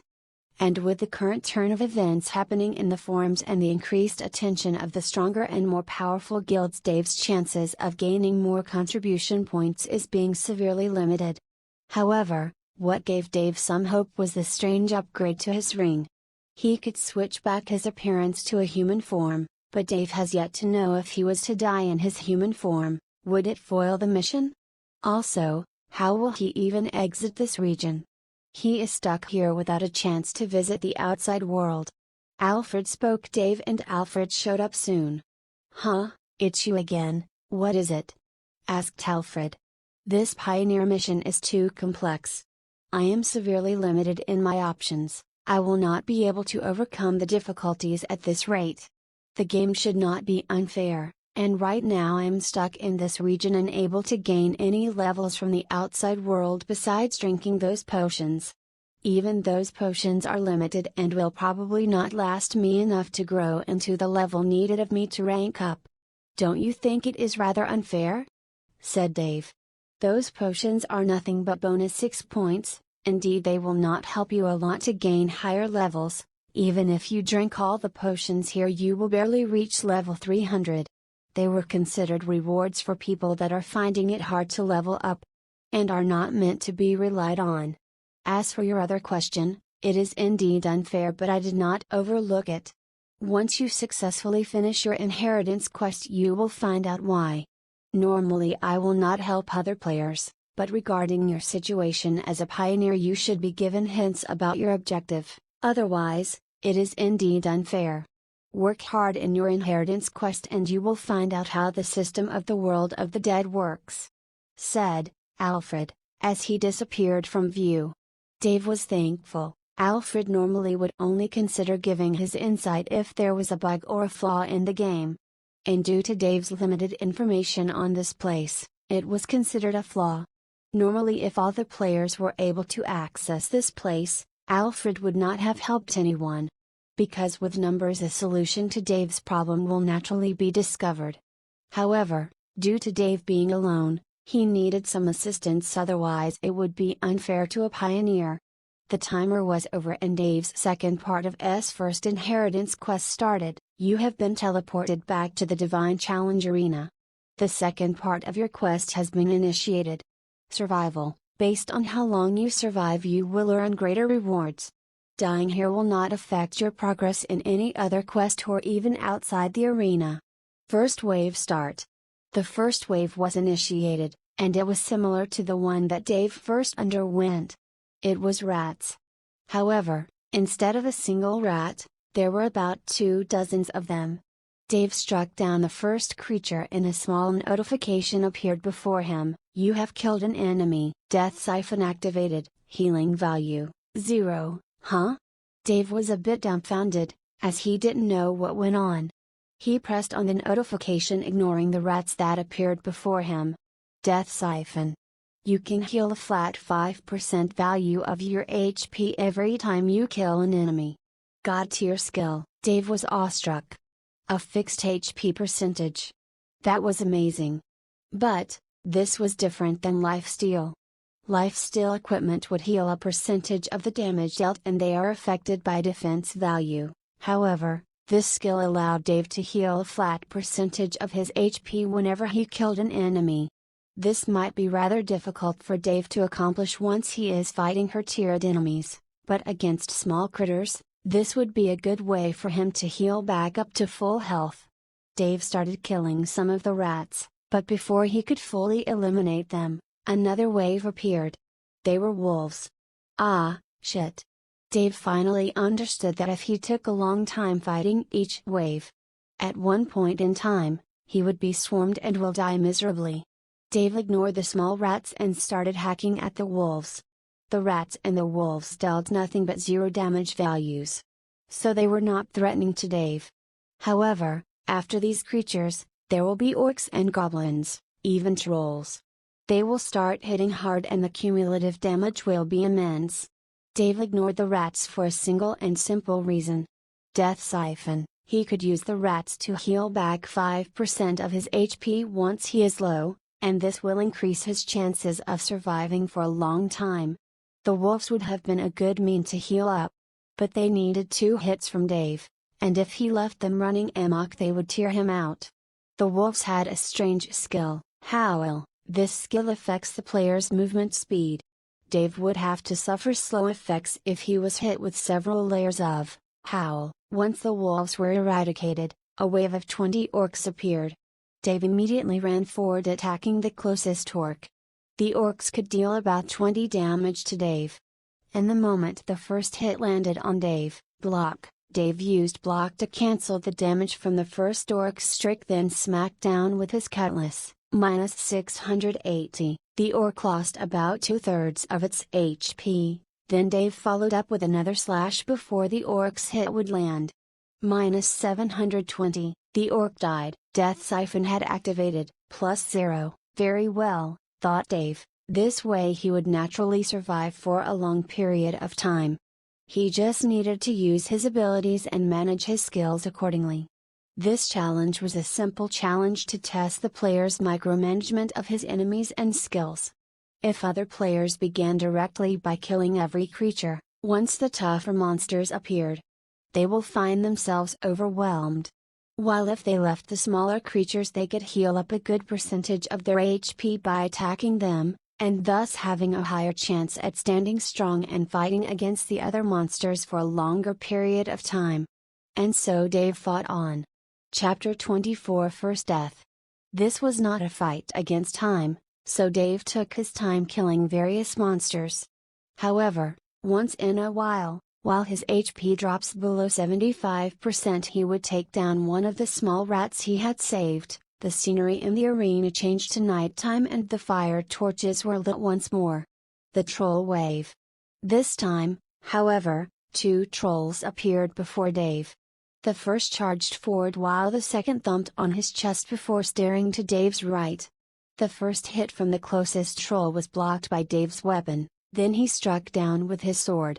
Minus 1512, a beautiful critical strike landed and took more than 1/3 of the troll's HP. Right after that Dave steered to the left away from the second troll, and made sure that they remained one behind the other while he kited them around. The first troll managed to hit a close torture and he caught fire. While the idiotic second one was too close that the fire caught him off guard. 2 burning trolls were crying out in rage, as they began historically waving their large arms and giant clubs around. The fire must have really made them angry, but Dave didn't halt his kiting. He drove the first troll in circles, while he ignored the second one. The second trial was barely able to regenerate some of its missing HP, while the first troll is hammered down with consecutive attacks. At one point in time, Dave managed to kill the first troll while barely losing half of his HP. One rat that was still alive, had been following around Dave from the beginning of the fight. The moment Dave struck him down, he received another 5% of his max HP, which was equivalent to a 225 horsepower value. It might not seem to be a lot, but for a class, without any healing tools, it was more than enough. Dave was on the verge of face-bombing when he thought about how he forgot to bring any healing potions. Then he remembered that he was in the undead world and he couldn't get to any alchemist shop or get items from the World Trade Marketplace. This quest was designed for the people that initiated the Death God's inheritance question. And it was mostly designed for the pioneer to have first discovered this place. As even one single death inside the undead world would ruin the chances of completing this quest. This was probably the hardest inheritance quest that Dave had seen. Normally all other quests would have difficulty settings and would force the players to fight against strong and powerful bosses, or complete difficult quests. But to not die not even a single time? This was rather absurd. Dave could only sigh and believe that the harder the quest, the greater the reward.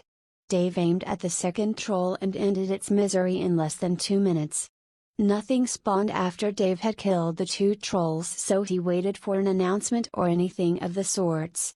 You have defeated all enemies within your level requirement and based on the numbers of skills you currently have. The next round is a bonus round, try to survive as long as you can, said the same voice, and a white glow shimmered in the middle of the arena. This time it was a strange creature. It was a giant scorpion with 2 tails, twin-tailed scorpion, level 65, damage 1200 to 1800. Can cause poison state, HP 4500, 500 damage nullification. It was a scorpion that was much higher than Dave's level. Currently, Dave's level was still around 32. So he would automatically receive a minus 13% damage reduction penalty and will have a plus 13% damage intake. This would be really hard for Dave, especially with the 500 damage nullification. At best Dave would only be able to deal 150 damage to 230. While he would receive at least 226,904 damage. This creature is rather overpowered and has a wider range of damage compared to the earlier trolls.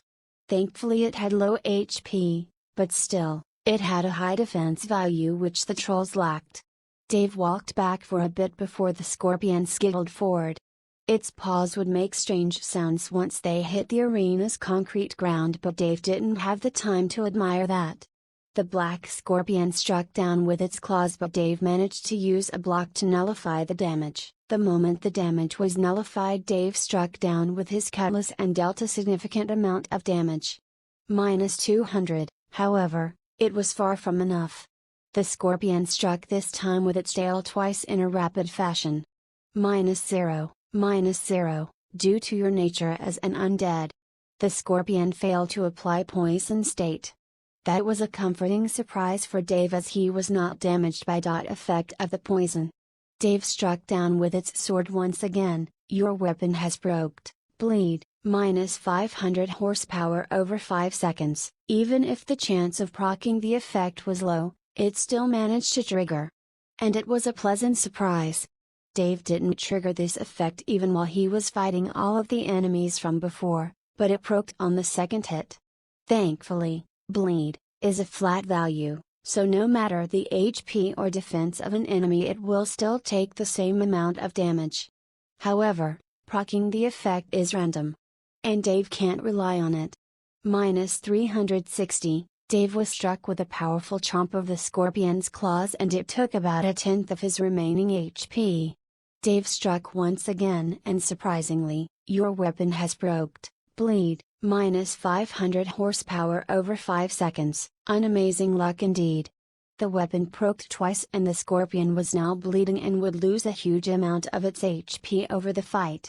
The fight went on and Dave managed to defeat the scorpion while he had 200 horsepower remaining. If the bleed effect didn't trigger, he would have had to use one of his trump cards. You managed to defeat that? Quite impressive," said the same voice. Then another ray of light appeared in the middle of the arena. Unchained Minotaur, level 70.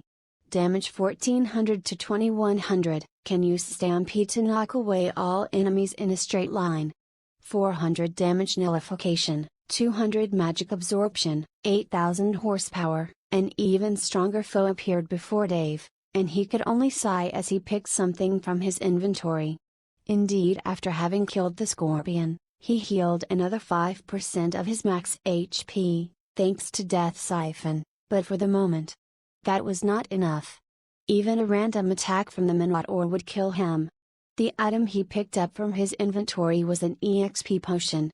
Once Dave chugged it down, level up, level up, level up, Dave's HP was restored.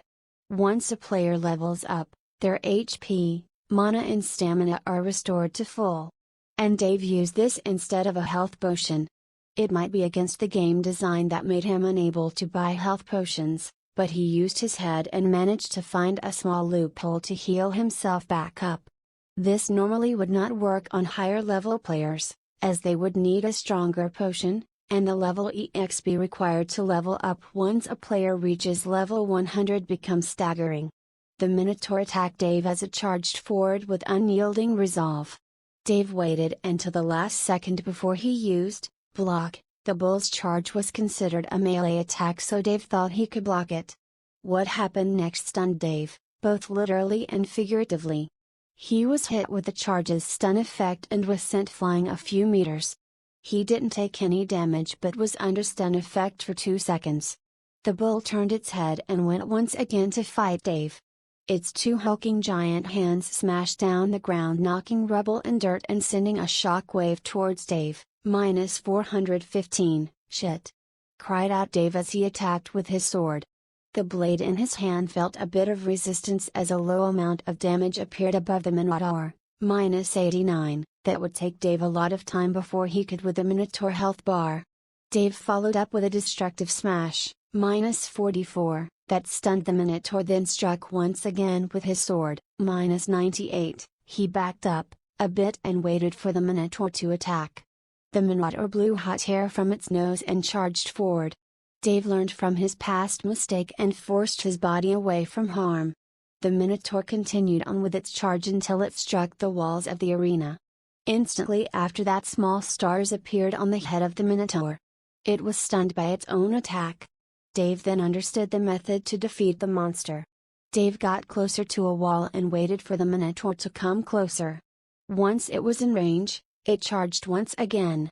Dave simply dodged to the right with a small move of his body and the Minotaur smacked headfirst in the concrete wall. A strike of Dave's weapon followed. Sweet, your weapon has broked, bleed, minus 500 horsepower over 5 seconds. Dave was delighted as luck seems to be his ally this time around. He picked up the pace and continued leading the Minotaur and helping it smack its head on the wall. However, the Minotaur would not always use his stampede and would sometimes follow Dave and smack him down with both of his fists. Once Dave's HP was at the critical level, he had to drink his second and last potion. This quest was probably not meant for him to defeat every single monster, just enough would do. So he tried his best to kill the monsters he could defeat. Once Dave drank the potion, his level only increased once. Now Dave was level 36 and at the peak of the level. About 98% XP. Too bad Dave can't gain any XP from fighting other players. So it was sad that he would have to look at how close he was from leveling up and not benefit from it. After another round of luring and attacking, Dave managed to defeat the Minotaur with barely 500 horsepower remaining. It would have been impossible for any other player of his level to do this. No matter how skilled they were, without using the level up loophole, they would have died to the Minotaur in a matter of minutes. Especially after being unable to acquire any health potions nor gain any healing from other sources. Another announcement resounded in the arena as the same voice sounded, this time rather surprised. You managed to break through your limit and defeat something much stronger than you. For that challenger, I give my applause. Now can you break your limit once more? Said the voice as another beam shone in the middle of the arena. Giant Cyclop, level 80, skill, Iron Skin, passively increases the defense by 500, brittle. Every attack from the Cyclope would shave 10% of the target's defense value, HP 15000, damage, 2000 to 2700, damage nullification, 900, crap. Said Dave, as he gave up hope. Sometimes it is impossible to do some things. No matter how lucky Dave is, he will be unable to kill this thing. Mainly due to the high defense value and the level suppression gap increasing greatly. The monster has more defense than what Dave could deal in damage, so no matter how hard Dave could hit, it will always be 0. While he would receive immense damage once he receives a single hit from the monster. The giant Cyclope charged at Dave, with its only eye locked on Dave's small body.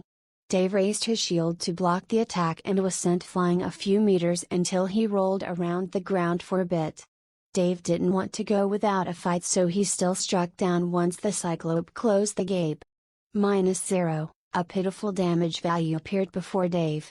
He was expecting it, but it still somehow disappointed him. Then the Cyclops' fist came crashing down. You died.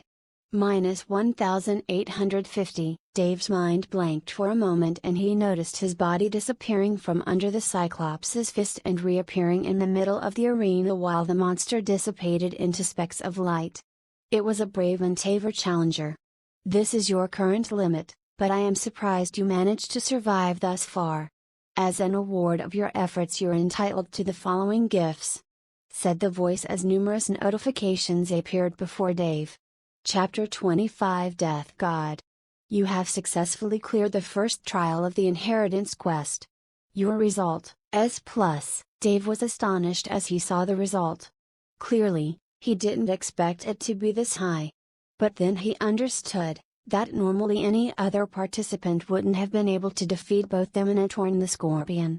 The Scorpion, with some skillful gameplay and some luck, might be defeated. But without the potion loophole that Dave discovered, someone of his level will find it impossible to clear. You have gained the following abilities: Rare, Twin Strike. Stampede. Twin Strike mimics the damage of the last ability used before activating the skill. Deals 75% of weapons damage. And ignores the defense value of the enemy. Cannot mimic additional effects of an ability. Cooldown 60 seconds. Stampede, rare, charges forward in a straight line. Cause stun effect for 2 seconds once successful, and cannot be interrupted. If the user hits the wall, they will be stunned for the same duration. Needs a target to be used. Can only be cast at minimum of 10 meters distance and has a 30 meters range, damage 200% total damage value of the user. Such powerful skills. Dave instantly began pondering about how he could use these to fight against other enemies. Though Dave only has a total of 3 skills, and an additional passive skill, he was still far from how the high-level players have their own class skills and unique skills that they stumbled upon once clearing various quests, or dropping skill books from powerful bosses. You have been summoned by the Death God. An notification that made Dave's mind blanked for a moment as he thought about why would the Death God himself summon him. A moment later he was transported to a strange place. It was on a giant cliff, while the sky was dark. It was night time and the moon hung low. It was enormous yet still gave a sense of majesty. Behind Dave, was a small cave. And he felt like if something was beckoning him from within it. He walked into the cave and found a small pond of water where a veiled woman was dipping her feet in it. The light of the moon gave Dave the faintest glimpse on her appearance. Her body was well proportioned, and she was wearing a dark robe made of strange material. Her veiled face didn't give Dave the chance to look at her features, but he assumed that behind the veiled was a beautiful woman. Death. Tier, God, level. Perhaps the term courting death had a reason after all. Dave chuckled at the small flavor text below the woman.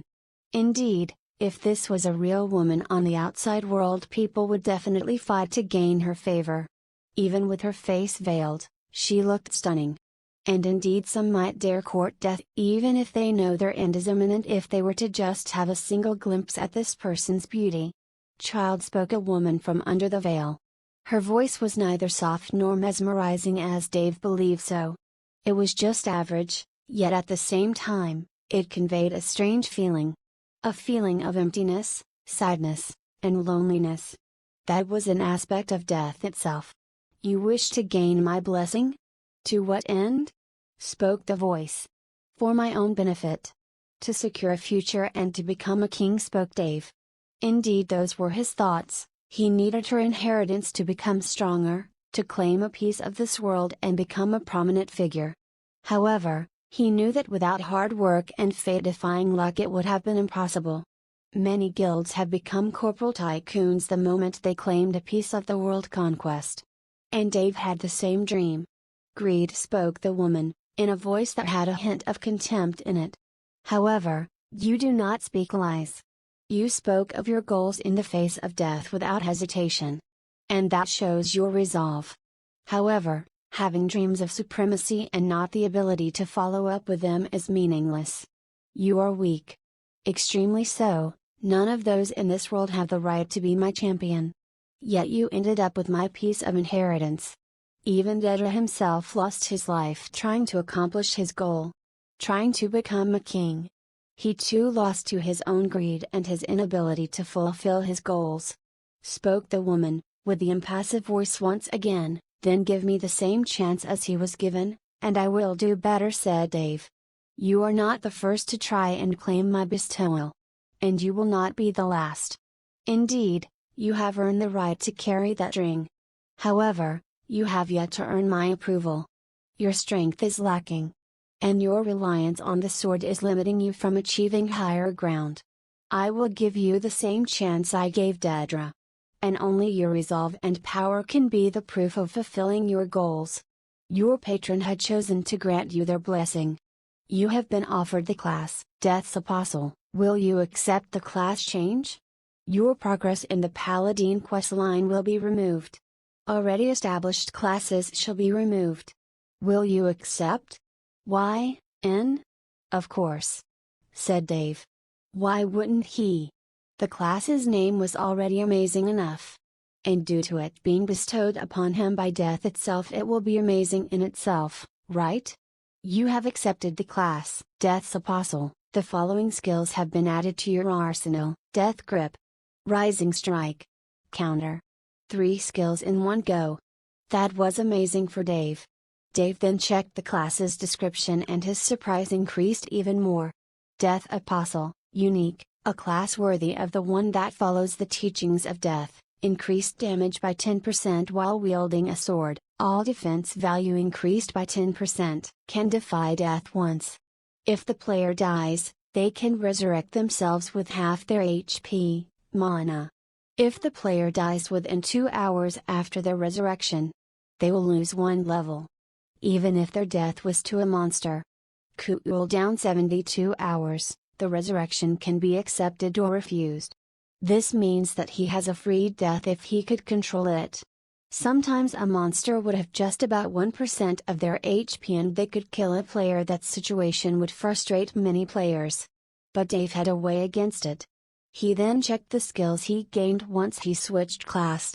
Death Grip, unique, level max, can paralyze targets for 5 seconds. Has a 50% chance of success on targets with a similar level of the caster. The higher the level, the lower the chances. The lower level the target, the higher the chance. 50 levels lower level targets will have 100% chances of being paralyzed. The chances are capped at 20% minimum. Half effect on boss class monsters. 3-minute cooldown. Oh, a crowd control skill. This came in timely. I only had 1 crowd control skill and it had only 1 second stun duration. This one is much better. But too bad it is based on percentage. Rising Strike, level max, slash vertically with your weapon and move 3 meters backward. The attack animation grants the caster an invincibility frame. Cooldown 2 minutes. Oh, this was a skill to clear the distance between the target and the player. Also an invincibility frame. It might prove to be handy once a boss uses a powerful ultimate attack. Many players have several invincibility skills. Like Bonebreaker had used his God's Blessing skill to become invincible for 3 seconds against the Abyssal Knight Dedra. So this came handy to Dave. However, Bonebreaker's invincibility skill had 3 whole seconds, while Dave's could only grant him an invincibility frame during the animation. The only difference is that it pushed Dave back away from the attacks, while Bonebreaker's forced him to remain immobile. The last skill was checked by Dave. Counter. Level max, unique, must be used after a successful block, will send back 20% of the damage that was supposed to land on the player as true damage. True damage will not suffer any amount of damage reduction and cannot be blocked, nor will invincibility effects block it. 10 minutes cooldown. This skill is amazing. Class skills are usually maxed out. Only skills that are learned via an instructor or found from skill books need a player to grind them up. Now with these Dave could manage himself better facing even tougher enemies. This quest was very profitable for Dave. He gained a total of 5 skills in a single setting plus the passive of Death Siphon from his ring. Now he can also consider his resurrection ability another skill. This quest was quite a treasure trove, Dave thought. These are but the basics. Like I said before, you need to grow much stronger. And if you rely on but your sword, you will never reach higher grounds. Once you can unseal more of the ring's powers, I will grant you with more blessings. This way you will be able to honor the title I bestowed upon you. Go now, little lamb. Once you grow stronger we shall meet again, spoke Death, and Dave found himself back at the world of the dead. Dave was itching to try out his new skills, so he waited patiently for another quest to start. Chapter 26 Golden Panther. Platoon number 22,225 has been summoned to defend against an invading force. As a leader of the platoon, it is your duty to serve the king in protecting his land. March forward with your force and block the invaders from reaching their goals. 100 contribution points once successful. For each soldier's death under your command, you will lose 10 contribution points. Every enemy that dies under your command will grant you 10 contribution point. Every enemy that falls under the hand of your followers will grant you 5 contribution points. You may gain more contribution points based on meritorious deeds, and depending on your handling of various situations. You may refuse the mission, but you must pay 100 contribution points. Once you are in a deficit, you will be stripped out of your rank. Will you accept your mission? Why, N? Yes. Dave accepted without hesitation.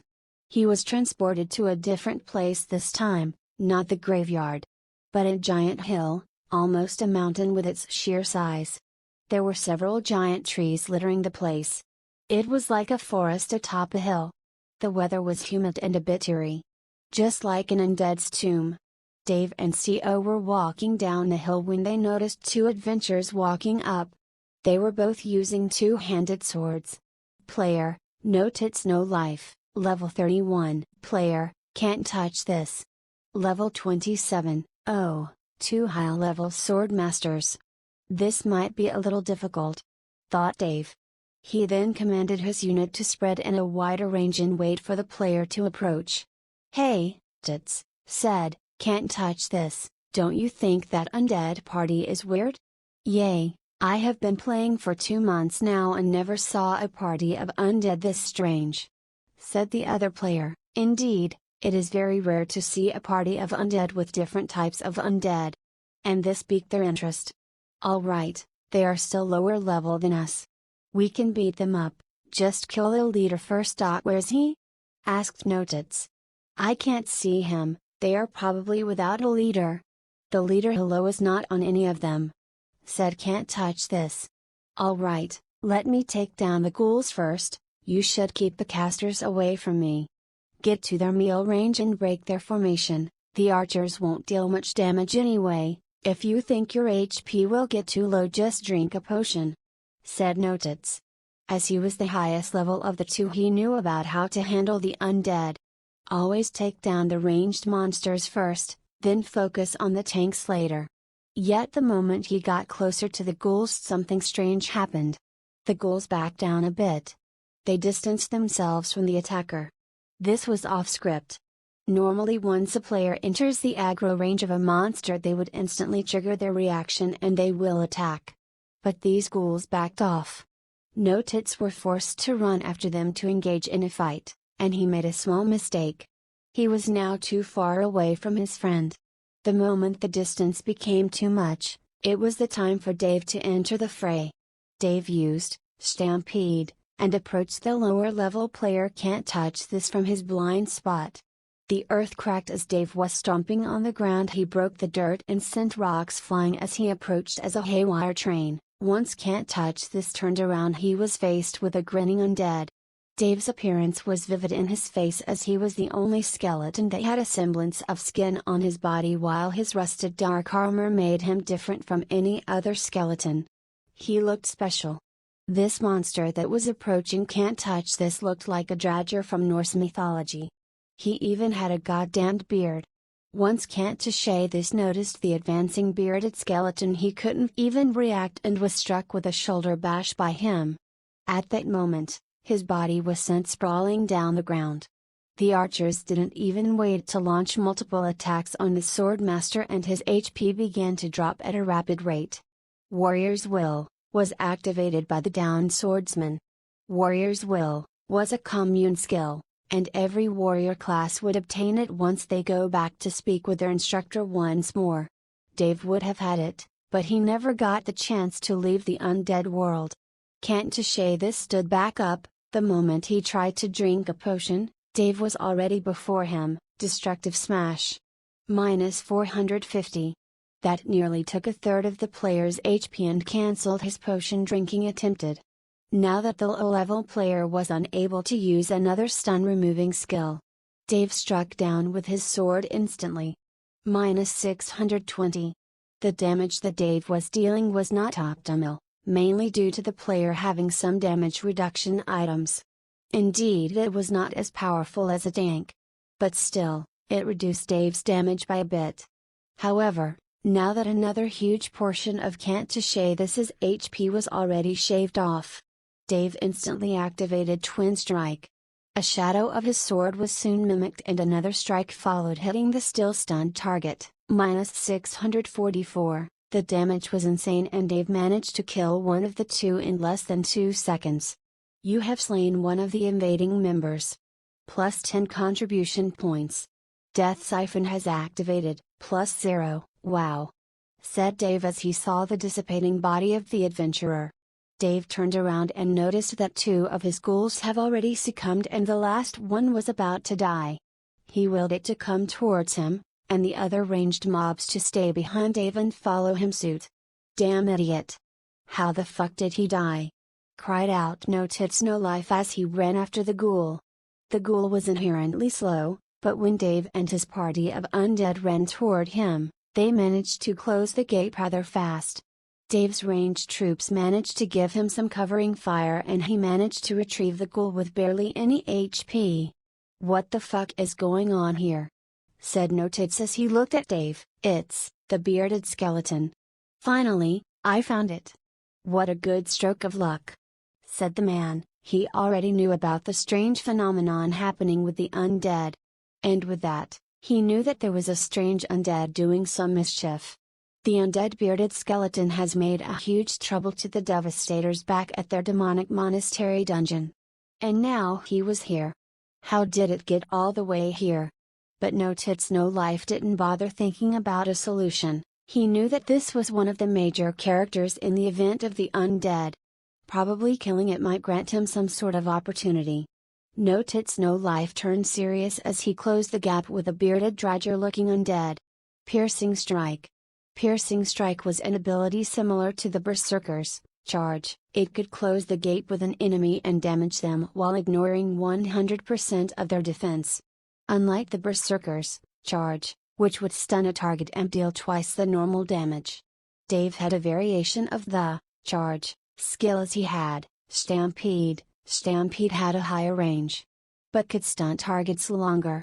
Once No Tits No Life got closer, Dave instantly retaliated with a Rising Strike. It was rather simple.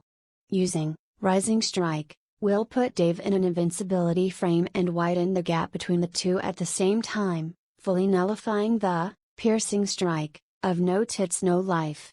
Once that happened, the player was stunned.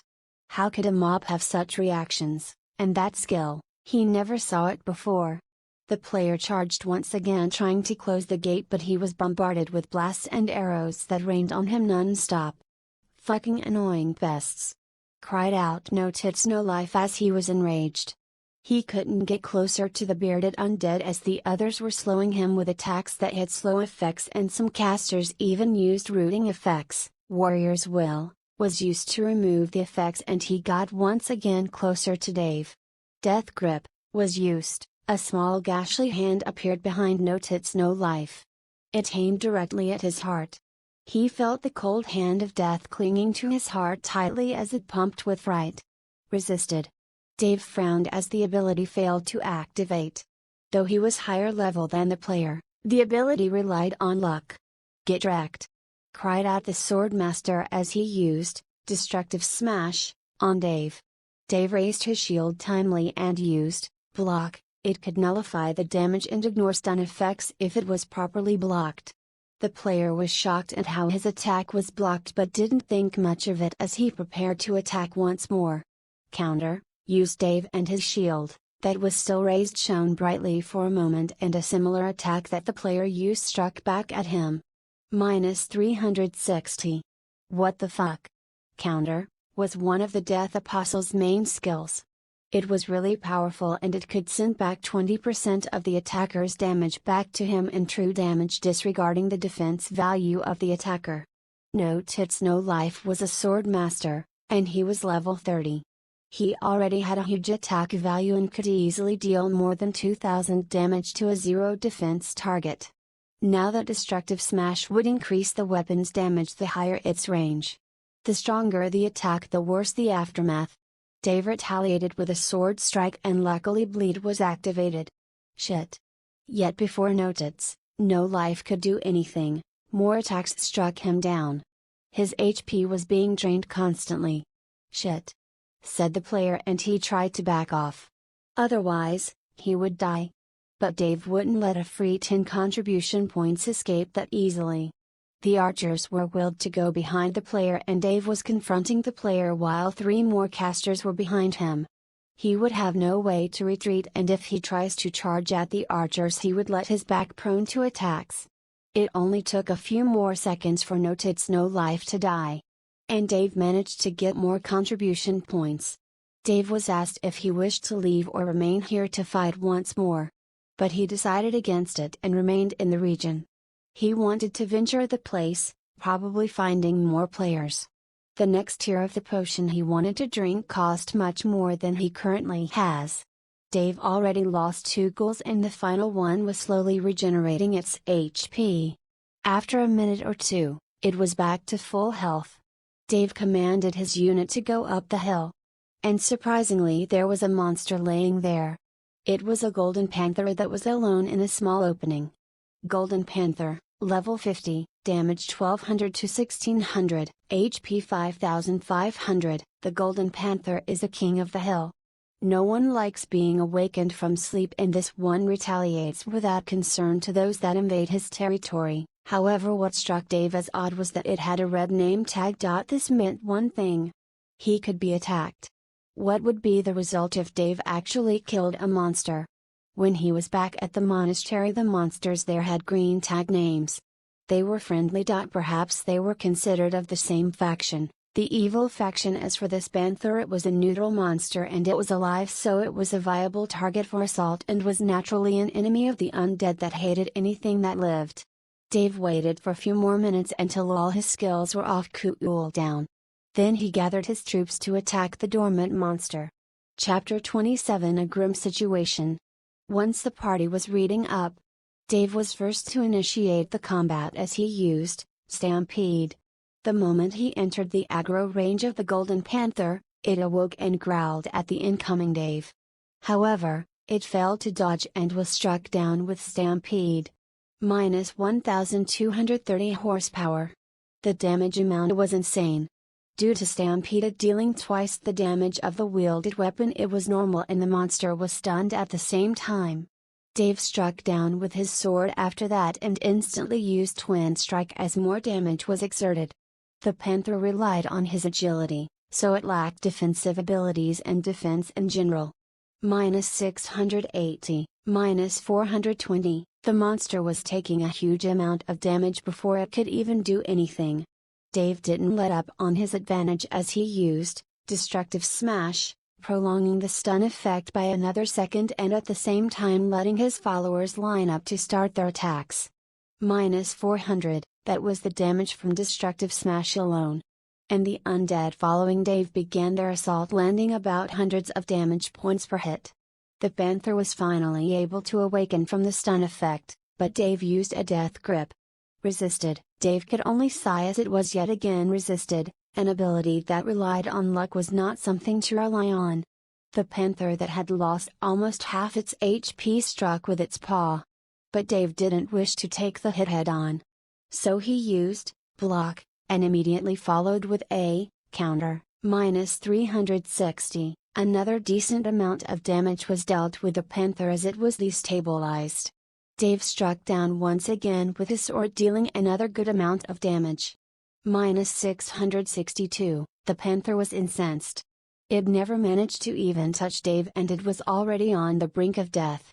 A Panther like this would usually have several skills, but the skill rotation of Dave made it unable to use any of them. Until now. All feline creatures in the game have a basic skill called Maul. It would deal a fixed amount of damage and would bleed the target for a percentage of their max HP. The moment the Panther was about to jump at Dave's neck, he used Rising Strike. Rising Strike deals 100% weapon damage and pushes the user the meters backward, rendering them invincible during the animation. Dave managed to time it correctly, landing a decent amount of damage of 720, then falling back and widening the gap once more. The archers and casters had a bit of a low casting time. So the Panther was still able to barely survive, but now it was on its last leg. Both literally and figuratively. The Panther jumped forward trying to go for one last desperate attack. Even a scratch on that ugly undead's face would let the Panther feel a bit of comfort in its death. Too bad Dave would not let it. Block was already off cooldown and he used it, cancelling the momentum of the Panther and smacked down with his sword. Minus 690, you have slain an enemy. Plus 24,500 XP, level up. One of your undead had managed to level up, hidden bonus, plus 15 contribution points. Your ring's level had reached level 20. You still lack a certain condition to access the second part of the inheritance quest. Condition unmet. Level 150, Dave found it amazing. Not only was he able to level up using the monsters, even one of his followers managed to level up. So indeed he could easily level up while fighting neutral monsters that don't belong to the evil faction. But what about the ring? Dave knew that inheritance equipment had 5 seals. Every one of them can be unsealed once the ring levels up 10 levels. It is much easier to level the ring, but the quest is really difficult. As for another problem, Dave could not rush in blindly and start the level 20 quest. He has yet to reach the required level. And it looks like it will take a while. However, with the help of the small party of the undead, it should be much faster than any other adventurer who is going solo. One of your followers had dropped Golden Panther's hide, rare crafting material, Golden Panther's Fang X2, Golden Panther's Claws X4, 23 copper coins. Ah, it dropped items. But why did they appear in my inventory? Asked Dave. That was rather strange indeed, even if Dave was the one that landed the last strike. The drops could not be his and his only. He was considered a monster and is not protected by the party's loot picking rules. Yet one of his undead just moved forward, grabbed the items, and Dave found them in his inventory. Quite strange but really useful. "Alright, let's move forward," said Dave, but sadly only the crackling of bones could be heard out of his mouth. The undead didn't say anything as they followed Dave's suite. As for the undead that leveled up, it was the sole ghoul in Dave's party. It became slightly bigger, and looked a bit different than before. If one didn't stare at it for a long period of time, one would not notice the change. Dave didn't think much of the change, as it was one of his party members noticed the small difference once it leveled up. Even its 2,500 horsepower became 2,700. So this would mean that it really was growing. How much it would grow though? Would it also be able to rank up? Dave didn't feel the need to answer that question. What he wanted was to make sure that he won't miss out on this opportunity. He needed to level up as fast as he could, and in this monster-infested hill, he could do so. Another solitary golden panther was found in another opening of the hill. Strangely, the information above the panther would indicate that it was a king of the mountain, so how can there be more than one in a small hill? "Let's get it, boys," said Dave as he initiated the fight the same way as before. In another place, there were two guys that were still staring at each other dumbly. Mainly it was No Tits No Life. "And can't touch this. What the heck just happened?" said No Tits, asking Can't Touch This to explain. "Like how would I know? Aren't you the train? You got your ass handed to you by some bunch of undead," he said, refusing to believe what just happened. "Alright, I guess we can't take down that undead, but let's just call our guild master first." Can't Touch This and No Tits were part of a guild named Arcadia. They were a small guild, which the guildmaster was a level 360. It was barely the average level of players in the game at this point in time. The guild Arcadia's headmaster was shocked once he saw the footage of the bearded skeleton that was recorded by the two of them while they were fighting. "Where is that place?" asked the headmaster. "Northern side of Kimilka City. Western borders," said No Tits No Life. This palace fell under the jurisdiction of the Devastators. And so Arcadia Guild had no right to go in and do anything without their consent. They even had to pay a fee to access the region to level up their players. That was something that was agreed upon by several guilds in the past, where new players have to pay a sum of the money to gain experience, and at the same time be able to remain safe within the exp region. Other park players would usually attack others while they are in the midst of fights. And in doing so they could ruin their chances at gaining another level and be forced to start from scratch. With the Devastator's protection, no park was allowed in the region. However, every activity of any guild must be reported to the subguilds of the Devastators. Now Arcadia's guildmaster felt a tinge of greed. If he were to divulge the existence of the bearded skeleton that made a mess in the demonic monastery that time, he might be rewarded, but if he was the one to kill it, then the undead event might be initiated while he could gain some benefits from the system. Arcadia's guildmaster knew that if he was to personally go to that place he will be pulling some attention to himself. It was a low-level area. What would a guildmaster need to do there anyway? "Alright, keep the information to yourself. I will give you some good stuff later. Go back to the hill and try to locate the bearded skeleton. I will send you something to use once you are there," said the guild leader, addressing No Tits No Life. The two low-level players went back to the hill and began their climb, looking for the undead that killed them. It took a while, but they finally found what they were looking for. It was Dave, who just managed to end the life of yet another panther. Dave didn't notice the presence of the two guys. But something strange soon happened. A golden light glowed right behind the two and another person appeared. It was the Arcadia Guild Master. He used an expensive item shop, called Anti-Bully. It was a simple item that would summon another player to the user's location. But it had a range limit. The summoned player needs to be at least 100 km close. Once Dave turned around, his face turned white. It was a level 360 player. Chapter 28 Mr. Valentine. Dave perfectly knew his limit. Fighting against a level 360 was nothing short of a suicide. He immediately ran away from where he stood. Thankfully he could leave the place whenever he wished, as he immediately used the game's interface to go back to the dead world. The level 360 player couldn't even react. He just wasted an expensive item with not a single profit coming out of it. He believed that he could kill the bearded undead and gain something from the system, but never did he think that the undead would disappear the moment it spotted him. He was infuriated. "What the hell happened?" cried out the Arcadia Guildmaster. "I don't really know, he was a strange undead. All his actions were too human. His AI must be really high. The game system must have recognized you as a high-level player and decided to withdraw the strange undead. Perhaps this one will only be allowed to low-level players to kill," said No Life. "God damn it!" cried out the Guildmaster. Now he felt the pinch of having used the anti-bully item for nothing. It was an item that helped people when in distress. It could call upon a player of their guild if they accepted the request and summon them to the target's location if they are 100 km close to them. The Arcadia Guildmaster used this to try and kill the strange undead to add some sort of bonus from the system, but he never thought that everything will be in vain. If the system recognizes me as a threat to the low-level undead, this would mean that only low-level players have the right to defeat it. Listen up, I'll give you some of my old equipment and some good stuff. Stay here, and wait for it to respawn. Once it appears, kill it and summon me. Don't loot him or I will put a kill order on your head," said the Arcadia Guildmaster. A kill order was a strange item. It would summon giant beacon on top of a target's head.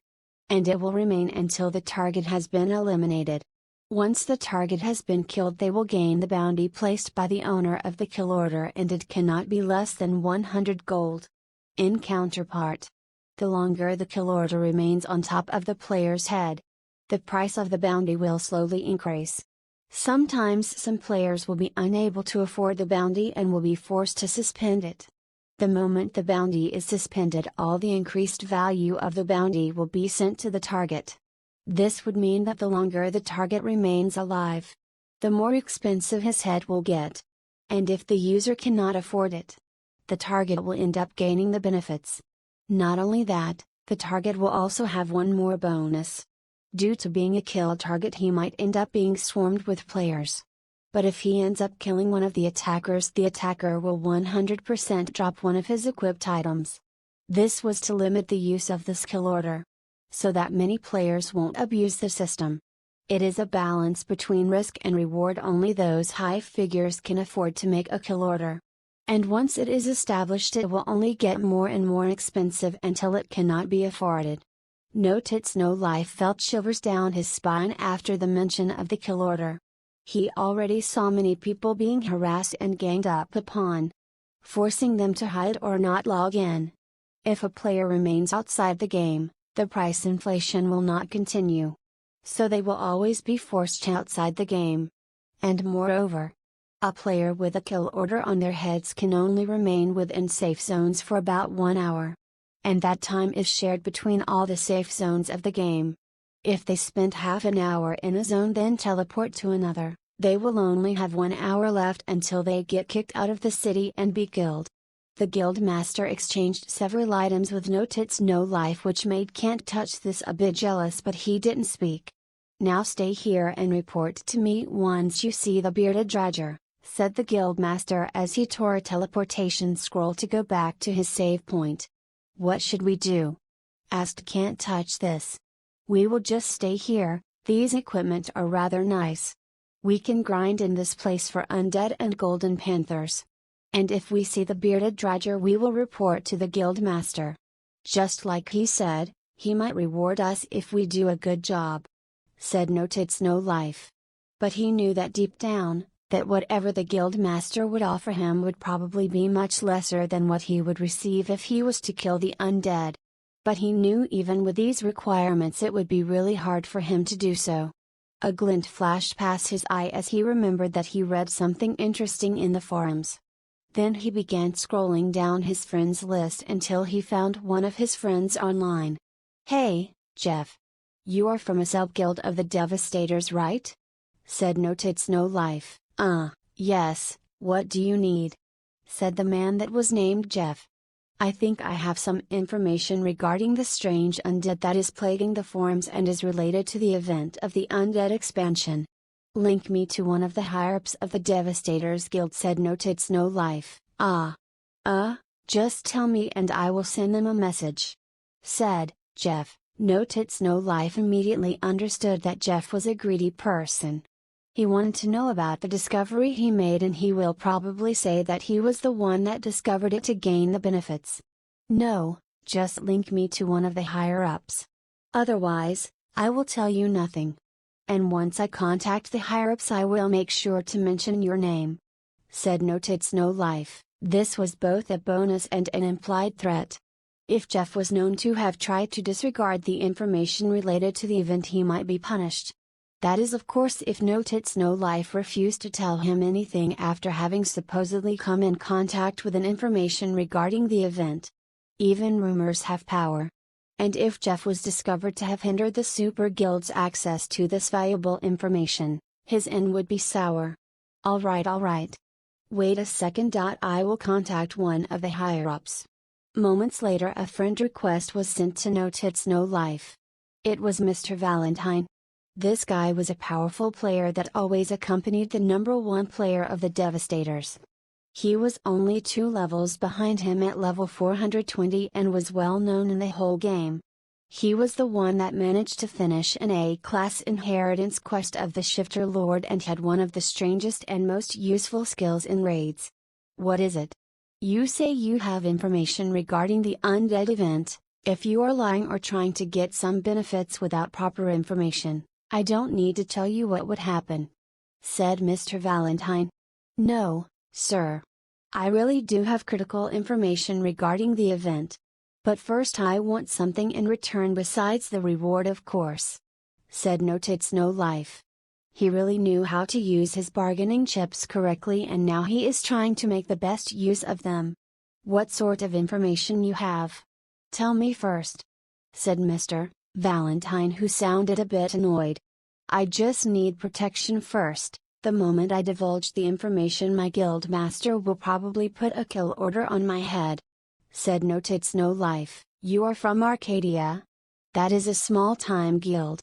Your guild master is nothing compared to us. If your information is valuable we will give you protection, and you can even join one of the sub-guilds of the Devastators and enjoy many benefits.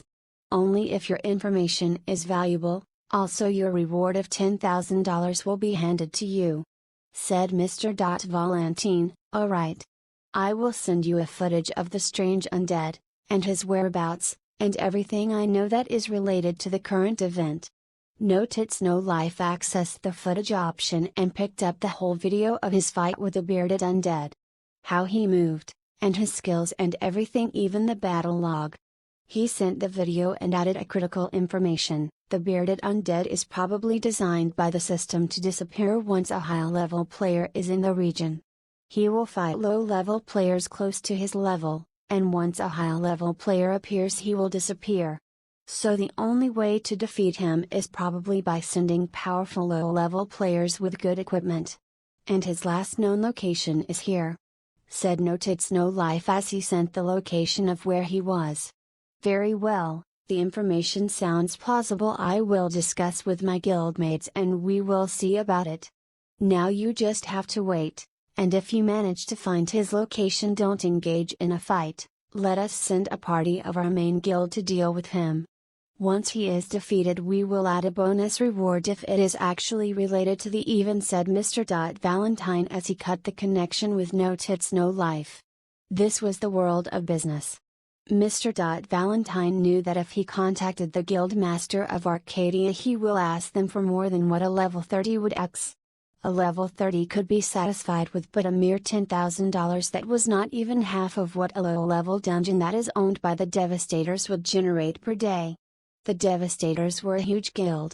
And a guild master of a low-level guild like Arcadia will know that once he is offered an inch he will want to take a yard. It was better to deal with low-level players as their view is limited and they can't see the whole picture. And so, a meeting was adjourned at the Devastators' headquarters. Even the guild master was there. The highest leveled player Warlord was present. Mr. Valentine then displayed the video for all to see and give their points of view. Chapter 29 Dungeon Core. At the headquarters of the Devastators in the Western Kingdom, right at the Palace of the Golden City, Icathia. Warlord, the leader of the Devastators and the leading player in the highest level board, was sitting around a giant round table with 12 other players. 10 of them were the guild masters of the 10 subguilds of the Devastators. And the 11th was Valentine, Warlord's right-hand man. "What is this about Valentine?" said Warlord. "Yeah, I ended up finding new info about the event. Here, you should all check it out." Mr. Valentine then displayed the video as it turned holographic for everyone to see. It showcased Dave in his Dredger form fighting no tits no life. At first, there was nothing going on, but then the moment they saw the scene of Dave's combo and the control over the monsters, Warlord's eyebrows knitted. Indeed, he never saw any undead controlling others so perfectly. It was not a big deal to deal with this level of control. If it was at his level, the players would usually move accordingly and change their spots to deal with the situation. But that monster was just a level 30-something. And considering that it was just an elite ranked monster, what would happen if it was a higher tier? If it was a captain ranked monster, facing several level 100 players with that ability to micromanage the units, the fight would become much harder. The undead would usually throw themselves into the fray and fight until the last breath. But the undead under the control of this strange entity would not do things randomly, they would move according to a certain pattern as if they are guided by a player. Warlord instantly removed the idea from his head. This was probably the work of the AI, even if the developers had said that a player had pioneer rights in the undead world. Though he didn't know what rights he had, it will mostly be related to quests. But, is it possible that that player is the Dredger? What do you guys think? Isn't that obvious? Said one of the subguild's guildmaster. That is a player. He said, indeed, that is what I think too. Said another, affirming, and it was the case for everyone. These guys were not fools. They played the game for a long time and they knew the way how monsters react, and this was clearly not a monster. His macro calls and his decision making were rather astonishing. It was not something that a computer would do. No, a computer would perfect his moves. This one had some flaws that were apparent. For example, some of his undead were badly positioned and they didn't manage to deal enough damage. But to fight many against one, they still were useful. An AI would probably change the fighting system and would engage the player in a different manner. The bearded Dredger was indeed a player. And depending on the developer's statement, there was only one player that had access to the undead world. And that was obviously Dave. So, what is the verdict? Asked Mr. Valentine. Isn't our guild about to have a first clear of the Pits of Despair dungeon? Asked Warlord. Yes, we are in the final round. It should be in 1 week at most. The last boss has very strange attack patterns and it is hampering our advance, said Mr. Valentine. Alright, once we defeat it, I want you to make use of the server announcement and make it known to the world that the Dredger is indeed the player. What? Wouldn't that ruin our chances? We should just contact him? Asked Mr. Valentine. How are you going to do that? Rumors will spread and people will know soon enough. If we use this, we might be the first to get an audience with this Rouge player. He does not belong to any guild, and even after having posted a huge bounty on his head, he had yet to fall.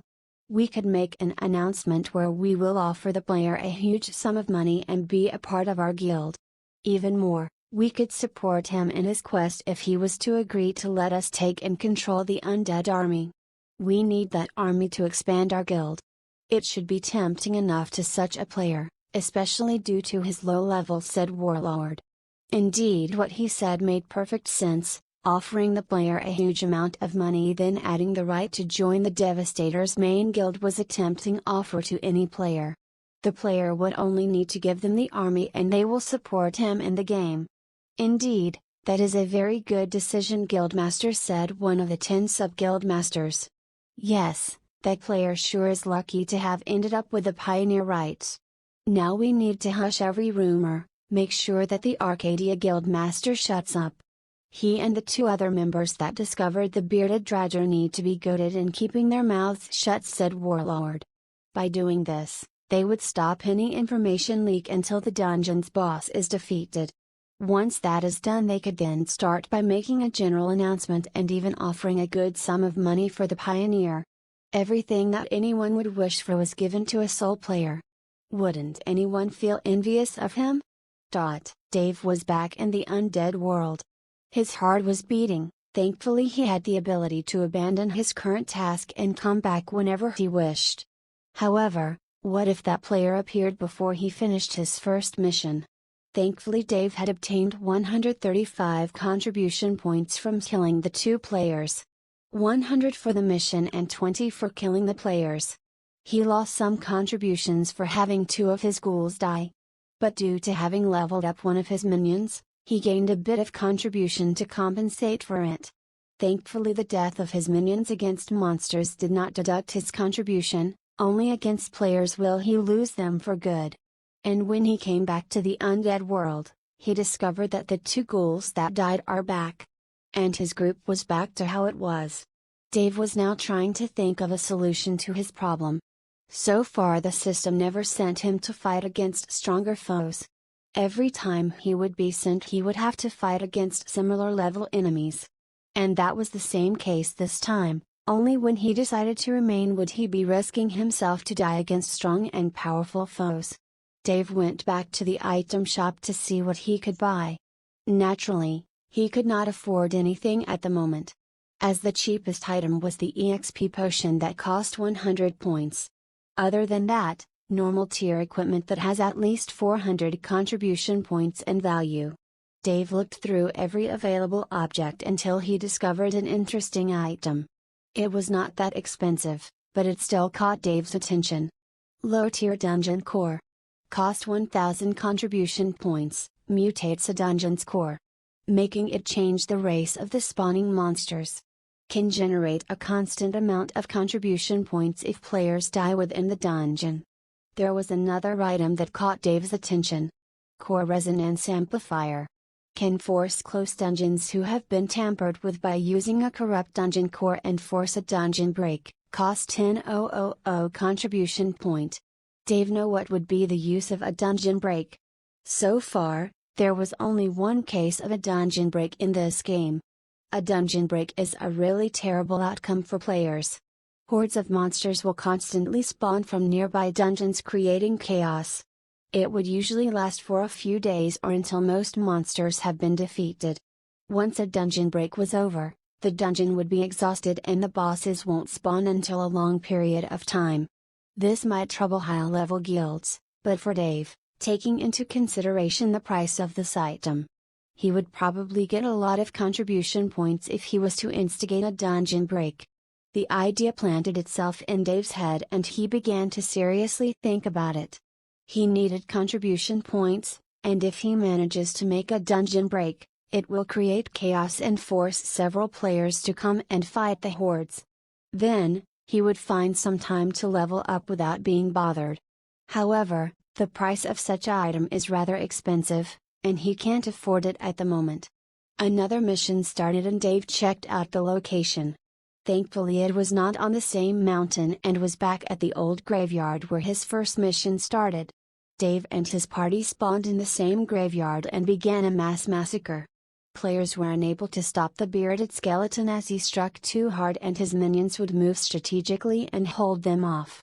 Their priests and healer classes would always be focused first. The tanks would be hindered by the ghouls, and their DPS class would not be able to move away from Dave's constant and sustained damage. Dave began gaining contribution points at a leisurely pace without finding any problems. He would always try to accomplish his mission in destroying the first invaders, then think about what to do next. Once Dave managed to kill the 10th player. He found out that he had moved quite a bit from his original location. "There is a dungeon here," said Dave. Indeed, it was a low-level dungeon. There were some giant rats, and bloodbaths inside the dungeon. It was nothing that a level 20 players cannot defeat with a good team of players. Normally it would have some players near its gates, but due to Dave's small party, most of the players that were headed towards the dungeon ended up dead. In front of the dungeon, there was an NPC dwarf. Above its head was a small flag of a golden giant with a golden shield and sword. That was the emblem of the Devastators Guild. This NPC was something that the game added to handle the entrance fees for the players.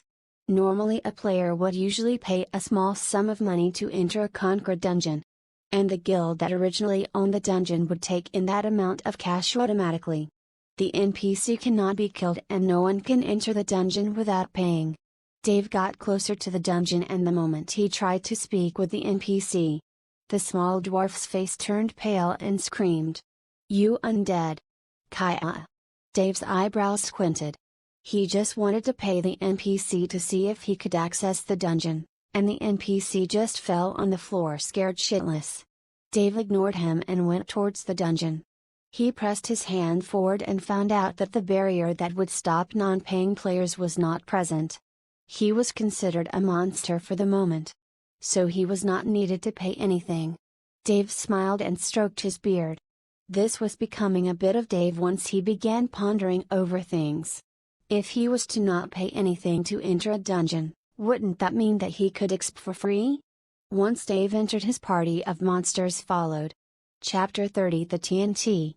The first thing that Dave had seen once he entered the dungeon, was a group of rats that were reaching out to him, trying to take him and his party down. However, unfortunately for the rats, they were decimated without a second glance. The number of minions under Dave's command was too many for a dungeon that only needed 3 people to enter as a party. Due to Dave's current nature as an undead, he was exempted from the party limit. Mainly because he was not in a party, but was commanding units through the hierarchy of the undead army. The rats were but level 10-15. They only sustained a single hit from any of Dave's minions or himself. One of your undead had managed to level up, plus 15 contribution points. It seems that Dave's current group was leveling up rather nicely. So Dave made sure to continue down the dungeon's path. It was a cave with a long corridor. The entrance of the cave was lit with torches and there was some glistening moss glowing on the walls, making the interior of the cave visible. Dave's undead nature even added to the clarity of his vision, and he was able to see clearly as if he was outside the cave. Once they walked for a few more meters, another small party of rats encountered them. They were a bit bigger than the first, but they were not as strong. Taking a few more minutes, the rats were exterminated without waste of time. This is rather dull, but it seems that people enjoy grinding in this risk-free dungeon," said Dave, as he contemplated the nature of the dungeon. Dave didn't bother fighting at all. He was trying to accustom himself with the command of his units.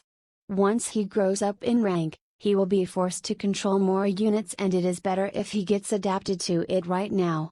Moreover, level up. Dave's current progress was rather swift. Indeed, in the early levels, it is much easier to level up. But for others, they might find it dull and boring. Dave, on the other hand, was using his undead platoon to give him free XP. And at the same time, they would level up, giving him more contribution points. After some long walking, Dave was met with a crossroad. On the left side was the sign of a mining cart. The other side had a red skull sign. This was an old mine that was now fully depleted. The game's resources are almost like real life. There is a huge amount of it, but the spawn rate of the mining camps is really long. For example, once an iron vein is fully excavated, it would take 30 days game time for it to respawn and be excavated again. Dave had entered the cave while it was in its resting period, so there were no miners. At the other intersection, however, there were sounds of sword clashing. Dave halted the advance of the party and approached the entrance to the right slowly.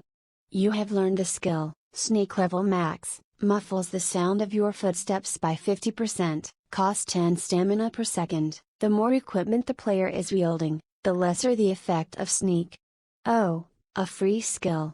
That is rather nice, said Dave as he remembered that there were some skills that could be learned by doing several things. Dave made sure to check the forums for all kinds of free skill that could be gained in the game once he finishes this small task. Dave positioned his last remaining ghoul on the gate and placed 3 casters behind him. This way, if any of the players inside wishes to leave, they will be forced to fight. He then pulled 3 archers and the last remaining normal skeleton with him. Once he entered, he willed the normal skeleton to move first.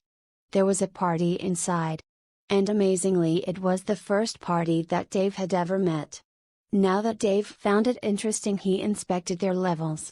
Human Fortress, Tank level 20, Perfect Shot. Hunter, level 19, Pussy Flanker, Priest, level 16. Once Dave read the last guy's name, he chuckled.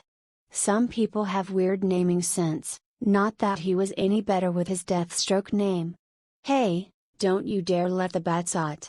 cried out the priest named Pussy Flanker. "Hey, it only happened once.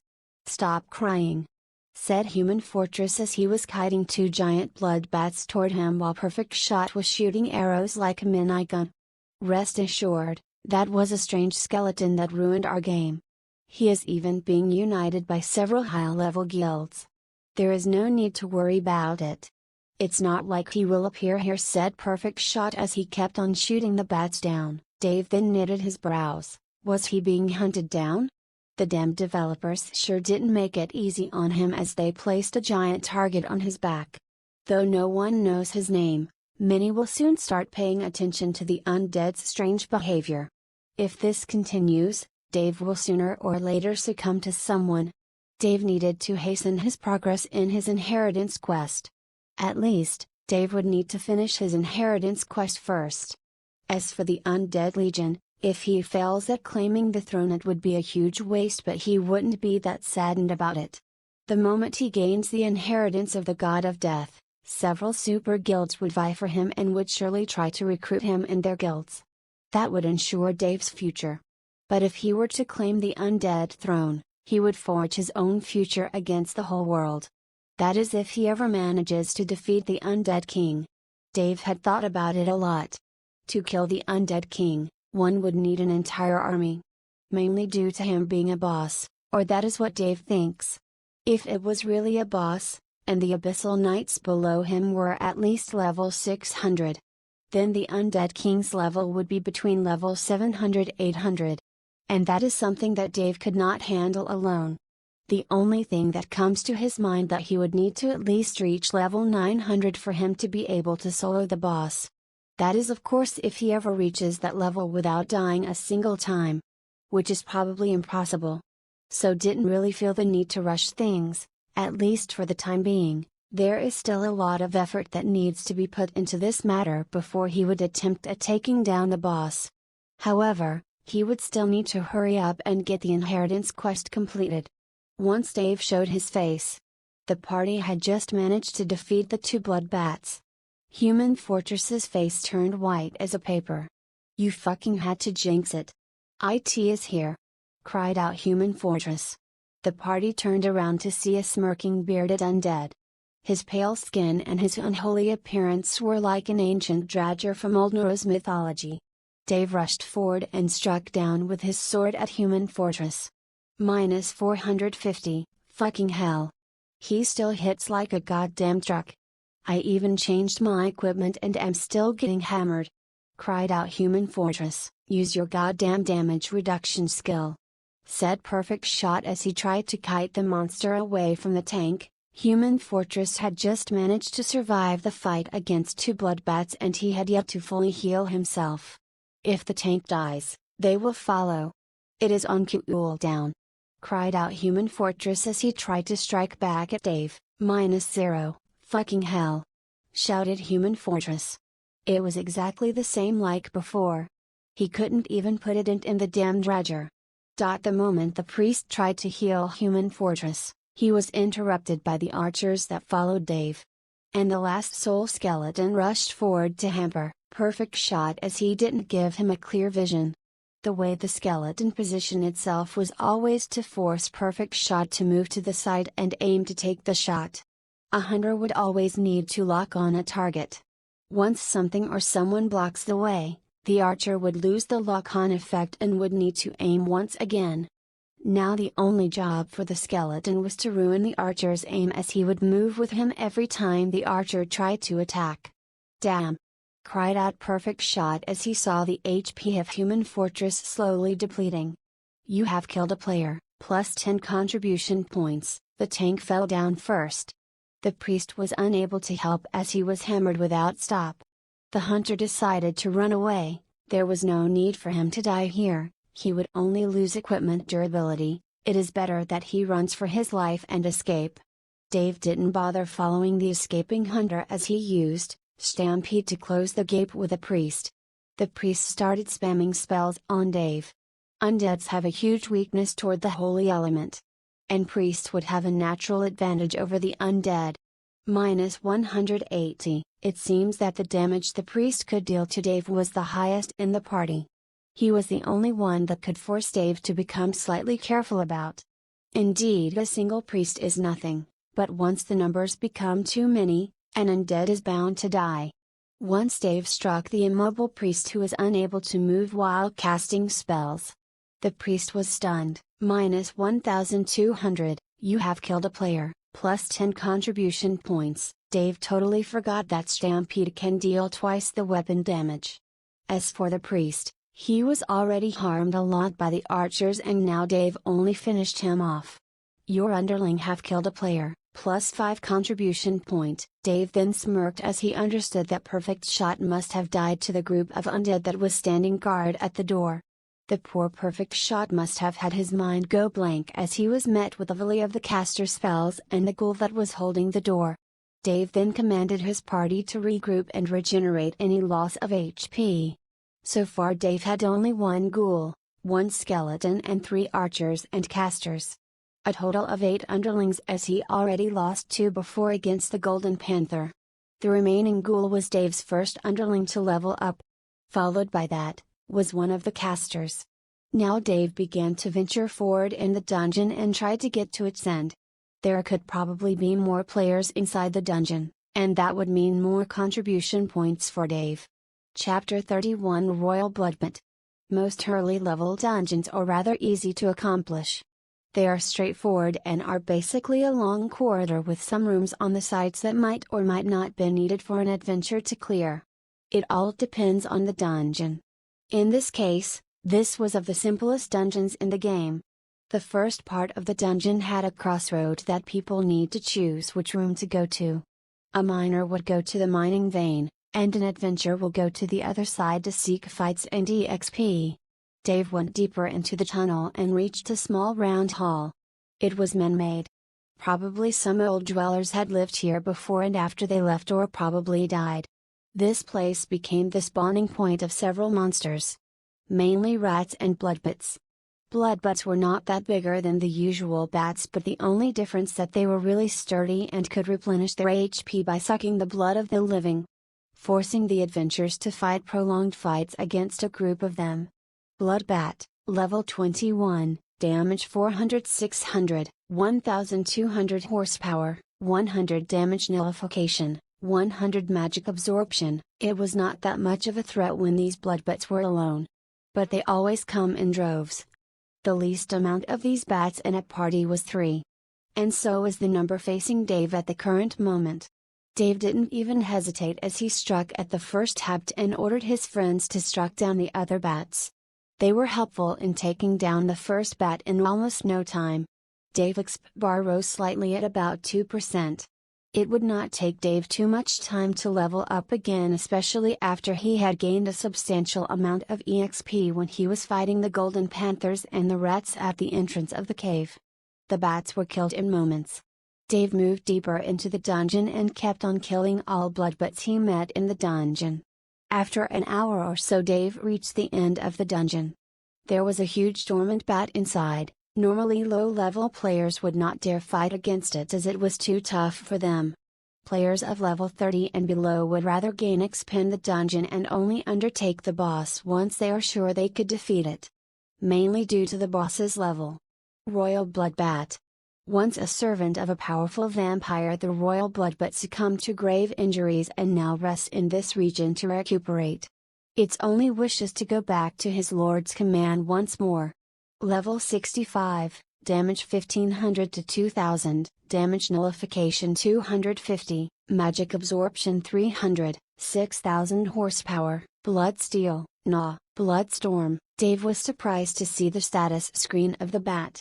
It was a boss class monster, and all boss class monsters would show their status screen once inspected in an exhaustive manner. Dave was able to tell that the dormant bat was powerful, especially with its skills.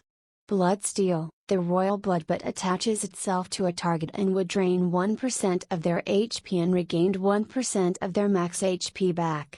Lasts for 100 seconds, can be interrupted with crowd control effects. The first skill is rather annoying as it could heal back the blood bat's HP all the way to its maximum value. Even if the bat's target has just 100 horsepower, the bat would be able to regenerate to 6000 horsepower once he fully channels his skill. Deals 300% basic damage value to a target. Requires 3 seconds channel time. The skill was fearsome as it could instantly one-shot any of his undead minions. Dave had to be wary of such a skill. It might cause him to lose one of his minions. Lastly was Bloodstorm, deals 100 horsepower flat damage per second in an area of effect of 30 meters. Lasts 10 seconds. Cannot be interrupted. The last skill was probably the boss's ultimate skill. It was meant to mow down in numbers as any player with less than 1000 horsepower were to remain in an area of effect. They will lose their lives once the duration ends. The bat was quite powerful and would need players to have a decent amount of HP before they would fight against it. Level 38, Class Death's Apostle, Name Deathstroke, Race Human, Undead, Health 5300 plus 265, Mono 1100 plus 55, Stamina Unlimited, Rage, Focus 100, Intelligence 110 plus 5.5, Wisdom 110 plus 5.5, Dexterity 110 plus 5.5, Agility 110 plus 15, Vitality 10 plus 0.05, Strength 150 plus 5.5, Magic Absorption 500, Damage Nullification 1000, Immunity 10% plus 0.05%, Dash, HP Regen 0.1 per second plus 0, Mana Regen 1.1 per second plus 0, Stamina Regen plus 8, Rage, Focus, Regen 1 per second. Title: I Know It All. Dave still had about 20 attribute points. Due to him gaining an average of 10 attribute points every 5 levels, he didn't add any of them to his stats as he didn't need to. His equipment were sufficient enough to sustain his growth, at least for now. He already used 40 attribute points once he reached level 20 to be able to equip his sword. Dave felt a bit sad as his rage bar remained unused. From the moment he unlocked it, he never had any skills related to rage. Most of his skills were based on stamina. And due to his unlimited stamina as an undead, he didn't worry about the cost of using his skills. However, stamina-related skills have a really long cooldown. Unlike rage-reliant skills, which some of them could be spammed. Dave consulted his status screen out of habit. Many people love to check out their status screen. It gives a sort of pride to the owner, as a status screen would demonstrate their efforts and hard work that they put in their character. "Alright, time to do some pest control," said Dave, as he brandished his sword. He positioned all of his undead just at the rim of the boss's aggro range, which was usually 30 meters. He then approached the 29-meter mark and the boss woke up. "Stampede," cashed Dave as he ran forward like an unchained train. However, the bat immediately took flight, and Dave found himself unable to stop. "You have been stunned for 2 seconds." Dave felt embarrassed as he headed face first into a wall and ended up crashing on it. If anyone were to see this, they would have laughed their ass off at Dave's idiotic behavior. Thankfully, Dave was surrounded by undead and a monster spat. Nothing to be ashamed over, at least. Dave didn't will the minions to attack in fear that they might get killed. The bat turned around and dived toward Dave, landing on his back. Minus 2730, a single skill took more than half of Dave's HP. Dave was shocked. Normally Noah would take 3 seconds to be cast, and once Dave was stunned it was the perfect chance for the bat to kick him while he was down. He didn't even have the chance to use block.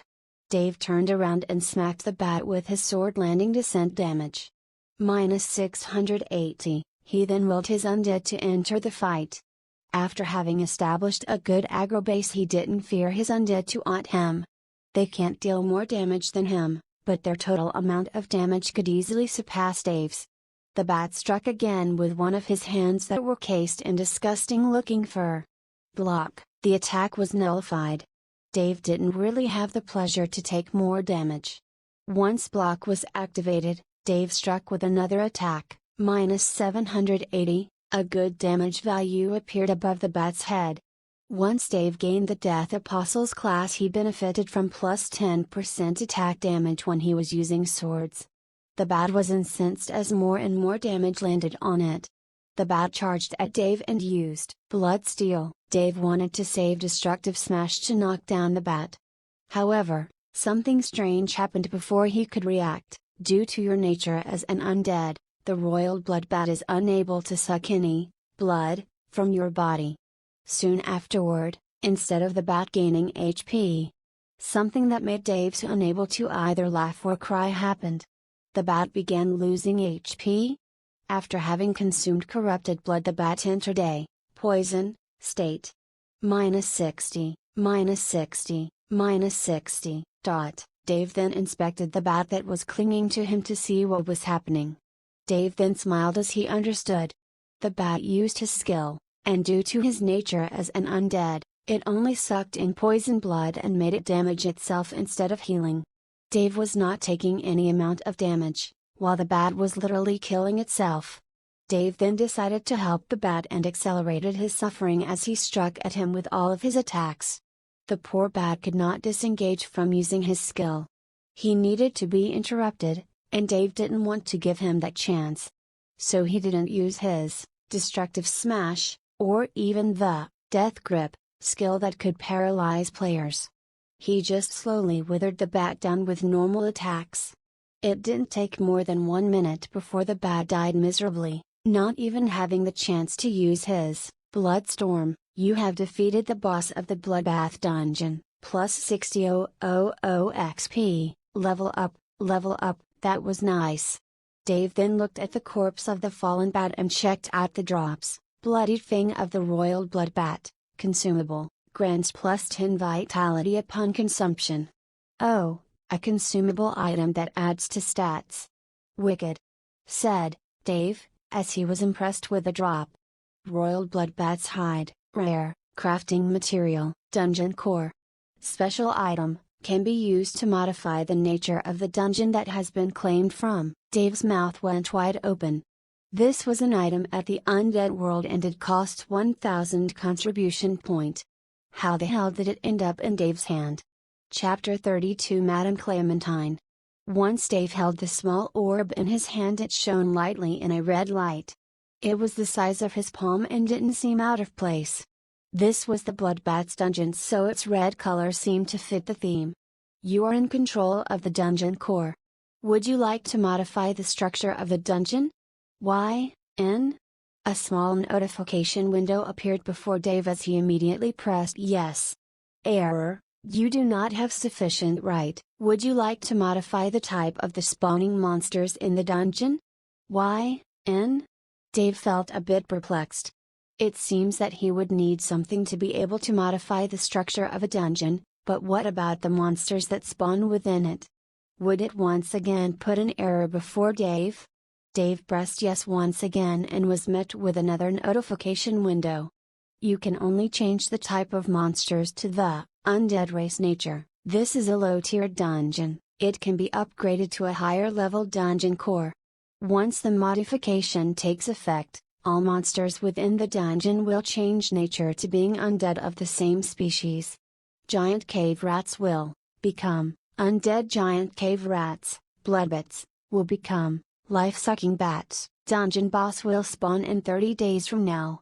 Royal Blood Bat has been changed to Skeletal Soldier. It seems that the monsters will only change their nature but will not receive an upgrade to their combat abilities or their power.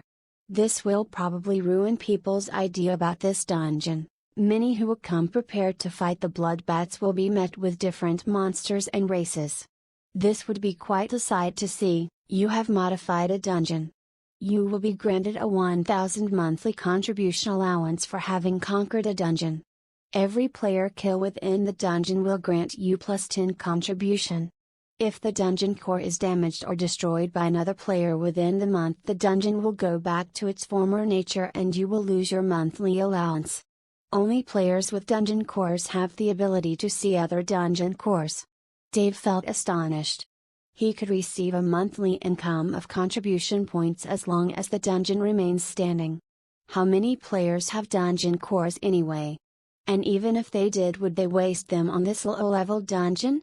This was practically a free contribution point fallout for Dave.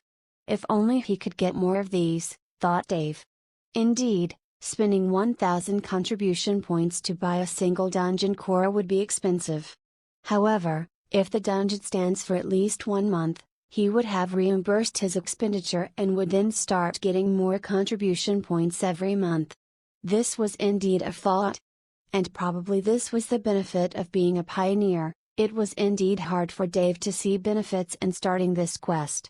But from now on, he could see the advantage he would gain over other players. However, this only ascertained his resolve. He need not fall.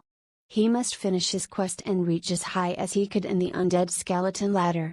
Even if he can't make it to own the whole region, as long as he is standing strong, and is the highest ranked player in the undead army, he would be able to have a huge advantage over other players. The developers had made a huge target over Dave's head. And now he began to understand the benefits of this quest and his pioneering rights. Dave accepted the change of the dungeon, and a loading bar started. It would seem that it would take an hour or so for the dungeon to be morphed to another type. So Dave had nothing else to do but to go back to the dead world. Once Dave went back to the dead world, he took a look at his contribution point window. Currently, have 420 contribution points. Today's hunt was not that great. But thankfully I got a hold of a dungeon. I should probably try and conquer more dungeons later. It should be better than buying dungeon cores here for contribution points," said Dave, as he looked at the merchant's wares. There was nothing Dave wanted to buy for the moment. Any type of equipment would have a minimum price of 400 contribution points. Even the powerful sword Dave had was nothing but the worst weapon there. Dave sighed as he looked at his character. Indeed, he had a good advantage against low-level players. But once he levels higher and higher, his wares would be nothing but scraps. He really needs to get a better set of equipment. Dave looked at the requirement to become a skeleton captain. It was nothing less than 1,000 contribution point. If the expansion was launched to the world, many would be able to easily gather 1,000 contribution points, and they could immediately rank up. First, due to them being much higher level than Dave. And the second reason, they don't need to do what Dave is currently doing. Dave is broke and has no ability to procure powerful equipment. As for other players, they would have theirs. Dave would need to spend a lot of contribution points to get better and better equipment. So he really needs to work his way to the top of the skeletal ladder slowly and step by step. Dave decided that it was time for him to log out. There is nothing else for him to do, so he was willing to log out and rest for a moment. Once Dave was out, he made another meal of bland noodles and ate. He took a look at his current whereabouts and sighed. Indeed, to change from rich to poor, to change from being at the lowest stage of the social ladder, hard effort and a lot of luck is required. Also taking opportunities and sacrificing a lot of time to do so. If I were to slack off, my chance will be gone. I only have one chance, and I will make sure to make the best use of it," said Dave as he stood up with confirmed resolve and a goal that he set for himself. Dave had only one regret in life: his inability to attend college. Even though he succeeded in high school, he was unable to pay the tuition fees for college, so he always regretted it. but now thinking about the prospects of the chance he was given in the game. If I ever manage to make it big, I will make sure to attend college, at least then I would have some sort of self-accomplishment. Money can't make a man. Only their mind could," said Dave, as he walked out of his house. His damaged leg was making moving around a bit awkward. So Dave could only sigh as he said, "Once I make it big, I will make sure to hire the best doctors to heal me back up." Even if those bastards paid for the hospital fees, they only made sure that I was able to walk out of the hospital. I know for a fact that with the advancement in the medical field, this sort of damage to the body is easily manageable. But I have only myself to rely on. The only good thing that came out of that accident is the chance I was given to play the game. This must be fate. And I will make sure not to waste it. It was late in the evening, and Dave had an urge just to leave his house. He didn't wish to stay inside his room all day like a neat. So it was only normal for him to leave to have a breath of fresh air once in a while. Dave's town was in a mountainous area. So it was quite refreshing. Its air was a bit cold and was kind of chilled. But still, it was better than the moldy smell of Dave's room. A sense of melancholy premature Dave all this day, it was as if he was sad. Mainly due to the many possibilities of him failing his quest. But he had to keep reminding himself of his future. He needed to persevere in order to be able to have control over his own fate. To never feel stifled and be controlled by other more powerful forces. Dave's walk down the small town was noticed by an old woman who owned a grocery shop. "Hey, Dave, it is good to see you back up. How have your injuries been?" said the old woman. This lady was named Clementine. She was a lovely old lady that helped Dave several times when he lacked the money to buy food. She would even loan him some cash that he would always give her back in due time. "What are you still doing at this time, Madam Clementine?" "It is too late for selling groceries," said Dave. "I am just enjoying the late night's breeze, my dear. Old people would tend to enjoy the simple things in life, my dad. I was also planning on closing shop. Say, I still have some vegetables here, I could sell them to you at half price," she said as if she was giving Dave a bargain. "Oh, aren't you just trying to get rid of your unsold stuff? But beggars can't be choosers. I will take all I can, show me what you have," said Dave as he approached the shop. Indeed, there were a lot of lower quality vegetables and fruits that remained there. So Dave could only sigh before he tried to take his pick of the foodstuff on the lady's table. "Oh, not those, here," said the old lady as she brought a small box from under the counter. It had fresh fruits and vegetables of all kinds that were well assorted and properly organized. They gave a good sight of freshness and were probably of the best stuff that the lady had to offer at this time of day. "Those vegetables were meant for the trash can. I won't feel right giving that to you. You're one of my customers after all." "So, I heard that you quit your job. Why did you do that? Don't tell me you are huddling up inside your room all morning doing nothing? There is nothing worse than an unemployed person loitering around. I won't have it like this. Though you have difficult circumstances in life, you should always keep your head up. Maybe someday your luck will change," said the old lady, both scolding and advising Dave. She truly was a nice person that Dave could only smile after hearing her peace of mind. Dave gave the old lady her due in cash and took home the vegetables. The old woman sighed as she saw Dave's back.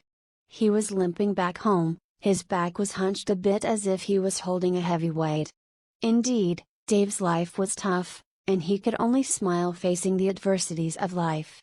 Many had worse circumstances than his.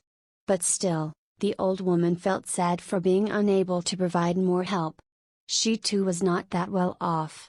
But still, it pained her to see a young man with such a heavy burden. Chapter 33 The Elven Huntress. Dave went back home and took a look at the basket of vegetables. He then started making something for himself. Sadly, with his injured hands, peeling potatoes was a hard task for him right now. The more he tried, the harder it became. Frustrated, he threw the knife and the potato as if it was his worst enemy.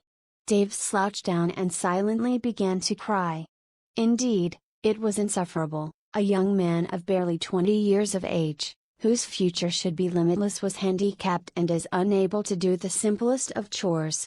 After a moment Dave took in a deep breath and stood back up. He went looking for the potato he threw, watched it and started once again. Slowly he managed to finally peel it. It took a lot of time for him to finish, then threw everything in boiling water. He added some meat, a bit of seasoning, and ended up with a strange broth that he called food. This was much better than the bland instant noodles he would eat every day, so at least he ate alone in his small apartment in total silence. Now and then a single tear would fall, but he would instantly wipe it off. Something about this day made Dave more frustrated. His resolve was shaken, but he didn't know the reason behind it. He would look at the future he wanted to achieve, but it looked too distant and filled with adversities. It was hard for Dave, but still, the moment he finished his meal, he went online to see the forums.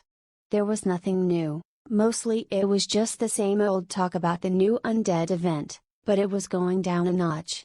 Like every other news, it would become outdated after a while. There was something that piqued Dave's interest, a word about the Pits of Despair. It was a level 450 dungeon, something that many players found difficult. Even the super guilds have taken a considerable time to break through the 5 bosses of the dungeon, only to be held at the bay of success by the 6th boss. Dave saw some videos of players trying to defeat the few first bosses, barely managing to defeat them. The last boss would always smack them around. The Devastators have the highest chance of achieving victory, mainly due to the other 2 super guilds being uninterested in competing for the dungeon right now. The northern and southern region are engrossed in a fight against each other for the moment. Nothing too big actually.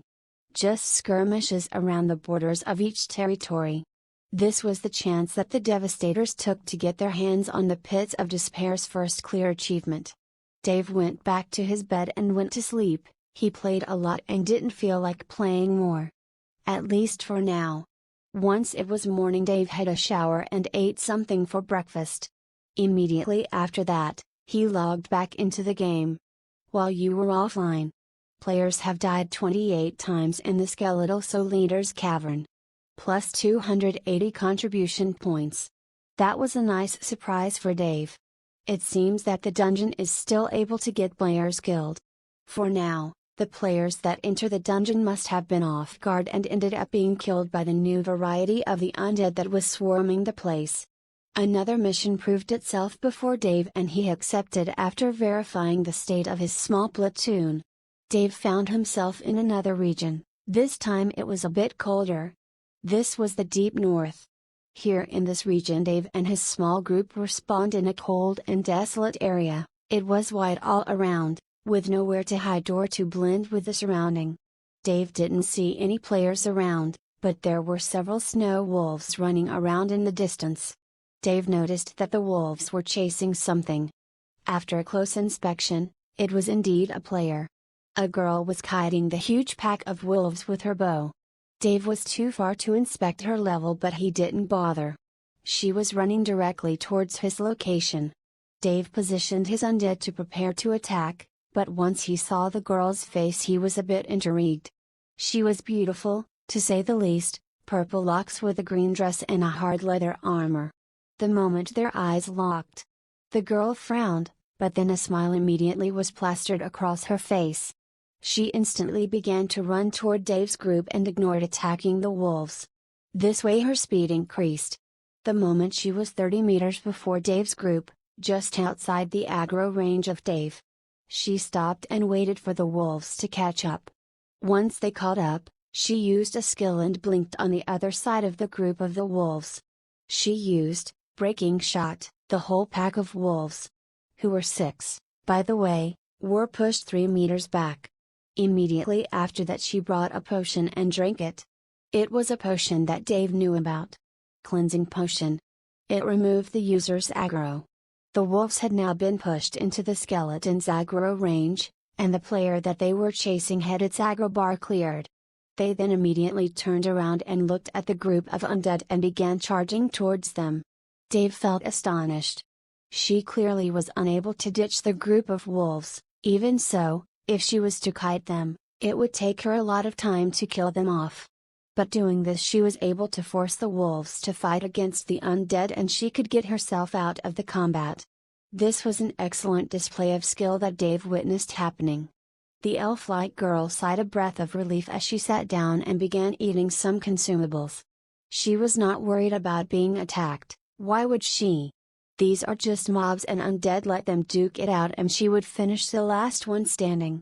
Dave couldn't help but look at her direction. The girl felt a bit weirded out. How come that certain bearded undead has a look like that?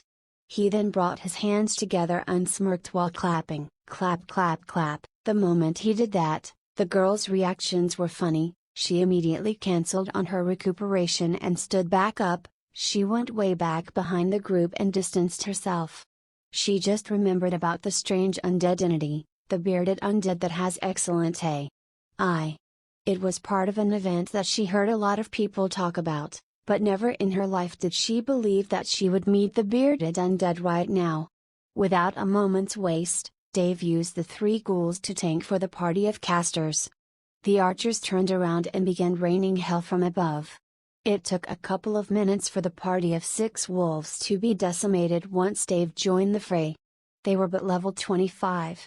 So it was nothing hard. Their defense was low, and their HP was not that great.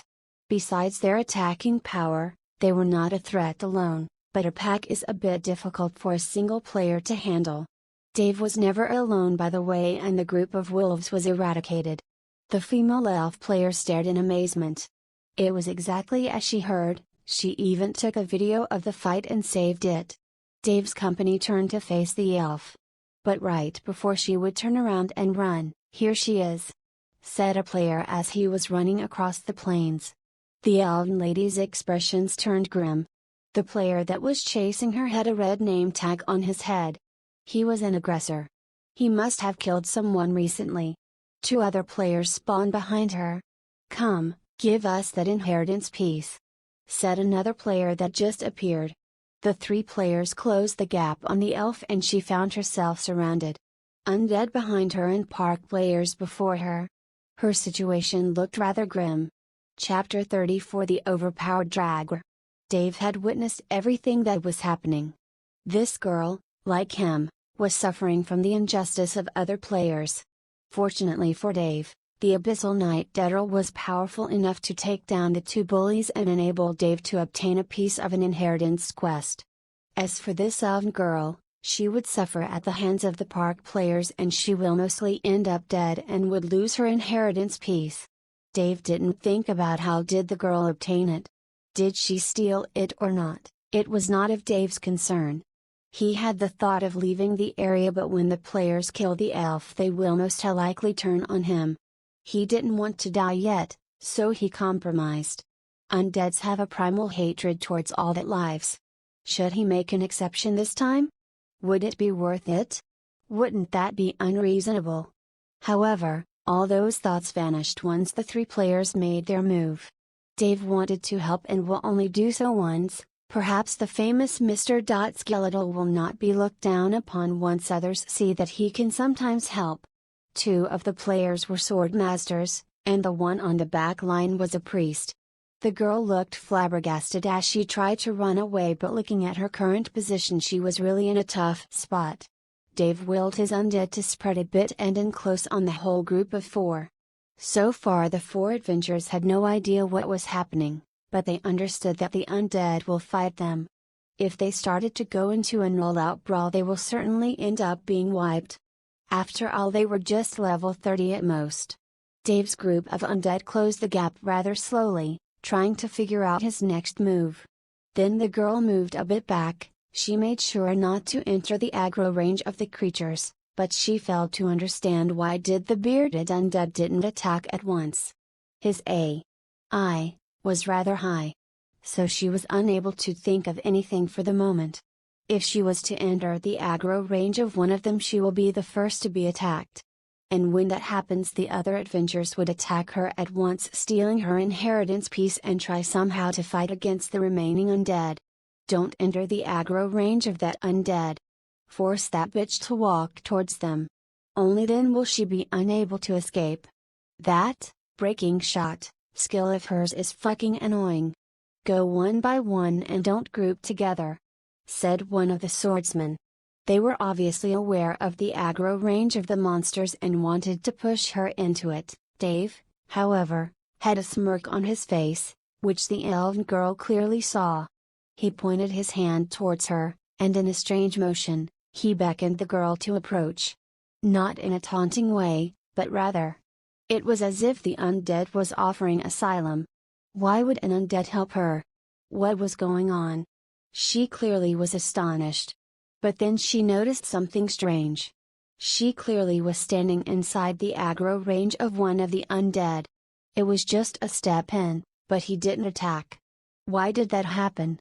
Due to the distance of the other three, they didn't gauge if she truly was inside the aggro range. But she could clearly see it. The undead refused to attack her. Something was amiss. But then she remembered that the bearded drager had clapped at her display before, though his name tag was red. Was he friendly? However, no matter if she would trust the undead or not, she had no way out of it. If she tries to fight the three others, she will definitely die. However, if she was attacked by the undead and was killed, she will not lose her inheritance piece as long as none of the other players attack her while she was taking damage from the undead. "Get her. Go," said one of the swordsmen as he used charge to close the gap between them. The girl's brows furrowed and she used her blinking ability a split second before the impact from the swordsman's charge took effect. She managed to dodge the charge and the player was now inside the aggro range of the archer skeleton. Dave was holding the aggro of his platoon from attacking the elven lady, but once the swordsman noticed his footing, 3 arrows struck at him almost immediately. -120, -140, -135, fuck! Cried out the swordsman as he was now being locked on by the archer undead.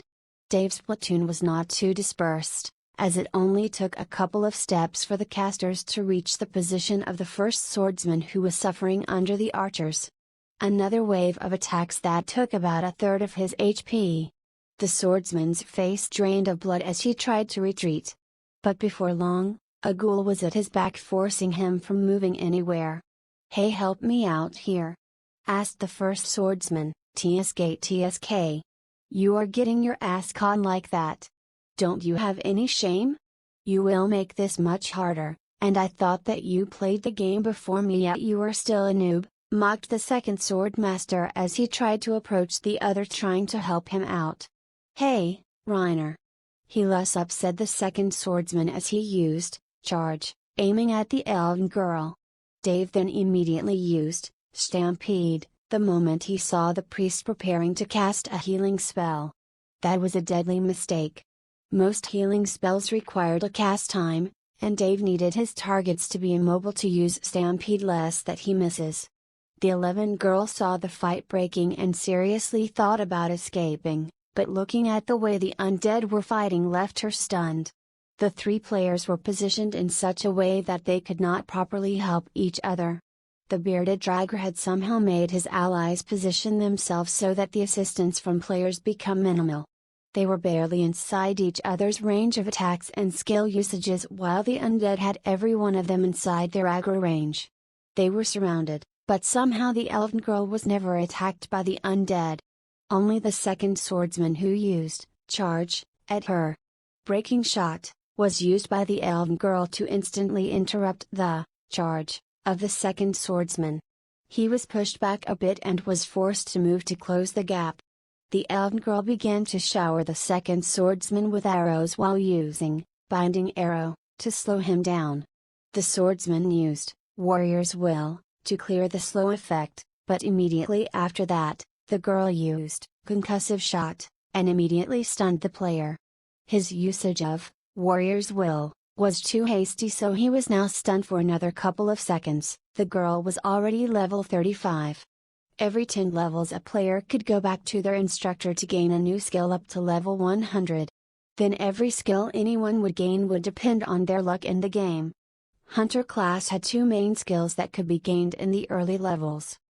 Concussive Shot was a level 30 skill that could stun a target, while Binding Arrow could be gained at level 10. The level 20 skill was called Blink, and it could teleport a hunter for 3 meters in a direction. As for the girls, Breaking Shot, which could push enemies in a cone after the first arrow lands on a target. It was a special skill that could only be dropped while adventuring. It was a rare skill, but several high-level hunters have it. It was indispensable in clearing the distance between a hunter and a melee class. -1650, Dave's Stampede had already smacked the priest and sent him flying for a couple of meters. Due to the disparity between Dave and the priest's strength, the knockback effect took effect. At that time another ghoul charged at the first swordsman, making his situation even worse. "Hurry the fuck up and heal me!" cried out the swordsman, who was taking the damage from 6 ranged units and 2 ghouls. The other 2 who were by the way another ghoul and a normal skeleton was just waiting for an opportunity to attack. They were spare troops that Dave kept in order to change any of his allies if their HP dropped below a certain threshold. The priest's HP was halved in a single attack by Dave. But before he could even heal himself up, Dave used Destructive Smash, stunning the priest. Congratulations! Destructive Smash had reached level 5 amateur. That was a pleasant surprise, but Dave immediately discarded the notification as it was blocking his view. Right after the Destructive Smash, Dave struck down with another normal blow and ended the priest's life. "You have killed an invader. Plus 20 contribution points." Another notification that was instantly discarded. But something strange happened. An item dropped from the priest. But the moment Dave tried to pick it up, "You are under the undead appearance, you cannot pick up player dropped items." Dave then understood that due to the player being an aggressor, the last one that attacked them had the right to loot them. Looking around, it seems that the girl who didn't have the aggressor tag was being chased by these players. And she must have retaliated. This item would naturally belong to her. Dave then sighed and moved to the second swordsman, who was locked in combat with the elven girl. Chapter 35, Undead Partying with the Living? By that time Dave had willed the third ghoul to come and replace another of his minions as he was low on health. The first swordsman was barely holding on, and seeing another ghoul in the fray made his heart ache. The swordsman that was fighting the elven girl was unable to approach her as she was easily kiting him around. "Gay!" cried out the swordsman and used a skill, Vertical Slash. It was a long-range AO skill of the swordsman class. It would send a wave of energy in an arc and hit enemies that were in front of it. It was a desperate attack that would reduce the fool's health a bit but would not cause her any sort of danger. The elven girl gritted her teeth and kept on attacking. Dave was already behind the second swordsman. Due to the girl's kiting route, she was moving in circles and that made them close to Dave.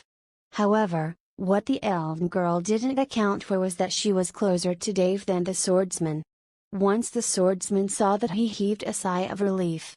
He didn't attack the undead, and the girl before him was the first to enter his aggro range, so he should attack her first. However, something that he didn't expect happened right then. The bearded dredger didn't even move and waited until the girl went past him. The elven girl was already aware of the undead behind her and was ready to use her blink and drink another cleansing potion to clear the aggro so that the bearded undead would switch aggro once she is close to him. However, that was not the case. Once the swordsman was closer, the dredger smiled and attacked him. It was a stunning display. What happened? The system? What is going on? Is there a bug? All those questions went through the player's head as he found himself unable to think properly once the attack landed on him. Immediately after that, Dave used Death Grip, and an eerie skull appeared before the second swordsman. His heart felt cold as if Death's own hands were tightly gripping it, paralyzing him from ever moving a step.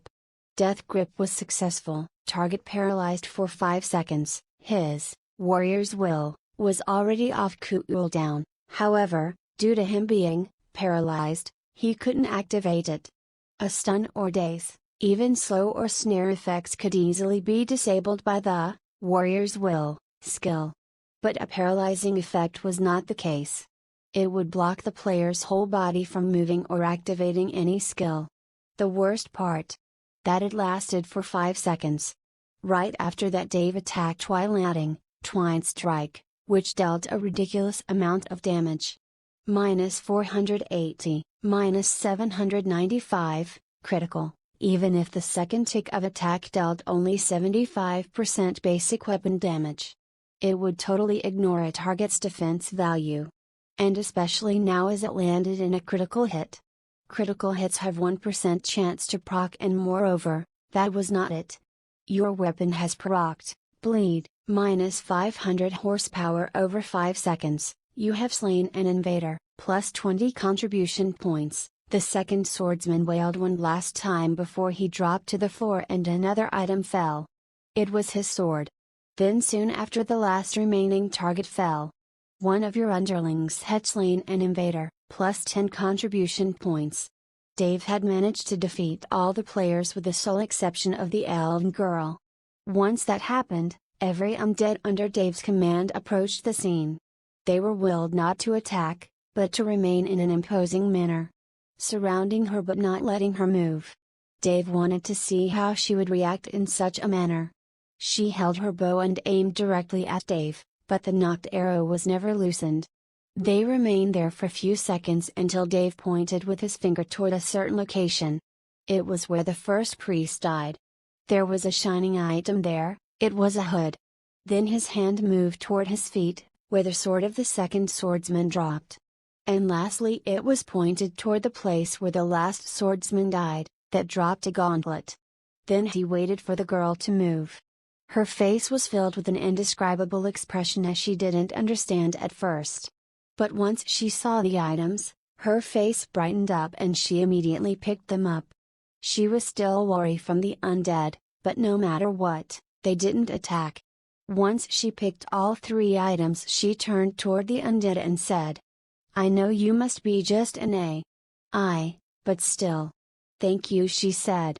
Yet before she could turn around, Dave tried to speak, but nothing but grunts would be spoken. "You want something?" she asked. Dave nodded. "The items I dropped?" she said while a sad look appeared on her face. Indeed, it was Dave's effort that gained her that equipment, so she didn't think that she had all right in hogging them. But Dave shook his head. Those equips were not that good, mainly whatever he could get from the Undead World's shop are much better than those of these adventures. What interested Dave was something else. He then looked at the snow and an ingenious idea appeared. It was as if a small light bulb appeared on top of his head. He began writing on the snow with his finger. It was really hard, but still, the words were visible to the girl. "Do you know of any nearby low-level dungeon?" That was what Dave asked. He was intrigued by the idea of conquering dungeons and receiving dungeon cores. Now if he could get another one, his contribution fallout would be doubled. "Dungeons?" asked the girl, and Dave nodded his head. "There is one close by. It is relatively easy for a group of level 30 players. I just managed to get an inheritance piece from there, but we never defeated the boss. The others tried to steal it from me. Do you want to go there?" asked the girl. Dave then nodded in confirmation. "This is way too strange. I am talking to an undead. If people know about this, it will make a scoop." She thought about this as she made sure to film the whole thing. Then an interesting idea flashed across her mind. "Hey! Can I come too?" she asked. Dave's brows furrowed as he thought, "She wants to party with me?" Dave pulled his sword as he gazed menacingly at the girl. Wait. I promise I won't hinder you. Heck, if you think that I might be a liability, you can have your undead kill me. I just want to do an adventure with a bearded dragger. Please." The elf begged. Dave then was taken aback. "Come along? With a player? Would that be alright?" Then he weighed his options. What the girl said was true. If she comes and become a threat, he can immediately kill her and be over with. And even if she calls Firens to gank him, he can simply use an mission and be transported back to the undead world. He was not risking anything and really needed the dungeon core, and with the help of this skilled archer, it could be worth it. Dave then nodded but remained prudent. "Alright. This is so cool," she said in an excited manner. Dave could only sigh. She then said, "Alright, follow me. I know the way." "Ah, I can't invite you to a party," she said. Dave shrugged and was not bothered with that as he moved behind the elven girl. "By the way, my name is Owie." "What is your name?" asked the girl. She was thinking that this undead was probably a part of some sort of hidden quest. And if she follows him around, she might have access to something unique. Dave halted for a moment.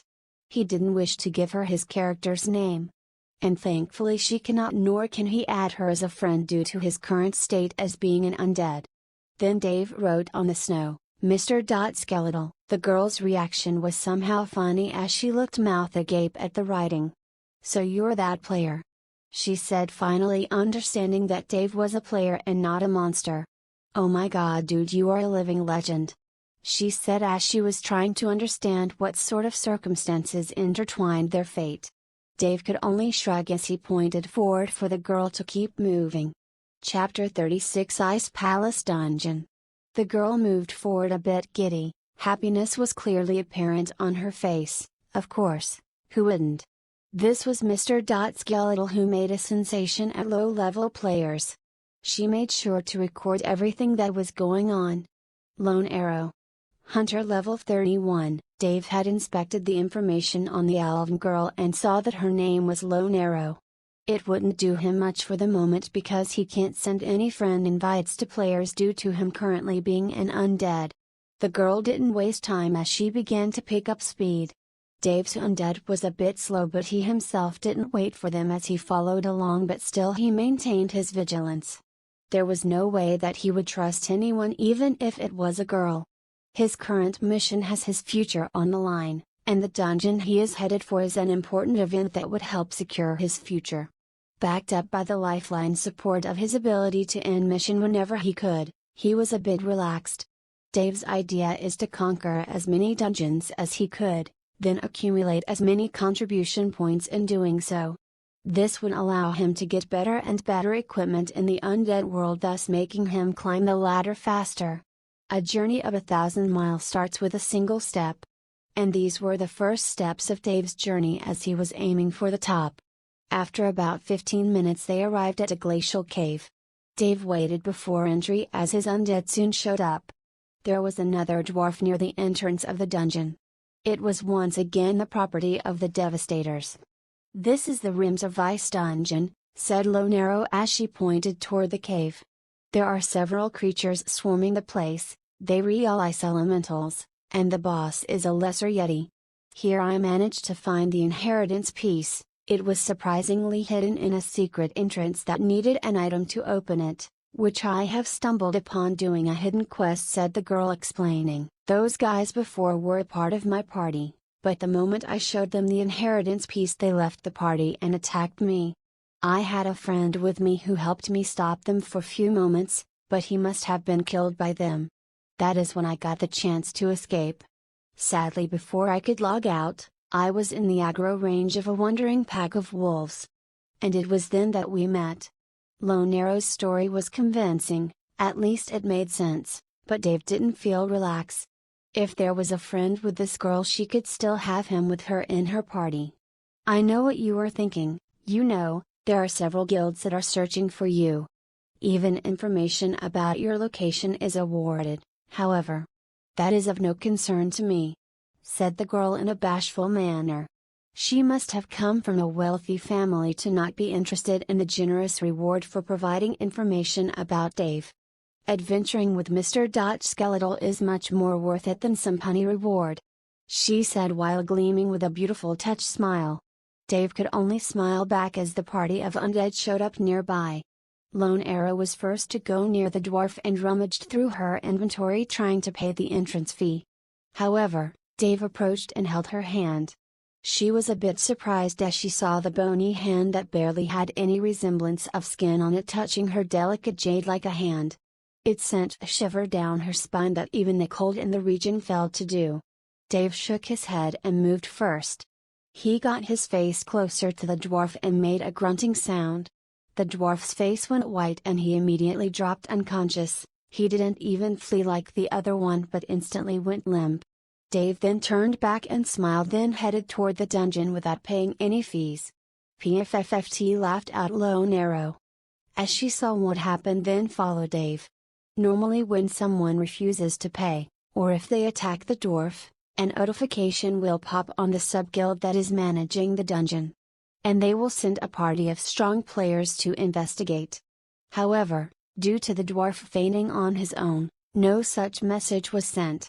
And they were able to enter for free. You have entered the rooms of the ice dungeon.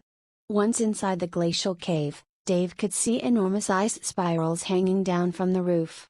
And in front of Dave was a huge corridor made of ice. So far there were no monsters near the entrance, therefore, Dave moved forward while keeping two of his ghouls up front. If there was any trap or monster attack, they will be the first to take the brunt of the damage. We will be entering the first floor of the dungeon. There is only low-level ice elementals here. The only problem with these guys is that they have an annoying slow effect spells. Their damage is mostly magic, she said as she explained the monsters of the first floor. Dave nodded and moved his platoon forward in an escort fashion where he and Lone Arrow were in the middle. 3 ghouls were scouting the path forward, and casters and mages were on their side while the last remaining skeleton was in the rear. Lone Arrow looked a bit giddy as she was turning all around. She was making sure to film every part of this dungeon exploration. She wanted to make sure that everyone would know that she had the chance to do a dungeon with Mr. Skeletal. Fame was more worth it for Lone Arrow than money. The first group of monsters soon appeared. They were 3 ice humanoid creatures. They were about 2 meters tall, they had no facial features and their hands were like giant clubs. Ice Elemental level 25, 800 horsepower, 300 magic absorption, 400 magic damage. Freezing Arrow, slowly freezes the target every time the skill lands. Deals 150% of basic attack as magic damage. There were 3 of these creatures in front of Dave. Their low HP was nothing to be amazed at, and thankfully their defense was nil. These are relatively easy for a group of adventurers. We can slowly wither them down, said Lone Arrow, but before she would finish explaining the technique of the fight, Dave used Stampede on the first ice elemental. The moment Dave entered the creature's aggro, they all turned toward him. However, once Dave struck the first elemental, it exploded in a rain of ice. -1520. Naturally, Stampede deals twice the normal attack of Dave's weapon, which already had a damage from 620 to 780. And this resulted in an instant kill. This, however, was not everything. Dave turned around and struck the second ice elemental using Twin Strike, at the same time. -653, 489, the second monster instantly died. The third, however, had already had his hand raised up and ready to attack Dave. Dave, however, didn't wait for the attack to land. He instantly waved his hand, block, was used, and right after that, counter, -150. Before right as the glow of counter ended, Dave had already struck down with his destructive smash, stunning the target and dealing more than half its HP in damage. That 1-second stun enabled Dave to finish it off with a basic attack. This all happened while Lone Arrow was watching. In less than 3 seconds every single one of the monsters were taken down. While she was still trying to formulate a way to handle the 3 monsters due to them being only 2, she already forgot about the 10 other subordinate of Dave. Mr. Skeletal had already taken care of them. That damage. The speed of execution and instant reflex. That was the real deal. Chapter 37 Ferocious Yeti. Dave looked back and leered as he saw the astonished look on Lone Arrow's face. As a matter of fact, Dave just disassembled a group of 3 elementals without the use of any of his underlings. The speed, the execution, and the thinking process were beyond anything a low-level player could do. This was, of course, thanks to his numerous years in playing games when he was young. though he was still not fully accustomed to the gaming system of conquest, but combos? He was a master in that regard. Dave then pointed forward as if telling Lone Arrow to move forward. Level up, one of your underlings had level up, plus 15 contribution points. Dave was thankful that he managed to level up. It is a good book for him to be able to gain levels in his adventures. Ah! I didn't get any exp, said Lone Arrow as she pouted. Dave could only shrug. Of course, she wouldn't. She didn't assist in the fight, nor were they in a party or could they form one. Next fight, let me at least attack the mobs, I guess we would be able to share the exp, okay? She asked, to which Dave only gave a nod, then proceeded forward. The long corridor extended forward where chilled winds would sometimes blow. The wind was a strange phenomenon to witness in a closed-looking cave, but Dave didn't bother thinking about the logic behind the game. It was just a game after all. There was another group of 3 elementals before Dave, again the same type. Ice elementals. Yet before Dave attacked Binding Arrow, Lone Arrow used the AO skill to slow the 3 elementals and they were instantly leached in. Dave used Stampede, as he attacked the first elements, destroying him into fragments. Then used the same strategy to kill the other 2. Yes. Now I can get a decent amount of exp, said Lone Arrow as she noticed her EXP bar increasing slowly. Dave noticed that even when Lone Arrow took some EXP his gauge didn't suffer any penalties and it increased by 3%. It seems that they don't split EXP and that was a good sign. The group continued on until they reached a small circular room. This is where I got the inheritance fragment. Do you see that statue over there? Asked Lone Arrow as she pointed at a nice sculpture. It was of a beautiful maiden clad in armor and had a tiara of ice on her head. Her face had a cold look on it that was of a perfect contrast to the ice element that it was sculpted from. It wore dark ice-made armor and had a bow on her back while both her hands were in a praying position. She seemed to be gazing upon an opening in the ceiling that would bathe her in a ray of an artificial moon. My quest enabled me to gain the recognition of the Ice Queen. And once I finish the inheritance quests I will be able to wield her power. It is a B-class inheritance, and it is quite powerful, said the girl with a proud look on her face. If only she knew that Dave had an S-class item on him she would have felt a bit ashamed to speak so boastfully about her measly B-class inheritance item. But Dave didn't find it worth it to mention it as he could only smile and move forward. There was an ice door before Dave, that was sealed shut. And next to it was an NPC who looked to be drowsy.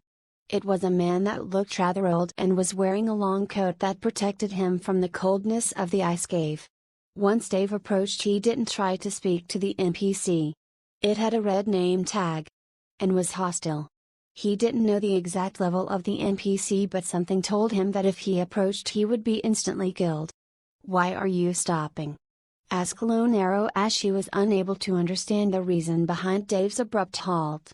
Dave then pointed at the NPC then shook his head. Lone Arrow then understood that it was probably that he will be attacked. This is the Dungeon Guardian, we need him to open up the passageway to get us into the Ice Palace, said Lone Arrow. Dave then pointed at her then the NPC. Lone Arrow got closer to the NPC who suddenly looked sobered up. You, another of you adventurers, you want to enter the Ice Palace? Asked the NPC. Yes, could you please open the door? Asked Lone Arrow. Yes, but... he said as his eye drifted toward the undead platoon behind her. Those things should not be here, said the man as he drew a sword. They are you friends, they are helping me against the evil within this palace. With their help, we will have a better chance of defeating the usurper within the palace. I don't really think that the undead could coexist with the living. But if you say so, you may enter, however, if you do not do as you just said. And if you try anything funny within the palace zone, I will make sure to go after you all and destroy you. My queen left this place for young adventurers to seek her heritage. Until that goddamn magician took over the palace. I could easily destroy him but she gave me instruction to only let the young generation have their way into the palace. Now heed my call, "Destroy the evil within the palace and I will let you leave," said the NPC as he looked at Dave. "And if you try to be witty and claim the palace as your own, I will be the one to destroy you all. After all, my queen only let the adventurers to get in, not the like of you," said the NPC. Then the door opened and the NPC went back to his sleeping statue. Dave gave him a wary look and proceeded after Lone Arrow. Once he went past the NPC, he heard a snort, then the door closed behind Dave and his party. Right in front of Dave was a huge palace with hundreds of statues erected everywhere. They were similar to the statue they saw before. This palace is a 3-zone dungeon. It has 3 floors and the top floor has a level 120 boss. We will not be able to defeat it for the moment, but I guess the lower level is achievable with your strength. The second level could be a bit difficult, but we could always give it a try," said Lone Arrow as she pointed forward. The huge palace had 3 floors as it seemed to Dave. The first one was the garden that was surrounded by a wall, and the door that Dave just entered was the entrance to the garden. In front of Dave was a giant fountain with various sculptures, but the water in it was frozen solid. The grass, however, was amazingly green as if it was grown in the midst of autumn. There were several elements around the garden that were swarming the place. Right in the middle of the garden, there was a huge monster that was lazing about. It was a Yeti, ferocious Yeti, level 80, 12,000 horsepower, 1200 to 1400 DMG. 300 damage absorption, 500 magic absorption, passive, massive regen, heals 100 horsepower/second, decimating smash, inflicts AO damage in 1 before the Yeti. Deals 200 damage/target, heroic leap, jumps randomly at a target dealing 1000 damage in a 3x3 zone. This is the first boss. It is not that difficult to deal with a proper priest, and the only skill that we need to watch out for is heroic leap. If somehow it lands on the priest, it will make this really hard, otherwise with constant DPS it will go down without a hitch," said Lone Arrow. Still, Dave was annoyed about his passive. It could heal 100 horsepower per second while Dave could deal about 700 damage. This will lower Dave's DPS to 600. Also with the 300 defense bonus, Dave's DPS will be about 300 horsepower. It would take about 40 seconds of constant attacks from Dave to take it down. However, with his other skills, it will be much longer. That is of course while counting the fact that it could also attack Dave. We need to clear the other monsters first. However, once the monster population reaches below 50%, the Yeti will howl and group them all to attack as a team. There is a method to deal with that. There is 20 ice elemental here. We will kill 10 and the other remaining 10 we will try to lower their HP as much as we can, then we will blitz them before the Yeti groups them up," said Lone Arrow. That was a nice strategy to use and Dave gave a nod of approval. Dave brandished his sword readying up for the fight. Chapter 38 Loot. Dave used his undead to leech the elementals around, while he pointed to Lone Arrow to handle them. The undead followed Dave's mental command by the letter, not bothering to attack the live enemy, but rather attack the neutral elementals. They surrounded her and made sure to keep the elementals at bay while she attacked with her bow. Lone Arrow's attacks were rather vicious. She had a good amount of dexterity and agility, giving her more chances to land attacks and increasing her attack speed. Agility is a great stat to increase. It could give archers a good amount of speed while increasing their movement speed. More agility would mean that the archer will have a better chance of kiting slow targets. As for dexterity, it would increase their firing speed. As of now, a warrior would need to focus on 3 stats. Vitality, to increase their HP if they chose the tank class.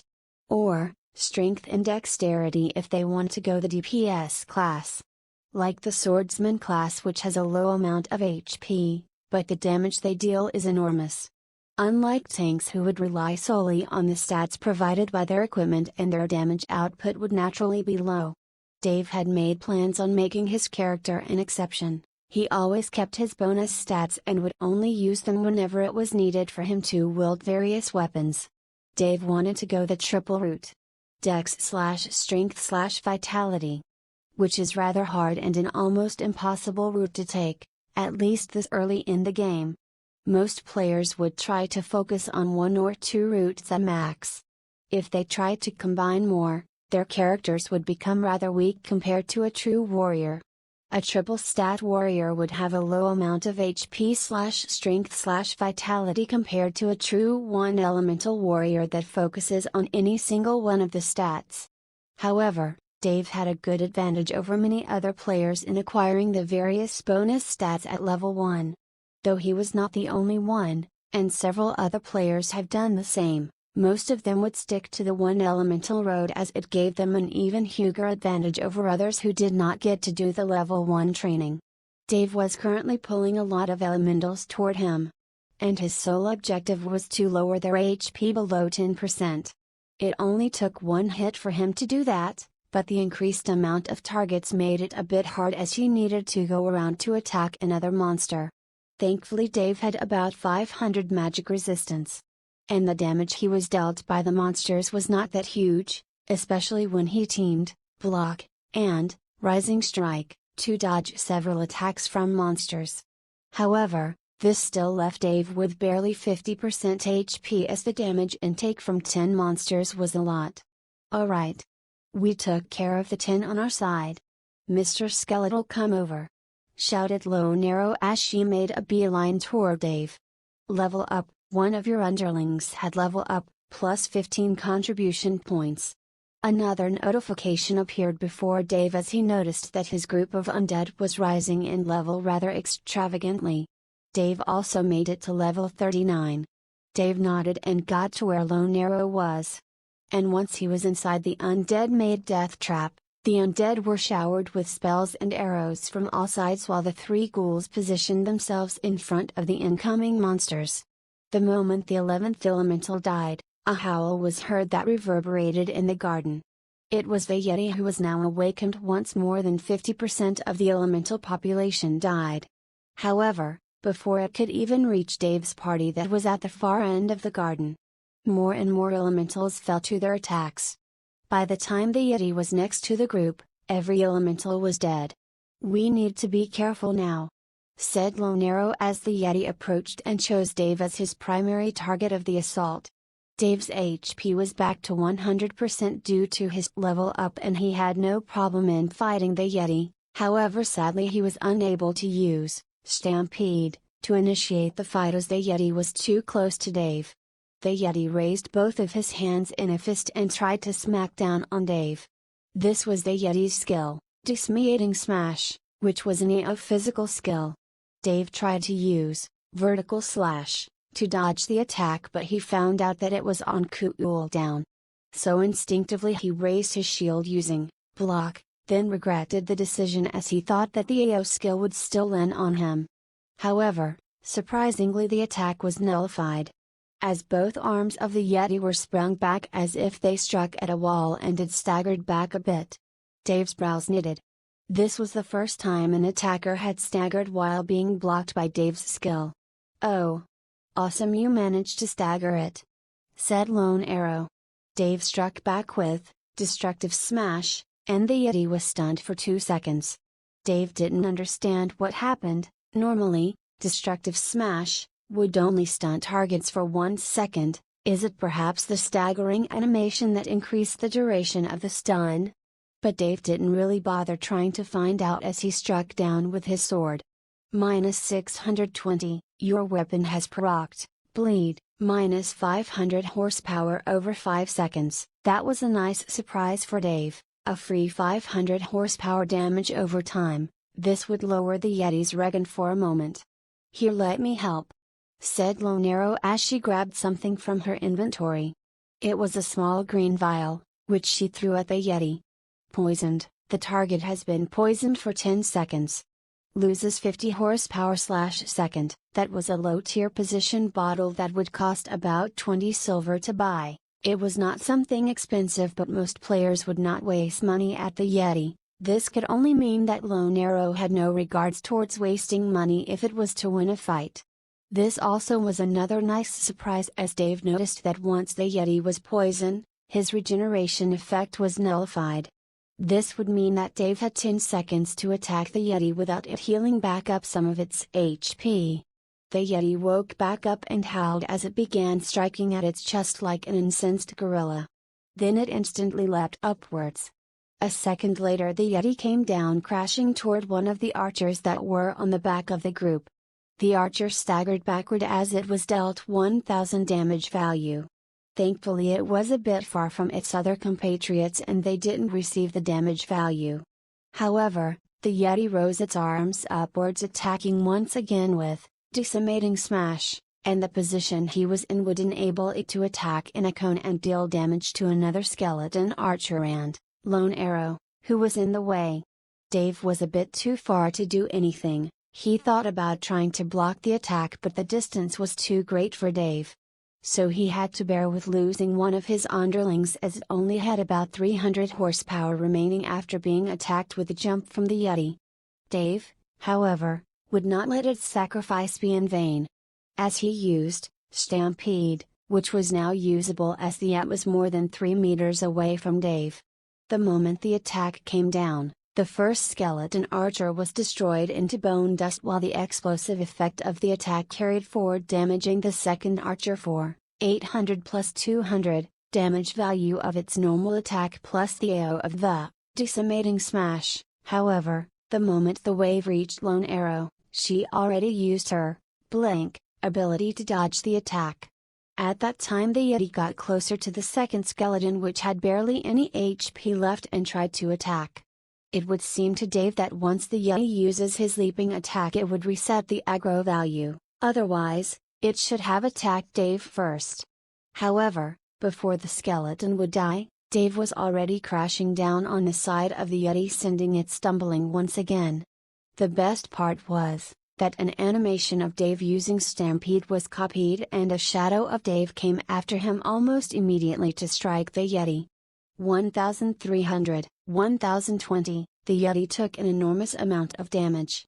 This was due to Dave using Stampede, coupled with Twin Strike. The damage value of Stampede was really high, and the consequential attack would land at 75% of the initial attack value without bothering with defense or damage absorption. This was the advantage of coupling Twin Strike with a powerful skill. Sadly it could only copy physical attacks. As for powerful magic that would be impossible for Dave. The Yeti was once again stunned, and Dave smacked at it with his weapon not letting him the chance to stand back up as the Yeti had now barely about 30% of its HP. This was all thanks to his party that kept on striking the Yeti whenever they could. Too bad the ghouls were too slow to close the gap that the Yeti made with its jump, but the archers and casters would not be bothered by range. Death Grip was used, and a black skull appeared on top of the Yeti, however it faded almost instantly afterward. Resisted. Damn! Cried out Dave as the Yeti woke back up and attempted to use its decimating smash. Dave used block this time, but the Yeti did not stagger. Ah, it missed, said Lone Arrow feeling a bit unfortunate that the Yeti was not staggered then continued on attacking it. Another time, the Yeti jumped back up. This time it aimed directly at Lone Arrow. Ah, I really wanted to try this, she said with a smile as she wielded her weapon aiming at the descending Yeti. Breaking shot, Lone Arrow wanted to take down the Yeti while it was in the air. The moment the golden arrow was shot from her bow it became a powerful gust of wind that struck at the flying Yeti. Sadly, the effect didn't come to be, and it smashed on Lone Arrow dealing 1000 damage value. Dave snorted in a laugh then ran forward. The Yeti's aggro value had been reset and now it would attack the closest target which was obviously Lone Arrow. However, before the attack would come to be, Dave used block, and nullified the attack of the Yeti then struck back at it. This was where the Yeti fell as the amount of damage was too much for it to bear with as he fell down. Level up.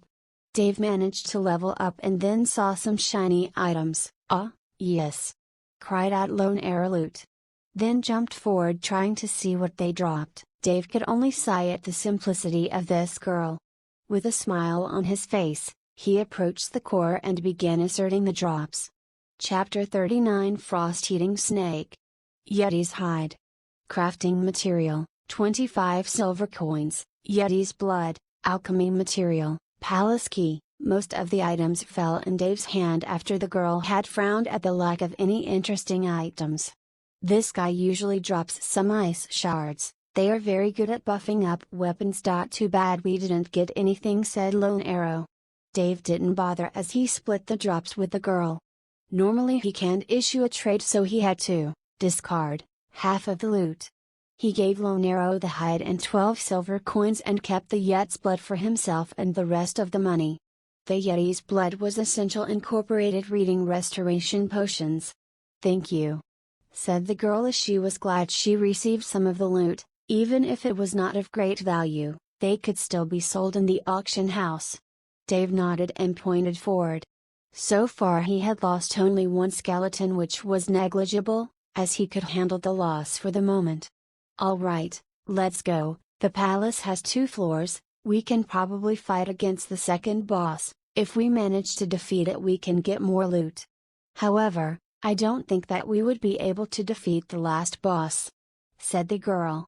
Dave then turned around with a frown. He then wrote on the snow that remained in the garden, "Didn't you say that this was a low-level dungeon?" asked Dave. Indeed, he was having some trouble understanding this. He clearly asked the girl for a low-level dungeon, and seeing that this dungeon has 3 bosses. How come that a dungeon with 3 bosses would be low-level? Ah. Well, I thought that you only needed to test out low-level bosses. I thought that defeating the Yeti would be sufficient, she said with a sheepish smile. Dave then felt a bit of a headache. His reason for going to a dungeon was to try and get the dungeon core from the boss. If the boss is too high level, he won't get anything. Dave could only sigh. He was already here, so he might as well give it a try. Then he moved forward. The palace's gate was made from ice, and once he used the key, the door opened and the key disappeared from his inventory. His small platoon of undead moved first to try and look out for any potential danger, while Dave followed behind and Lone Arrow as the last to enter. After that, the gates of the palace closed in an eerie manner. There was a long corridor with blue fire torches lighting the way. Dave moved with a bit of prudence. This was a strange territory for Dave and he needed to be cautious. There are no traps in this dungeon, we only have to be wary of the ice specters that spawn inside the palace, said Lone Arrow. Then a woman with a spectral appearance showed up before Dave. She looked rather ancient, for the lack of a better word. She was holding a knife while she wore a gray dress. Her face was distorted and her hair looked disheveled. Spectral servant, Undead, a long since dead servant of the Ice Queen that had been revived from the dead as a banshee. Level 65, 1200 horsepower, 300 damage nullification, 800 magic absorption, damage, 800-900, skills. Banshee's Shout, dazes targets in a 6x6 area of effect while dealing 500 magic damage. Cutthroat, slits the target's throat affecting bleed, dealing 100 flat damage, second for 20 seconds. Dave looked at the description of the monster and was amazed that it was of the undead race. However, her name tag was red. This was the first time Dave saw a red-tagged monster which was of the same race as his. Perhaps specters and undead were different, thought Dave. However, it was not the time to think of that. Dave used Stampede, and followed with several attacks to take down the first monster with the help of the small platoon. There was no need for Dave to play it safe, at least for now. He already had exceeded the maximum requirement of the dungeon's party limit, which is only 6. He had an advantage over other groups while accompanied by his undead. Once the banshee was killed, it dropped a small pearl. Soul Corrupting Pearl, special item. It seems that only Dave was able to see the dropped item. As Lone Arrow was surprised at him trying to pick something invisible from the ground. Lone Arrow didn't speak anything of it, as she understood that it was probably related to a quest of Dave's. They kept on moving through the halls of the palace, and met several of the banshees. The worst part was when they were surrounded by more than 3 of them. And they had to flee backward. They could have taken them, However, the Banshee shout was an annoying ability as it forced Dave and his party to be dazed constantly, and that was not a favorable position to be in. Dave managed to reach level 43, he was leveling up like crazy in this dungeon, even his undead would level up, boosting his contribution points. Not only that, Dave would sometimes get a notification telling him that someone died in the dungeon he had corrupted recently. And more contribution point would come in. Dave began leeching the monsters to his group. There was no need to fight in a brawl situation, leeching monsters was simple, as Lone Arrow would attack a lone monster and it would be forced to come toward Dave's death trap. He would surround them from all sides and rain hell from above with the casters and archers attacking, while Dave made sure to remain as the vanguard. Once the lower floor was cleared, they found themselves in front of a huge staircase. It was grand and had a giant chandelier above it. Dave climbed the stairs with his party of that when they saw a scene that they would never forget. A giant coiling snake that was purely made of ice was looking at them with its red-blue eyes. The size of the snake was enough to make anyone's heart shudder with fright. The snake seemed to be waiting for them as it was lazily looking at the group. "We have yet to enter its aggro range," said Lone Arrow. Frost-eating snake of the northern land. Youngling, this snake was the pet of the ancient Ice Key, too bad it is now under the control of the Magus that is now trapped within the Ice Palace. Level 99, 20,000 horsepower, DMG 1500 to 1600, Magic Absorption 800, Damage Nullification 800, Passive, Frost Aura. Increases stamina consumption by 1% for every second the fight is prologued. Petrifying Gaze, can stun targets for 3 seconds if the skill is activated while a target is looking directly into the eyes of the snake. Bone-breaking Hug, coils around target dealing 200% damage. Cannot be interrupted, this is the second boss, and it is really tough to handle. The worst part is its Frost Aura. It slows targets and would make them feel clawed. The colder you get, the slower your attacks. It also makes you consume stamina like there is no tomorrow. "We will need to be really careful," said Lone Arrow, trying to explain the situation. Yet again, Dave didn't even wait until she finished as he used Stampede, and charged at the gaping mouth of the giant snake. Chapter 40, Frost-Eating Snake's Fang. The reason for Dave's charge was rather simple. The aura of the snake was really useless against Dave. He was a skeleton, and skeletons have unlimited stamina. So he charged forward into the fray. The snake was stunned for a moment. After that, Dave followed up with a normal strike. -1052, -200. The damage Dave was dealing was reduced a lot due to the high amount of defense the snake had. However, that didn't discourage Dave in the least as he kept on attacking. Dave's group came and began showing the snake with attacks, but the damage they dealt couldn't go past the double digits. It was lamentable, but still, it was damaged. The problem was that the snake was too high level, and thus, Dave suffered from the penalty of the level difference. Still, even if his undead were lower level than Dave, the system would recognize them as under his leadership, and therefore, it will give all of them the same penalty that the leader is suffering from, even if their level was low. Lone Arrow came and threw a potion towards the snake. The moment the potion struck the snake, it hissed annoyed with the solution that slowly began to melt pieces of its skin.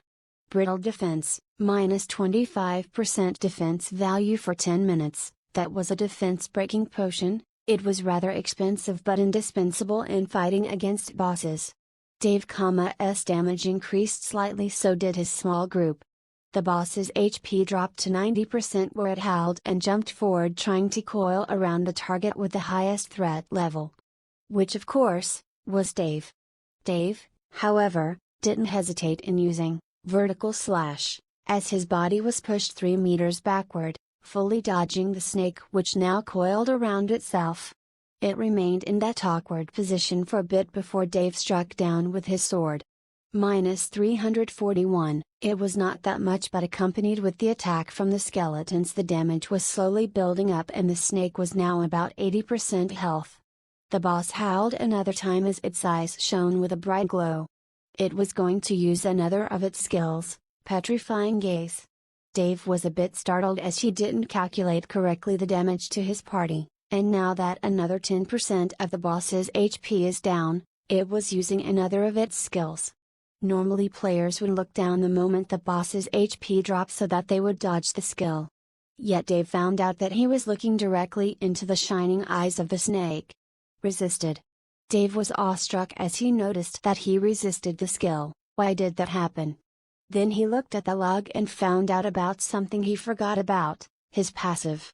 Never hunger, never tire, never fear. Inherited resistance toward fears, paralyzing effects and petrification. Undead fear nothing, thus, even if a skill that should petrify a human from fear, it is useless against something that had already died. Those that died, have nothing to fear, and those that fear nothing, can only move forward. Dave found it amazing as he now began valuing his class more and more. Dave then wanted to give the snake a taste of its own medicine. Although it has a low chance of success, it is a skill nevertheless and it has a chance. Death Grip. A giant black skull appeared above the snake and it began to laugh soundlessly. The moment Lone Arrow saw the snake, her eyes shone brightly as her mouth slightly gaped. Frost-eating snake has been paralyzed for 2.5 seconds, due to the target being a boss. The effects should be halved. And those seconds were precious to Dave as he attacked without rest. The moment the 2 seconds ended, Dave struck down with destructive smash, and stunned the snake for another second. The snake was receiving a lot of damage and now about 70% of its HP was already shaved off. The snake then moved forward, aiming once again at Dave, then coiled around him. There was no way for Dave to escape the attack as his horizontal strike was now on cooldown. The moment the snake began to coil around him, he felt as if his bones were breaking. Minus 2,330. Dave received an enormous amount of damage, coupled with his already low HP, he was steps away from dying. The situation turned grim almost instantly. It only took a single attack for it to become like this. Dave was thrown, and the snake charged after Lone Arrow. It was clear that using the bone-breaking hug, the snake would reset its target's threat level and chase the second one. Otherwise, once a tank is grabbed, the snake could finish it off immediately, and that would not be fair for players. Lone Arrow began kiting the snake, but looking at her, Dave noticed that she was much slower than usual. It seems that the frost horror from the snake is reducing the speed of Lone Arrow. Prolonging the fight would only make the chances of winning slimmer. Dave's situation was not that great too. He was with about 20% HP left and didn't have any potions or any consumables to heal back up. Dave would usually rest to recover his HP, but now that he is in this fight, he finally understood the need of a priest. However, considering that undead can't heal with holy spells, how would an undead heal back up? Dave then remembered about the necromancer classes in the old merc, as they, unlike priests, would use curses and hexes to heal their summons. Would it be the case here as well? Dave turned around and looked at one of his casters. He then willed it to attack Dave. The caster didn't even hesitate in the slightest as he used a dark orb and threw it at Dave's face, plus 120, it works. Dave thought that was surprising. Dave has yet to fully understand his class, so he made sure to note this down and try and explore the potential of his class and race as much as he could after this. Now Dave willed the 2 remaining casters to focus their attacks, or in this case heals on him as he charged forward. Lone Arrow was currently the highest threat holder in the team, so the snake would ignore any attacker and keep attacking her. She understood that Dave didn't let her on, but it was rather the snake's skill that cleared the aggro of the one it holds. Therefore, she was not angry as many would once the tank is no longer able to hold the aggro, but she kept her mind focused and kited the snake toward Dave. She knew she was not in a position to keep the aggro on her for a long period of time, and therefore she would need the snake to switch back to Dave. Dave nodded toward the effort of Lone Arrow as she kited the snake back to him and he struck at it with all its might. 60%. The snake then glared at Lone Arrow, who was unlike Dave, looking down, avoiding the gaze of the snake. With that accomplished, The snake could only keep following Lone Arrow after its skill failed. 50%. The snake lunged forward. Dave had already climbed at almost the top of the threat list, but Lone Arrow was still the first when the snake was at 50% HP. Lone Arrow's movement became sluggish as the effect of Frost Ori made her slower and slower the more time they fought. However, that was not the case for Dave and his skeletons. The moment the snake lunged, Lone Arrow used Blink, and managed to dodge the skill with ease. At that point in time, Dave used Stampede, as it already was off cooldown and struck the snake from behind, making it reel and hiss from pain. The attacks continued and Dave claimed back his position as the top in the threat value, and the snake was now fully focused on him. Its fangs fell down on Dave as he immediately used Block, followed by Counter, dealing a lot of damage to the snake. Dave didn't need to bother with looking away from the snake as it reached 40% and used Petrifying Glare. He rather looked directly at the snake's eyes like a challenger as he smiled and attacked it without the weight. Your weapon has procced Bleed, minus 500 horsepower over 5 seconds. The bleed effect took over, which added to the damage the party was dealing. Dave had already climbed back to max health, and now the casters who were healing Dave turned back to attack the snake, which added more damage and made the snake lose more and more HP. 30%. The snake jumped toward Dave while he used Horizontal Slash to dodge again. The fight continued on until the snake had 10% HP left. It was the last time it would use its bone-breaking skill. Dave had no other option but to take the hit head-on. Minus 2,600, yet that was not enough to get him killed, as the team continued on with attacking, and the snake finally fell while giving a desperate screech to the heavens. Level up, level up, level up. Dave leveled up 3 times while fighting the snake, which brought him to level 47. Wow! That was amazing. I guess we are the only ones below level 80 to have managed to kill this thing. Being with a group of undead is damned awesome! Cried out Lone Arrow as she looked rather excited. Dave then smiled as he looked to the exited Lone Arrow. Somehow, her innocent attitude made him look favorably on her, as she approached the core and pressed on it, inspecting the loot. Dave didn't worry that she would take anything under his eyes, as she was already surrounded by a lot of undead. "Oh, there is an item here," she said as she pointed toward a small dagger that was on the ground. It was a small ice dagger that was between a lot of loot. Dave picked it up and inspected it. Category: Dagger, Fang of the Frost-Eating Snake. Once a fang of an old frost-eating snake, now it became a dagger to be wielded to harvest lives. Damage 80, 120, Requirements 50, Agility level 30. Bonus stats: increases the target's stamina consumption by 1% for every attack hit. Can stack up to 100 times. Target needs to be attacked once every 10 seconds at least for the effect to remain. Scaling: Class B, Agility, C, Dexterity. Class: Rare weapon. Wow, this is a rather useful dagger. It is a rare drop from this boss, and it could get a decent amount of gold at the auction house, said Lone Arrow as she looked at the dagger. I don't have any use for it, but if you want it, said Lone Arrow. Yet Dave started writing on the ground. I don't have access to the auction house, he wrote.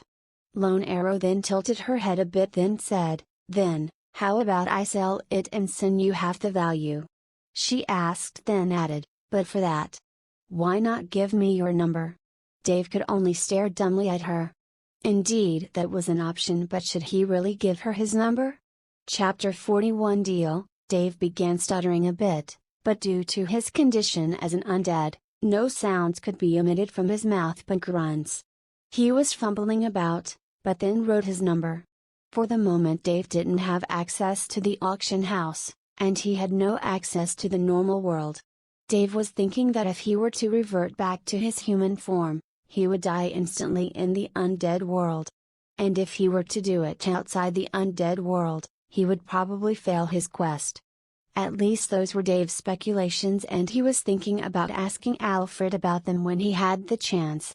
For the moment, if he were to gain Lone Arrow's contact number, she could handle the selling of items and sent him his due. Which was better than nothing. Dave's savings were getting less and less, and gaining some extra cash would be helpful. So, Dave had to accept, while of course, he would still retain some distance between him and the girl. It is alright if they would do dungeons together, but when it comes to real-life contact, he would need to lay low and not reveal his identity as Deathstroke. Lone Arrow only knows Dave as Mr. Skeletal. If his identity as Deathstroke is revealed, he would be risking exposure, and people could track him down. Simply put, someone can just use the kill order and get a general location whenever Dave went on a mission. This would only lead to his death, and the end of his mission, while of course the end of his hope. "Thank you," said the girl as she memorized the number, while of course keeping it off the footage she was taking of their adventure. For her, there was no need to give the people who were going to see this video later any personal information about Dave. She wanted him all to herself. After all, who could claim to have the ability to go in a party with the game's most famous skeleton? Once the number was noted down, she waited for Dave's next step. They were in a dungeon of course, and they needed to continue with their exploring. The loot was divided in two. And there was nothing but the dagger that was of true value. The rest were just resources to craft various materials which could be sold at the auction house almost immediately. So, the need to continue with the dungeon risen when they were done with the second boss. "I don't think we can defeat the second boss," said Lone Arrow as she moved forward close to Dave. They looked like two celebrities escorted by 10 bodyguards, while of course, the bodyguards were long since dead. Anyone who would look upon them would find it hard to explain the situation. A damsel surrounded by the undead who looked like her escort. How often do you see that? Dave had the same idea. Then, he looked for a patch of snow inside the palace to write on it. "We can just leave if the boss is too tough," wrote Dave. His expression was calm as always. "True, we should probably try it out later when we are higher level," she said with a smile beaming on her face.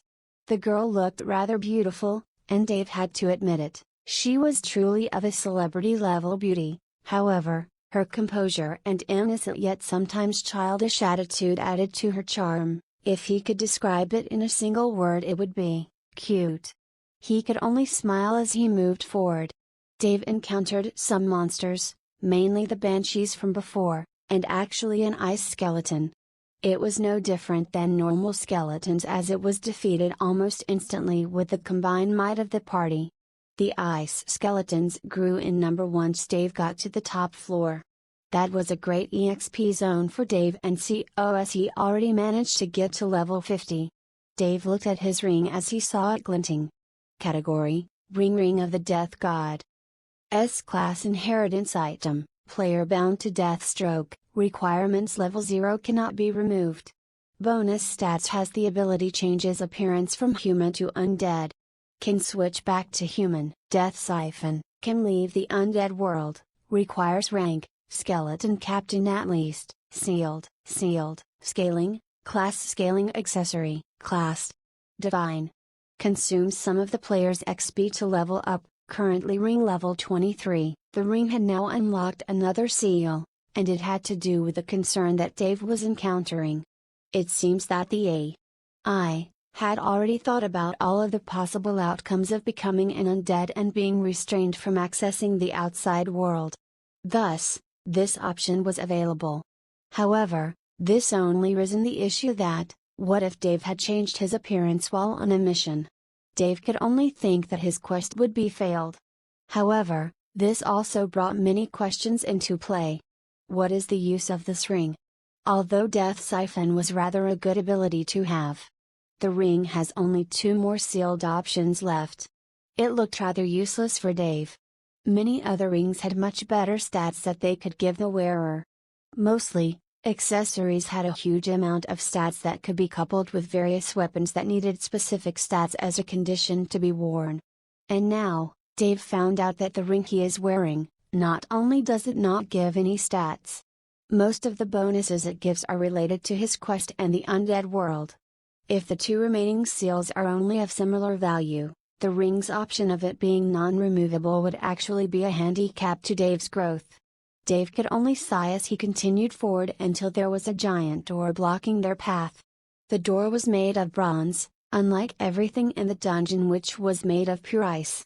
This door, however, had incantations on it. A lot of strange words and symbols were written on it, and it looked to be the entrance to the final room and the boss's room. "Alright, I guess this is the end of our dungeon," said Lone Arrow as she looked at the door with a meaningful look. Dave had to agree. His objective of doing a dungeon was to gain a dungeon core, but looking at the seemingly impossible to conquer dungeon, he had to sigh and retreat for the moment. Bravery could do nothing against level difference. Still, Dave wanted to look at what the boss looked like. The fact that the dungeon had undead in it kind of made him curious at what the boss would be like.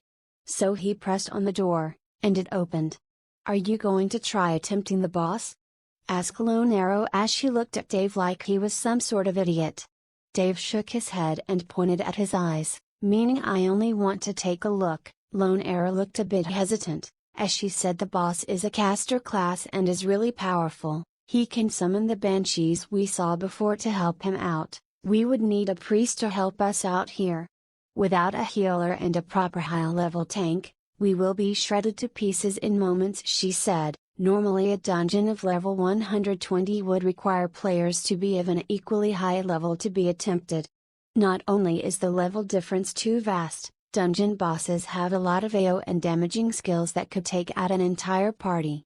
It is not strange for a party to be wiped out by a boss's skill, so everyone needs to be careful while fighting bosses. And preparation is required to attempt such high-level bosses. Dave did not take these things into consideration, as he only wished to see what the boss would look like. Even if the boss would attack, Dave could just end mission and leave the place. It was quite a handy option to have, and it would be of most help to Dave when he is out hunting other players. Once the door creaked open, it revealed a huge room where ginormous ice pillars sustained the ceiling. Some of the pillars looked dilapidated, but they still stood with pride, holding the ceiling as if they held the heavens. At the side of the room, faint glowing orbs of light flickered like candles, giving a slim sheen of light that gave the onlooker the feeling that he was entering an ancient old tomb. As for the far end of the room, a throne positioned atop a staircase where a lone person sat. The man looked irritated, mostly his face revealed the expression that he hated whatever he laid his eyes on. However, two things struck Dave as odd. The first being, the man was not a man. No, it was a dradger like Dave.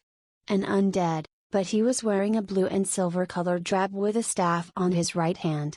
The second thing that struck Dave as odd was his name tag. It was colored yellow.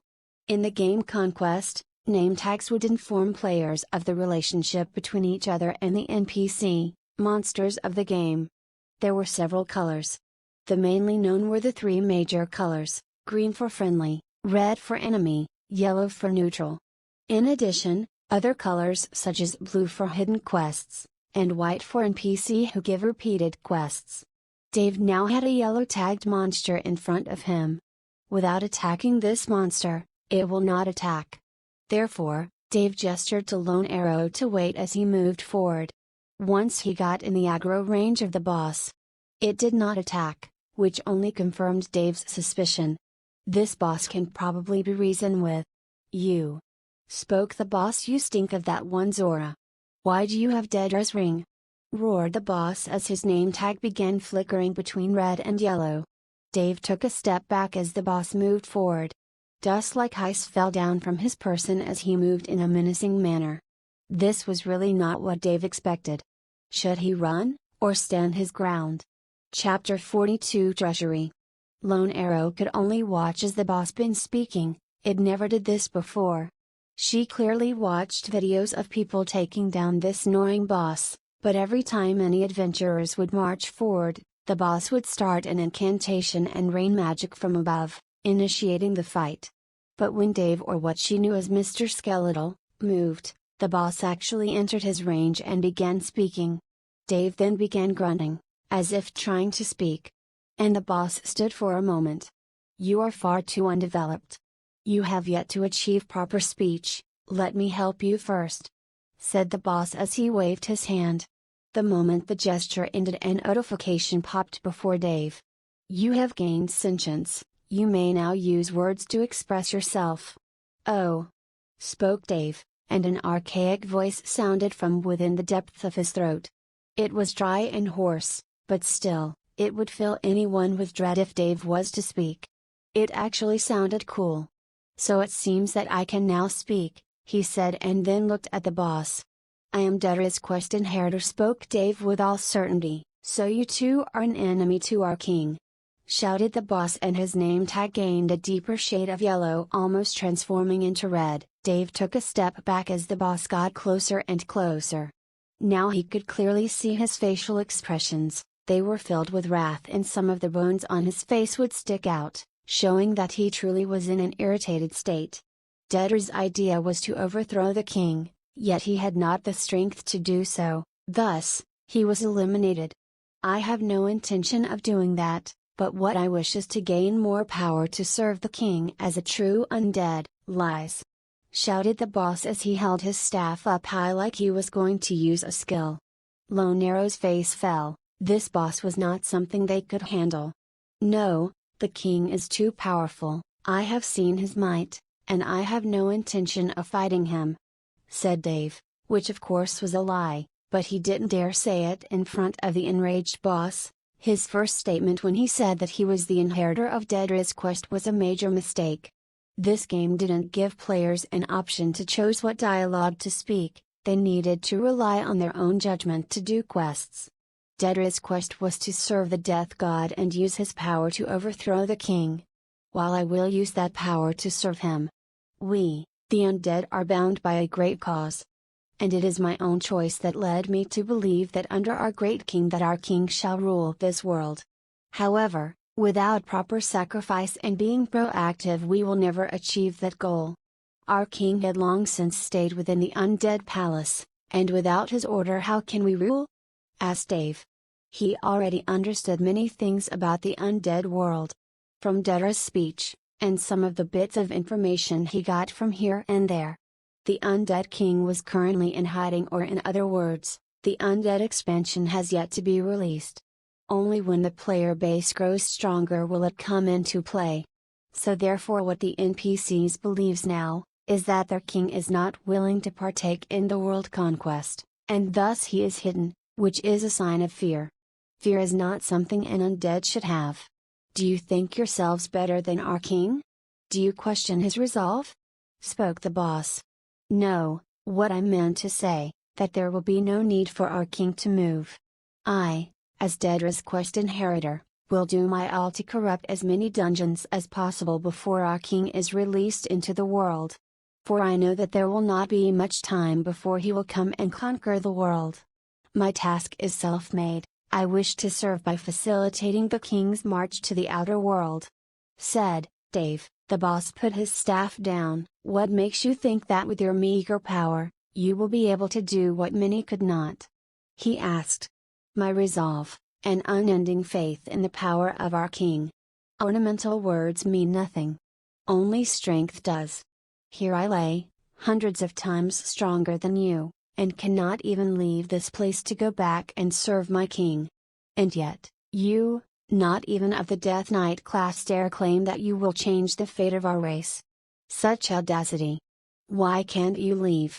Asked Dave as he looked at his end mission option, which was still available. There is a restrictive spell in this palace. It greatly limits my strength and disables me from joining the undead back at the Palace of Bones. That damnable Ice Queen used the palace to imprison me here. And that goddamned guard is limiting my interference with the spell in this place. Every day dozens of those rotten adventurers come, and some even manage to destroy my body, only for it to be reconstructed again, where I will have to remain here. It is a torment that I do not wish for it to continue. Dave thought about the man's words, then said, if that guard dies, would you be able to leave? Asked Dave. Yes, but you don't have the strength to defeat him, said the boss. Then how about you help us out? Asked Dave with a glint in his eyes. Normally adventurers would enter dungeons and defeat its boss, however, Dave entered a dungeon and is currently asking the dungeon boss to defeat the Guardian. When did anyone ever do something like that? Lone Arrow looked mouth agape at the conversation between the two. She didn't even hesitate a moment to record everything. As she was feeling more and more thrilled. No one. Not anyone could be so daring to use a boss to fight a dungeon guardian. Yes, I could help, but you need to do something first. I cannot leave the permitted in this hall. You need to bring the guardian here. Once slain I can leave. If you manage to do so, I will reward you handsomely, said the boss as his name tag turned from dark yellow to bright green. That human is your slave, I presume? Spoke the boss as he looked at Lone Arrow. Dave then coughed awkwardly as he turned around and with a bitter smile said, yes, she is the one that helped me enter this place. It is not a problem, right? He said, no, though I hate the living. If they are useful then they could live longer. Human, you should know that I shall leave this place. For that, you shall remain here with me, and wait for this one to bring the guardian. As insurance so that you do not tip them off, said the boss with a smile, and chains sprung around Lone Arrow which she couldn't even evade. Hidden quest, treachery. You have chosen to betray the guardian and aligned with the Lich of the Frozen Palace. Bring the guardian to the palace's throne room and defeat him to complete the quest. Dave sighed as he looked at Lone Arrow, who had a rather excited look on her face. Dave's brows furrowed. Should anyone look that happy when being bound with chains? A dirty thought passed through Dave's mind which he instantly shook off, as he remembered that this innocent and easily exited girl would probably just be happy watching all of this happening. Indeed, new things would make her more curious. Dave then turned around and walked outside. He took a look and saw that there still remained some ice skeletons around, but now they all had green tags on them. They were friendly. It would seem that the quest Dave received had managed to give him the boss's blessing, and now no one under the boss's command would attack Dave. Once Dave reached the garden, he took a deep breath and positioned his skeletons 30 meters away from each other in a straight line. He only had about 8 subordinates as 2 of them were destroyed, one in the fight against the Yeti, and another one against the ice snake. The straight line of skeletons was to permit Dave to reach the guardian. He knew that if he was to fight against the guardian, it would kill him before he could even reach the palace gates, but aligning his undead gave him the possibility to reach the guardian in a way like throwing breadcrumbs on the floor. Once Dave was next to the gate, it opened, revealing the drowsy guardian, who took note of the skeletons. Yet before Dave could even think of a way to try and leech him out, "You damned fiend!" shouted the guardian as he wielded 2 swords and jumped inside the garden, hacking away at the first enemy, who was a ghoul. "Holy shit!" said Dave as he backed away. "How come you managed to get all the way here? That damned skeleton! I should have known that he was up to no good," cried out the guardian as he began slicing away at the first ghoul, who almost instantly died. The next target was another ghoul that was 30 meters away from the guardian, and right next to him was Dave, who was running with all his speed. The guardian didn't even take more than 2 seconds to dismantle the second ghoul and move forward. He was like a grim reaper that was killing monsters without mercy nor weight. "You! Halt!" cried out the guardian as he locked on Dave's escaping figure. Dave didn't dare to wait as he used his undead to block the guardian's path. Dave's heart was wincing every time one of his minions would fall. But he still kept on running. The boss's advance was too sudden and too fast. Ghouls, archers, casters, nothing stopped him. Until he entered the palace. The guardian hesitated for a moment, but once he saw Dave's figure he roared and chased after him. An unlucky banshee stood between the two, who received an attack from the boss, forcing her to shout out in pain and used her skill. Sadly, it was without effect. The guardian killed the banshee and ran upstairs, following Dave, who was using the remaining dungeon monsters as a mean to block the guardian from gaining more ground. Sadly, the guardian's incense temper only made it run faster and kill enemies faster, closing the gap between the two. Dave could now see the entrance to the throne room, but the guardian was only a few meters behind him. "Die!" roared the guardian as he swung both his swords like an X shape, to which Dave used vertical slash, damaging the Guardian for a measly 10 damage and jumping back, fully negating the boss's attack. This gave Dave a small breather, as he got closer to the throne room's door. Once at the gate, the Guardian attacked once more, to which Dave hastily used his shield to block the attack. The strength from the attack caused Dave to stagger, but he used the momentum to jump into the hall, and once the Guardian entered, he saw the damsel in distress who was chained and the boss who was standing tall in the room. "You damned bastards!" cried out the Guardian as both his swords shone in a bright light. "I should have exterminated you myself long ago." Then the Guardian jumped forward, initiating a thrilling fight. A fight where a player was helping a boss taking down the dungeon Guardian, while an exited elf was filing the scene. Chapter 43, Scheming Dragger. "You must have gotten old, human," said the Lich Boss as he swung his staff forward, and hundreds of ethereal red skeletons rushed forward toward the Guardian. They began dealing hundreds of damage value to the Guardian, who began slashing at the ghost faces. "Oh my god! The boss never used this spell before," said Lone Arrow. "It is probably due to the nature of this fight. He is no longer bound by the skills that he will use to face against adventurers, but now the system equipped him with the skills needed to fight against the Guardian," said Dave. Lone Arrow heard Dave's voice clearly this time. He already understood the reason behind the limitation of the boss's skills against adventurers. This was after all a fight between NPCs. And the stage would be much different than when facing against adventurers.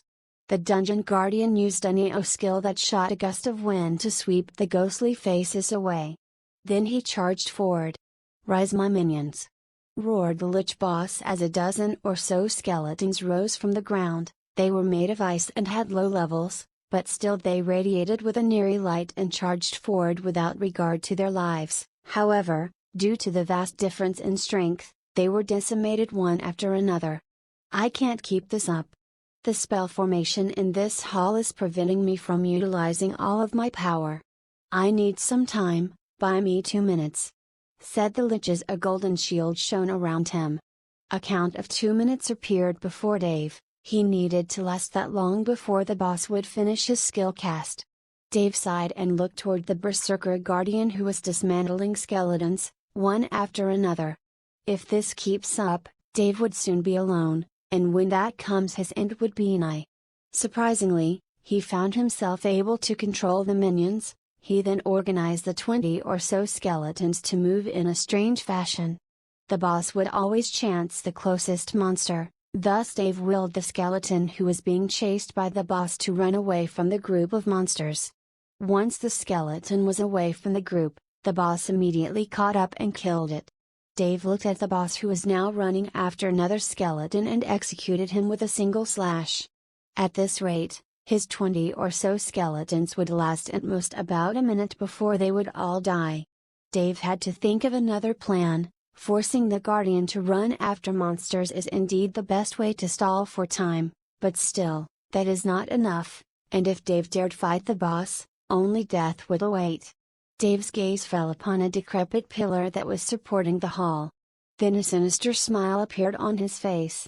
Lone Arrow's gaze happened to fall on Dave's face at that moment, and she looked like a cat whose back stood on end.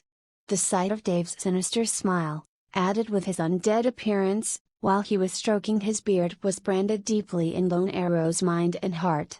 If anyone could pull that look, they would double be thought to be a villain in a story. Dave then willed the skeleton who was closest to the Guardian to start running in circles around the giant pillar. Thus a game of chance commenced. The Guardian relied on a lock-on target mechanism to chase. When a target runs in a straight line, the Guardian would have a higher movement speed than them. This, coupled with some of his lunging attacks, would make it simple to close gap at any target. However, once a target starts running in circles, the Guardian, who is a melee character, would need to chase them around, and due to the fact that the pillar is round, the skeleton who is running in circles will hardly be in the line of sight of the Guardian. The lock-on mechanism will not work. This way, Dave managed to find a small loophole, which with its use, he managed to make the Guardian run around chasing the skeleton like an idiot. This way, not only Dave would be able to last more than 2 minutes, even the rest of the dozen or so skeletons would not be attacked nor would they die. Lone Arrow couldn't hold her laughter as she saw the fearsome two-sword wielding guardian running like a madman after the skeleton who couldn't help but keep running in circles. This reminded her when she used to chase her younger brother around their table. The best way to catch him would be to run the other way and catch him off guard. However, sadly the guardian was not that smart. And so, 2 minutes passed, the golden light faded from around the lich and a black aura now surrounded it. At last. Now let me see you survive this, shouted the lich, and he swung his staff, forcing a giant black geyser to shoot forward, aiming directly at the guardian. The guardian had his aggro locked on the skeleton, thus he couldn't evade, block or even counter the spell. -25,000. A huge damage value that shaved about a third of the Guardian's HP. Immediately after that the Guardian roared and changed targets. The boss was now its primary target of aggro. Dave felt content as he saw his small plan working and then began thinking of ways to ruin the Guardian's momentum. He didn't need to be the one to kill it. He just needed to make sure that the boss survives, and he would be the one to provide the assistance needed. The boss would back away every now and then, and use more spells that would rain heavy damage on the Guardian. However, the Guardian's damage was equally as oppressive, as every hit he lands on the boss would shave a tenth of its HP. Dave looked at the situation and calculated that if the fight continues, the boss would undoubtedly be the winner and the Guardian would lose. However, he knew the system wouldn't allow this to be that easy. Indeed, he managed to tip the balance between the two. However, the boss was inherently put in a lower position of power compared to the Guardian. Dave paid close attention to the fight and then saw the Guardian moving back a bit. The Guardian's HP reached 50%. This was the norm of any boss class monster in the game to enter the second phase. Your end is nigh, Undead. The two swords on the Guardian's hands glowed in a golden light as they emitted the power of undying flames. They raged as the range of his weapons almost doubled, and the oppressive aura that he was emitting doubled over. Dave knew that from now on, the fight would probably tip back in the favor of the Guardian. Thus he moved closer. The Guardian used the same attack he used against Dave and slashed in an X manner. The attack itself was made while the Guardian was more than 6 meters away from the boss. The attack that should have been melee range is now cast from range. An X-shaped flaming cuts flew through the air and headed toward the boss. The moment the boss was struck with the flaming X-shaped attack, his body staggered forward. The boss almost keeled over and fell from the impact as he grabbed at his burning chest and snuffed the flames. Such insolence! If I had all my powers, you wouldn't stand a chance at harming me, roared the boss as the black aura around him shuddered and grew exponentially stronger. The two fighting entered their second phases and magic of great proportions bellowed in the hall. This was something that was rarely seen for adventurers, and with every second that would pass, the glow on Lone Arrow's eyes would shine further. She looked excited to see the effects of the powerful magic and the battle between the two as it raged and shook the room. Even ice shards would fall occasionally and the pillars would tremble from the impact of the magic. At one point in time, the two moved away from each other. The Guardian smacked his swords together and they magically fused to make a great sword of a white glow. "Time to end this," said the Guardian as he entered a sword drawing position. A holy light shone upon him as he began speaking some incomprehensible words. "I should start getting serious too," said the boss as he waved his hand and a black vortex of ethereal skulls shimmered into existence. This was probably the ultimate end of the fight. Whoever remains would be the victor of this fight. However, this was a risk, and Dave didn't dare take risks he wasn't sure of. If the boss ends up dead, then the Guardian will surely end Dave's life. Dave would only take risks he was sure of. Thus another of his sinister smiles appeared on his face as he remembered the time he ruined another man's chance at obtaining the Death God's legacy. The moment the attack of the Guardian was about to initiate. Death Grip. A giant skull appeared on the head of the Guardian as it laughed sinisterly. Chapter 44 Swords of Mercy. Dave's heart was pounding. He was already preparing to use Destructive Smash if the skill, Death Grip, was to fail. However, it actually succeeded. Even if the chances of the skill to work on bosses was low, luck smiled at Dave as the skull above the Guardian's face began to laugh. The Guardian's face turned pale white, as he shuddered, and his skill activation was immediately interrupted. What was going to be a contest between holy and unholy, Guardian and boss, was interrupted by a third party. And due to that, the raging black skull vortex that the boss was preparing shot and slammed unceremoniously at the Guardian's body, sending him tumbling like a kite with a torn string. In the midst of a raging tempest, the Guardian flew all the way to a pillar, smashing his body and bones. Black fog emitted from the location of the Guardian. And what resulted was a strange sight.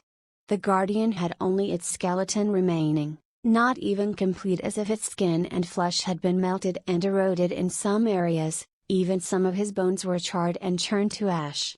Its body began to slowly disintegrate while nothing but a pile of ash remained. Hidden quest completed. Treachery.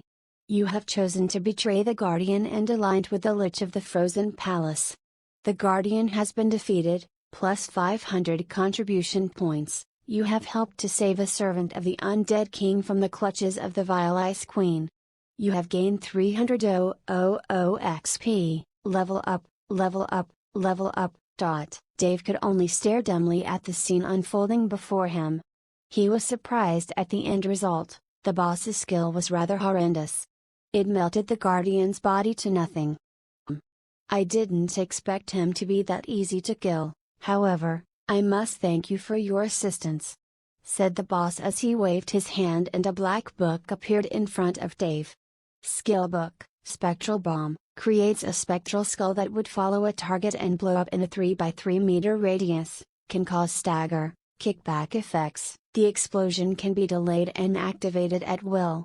Damage 200 basic damage plus 0.75x wisdom, cost 200 mana. Cooldown 30 seconds, rarity.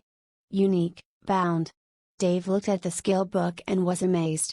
Things like these could easily fetch hundreds of thousands of dollars. Skill books are super rare to find.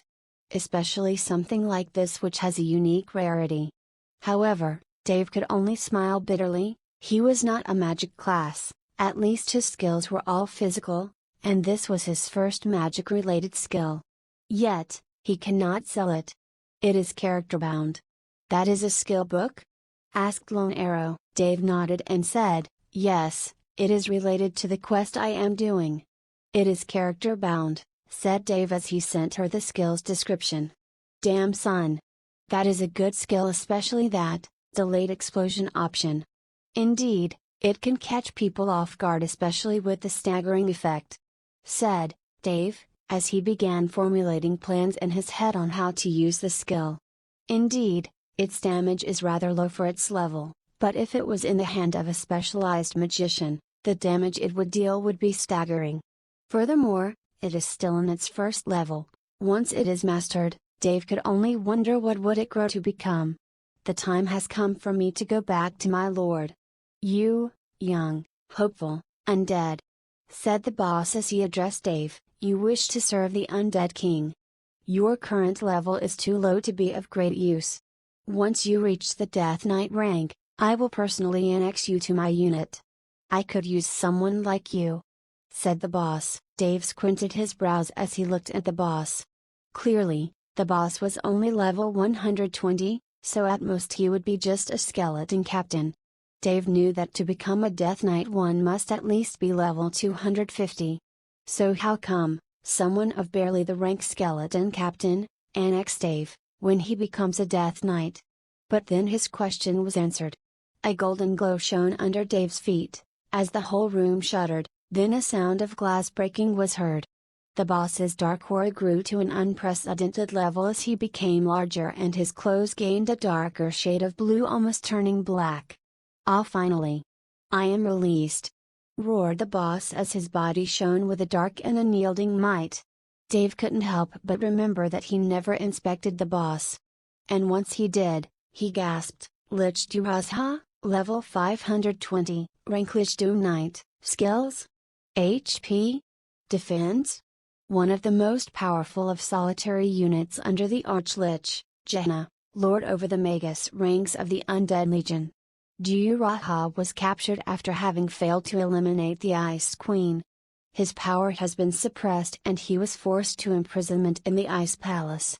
Now released, he can go back and report his mission to his king. This guy apparently was not weak. He indeed spoke about being feeble before, but never did Dave think that it was of the Doom Knight class. He was just a single rank below Dedra, who was an Abyssal Knight. Until we meet again, Undead, said the Lich as his body turned to a dark stream of light and disappeared from sight. The palace began to shake the moment the spell that was holding the Lich was broken.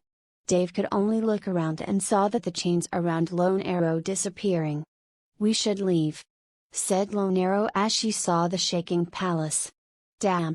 cried out Dave as he noticed that the ancient pillars shaking and breaking apart.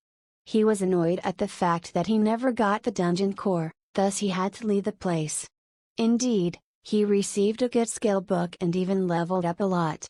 Now, Dave was level 58, 8 levels of were for having assisted in killing the Guardian, which was of great help to Dave, as it propelled him forward.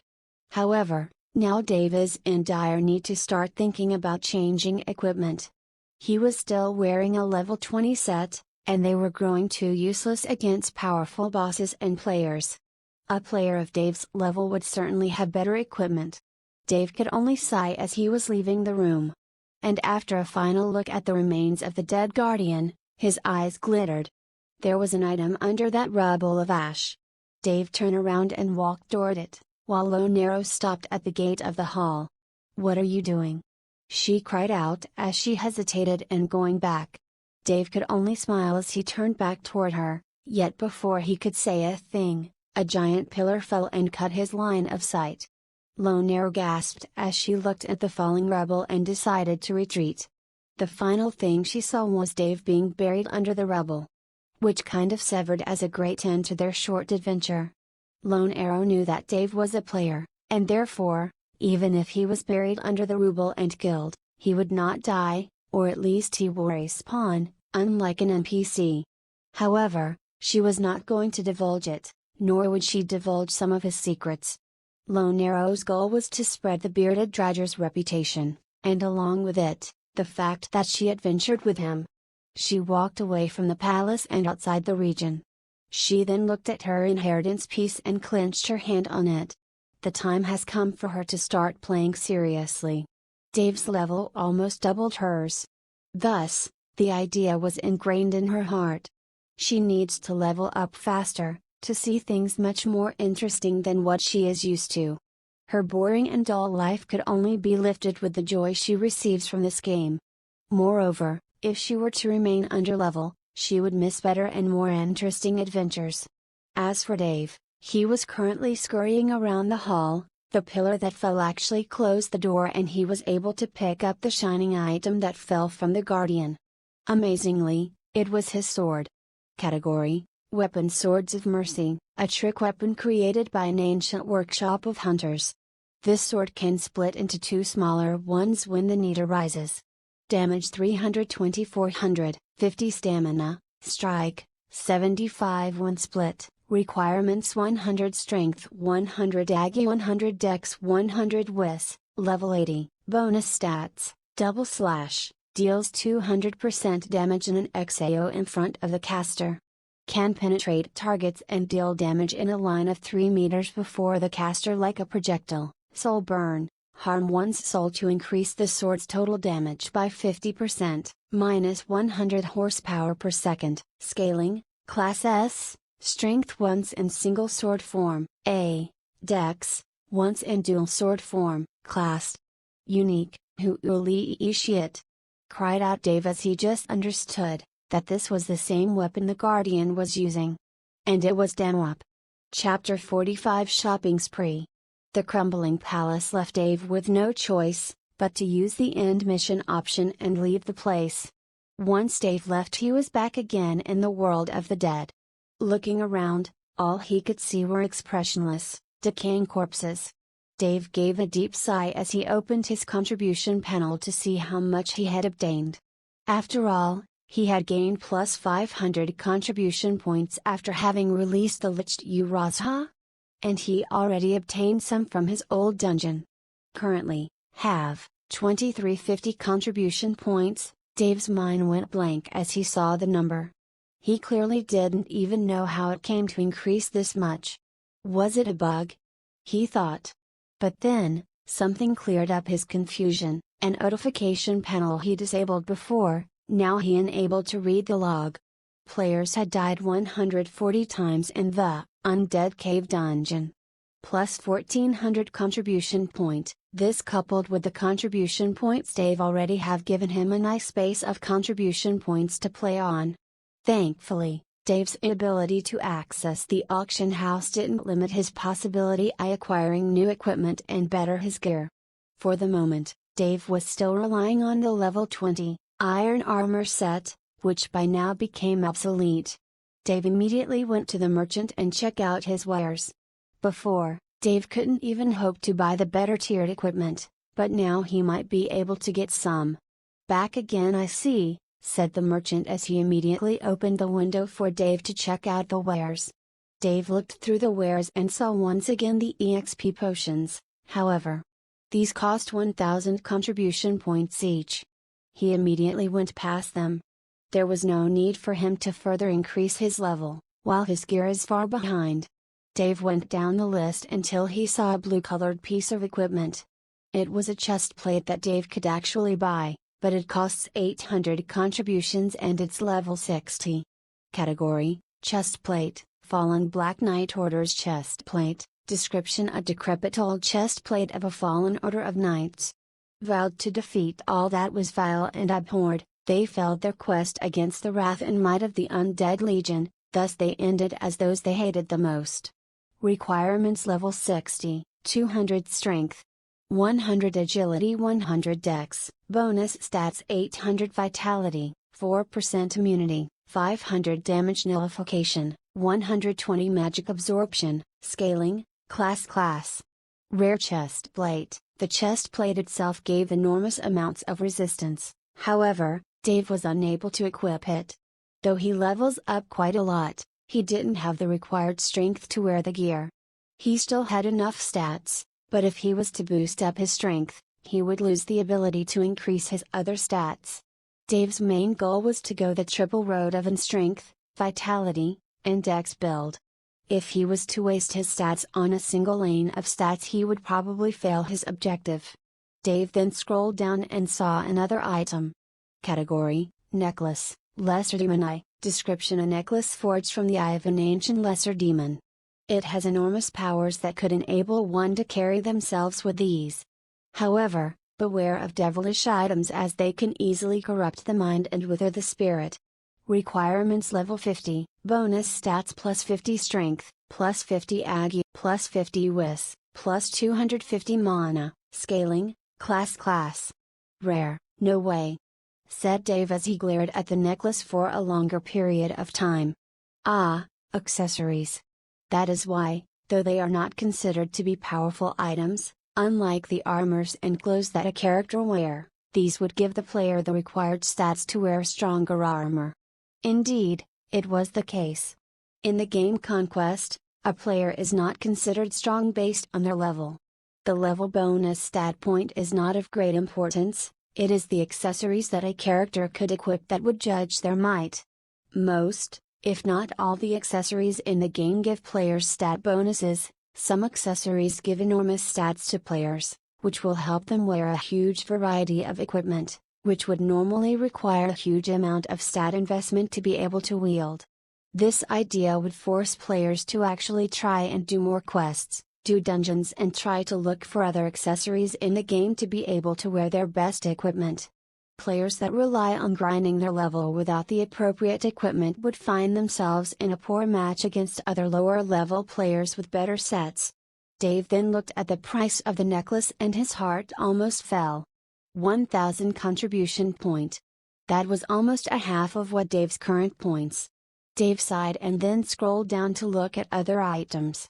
He wanted to buy the necklace, but the price is too high, and he feared that he might not be able to buy something which will suit him better if he was hasty.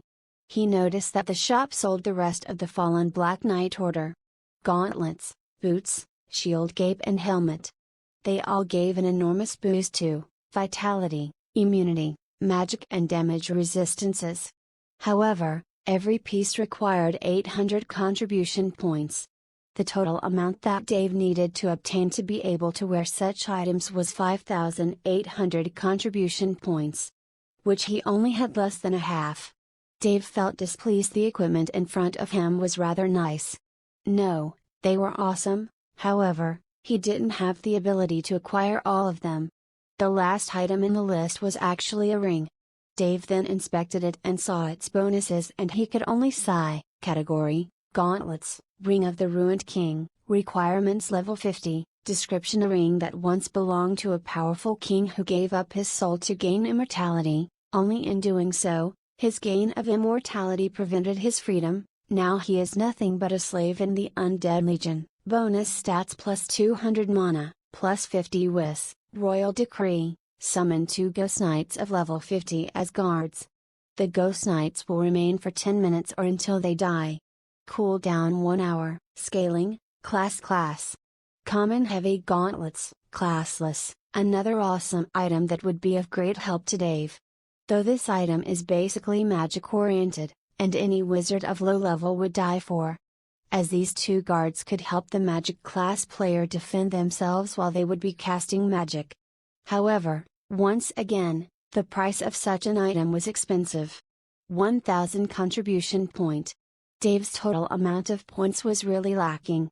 Though he could receive a nice bonus from the dungeon he acquired as it killed players almost every few minutes, it would take a lot of time before the dungeon alone would get Dave the required amount of contribution he requires to purchase everything. Dave then clenched his fist as he bought 3 items from the shop. There was no need to be stingy at the moment, these items would help him in his missions. Dave bought the necklace and the ring. At least, he could actually wear these and use them. As for the armors and equipment from the Fallen Black Knight Order, he didn't need to bother acquiring as he still needed more levels. Buying them now would be nothing but a waste of points.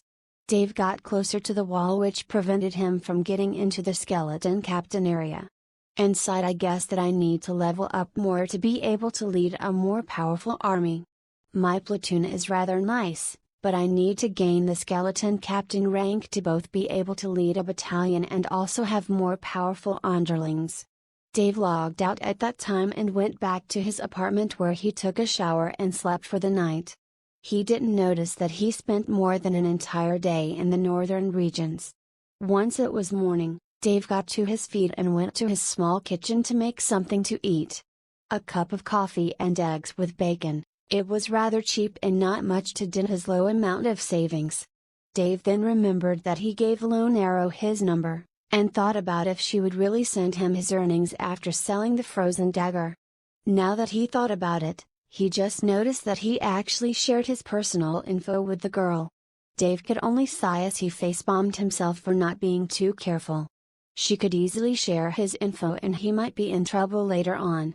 Actually, if people knew about him, not only would he be harassed for not sharing his pioneering right with them all, it might actually get dangerous. Some people cannot be expected to be reasonable. Dave could only sigh, as he had no possibility to change the past. If his mind was cleared, he would have declined. Dave went to the forums to check up on things. He remembered the Devastator's current excursion in the Pits of Despair dungeon. So he wanted to check up on their progress. After all, the Devastators were a super guild supported by mighty companies and firms that have a giant grasp of the world's market and stocks. And their success and failure is being followed by the entire game population. Once he checked up on the progress, he noticed that they still were unable to defeat the final boss. It was a demon of great height, and could easily destroy any vanguard. His pattern of attack was rather strange, unlike normal monsters who would attack at a fixed interval and with specific attacks. The demon in the Pits of Despair would randomly attack targets, fully ignoring threat values and with various attacks. This was the main reason why many guilds failed to defeat it. It actually brought them to despair. Topics on the forum have a star rating. Once viewership of a certain topic increases above a certain threshold, a star would appear on it, making it reach the top. The first belonged to the Devastators with 8 stars. Then Dave scrolled down and noticed another topic that was almost of the same viewership. It was the skirmish between Heaven's Dawn and Blood Rage, which now escalated to a full-on war. The reason behind such an escalation was due to a strange guild that appeared in the game. It was called It's Just Business. This guild actually was a powerful guild of mercenaries which hosted nothing more nor less than 100 players. They didn't accept any other applications. And their numbers were fixed. This guild actually was sponsored by various tycoons and they had enough money to shake the game itself. However, their objective for moving was and will always be money. Instigating this war was their doing. However, no one knows how they managed it, and how they actually managed to gain benefit from the fight. There was another topic, however, that almost reached the numbers of stars that these two topics had.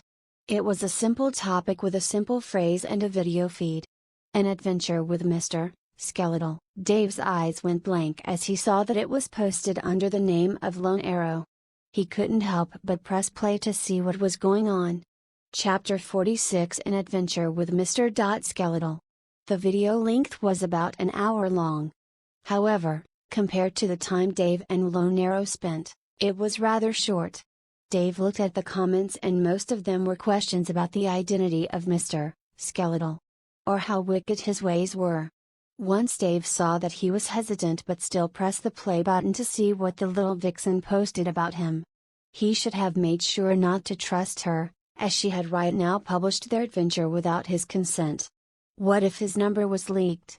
Dave thought as he remembered that he wrote his number for Lone Arrow so that she would contact him once the dagger was sold. Once the video played, it was at the moment where in Lone Arrow's point of view that she made the blink and push into aggro range move, which she followed with a cleansing potion to force the wolves to go into Dave's aggro range.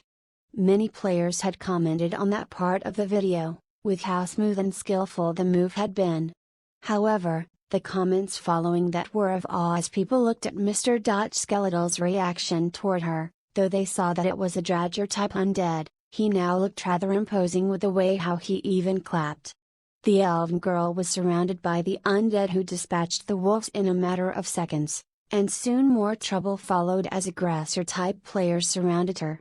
Now that her situation turned grim, she is now unable to escape the entrapment, though even that, the Dradger actually began attacking the other players and managed to help her defeat the aggressors.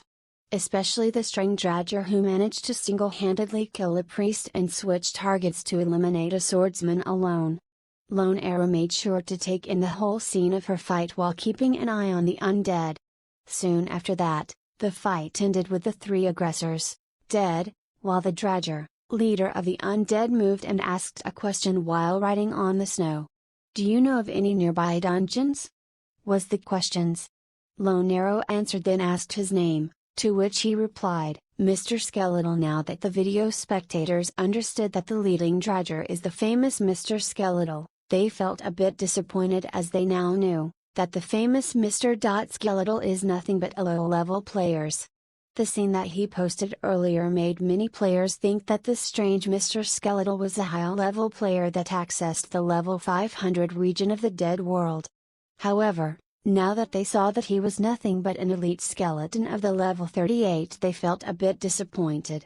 Some even speculated that Dave would die soon in the Dead World due to his low level, and the event will be released sooner than expected. Others even spoke about that Mr. Skeletal is probably trying to do safe quests, thus prolonging his death, but it doesn't matter, every player of Conquest had died at least once before. And this rather made them happier, as it would increase the chance of him dying and they would gain the access to the Dead World, its quests, and items. Moments later, they saw Dave accepting the request and going toward the Ice Palace dungeon. At first many were about to disregard the video, however, what they saw next hooked them up. Lone Arrow didn't take footage of their conversations anymore but skipped to when they entered the elemental area. She even used the part when she was explaining to Mr. Skeletal about the elementals, but he immediately charged forward. Some even scoffed at his attempt at fighting 3 elementals alone, as they would probably destroy him in a matter of seconds. However, what they saw next made many of the haters shut up immediately. Mr. Skeletal's strange variation of charge shattered an elemental in a single strike. Then soon, he followed with a strange attack that destroyed the second elemental. After that, the moment the third elemental's attack was about to hit the Dredger, he pulled his shield in a skillful manner, and, block plus, counter, then ended the attack with a single sword strike. This made many of those that watched to either shout in awe or be dumbfounded. They didn't even believe it to be possible to react that way under the attack of 3 monsters. Not only would normal players kite them along one after another, they would even go at it in groups. However, this Dredger single-handedly destroyed 3 of them without taking a single hit. His firepower was rather absurd. People began screaming, or at least this is what their writing on the video feed of that moment had been. Some even began giving an analysis of the attack pattern and the smooth transition between skills. However, most of the skills they saw were not commune, only few could be properly identified: block, and destructive smash. As for the other skills used, they were rather strange for them. The video continued with their excursion, and them destroying the Yeti. Some even applauded Lone Arrow's attempt at shooting down the Yeti while it was coming down after its Harak leap. However, what interested them the most was the fact that the skeletons under Mr. Skeletal's command were moved around in a strategic manner from the start of the fight. They never stayed groupless that they would receive the AO damage from the boss, nor was their firepower misused. The scene continued after that to transit at the moment when they were facing the snake. Once again, Mr. Skeletal attacked the boss without even waiting for Lone Arrow's explanation, thus making some of the watchers to scorn again at his attempt to charge at the boss. However, no matter what, the Dredger seemed uninhibited by the Frost Aura, which would render most Vanguard tanks useless against it. The Dredger would attack with wanton abandon at the snake. It even used the bone-breaking hug, which was a tank destroyer but failed due to Dave's use of yet another strange skill that pushed him from the snake's attack. After that, the snake used its petrifying gaze, yet Mr. Skeletal just stood there, watching the glamour in the snake's eyes, which would normally annoy the living hell of anyone that gazed upon them.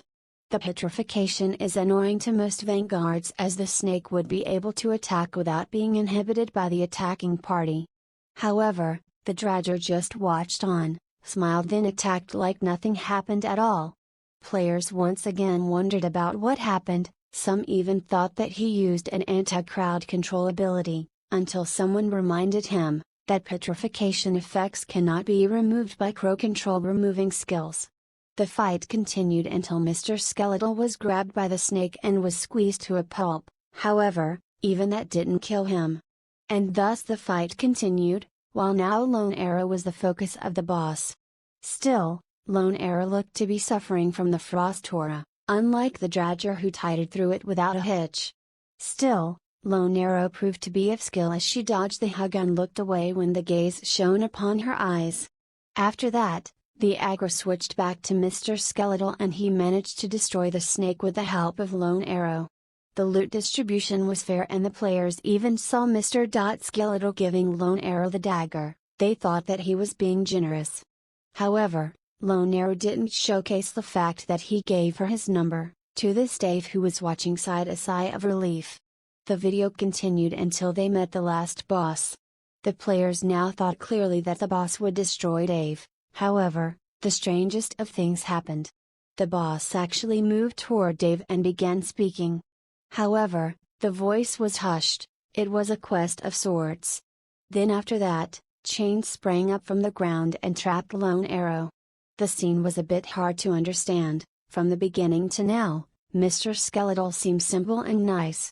To have protected the damsel in distress from the aggressors and helped her clear a hard dungeon, however. Why would it now speak to a boss and trap the friend? Would he betray her?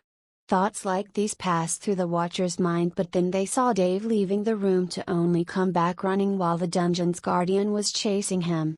The moment he entered, a superb fight broke out, with the guardian and the boss. The boss began using strange skills, none of which, that normal players had seen. The guardian itself was strong beyond belief, his movements and attacks were decisive and fast. However, the boss then was surrounded by a shield, when several skeletons emerged from the ground. They appeared next to Mr. Skeletal, who took control over and began using to hamper the guardian.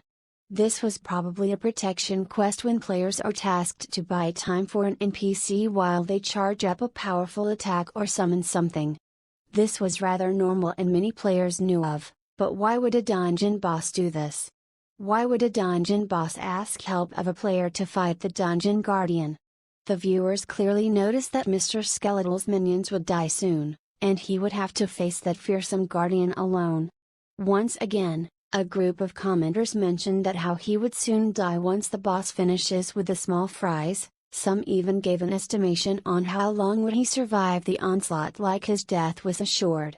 However, what they saw next made their minds reel.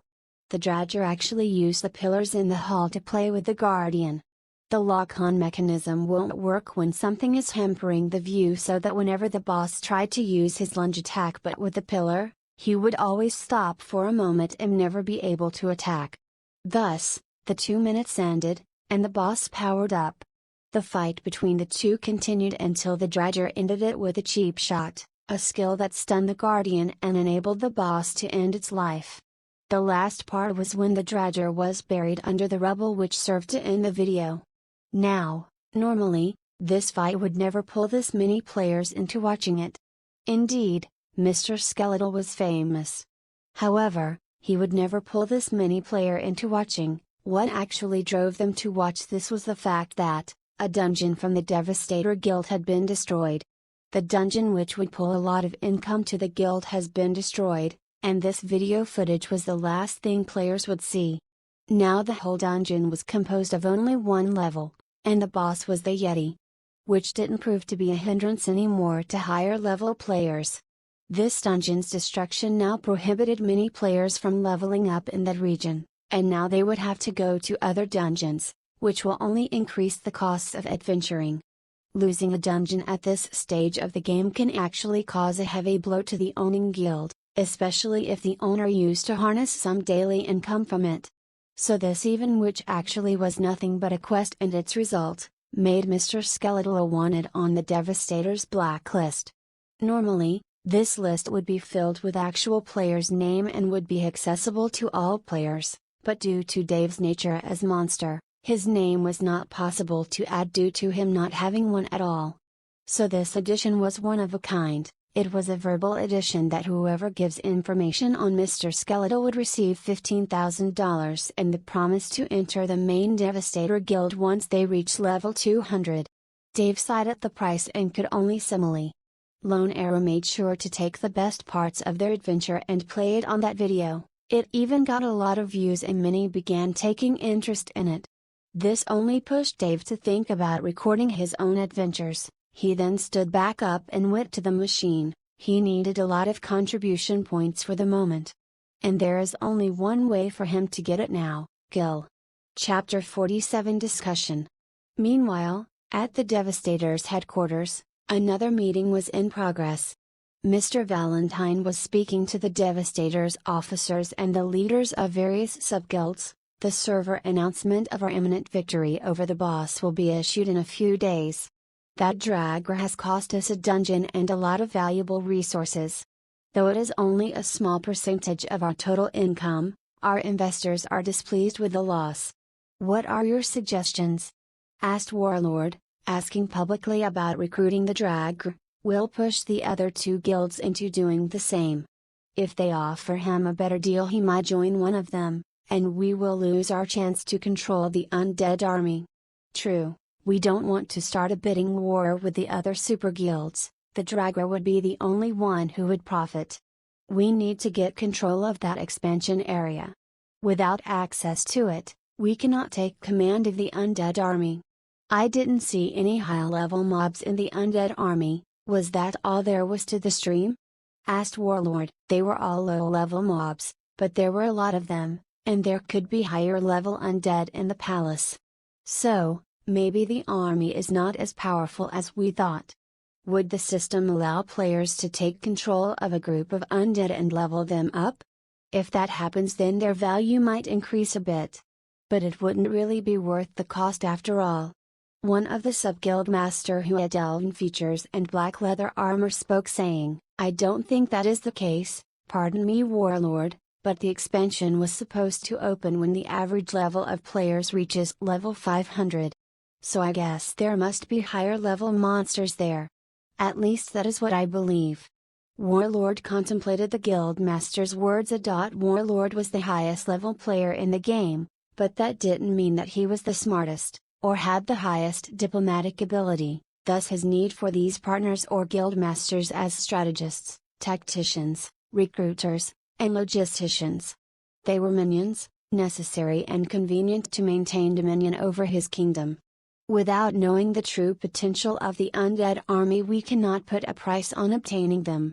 The other super guilds will surely come to the same conclusion. We need to contact Mr. Skeletal and make a deal. Giving him a decent sum of money won't be an inconvenience to our organization's finances, and it is worth it to get more info. We might lose some profits if the value of that army is not up to our expectations, but if it ends up to be truly powerful, we will be ahead of the other guilds. Said another sub-guild master. Mr. Valentine asked, what makes you think we will control the army? The developers hinted that whoever kills the leader of the region will become its ruler. But everyone in the game will be able to participate in the subjugation of the undead army. Can we just surround the area and take it under our territory command order? Asked Warlord. We could forbid anyone from entering the zone if we have the territory rights. No, we can't do that. If we do that, it will force the two super guilds to collaborate to destroy us. We need to keep the status quo. Mr. Valentine trailed off as he pondered the idea. This is becoming more and more troublesome. If we end up paying the skeleton guy and another guild takes the army, we would have aided them in becoming stronger. No guild would wish that. Maybe we could use the Mafia Guild again. Warlord said thoughtfully. Something in his tone made everyone turn toward him, and Valentine asked, you mean the, it's just business, guild? Yes. They helped us last time, and even caused the war between Blood Rage and Heaven's Dawn. If we use them again, we could hamper everyone else's advance or attempts at accessing the area. If they can somehow delay the two super guilds' plans long enough for us to take control of the area, we can gain greater benefits, said Warlord. You mean, we proceed with the conquest order, then use, it's just business, and our own guilds to hold off the attacks from Blood Rage and Heaven's Dawn while attacking the area boss and taking its head? It sounds plausible, but their price will be high. Just causing the trouble between the two guilds almost sent some of our partners into bankruptcy. Said, Mr. Valentine. Do you have a better idea? Asked Warlord. No, not at the moment. But it is a huge risk. It would be better to avoid more transactions with, it's just business. Their leader is ruthless, people that use their services and don't pay mysteriously vanish. I think it would be unwise to use them again, especially if they realize how valuable their services are to us. Warlord rubbed the bridge of his nose before speaking again. I heard that, it's just business, had finally managed to recruit the Shadow Assassin Inheritance player, giving them to us class Inheritance players. They could easily shake the two other super guilds if they invade, make them think twice before trying to take a chance at conquering the Dead Realm. If our power is added to the mix, they won't attack. Or at least the two super guilds will have to think carefully before doing so. But the most important issue is we can't do anything without knowing the actual value of the undead army. We need to contact that Mr. Skeletal first and find out everything he knows, then proceed with the appropriate plan. We will discuss our options again once we have talked with Mr. Skeletal. This meeting is adjourned, said Mr. Valentine after standing and following Warlord back to his quarters. "What do you think, Valentine?" Warlord asked his friend. "I have no idea, man. I can't think of a way to benefit us without spending some money. And without better information, we can't take any sensible action. You need to take down the final boss at the Pits of Despair as soon as possible. We no longer need to contact that Mr. Skeletal with the server announcement input. I already posted a huge bounty on his head, and added that if he agreed to meet with us, he would receive a lot of benefits. Even if he is living under a rock, the information will reach his ears. As for the announcement, we will need to use it to advertise on the companies that suffered from the backlash of hiring that Mafia guild. I joined this game to have fun. I never thought it would end up like this, Valentine," Warlord stated sadly. Contrary to what might be expected, Warlord was not cold-hearted guild machine. No, he loved the game itself and the endless adventures it provided. But one thing had led to another, and now he was the ruler of a kingdom, with many duties and responsibilities weighing heavily on him. "I know, my friend. The days when we used to conquer dungeons just for the fun of it are long gone. Now we have to do it to advertise for our sponsors. It feels like we are working more for the sake of others," sighed Mr. Valentine. For a moment they were once again simply two old friends that started playing the game years ago just for fun, like everyone else. But fate had changed their course. They became leaders of a great guild, bringing with it a lot of work instead of more adventures. Something that hardcore gamers never wish for. Chapter 48 Work smart, not hard. Dave logged back into the game and started another grind session. He accepted the mission and was sent to the southern regions appearing near a dungeon. Unfortunately, this time there were a number of players already nearby. The southern regions were controlled by the Blood Rage Super Guild, and their guild master was the Chinese professional gamer Wan Yi. The region was hot and dry, composed of vast desert sands dotted with oases. It had several high-level dungeons located in it, and monsters spawned all over the regions, thus it was a good farming area. The graveyard they appeared in was part of a small chapel in the middle of the desert. Dilapidated as it was, it still gave off a sense of ancient majesty and sacredness, like some great sage of old had once resided within it. The chapel was a good distance from where the other players were attempting the dungeon. But he didn't want to risk getting any closer, noticing that one of the players was actually level 120. Player name, Sublime Spirit, level 120, Berserker. Admittedly, the level 120 player was the group leader and the other members were not as high level but still far beyond Dave and his minions. For now. The dungeon's tooltip told Dave it was a high-tier dungeon, around the same level as the Ice Palace. Dave's mind reeled as he saw even more players advancing toward the dungeon. Looking around, he noticed the other players had guild tags indicating which faction they belonged to. They were all members of Heaven's Dawn, various sub-guilds according to their tags. The game, Conquest, started with a cap on the number of members a guild could have. Eventually, some guilds grew so powerful they had to expand membership beyond what the cap allowed, or they would stagnate and become less competitive. The best way they found to circumvent the hard limit cap was to create new guilds loyal to the original. These sub-guilds were created by contract and organized so they were completely dependent on the influential parent guild, informally called super guilds. Each guild has a unique symbol or abbreviation, like companies on stock markets, and sub-guild members added the super guild symbol to their own guild tags to identify them. Dave looked closer and saw that the players who were attempting the dungeon had the abbreviation BR on their guild tag. But the group that was approaching had HD on their guild tags, the symbol for Heaven's Dawn. Dave's group of undead was inconspicuous among the hundreds of mummies that were sprawled around the graveyard, and Dave ordered his cohort to disperse among the other undead so they would be even more unnoticeable. Dave's objectives were to grind up to level 60 and gather enough contribution points to buy equipment to match his level. However, looking at things now, it would be foolish to attempt anything. The players that gathered here ranged from level 80 to level 120, and would easily trash him. So he chose to play the waiting game. He stayed in the arrival area trying not to look suspicious and kept his eyes open for any opportunity that might come up. Hopefully, the groups of players would only be interested in the dungeon, and would not bother with the small fries in the graveyard and chapel. What intrigued Dave was that the two opposing factions were meeting here. Heaven's Dawn was currently at war with Blood Rage. When bitter enemies meet, blood will be spilled.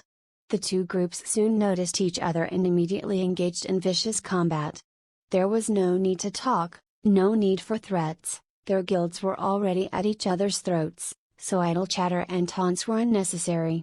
The two groups were closely matched in strength, but the Blood Rage group had the home field advantage and determination. It would bring great shame on the subguild if they let invaders take over their own dungeon. Skirmishes like these were common between guilds at war. No opposing guild would pay a dungeon tax to their enemy. They will try to enter and defeat the bosses of dungeons in enemy territories, to get the loot and resources that would otherwise go to the opposing guild. The fight was short thanks to Sublime Spirit with his overpowering 120 level. The Blood Rage group was enough to bring the invaders down. However, 2 of the 6 adventurers in the Blood Rage party had died and were sent for respawn in the skirmish. All 5 of the Heaven's Dawn group had been obliterated. Some even dropped items, as they were the first to attack and were considered aggressors by the game system. The 4 remaining members of Blood Rage's subguild sat next to each other, resting, to recover their stamina and using consumables to hasten the process. "What should we do?" asked a player who was probably the party's tank, since he was carrying a tower shield. "I don't think we should stay here. Let's just leave," whined a hunter who was still only a breath away from dying. "Cowards will not be tolerated," roared Sublime Spirit. "This is our region, our home, we will not retreat.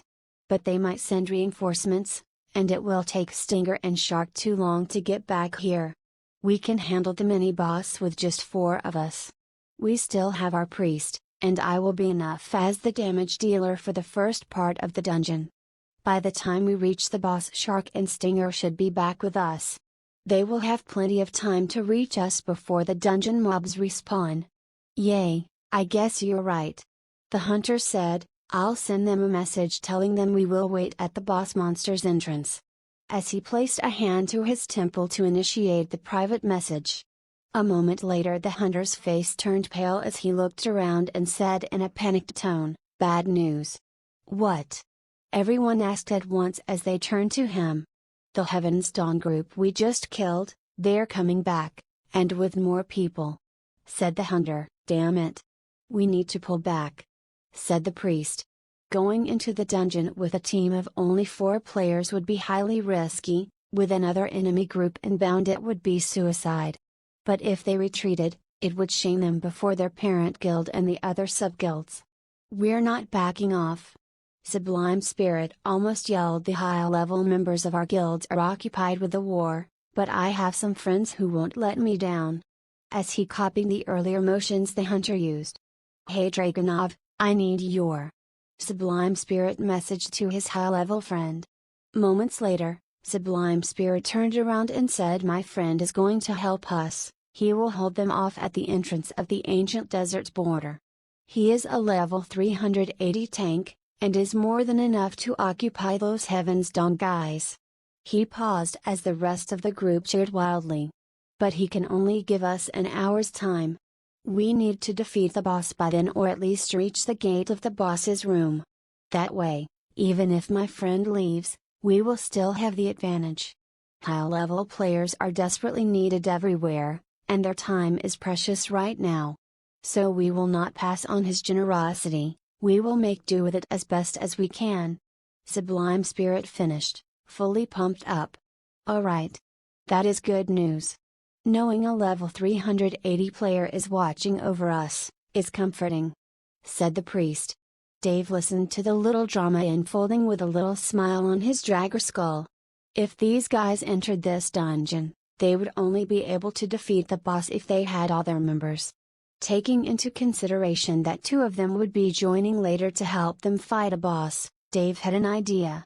Then his smile became a full dragger smirk and he unconsciously began stroking his beard. Dave's mind was once again spinning its schemes. This dungeon was at a much higher level than he could handle, but what if he let others do his work for him? Once the idea germinated, Dave couldn't let it go. He thought through it logically, step by step, planning for every contingency. He would stalk, wait for the right moment and finally deliver a death stroke.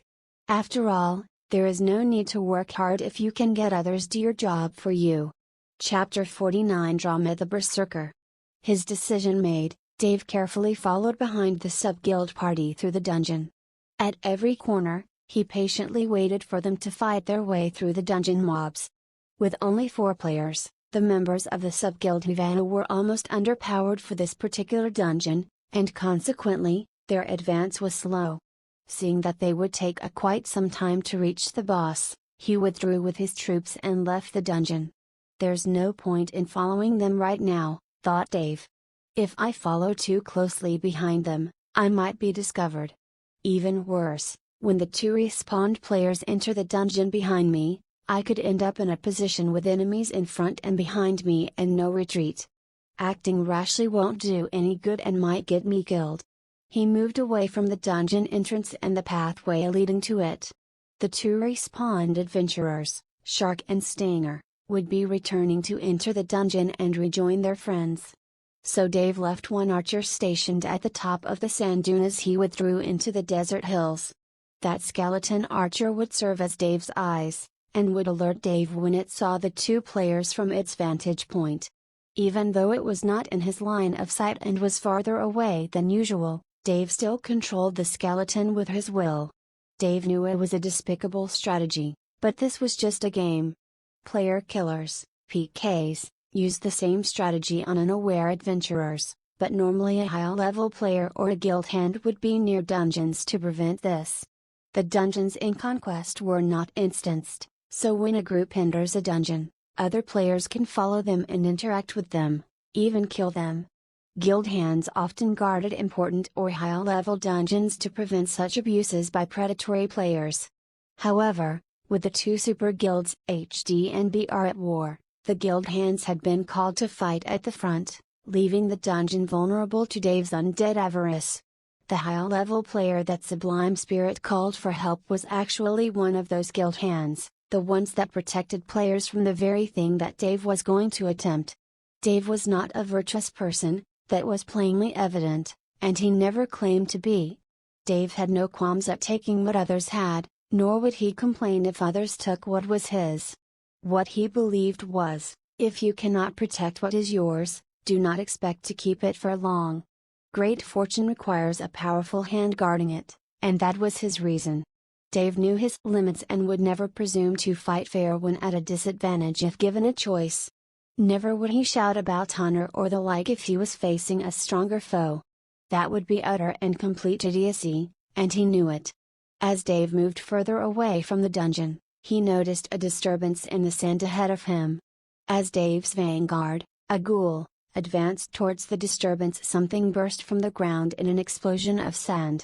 The ghoul had tripped into a monster's aggro range. It was a giant scorpion.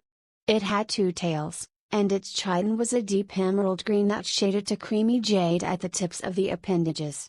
Dave immediately remembered the scorpion he fought at the beginning of his inheritance quest.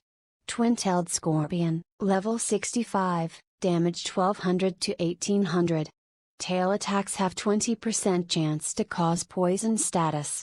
HP 4500, 500 damage nullification. Even the stats on this monster were the same as the one from when he was first starting out so many levels ago. So he had no worries as he signaled his group to attack, and was not surprised when the scorpion fell in only a few seconds. But the 2% increase in his EXP bar from killing the monster was a pleasant surprise indeed. His new EXP total sat at 28%, and Dave decided to be efficient while he waited. Time to grind.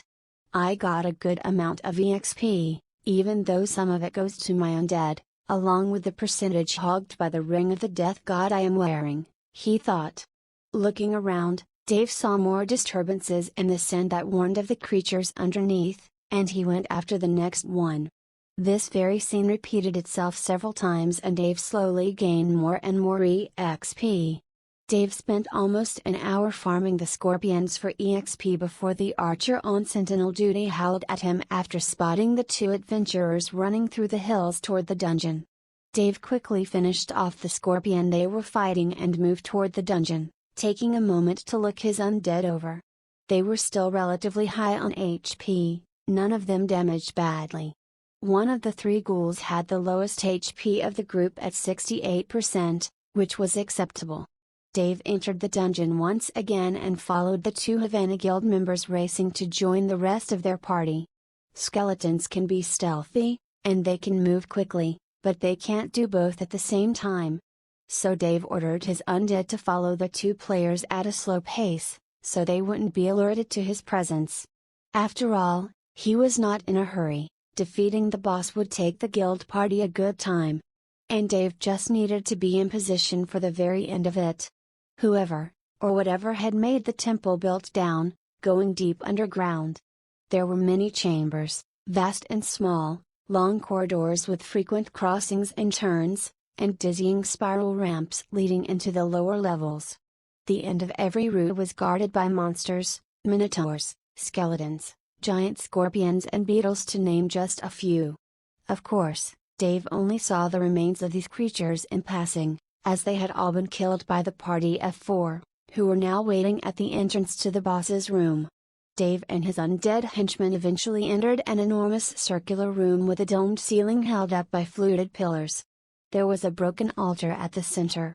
The two Havana Guild players had just left the room through the opposite door, heading deeper into the temple. Dave ordered his group to pause and let the players get some distance ahead. While waiting, Dave took a look around the room and was stunned by what he realized. Everywhere he looked were hundreds, thousands, of skulls used as blocks to build the walls of the room. The pillars were fluted because they were made from long straight leg bones. It's strange. The missions the Undead Legion sends me on always involve death in undead. Is this because it is part of some sort of quest chain or super quest? Dave asked himself. He thought about his recent encounter with the Guardian. He ended up meeting a member of the Undead Legion and even established a sort of alliance or truce with him. And now, this place was plastered all over with scenes of death and undead, and there were even mummified corpses walking around outside the dungeon. Undead who were, coincidentally, friendly as long as he didn't attack them. Dave continued thinking about the puzzle as he walked deeper into the temple following behind the two Havana Guild members. Finally, they came to a high-ceilinged antechamber. Facing Dave was an arched double doorway as wide as the antechamber and higher than all of his undead stacked on top of each other. Dave immediately pulled his undead back from the open doors, not wanting to reveal their presence. Dave slowly moved closer to the entrance until he crouched behind one of the enormous black metal doors. He looked into a true boss room, one that dwarfed the Skull and Bones chamber many times over. It was big enough to fit a small town in. In the distance, the 6 guild members were fighting what was obviously the boss. Even from where Dave watched, he felt the aura of savagery radiating from the boss. He swallowed nervously and wondered if the guild party was overmatched. The boss monster was scaled to fit the boss room, and by comparison, the players looked like small dogs nipping at the behemoth creature's heels. The ogreish face was contorted in rage, glaring around at the attackers with blood-red eyes. Screeching snarls like the sound of heavy-gauge steel tearing apart came from the boss's boar-like snout, and Dave could see that far too many sharp-edged tusks extended out and up from the jaw. Anyone who got too close to this boss was going to have a very bad day. The ground shook as the boss struck the stone floor with a weighted pole, just missing one of the players. The weapon looked like a massive temple column capped at the ends, but made of solid black iron instead of stone and marble. Dave had no doubt that anyone who took a direct hit from this boss would be one-shotted. Dave watched sublime spirits sprint toward the boss in an attack run, chinking around strikes from the massive weapon and then savaging the giant with rage-fueled damage skills. Despite the tree-trunk size and reach of his weapon, the boss was unable to land a solid hit on any of the players. It was puzzling. Dave knew that contrary to what a certain alien master claimed, size actually does matter, even here in the game.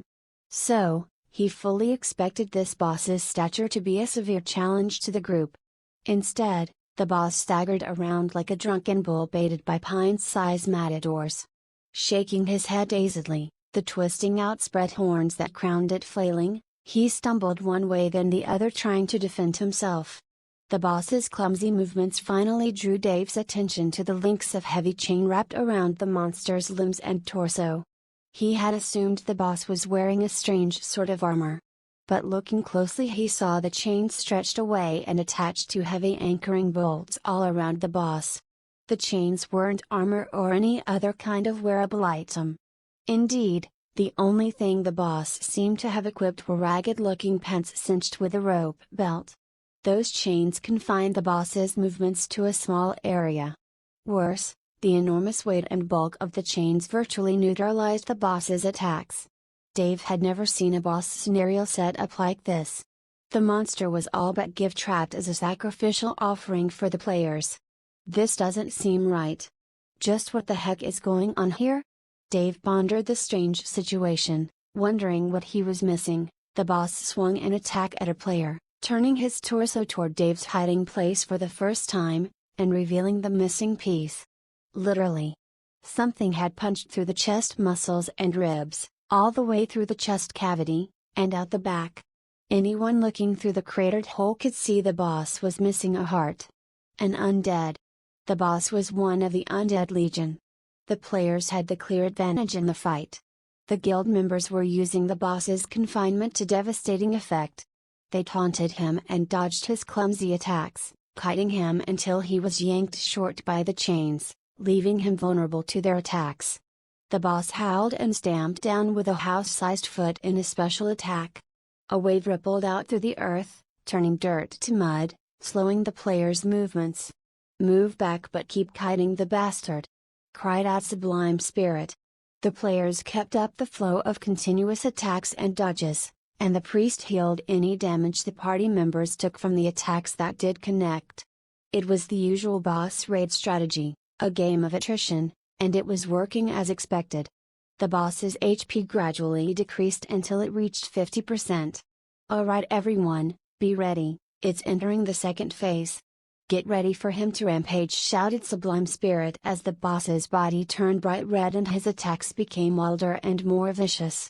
Dave began to worry that this group of players might actually be stronger than he first estimated. Especially the Berserker, who repeatedly absorbed powerful attacks from the Juggernaut and returned attacks of his own with enormous damage in return. As Dave considered retreating, the boss howled again, despairing, his rage exhausted for a moment. The boss bellowed in guttural tones at his attackers, "If I were free I would smash all of you." Hidden quest. A call for help. Drama. The Berserker was captured, chained and tortured by order of the Black Skull long ago. As a member of the Undead Legion, he is your brother in arms. Should you choose to help him in his current situation, it will be considered a meritorious deed. Will you give succor to your undead kith and kin? Dave was surprised by the quest offer, but this final piece of evidence banished his doubt that the missions he was sent on had a greater purpose. "The missions take me to places that have something to do with the undead. Doing these quests and helping them will also help the Undead Legion grow stronger. I wonder what level this drama character will turn out to be when he is freed. Those chains look like they are limiting his power too, not just his movement." Dave didn't see any way to break the chains, even using his undead minions. Dave accepted the mission anyway, and as soon as he did, things started changing. All the chains began to glow brightly, and a tag appeared over each chain. Oh ho, so accepting the quest made the chains attackable. Dave tried to target locked one of the chains and succeeded, which indicated it was almost a certainty that he would be able to attack them with his skills too. However, when he looked at the information in the tag, "Unholy Chain of Torment. 400 horsepower, 10,000 damage nullification, damn," That's a lot of damage nullification. Physical attacks won't do anything to these chains. But they don't have any magical damage reduction. Dave grinned suddenly, understanding what he needed to do. The skill he learned from the Lich Duhaza was given to him for this quest. Everything is related. Not having helped Duhaza would not have awarded me with this skill, thus making it impossible to destroy these chains. Dave muttered to himself as he waved his right hand and activated Spectral Bomb with a thought. A glowing red skull manifested between his hands, hovered momentarily, then drifted off toward the chains holding Drama. It was a controlled detonation spell. He could set off the damage effect whenever he wanted to within the spell's time limit. After a 30-second cooldown period, he used the spell again, summoning and sending another skull to join the first one hovering near the chains. Unfortunately, this time the tank glimpsed the skull hovering over one of the chains. "Hey, spirit! What is that thing?" he asked as he looked at the skull patiently hovering over one of the chains. "I don't know, I've never seen anything like that. Maybe a skill the boss is using? I watched videos from groups that PWND this guy, none of them had anything like that. Just stay away from it, I don't know what it is. It's a bug, or something that no one bothered mentioning because it's irrelevant," he said as he approached for his next attack run. The boss's HP was approaching 30% as Sublime Spirit started his next attack, strafed and closer to unleash more hurt on the Fugly boss. Just as the Berserker started his attack move, Dave snapped his fingers, triggering the spectral bombs, and all hell broke loose. Chapter 50. Who do you serve? A blinding strobe of red light and a deafening blast shattered the first of the 8 chains holding the boss captive. Drama roared in primordial triumph as the steel links fell away, his aggression ratcheting even higher. The explosion did not damage any of the guild players, but it did sow fear and confusion among them. Teamwork and discipline were forgotten, panicky questions and wild speculation flooded the battle chat. Dave cast Spectral Bomb as soon as the cooldown timer zeroed. Soon he would detonate the skulls on the next chain. The players all assumed the skulls were a new boss skill or the result of some unfamiliar game mechanic. No one thought to look outside the fight zone for other enemies. Truthfully, no one could blame them because there was no precedent for it and no evident reason to consider it. Especially since Dave only launched the skulls at the chains when no one was looking in his direction. Snapping his fingers again, Dave triggered the next set of bombs. With another flash of red light, the resulting explosion turned the second chain into twisted scrap metal. Unfortunately, this time the group's tank, Yagui, was close enough to be damaged by the skulls. The force of the blast staggered him, throwing him back as a debuff warnings flashed in his HUD. Recovering, he gaped at his blinking mini-map, a flashing red star showing the location of a new enemy. When a player is damaged by an attacker, the game system marks the attacking mob or player on the mini-map. There are exceptions to the mechanic, for instance when attackers are stealthed or if they are too far outside the player's aggro range. "Shit! There's another mob outside the room!" the tank yelled. Dave immediately turned to the back wall of the anteroom and put some distance between himself and the doorway in preparation of the inevitable retaliation. The players knew the attacker was a mob, because if a player, or players, had dared to attack and damage them, the attackers would also be tagged as aggressors on their HUDs. Of course, they didn't know Undead Dave caused an exception in the processes which the system handled by assigning his character a mob designation that used mob-appropriate protocols instead of player avatar protocols for his avatar environment interactions. Meaning Undead Dave didn't show on the players' HUDs as an aggressor, just an growing mob. If they had paid more attention to current game events or studied their own guild briefs and action updates, which they were required to do according to guild contract rules, they might have realized there were other, more dangerous, possibilities. But there's a war going on, man. Levels had to be advanced and, of course, loot taken. No one has time for all that, you know? With that bit of groupthink and a lot ignorance, they blithely carried on. "Damn it, someone kill that thing! Bardish, go!" roared Sublime Spirit. He was not happy to be sending the Swordmaster, half his damage-dealing team, away from the boss fight to chase what was probably a trash-level mob. Especially when the boss they were fighting had just suddenly and inexplicably grown much more dangerous. With 2 of his binding chains destroyed, Drama had grown more powerful indeed. He'd gotten boosts to his vitality and strength, and his attacks now had almost twice the original damage potential. Adding to the players' consternation, the boss's vitality increase filled the newly expanded health bar past the 50% mark. Even worse for them, despite his HP rising above the critical 50% mark, the boss was still under the rampage status effect, which in comparison makes a berserker's rage seem like a gentle caress. Shit. This fight is way harder than it's supposed to be. Yuan cried out. He was having a much harder time keeping the party healed with the boss's increased damage numbers and all-around boost in power. Zhao was taking more damage than his tank skills could attenuate or redistribute, and even the mighty Sublime Spirit was being worn down and pushed back. But his greatest concern wasn't the health levels of the party. Keeping the party in good functional health is what a good healer is supposed to do, of course. But doing this much healing in such a short time period was pushing his aggro value higher. At this rate he would become a priority threat. A really bad thing for a healer to be in a boss fight. Slow down on the heals, yelled Sublime Spirit. He was an experienced leader, the danger to the healer was not lost on him. If I slow down, you're all gonna die, replied Yuan, frantically trying to think of a way to lower his aggro value. A cleansing potion would solve the problem, if he had one. He didn't. They were bloody expensive.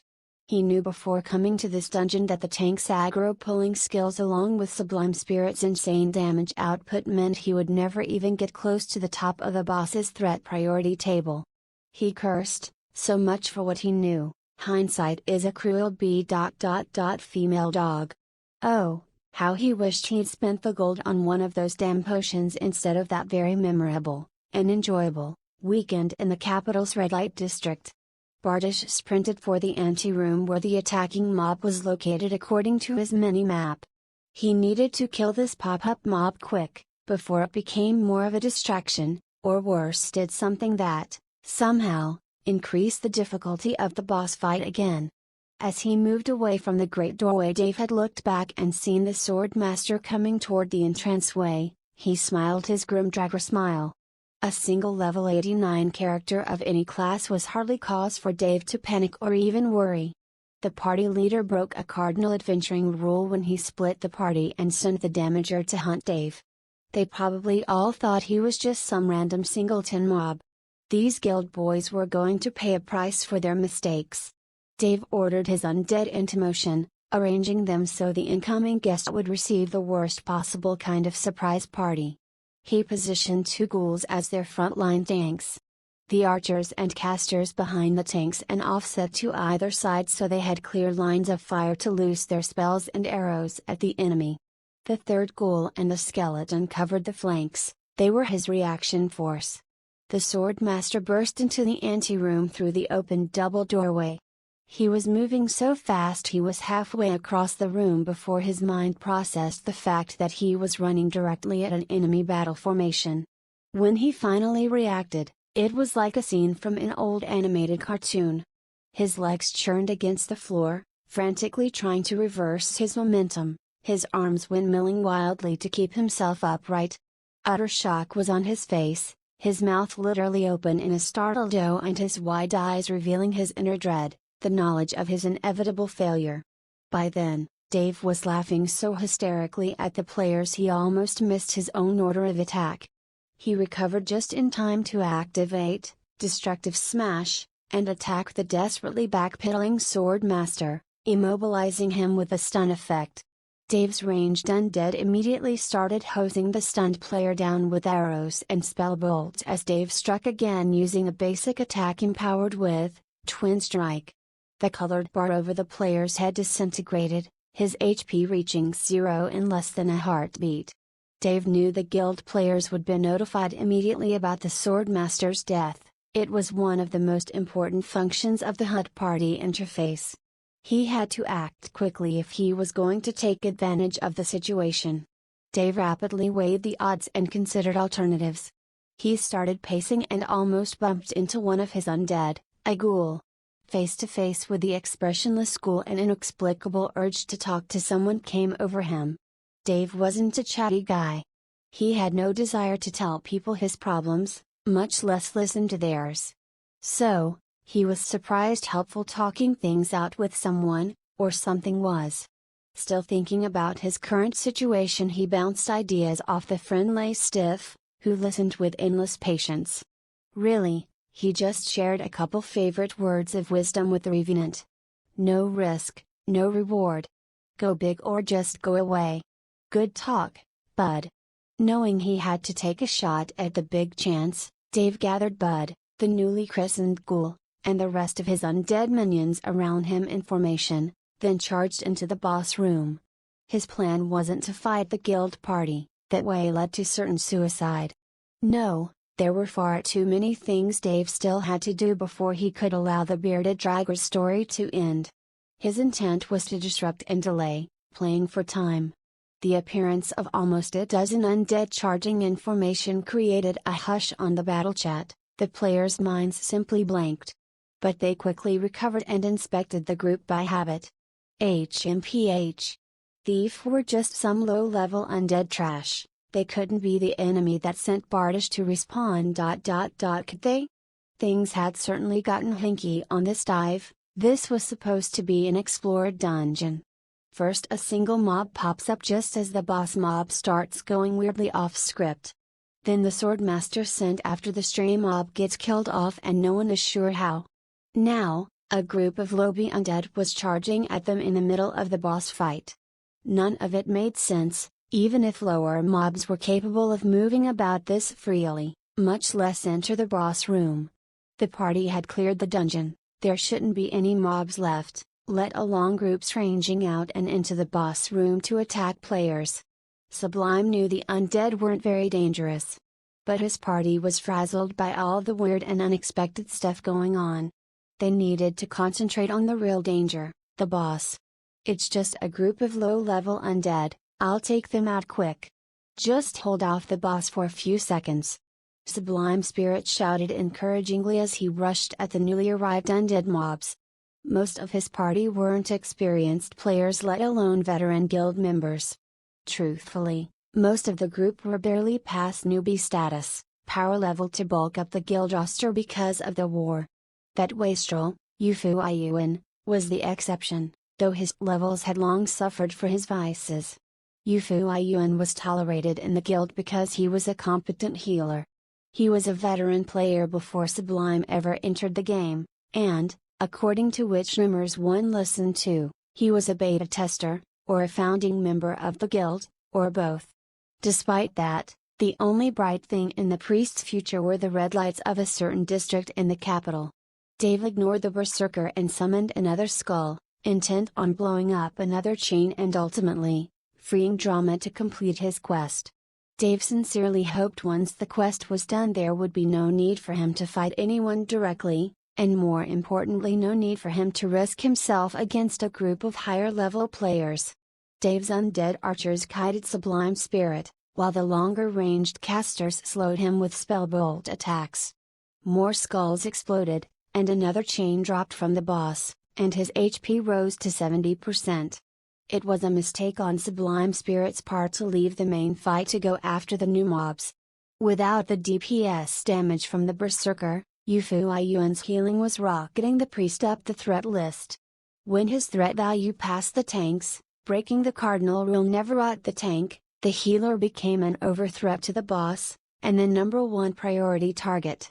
It only took a moment for the boss's full wrath to find the poor venial priest. His fate was the final solution to the dilemma of being caught between a hard floor and a falling iron column. The only remains were a cloud of glowing motes spiraling up toward the heavens, and an unpleasant splotch on the floor. The suddenness of the priest's death dismayed the entire party, especially Sublime Spirit. He knew better than the others it almost guaranteed the party's end. Protect your healer was rule #1. Breaking it. Well, The priest's grisly end was not a good omen. Dave snapped his fingers yet again. The skulls answered with another ground-rumbling blast and blinding flash of red light, and the fourth chain became smoking metal wreckage. There were only 4 chains holding the boss now, and his HP bar was at 100%. Drama howled like a wolf baying at the moon. Although he was back to full health, and more powerful than ever, the monster was sinking further and further into the depths of his insanity and rage. He became less intelligent and more bestial and savage as each chain was destroyed. The remaining chains were barely holding back his frenzied lunges at the players. The boss's still limited reach had been the only thing saving them from its overpowered attributes and abilities until now. That wasn't going to last. Sublime Spirit cursed profanely and at great lengths. There was no denying it at this juncture. The mission was a failure, and his party was going to be wiped. Angry and frustrated, Sublime Spirit turned to get a better look at the undead mobs. He finally spotted the leader mixed in with the casters. He was an inconspicuous creature despite having, of all the ridiculous things, an incongruous chin beard that he stroked unself-consciously. The damned dragger was smiling at him. Scorning him. Mocking him, Sublime Spirit. Another red flashing blast destroyed another chain and staggered Sublime Spirit. A demonic roar followed the explosion, and Sublime Spirit saw a portrait on his party interface had turned gray. A beat later the ground shook again and another portrait blinked to gray, followed almost immediately by the final one with a pro forma tremor and chilling howl.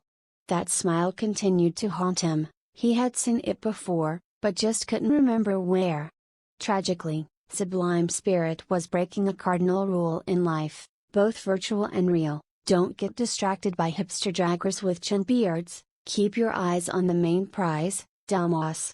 Dave saw Drama turn the harrying players into gory paste with his iron pole fly swatter, boom, boom, boom, all in less than a minute. He gave the berserker a final no hard feelings smirk as the iron pole appeared above, the captain whistling in an arc toward Sublime's head. Wider than the berserker's shoulders, it struck his helmeted head and continued unimpeded until the arc ended with a booming tremor on the stone floor. -85 321. Instant kill. Dave sternly reminded his jaw to stay in the closed and upright position. A cloud of twinkling lights, formerly a level 120 berserker, floated up from under the end of the pole. Now it was only Dave's undead dozen in the room.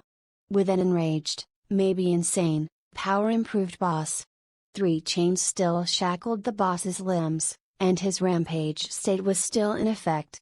Drama roared and screamed as if someone was putting a blowtorch to his soul.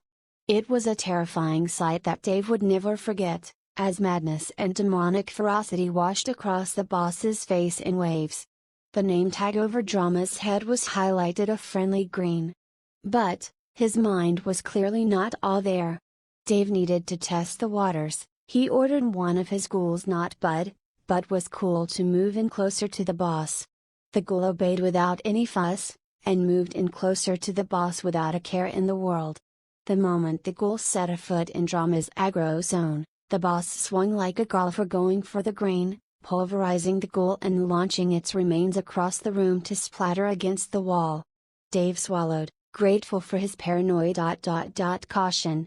Even if its tag was green, it was still a boss, and it was strong as heck. He opened his quest log and looked at a call for help. It was not marked complete, and there was no updated information. Give succor to your undead kin. That could mean anything. If Dave released the boss now, as he was, God only knew what the insane thing would do. Drama! Shouted Dave.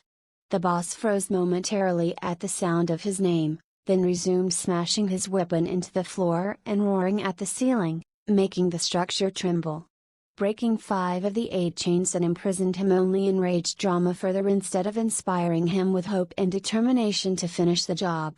Dave was offended. He'd worked hard to help out his undead brother, getting rid of the chains, or at least starting the process, and preventing the guild party from killing him and sending him off to respawn. All he got in return was a big temper tantrum, a giant hissy fit. He couldn't even put that on a t-shirt. Dave decided enough was enough. Checking his metaphorical belt and adjusting it, he strode confidently toward the boss, stopping at the point midway to the boss's aggro zone. Drama. I serve the Undead King. Attacking my subordinates is the same as insulting His Majesty. Roared Dave. Dave was taking liberties, but it could be that way for real. One day. My king. All for my king.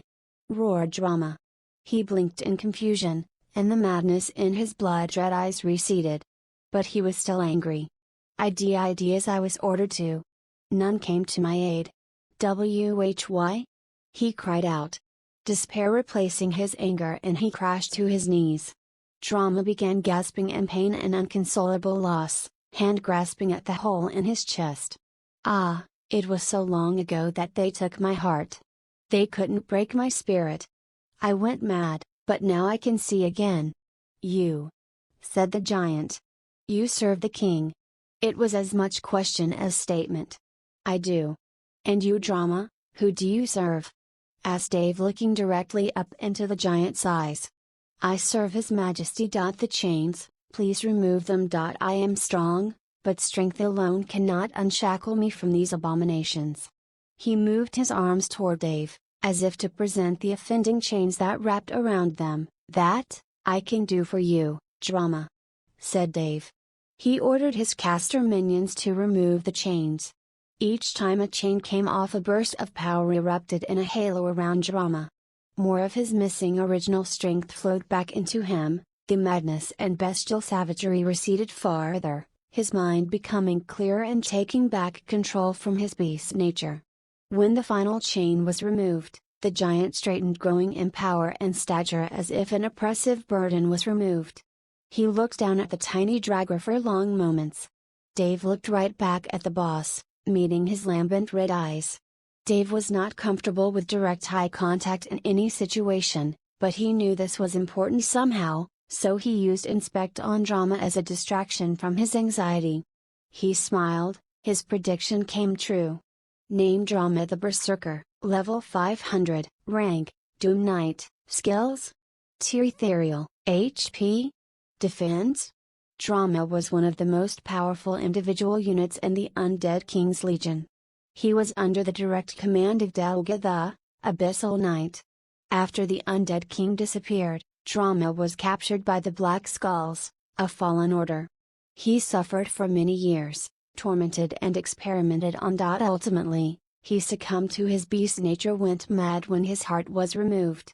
The Undead King's blessing kept him alive but in constant torment. The rage that built over the years, madness and unchecked rage, granted him a power. Even if I fall into madness, I shall take you with me. I need to find my king. You. I shall remember you, Dragger. You gave me freedom from the chains, and this place. You have my eternal thanks. I will mention your name to my superior. Here, take this, said Drama, making a grasping motion. A jewel appeared in front of Dave. Dave took it in his hand and examined the faceted stone, glowing a cold blue. His eyes widened. Anti-bully bauble, monster type, summons Drama to help against attackers. 3/3 uses. Bound to Deathstroke. Only usable by Deathstroke when undead. This is a small token. When you are in dire need, use it, and I shall come to you. This is only right, as you came to my aid while I was in the darkest despair. Hidden quest completed. A call for help. You have chosen to help Drama even against the odds of powerful enemies. Plus 1,500 contribution points. You have freed a servant of the Undead King from the leech seals placed on him by the wretched Order of the Black Skull. You have gained 500,000 XP. Level up, level up, level up. This is all I have to give now. But when you return to the lands of the undead, speak to any shopkeeper. I will make arrangements with them for you. Now, I have a request. If, by some chance, you discover the location of the Black Skull Order, or find my missing heart, summon me with a jewel. Even if you have already used it 3 times, it will still beckon to me when it is close to my heart. Chain quest. You have been tasked by Drama to look for the remnants of the Black Skull Order. They are a scourge upon the land, a vile and wretched faction that enslaved many undead, torturing them and performing their heinous experiments on them in pursuit of the undead's hidden source of immortality. Even though they are of the undead king has deemed them unworthy of the peace of the undead and excommunicated them, and marked them to be killed on sight. Dave accepted the quest, and looked back up at the giant. The giant looked back at him, nodded, and smiled, then he disappeared. Dave sighed. That was that. Another day, another undead bigwig. He wandered around the room, searching for loot and anything else that might be useful. He didn't find much, but in the very center of the circle of broken chains was a small, glowing metallic sphere. Dungeon core, special item. This core is linked to a dungeon. It grants control of the dungeon to the holder. It can be used to modify the dungeon structure or its spawns. Special, it can be used to change the status of the dungeon to corrupted. Chapter 51, Bringing Them Terror. Dave clutched the dungeon core tightly in his hand. The type of monsters a dungeon spawns is determined by where the dungeon is located geographically, and the various influences of the location. When a dungeon is corrupted, it spawns undead variants of the original monsters. This particular temple spawned a number of mummy types, that were undead of course. However, they were not under the aegis of the undead king. Because Dave owned the dungeon, he could use the core to corrupt the dungeon, and the mummies would become the legions of the king. Dave activated the core and a notification opened up in front of him. Dungeon Temple of the Black Skull Order has been annexed by the Undead Legion. The dungeon and its spawn have been changed. All inhabitants of the dungeon retain their former appearance. Dungeon promoted, Deer +1, base level of all dungeon spawn raised, +50 levels. Mini-boss inactivated, Ancient Black Skull, new mini-boss, Sir Zax, level 200, Death Knight Lieutenant, original dungeon boss not available through respawn cycle. Boss class monster replacement initiated. New boss spawned, Musta Krakish, level 300, Death Knight. When Dave dismissed the notification, the temple shuddered and then shot upward. He barely kept to his feet as the temple slowed and settled into its new orientation. The walls melded together, and the floor turned into an irregular quilt of bones and rotten flesh. Pillars of dark marble pistoned from the floor to socket into and support the ceiling. The changes lurched through the dungeon in sickening waves and at different speeds. Finally the changes died away and it was complete. The temple had transformed, finally emerging as a palace of death, rising high above the surrounding desert. Which prompted a further notification about the dungeon. You modified a dungeon, Tier 2. You will receive a monthly allowance of 2,000 contribution points for conquering and modifying the dungeon. Every player death within the dungeon will grant you +20 contribution points. If the dungeon core is damaged or destroyed by another player or faction, the dungeon will revert to its former nature and you will lose your monthly allowance. Only players who possess a dungeon core are able to see dungeon cores. A boss spawned right next to Dave in the center of the circle that used to be Drama's prison. Musta Krakish Death Knight, level 300, boss class, HP 250,000, defense 12,000, magic absorption 8,000, skills, bound servitude forces a random enemy to attack their allies for 10 seconds. Damnation beyond death. All those that fall to the Death Knight shall return as a skeleton captain to serve the Death Knight. Force duel forces a 1v1 between the boss and a random player for 10 seconds. None shall interfere. Penalties applied, a member of the Undead King's Legion. He was armed with sword and shield, and wore a set of black armor with numerous red splatters across it. Dave wasn't sure, but the red spots looked like fresh blood. Young Undead the Death Knight spoke in a commanding but respectful voice. You saved my lord from the despicable Black Skull Order, I am most grateful. I will guard this place in our king's name, and in yours. Grow stronger, and continue to make use of your unending valor. The Death Knight nodded his head in approval of Dave. Thank you, Sir Knight. I don't understand why you are here, Sir Knight, you might die. I don't doubt your strength or courage, you are a powerful Death Knight. But there must be important things you could be doing, more important than guarding this dungeon room. No, young undead. This task was given me by my king. When you reach my rank, you will be given tasks like this one. Guarding these tombs are a way to increase our power. The bodies of the living that die here will be sent to the Deathlands to serve our undead king. You will understand more in time. For now, slay the infidels, and trample the cowardly. More tasks await you in the future. The Death Knight said the last with finality, ending the discussion. Dave to withdraw, as he had nothing more to do. He also understood that once he reaches higher ranks he will get more different missions, than just killing players. Which will actually be a breather for Dave. As it became more and more dull to always end up killing players, however, the rewards he reaped were quite nice. With the XP awarded from freeing drama, Dave had jumped to level 65, the anti-bully Bob released some of his constant worrying about getting ganked, PKD, and pinned by players too high level for him to beat in a fight or run away from. A level 580 boss was powerful juju. Maybe he could even work it out so that he got some help with some over-leveled quests. Maybe even an over-leveled dungeon. Dave decided withdrawal and regrouping was needed for the moment. Plus he wanted to check out Drama's promise for further rewards in the capital's shops. You have gained 25 contribution points. Huh? Mustic Krakish stirred. It seems a number of the living have invaded the dungeon. They are not prepared for this dungeon. His curiosity roused, Dave decided to stay a little longer. He and his remaining undead moved through the dungeon to get a look at the invaders. When they reached the mini-boss room, Dave's undead took up ambush positions in the corridor, and Dave looked into the room. Where is the mini-boss? Dave wondered as he looked around the room. There was nothing there. He looked down, paused, then smiled his terrible Dragon smile. A few minutes later the invading players looked cautiously into the mini-boss room from the corridor. Dave smiled when he saw them.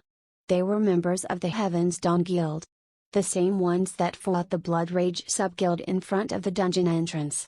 Apparently, Sublime Spirit's level 380 buddy had installed them for long. This is different from what I remember in the video streams. Remarked a tanky-looking player. The videos got the mob level ranges wrong too. Even the twin-tailed scorpions are level 100 now.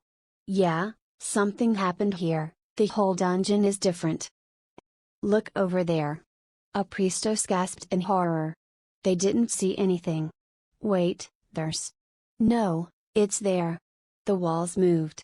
Sly languid movements, but never where anyone was looking directly.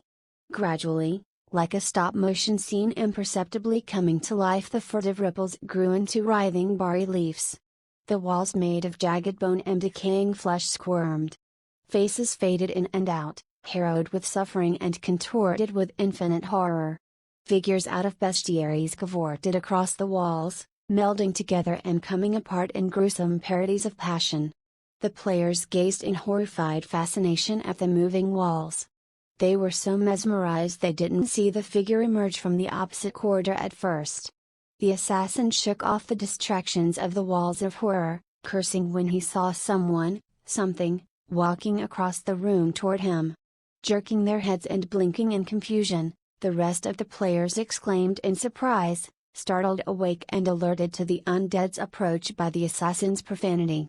They all watched the lone undead walk toward them. But the undead, a dragger, stopped when he reached the center of the room. The party eyed him warily, they were spooked. The walls almost lulled them to troubled sleep and an undead walks upon them. Something strange was going on in this dungeon. That guy looks familiar. The tank stared hard at the bearded dragger, fiddling with his sword nervously. Dave smiled, clasped his hands behind his back, and smiled. Waiting. It's just a level 65 dragger. Hey. Doesn't he look like that guy, Mr. Skeletal? Asked the tank. Everyone knew the famous dragger from the Mr. Skeletal streams. Not to mention the potential gains to be had from killing him.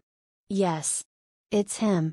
This is so awesome, If we kill him we'll open the undead expansion," said the leader, taking an eager step forward. "Hang on." The assassin had been cursing under his breath since he spotted Dragger. He really didn't like the setup of this mini-boss room. "Something's not right," he said. He leaned forward, looking around the room. By training and inclination, assassins are wary and suspicious of everyone and everything. They know better than anyone how easy it is to catch the unwary off guard, or lead the unprepared into a trap. This one was no different. The assassin was uneasy, he felt something was not right, but couldn't detect anything hidden. This dungeon was tougher than expected, and he didn't want to walk into a situation that would ruin their day. The respawn and rerun from earliers had been bad enough. Dave didn't want his little charade spoiled, so he spoke in sepulchral tones. "The undead rule here, none that live shall depart." Stomping boot to the floor, Dave thundered a command, "Awaken!" The floor shuddered, dark pseudopods emerged all over the room, breaking up the floor and assimilating the bones.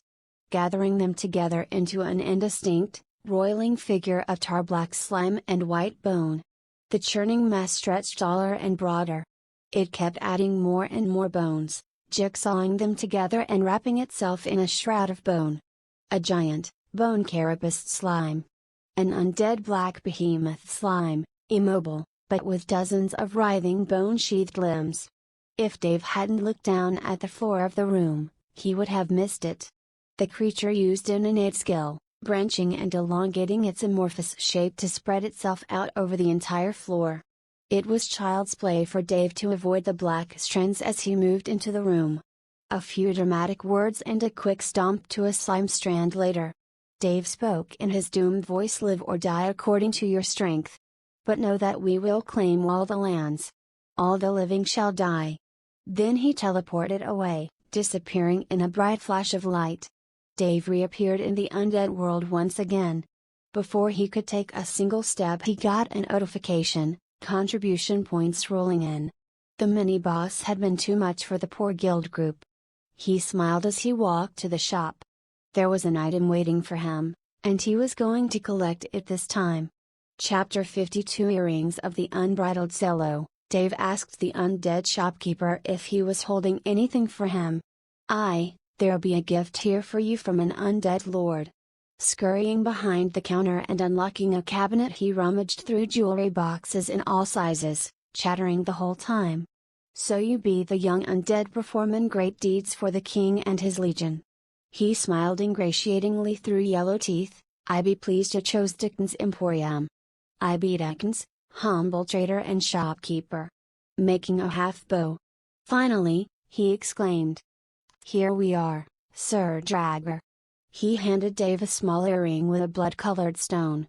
Category: Earrings, Accessory, Earrings of the Unbridled Zealot. Description: the earrings worn by a member of an ancient tribe of berserkers that worshipped the Mad God. Only one tribe member survives in this day and age. Drama: The Unfettered. Requirements: complete the quest, I Cry for Help. Attributes: plus 200 vitality, plus 100 strength, plus 100 agi, plus 100 wis, plus 100 dex, plus 1000 mana. Unique skill: active, zealot, converts all DN and MA to HP and increases damage received by 100%, plus 100 strength, agi, and dex for every 10% loss in HP. Scaling: class, legendary. In Conquest, players can equip up to 4 accessories: a necklace, earrings, and a ring on each hand. Dave suspected the skill, Zealot, was the cause of Drama's uncontrollable rage and loss of reason in the dungeon. It would be a powerful tool, but potentially a dangerous one too. It doubled the damage the user received, he would be left without defensive stats. This earring was powerful even without Zealot. What it did just for his stats was amazing, enabling him to deal a lot of DPS damage. Dave equipped the earrings and turned back to the shopkeeper. "I want some other items, as well." Dave bought the Fallen Black Knight Order chestplate and greaves. Item: Category: Chestplate of the Order of the Fallen Black Knights, Armor, Chestplate. Description: a piece of armor forged for an order of knights that were destroyed long ago. Sworn to fight against all that was vile and abhorrent, the order brought down upon themselves the full might and wrath of the undead. The order's end was tragically ironic. The undead king cursed the order to rise as undead, thus they became the very thing they hated most. Requirements: Level 60, 200 Strength, 100 Agi, 100 Dex. Attributes: plus 800 to Vitality, plus 4% immunity damage, 500 damage nullification, 120 magic absorption. Class Rare. Item: Category: Greaves of the Order of the Fallen Black Knights. Armor: Greaves. Description: a piece of armor forged for an order of knights that were destroyed long ago. Sworn to fight against all that was vile and abhorrent, the order brought down upon themselves the full might and wrath of the undead. The order's end was tragically ironic. The undead king cursed the order to rise as undead, thus they became the very thing they hated most. Requirements: Level 60, 200 Strength, 100 Agi, 100 Dex. Attributes: 500 Vitality, 4% Immunity, 400 Nullification, 100 Magic Absorption. Class Rare. The rewards for saving drama included 1,500 contribution points. After buying the greaves and the chest plate, he was left with 100 CP. Dave checked his character stats after equipping the 2 armor pieces. Level 65, Class Death's Apostle, Name Deathstroke, Race Human, Undead, Health 17,200 plus 820, Mana 2,300 plus 115, Stamina Unlimited, Rage, Focus 100, Intelligence 260 plus 13, Wisdom 310 plus 15.5, Dexterity 260, plus 13, Agility 260 plus 13, Vitality 1802, Strength 260 plus 13, Magic Absorption 560, Damage Nullification 1600, Immunity 14% plus 0.7%, HP Regen 0.1 per second plus 0, Mana Regen 1.1 per second plus 0, Stamina Regen plus 8, Rage, Focus Regen 1 per second. Title: I Know It All. With the new items equipped, Dave's stats were impressive for a level 65 character. The Undead King was the commander-in-chief. There were 7 divisions in the Army military organization table.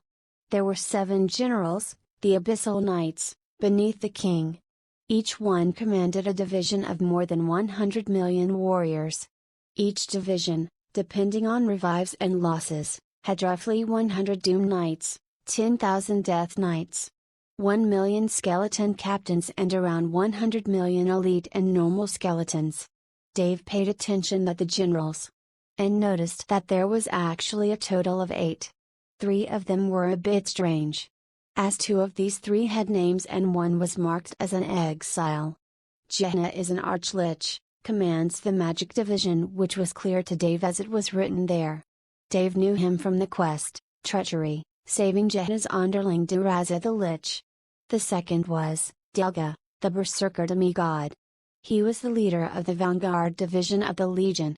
A cry for help, after saving his subordinate Trauma. The exiled marked general commanded a rogue division, as if once he was exiled all of his subordinates were considered rogues.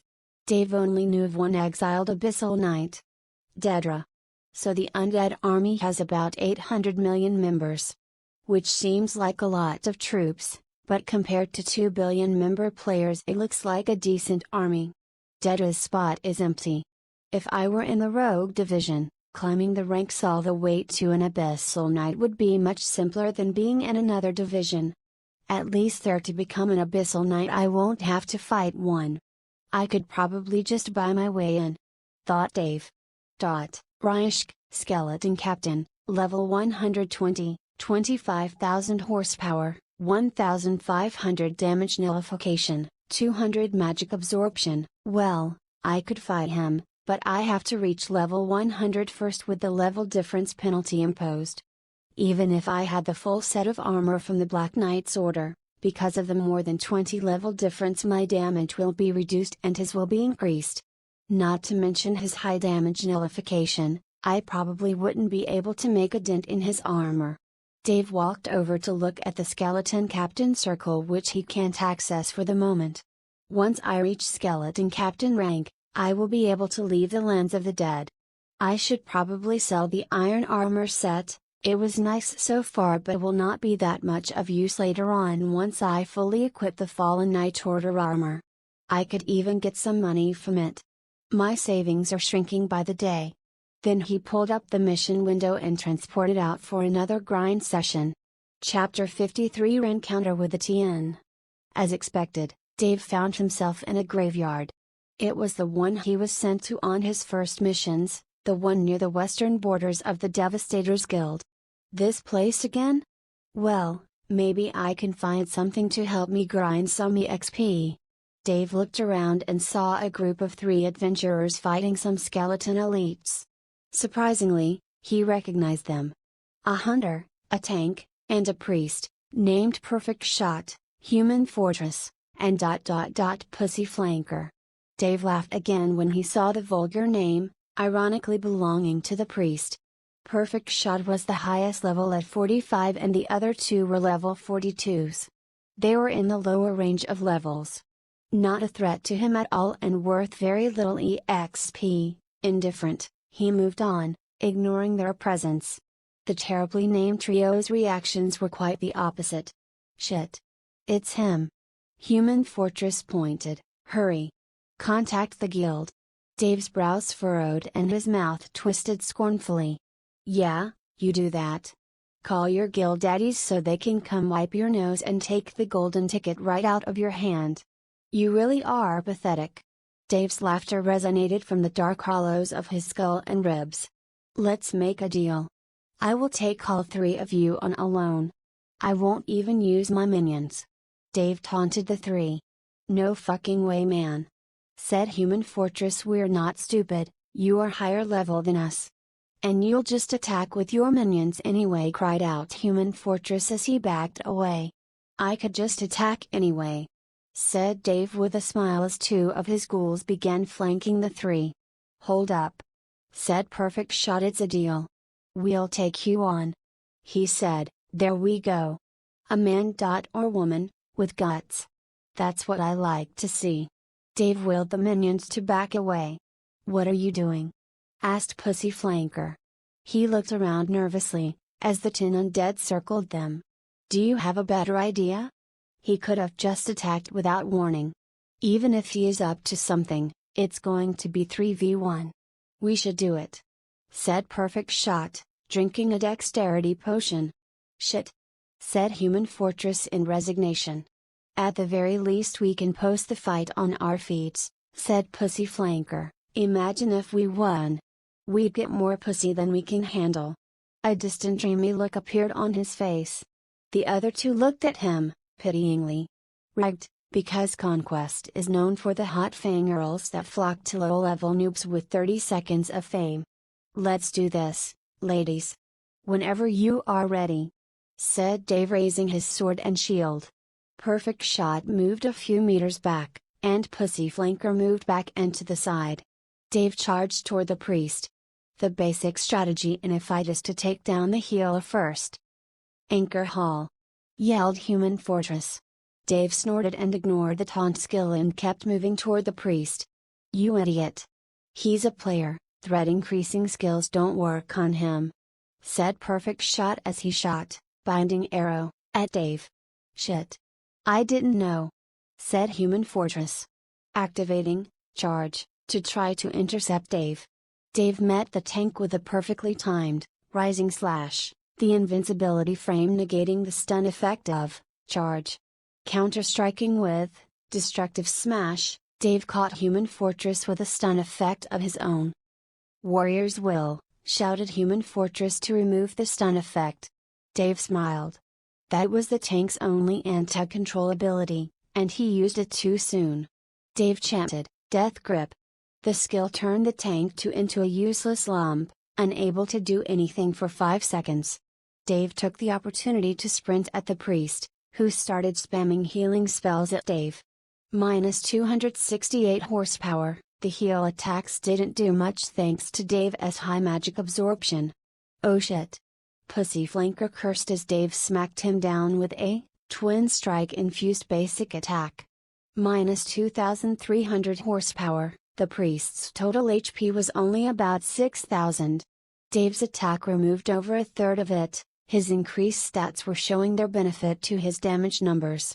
Dave waved his hand and a red glowing skull latched onto the priest. Then he turned away and activated Stampede, attacking Perfect Shot. The skull glowed with an airy red light, latched onto the priest's shoulder without doing any noticeable damage. Although he didn't know exactly what it might do to him, he was sure it would be nothing good. Breaking Shot, the hunter was trying to interrupt Dave's charge. The arrow attack only removed a few HP, Dave didn't even flinch, and the hunter was out of time as Stampede struck him like a runaway train. Minus 2,890 horsepower, that was about a half of the hunter's hit points. Stampede could not be interrupted, though it could be stopped by something massive enough, like a brick wall. Hang on PS, I'll heal you up, yelled Pussy Flanker, starting his skill cast. Dave didn't even look back at the healer, he just disappeared his sword into inventory, and snapped his fingers. There was a bright red flash, and a booming sound echoed. The priest was thrown bodily through the air by the blast, healing interrupted and forgotten. Minus 860 horsepower, Dave resummoned his weapon and unleashed a powerful slash attack at Perfect Shot. Minus 700 horsepower, blank, and the hunter appeared near the priest. Though it seemed like longer, only a few seconds had passed and the paralysis on Human Fortress was about to end.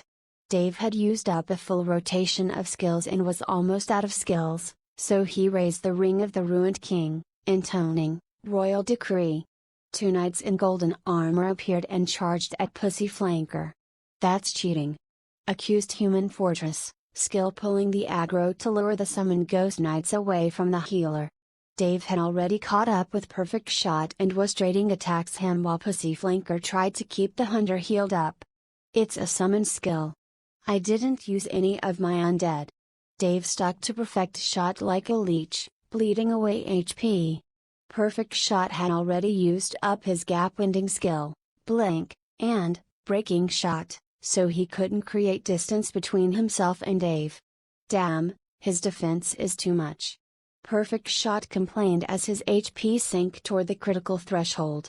Plus 500 horsepower, the green of healing numbers floated up as the spell took effect on Perfect Shot. But a higher value in red damage followed immediately, offsetting the heal. You are getting annoying, Your Holiness, said Dave, waving his hand again, and another spectral skull appeared. There's that broken skull skill again, said the priest.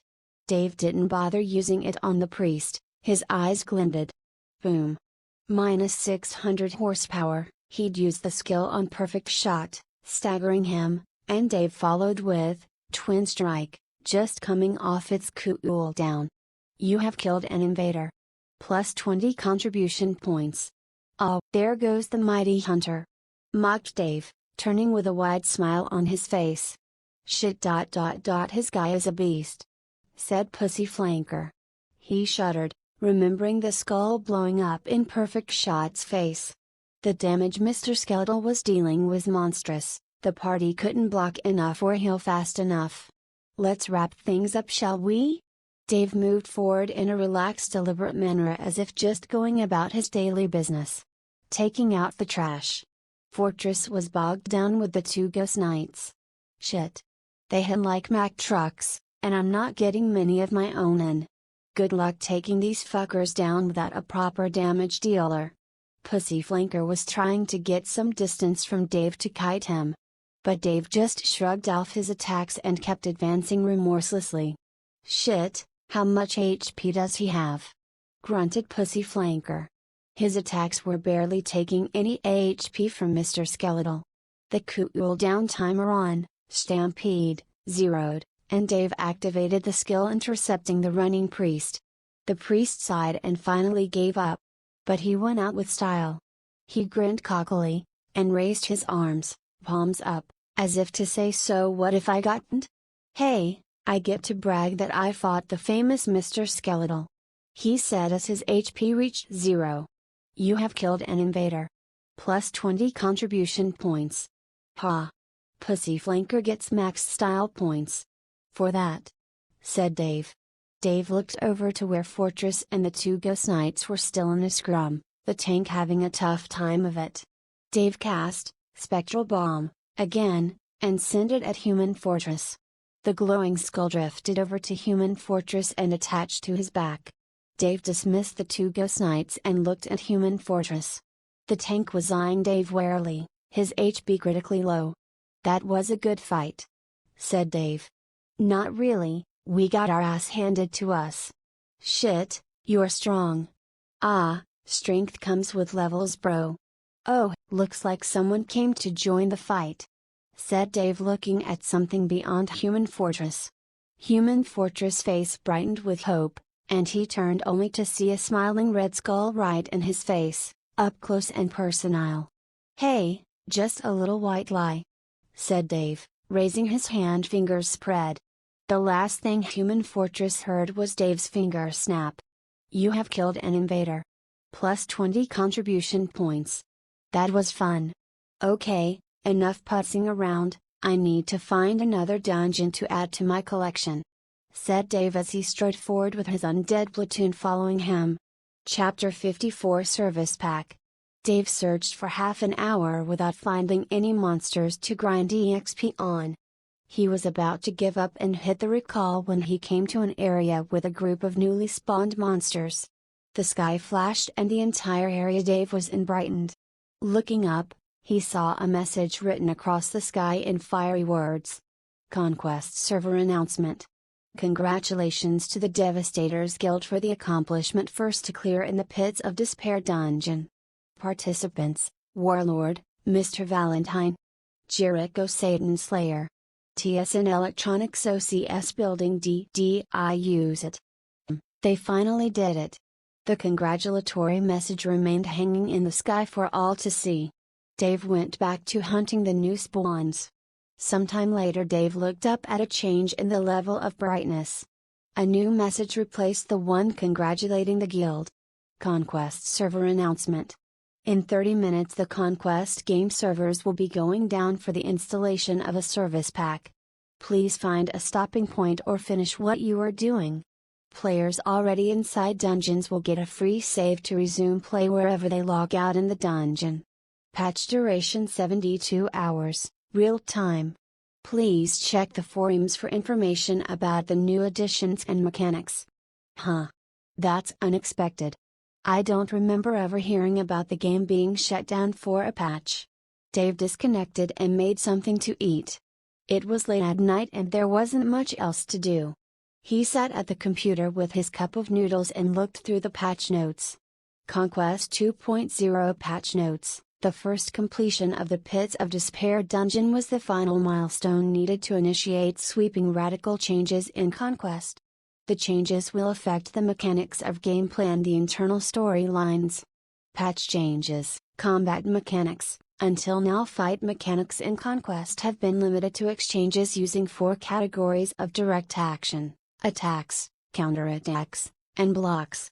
The effects of those actions can also be indirectly negated by consuming items such as potions, or by using skills to buff/debuff, heal or control.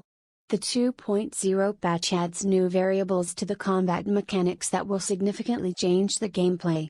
Evasion. Players and mobs will have the option to evade attacks in Conquest 2.0. Successful evasions will depend on several factors including level, innate ability, skills and attributes. The addition of evasion will significantly affect the game balance, reducing the number of successful attacks within a given period. All other things equal, evasion will reduce the amount of damage in a given period. There will be a 30% reduction in the effectiveness of healing abilities to compensate for the effects of evasion. The amount of HP replaced by heal skills will be reduced by 30%, and increases to HP and mana regen rates from skills will be reduced by 30% also. Stamina will play a major role in players' arsenal as of now. Character stamina levels will be increased by 10%. The cooldown for block will change from 5 seconds to 10 seconds. Dexterity will affect character reaction time and character movement. Dexterity-focused classes will benefit more from evasion than other classes. Damage outputs of hunter-based classes will be lowered to compensate for evasion. Use of the target lock-on mechanism will be optional. Hunter-based classes will be able to manually aim ranged attacks.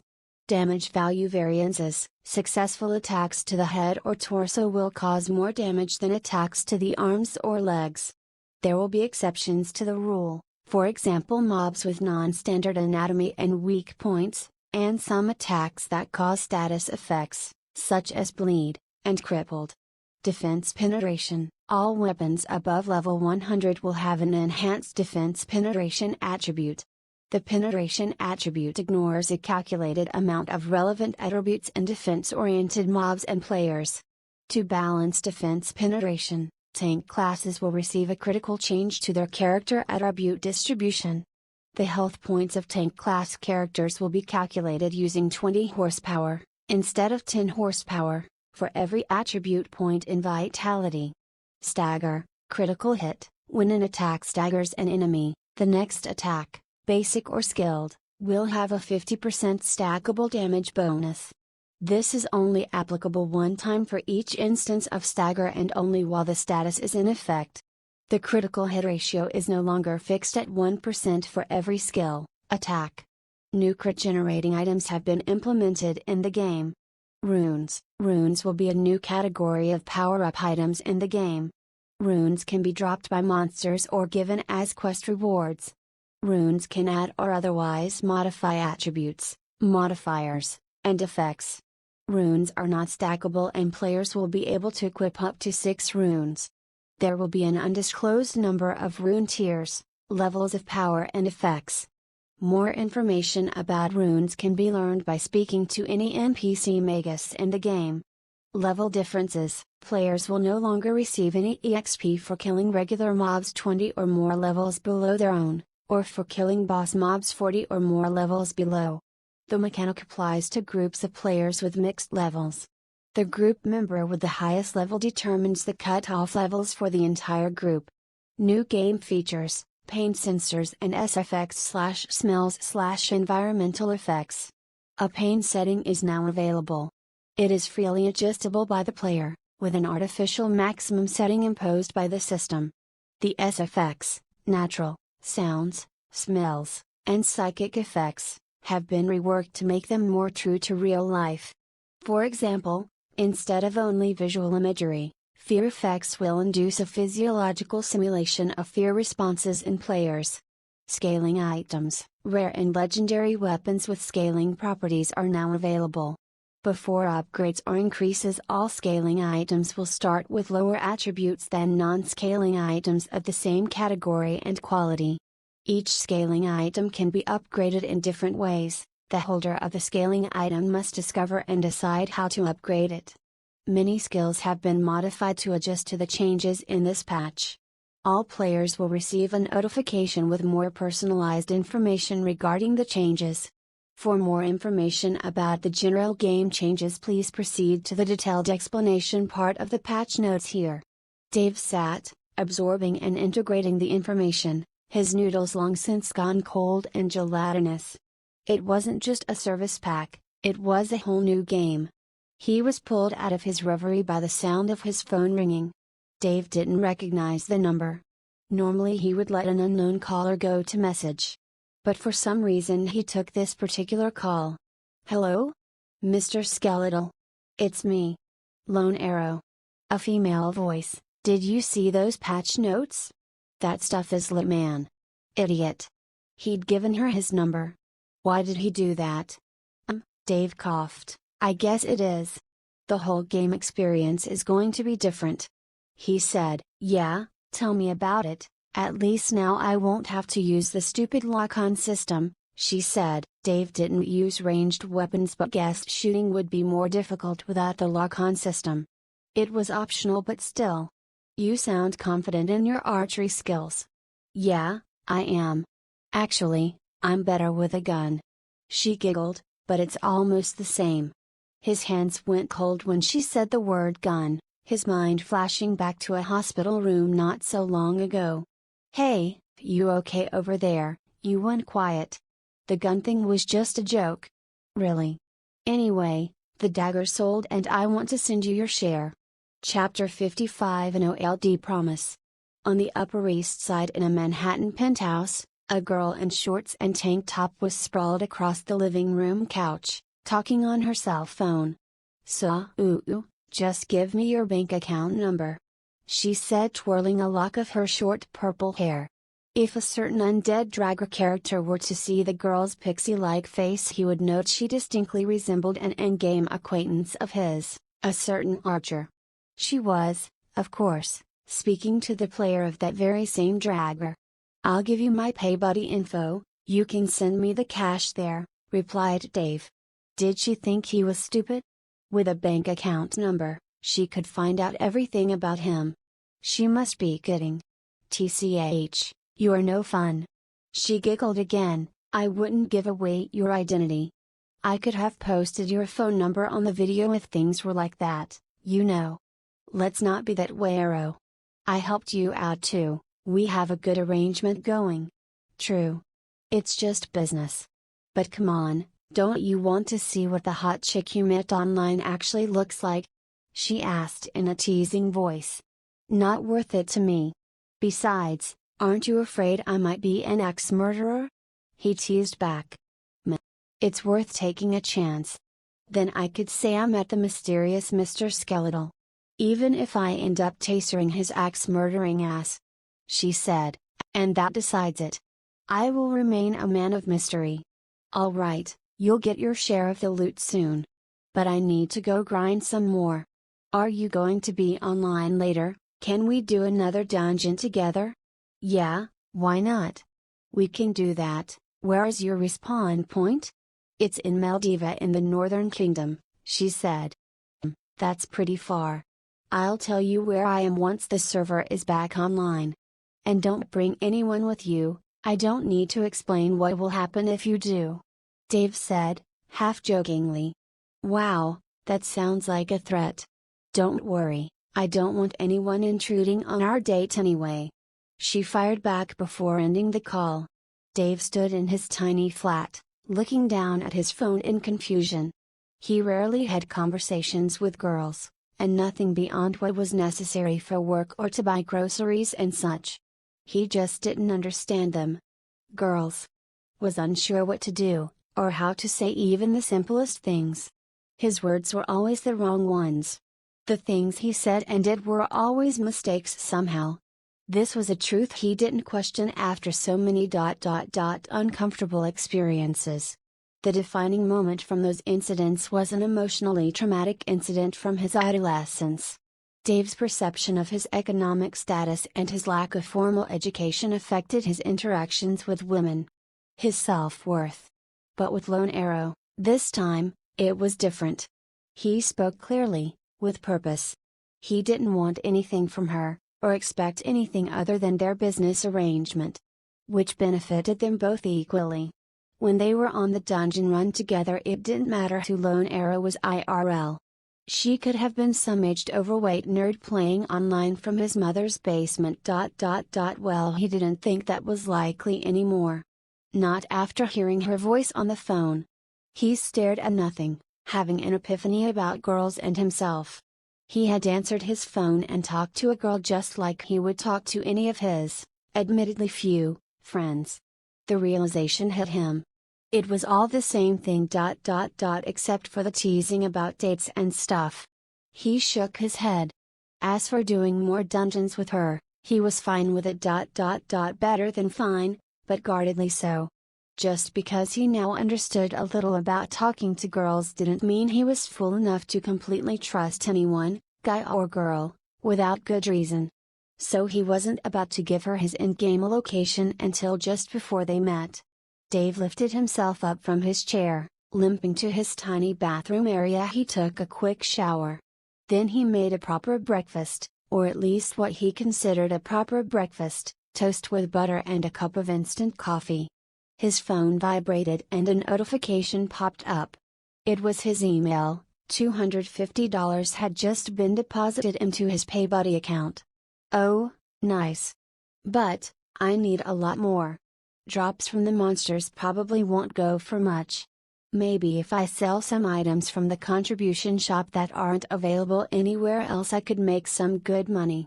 Especially if I auction them myself.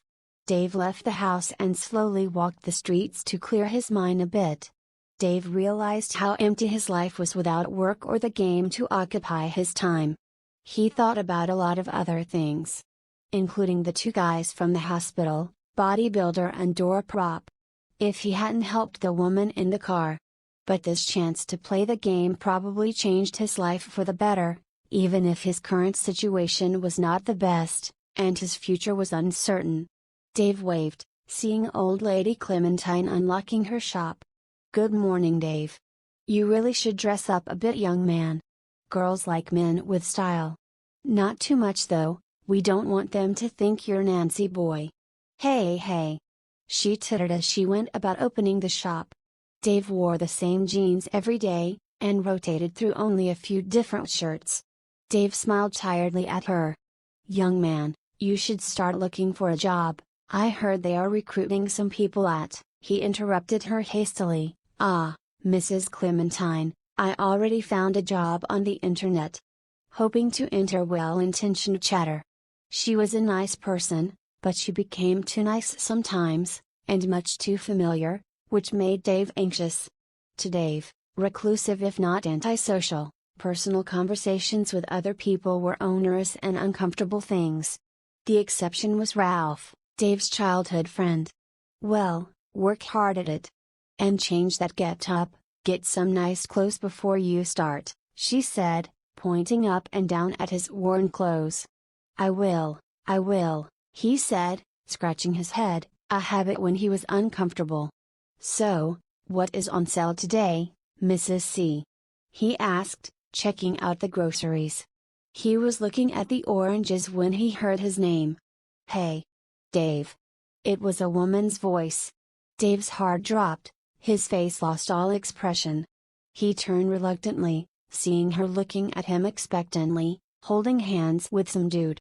She was attractive, with long straight dark hair and seemingly warm eyes. She wore a pencil skirt and silk blouse with stiletto heels and carried an expensive-looking handbag. The man she was with was in his 30s, tall and fit. His demeanor and expensive-looking three-piece business suit brought to mind the entitled masters of the universe smugness exuded by investment bankers and corporate CEOs. Anna, muttered Dave. What happened to you? She said with thinly veiled disgust, looking at his injuries. Mrs. Clementine started to say something, but Dave shook his head at her and turned to leave. Hey. Hold on. Why are you walking away? She said, catching up with Dave and putting a hand on his shoulder. What do you want? Said Dave in a dull voice, shaking off her hand. Hey. Mind your manners, kid. That's my fiancé, don't be an asshole. Three-piece added his 2 cents. I don't want to speak with you, Anna. Or your fiancé. Dave grated out. Come on, Dave, it's been so long since we've seen each other. Why are you acting like this? I told you before, I don't want to talk to you. Okay, since it seems you are in a hurry. Just in case you didn't get the news, there's going to be a high school reunion in 3 months. I heard. I'm not interested. He really wasn't interested. Anne sighed. Whatever, you're brooding on things long over. It was just by chance that I ran into you here. You could try to be friendlier, you know. She added. But it looks like your luck still hasn't changed. As she turned to walk away, she fired a last shot. How are you ever going to fulfill the promise? The man in the three-piece suit gave Dave a scornful look and followed after her. Dave heard him ask about the promise and heard her say it was just words from a child. Dave felt a headache coming and decided to head back home. He shook his head as he trudged back to his apartment. He'd only stepped out for a little fresh air. Chapter 56 Boring Days. Dave lay on his bed. I didn't even get groceries. Crap, that was a bloody disaster. He firmly put the incident out of his mind and started thinking about his current situation. I need to get this fixed up. I can't even hold things properly. The tendons are damaged. It should be treatable. But I can't afford it. Ugh. I am so bored. He shouted. He plugged into his capsule and watched the recording of drama fighting the guild group. Their teamwork needs to be improved. But Sublime Spirit knows how to use his skills. Dave analyzed the footage. This is where I came in, hey. He chuckled, thinking about the dungeon run. Dave trimmed the video and added a title, Always be on your guard. He added a description line, You never know when a skeleton will stab you in the back, and posted the video. Almost immediately the video started getting hits. Mr. Skeletal had a lot of followers. In minutes, scornful comments began appearing faster than he could read them. Most berating Mr. Skeletal for his behavior. But, he didn't care. Any publicity is good publicity. He browsed the site, looking for interesting videos. There was a video showing him facing the guild group in the mini-boss room. The video started with him speaking, stamping his foot, and then disappearing after a few more words. The video cut to different views of the giant slime monster, the bones coalescing and covering it in armor. Then the finale came, the mini-boss starting its attack and decimating the group with unpredictable skills. The group was so out of sorts and disorganized they hadn't lasted more than a few seconds. Their attacks didn't even remove 10% of the boss's HP before they died. Dave smiled as he watched the scene, his hand moved as though to reach up and stroke his bare chin. I wonder how many contribution points I will average a day, especially after this new service pack. High-level players won't bother with lower-level dungeons if they don't get anything from fighting bosses below the minimum level. Most low-level players will get their asses handed to them in my new dungeon. Just more CPs for me. Dave grinned and chuckled. He almost dropped his hands together in glee. But decided that would only be something he would do in-game. Dave clicked the next thread and watched as he faced off with 3 players, their levels in the 40s. Oh, it's TNT. Pussy Flanker and his boys in the graveyard. Most of the comments on the terribly named trio's video were analyses of Dave's skill set. All of his skill set. Dave's brows furrowed. Damn, I wasn't thinking. I showed all my skills. The only skill I have left as a surprise against some badass, or group of badass attackers, is Zealot. I need to be more careful. And get some more skills as soon as possible. Some commenters began lambasting how he used Spectral Bomb to put a skull on Fortress. Dave just smiled wryly. It was a cheap shot, but it was funny, and a cool way to end a fight. It also made a statement, don't fuck with Mr. Skeletal. He thought a bit, then stood up to go make something to eat. God, 3 days of this. I will go bonkers. He sat in front of his computer screen watching some old movies, trying to alleviate the boredom. Dave searched the game map for the graveyard he logged out from for the update. He smiled, there was a dungeon near the location. Dark Threading was the name of the dungeon, and it was a series of steep twisting staircases. Mobs spawned every few hundred steps. They were giant beast-like monsters. Werewolves. Dave's smile evaporated. Shit, I hate werewolves. Of all the mythical creatures out there, werewolves were the ones that actually frightened Dave. They made his skin crawl. Maybe it was from hearing too many stories about them or seeing too many werewolf movies when he was little. He remembered watching the movies when he was very young. Shivering and hiding when normal-looking people morphed into the vicious demons and went on gory rampages. This place could have something to do with the Undead Legion. Maybe I will find more clues to the Black Skull Order's location there too.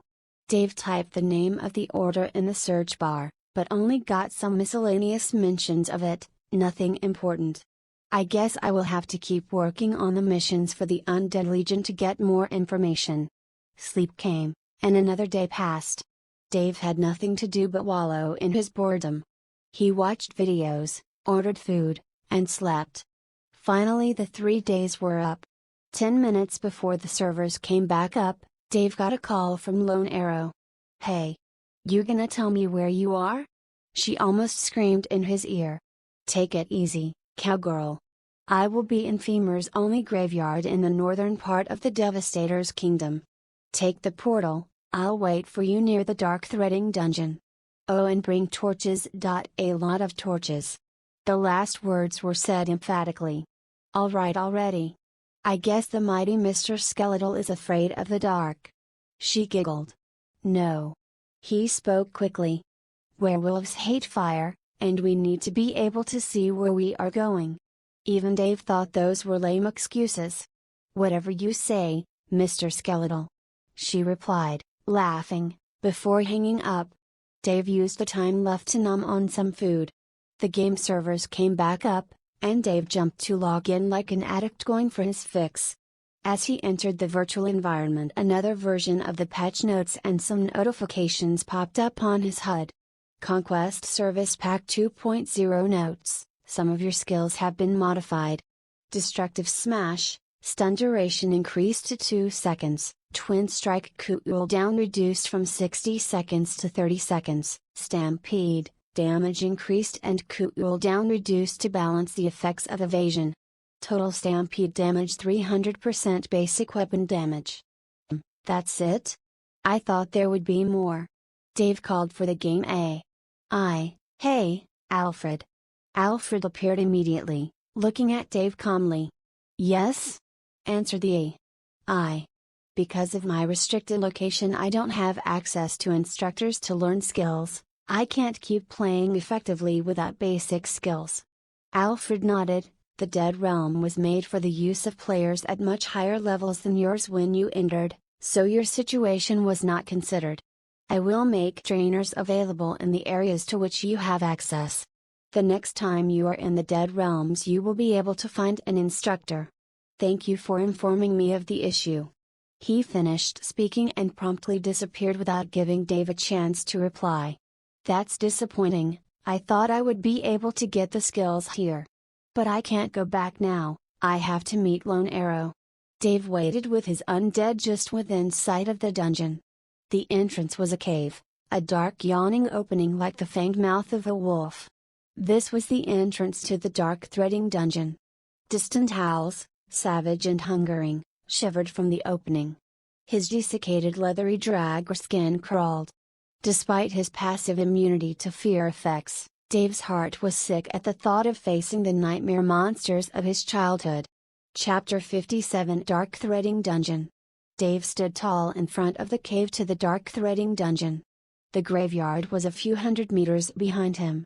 There were tall and dark-looking trees that cast eerie shadows everywhere. He heard the rustle of the leaves behind him, and once he turned he saw a beautiful elven lady looking at him with a warm smile. "Hey," said Lone Arrow as she looked at Dave and his group of undead. "Oh, you level up nicely," she said as she looked at Dave's level 68. "I can say the same to you," said Dave, as he inspected Lone Arrow. Player name: Lone Arrow, level 55, class Hunter. "I have been solo grinding this whole time, but man, that was really boring," she said as she twirled her character's hair in a cute manner. "So we go in?"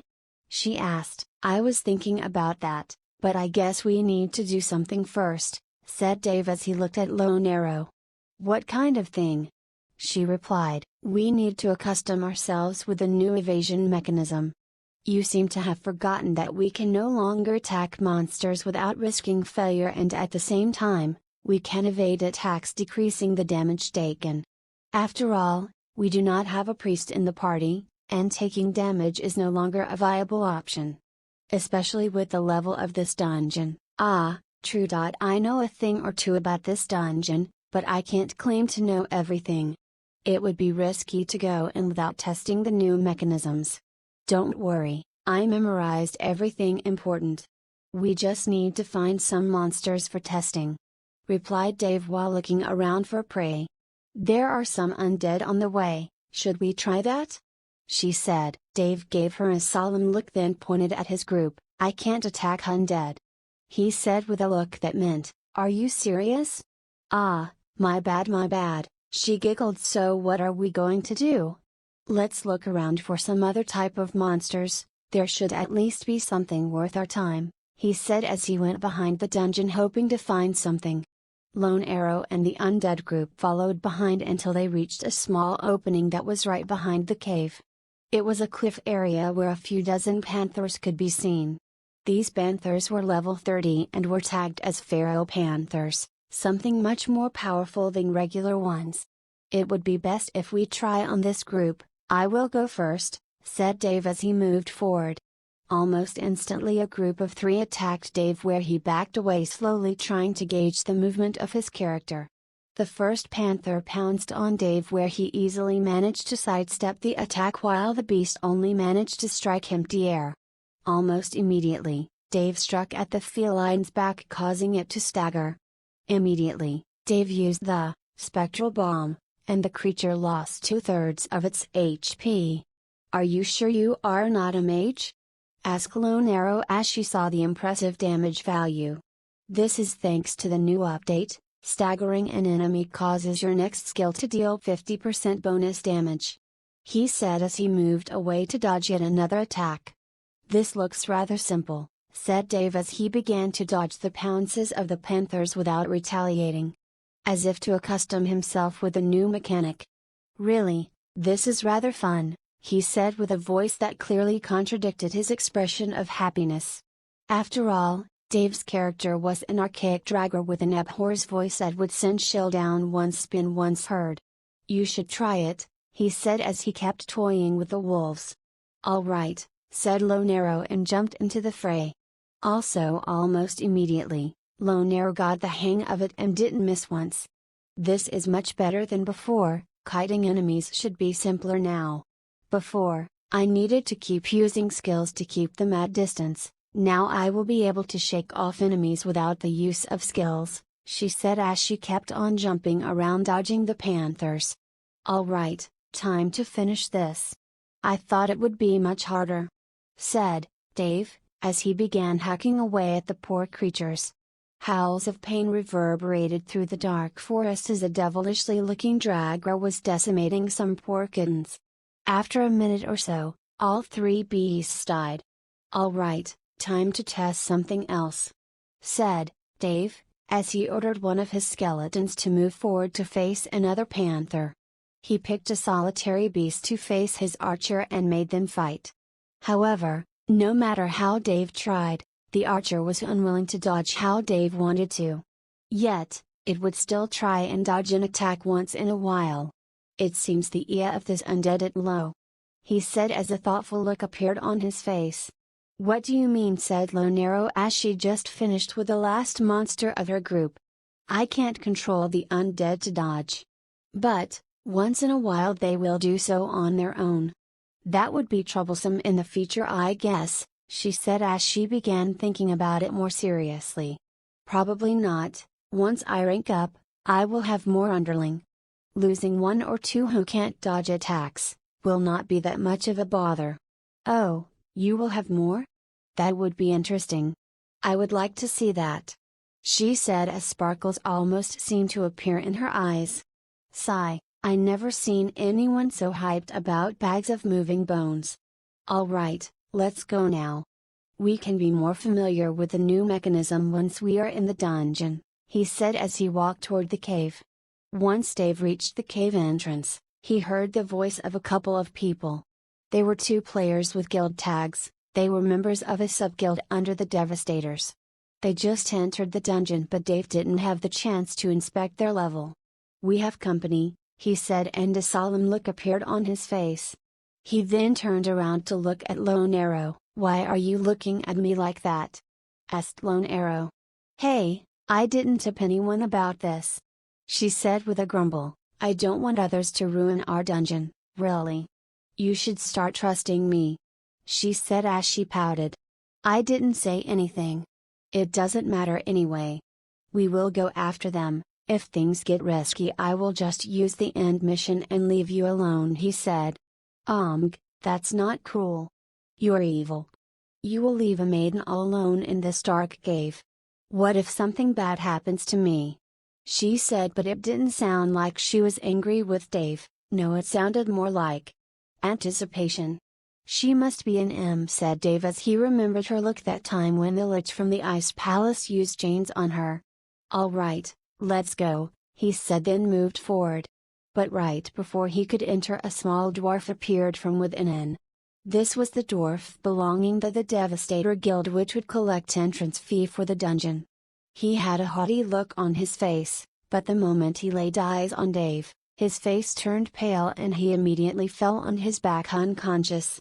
Your face is so ugly you can make dwarves faint, said Lone Arrow, trying to hold her laughter. Sigh. At least we don't get to pay the entrance fee. You should be grateful, said Dave with a grumble as he entered the cave. The cave was pitch black, and that was the reason why Dave asked Lone Arrow to bring the torches. Lone Arrow grabbed a torch, and before she could light it up, Dave shook his head and said, "Not now. It will reveal our location. Look there," he said as he pointed down the enormous stairs. At a few hundred meters below, two small flickering lights could be seen. "These are from the adventurers that came in before us," said Dave, as he looked down. "If we light up our torches they will be able to see us." "All right, but how are we going to go down there? It is too dark," she said. "It is supposed to be dark, it's called dark threading after all, but I can see clearly." "Even in the dark," he said. "Well, you're an undead, a night creature. I am just a sweet elven maiden. I need my light," she said, almost grumbling but clearly teasing Dave.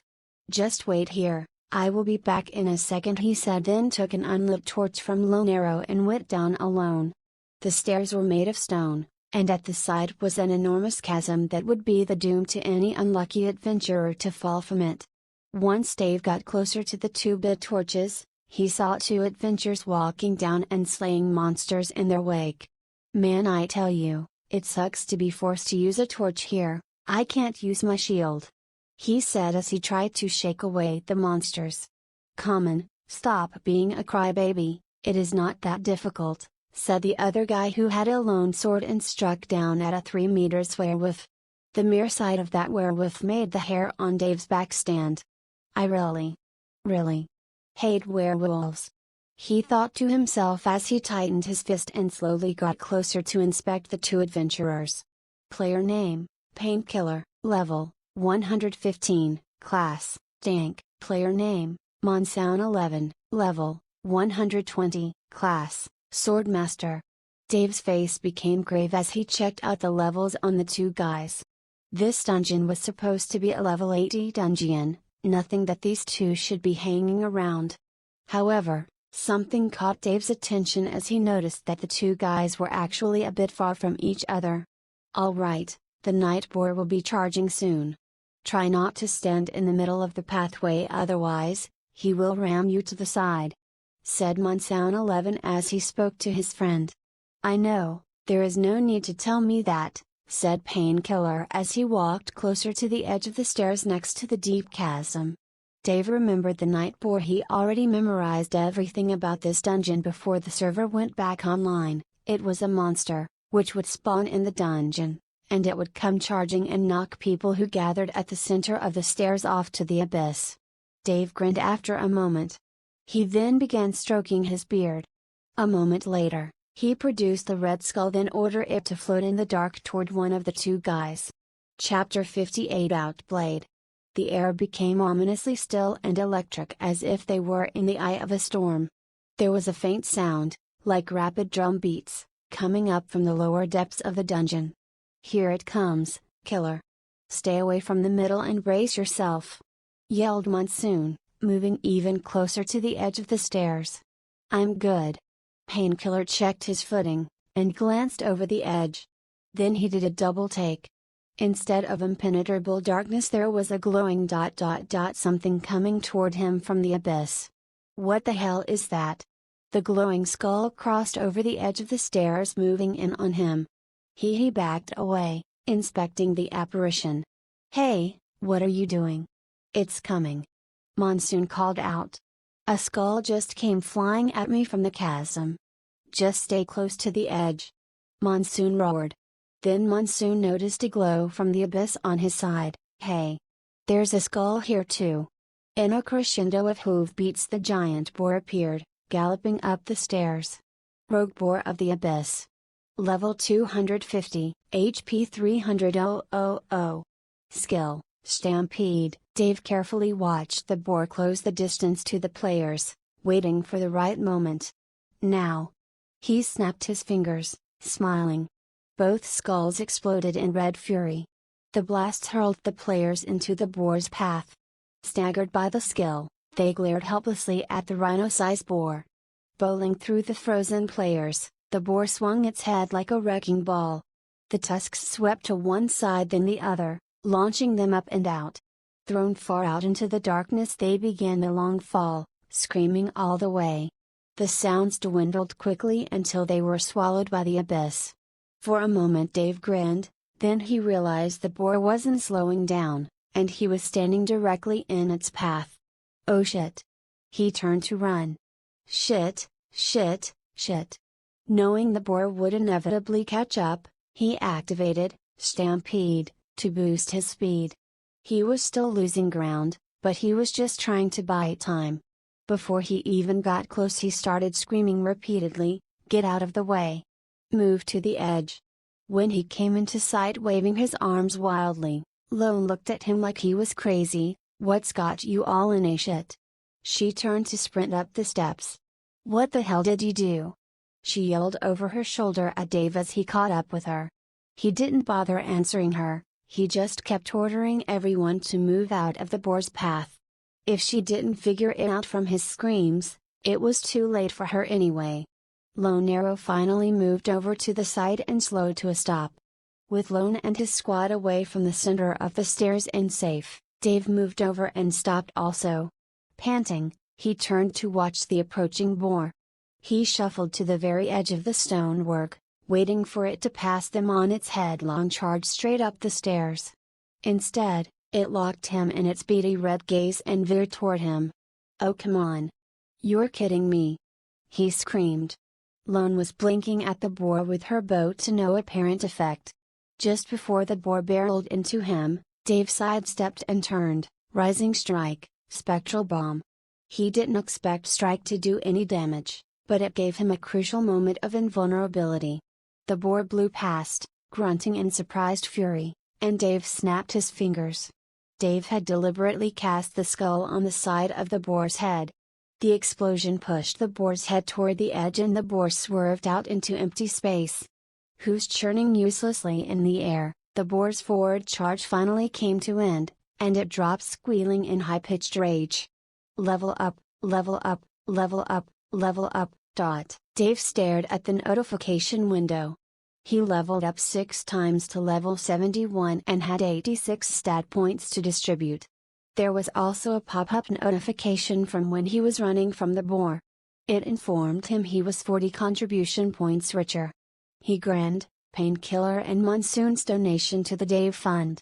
Lone Arrow looked up from her own status screen, stunned. That's so awesome.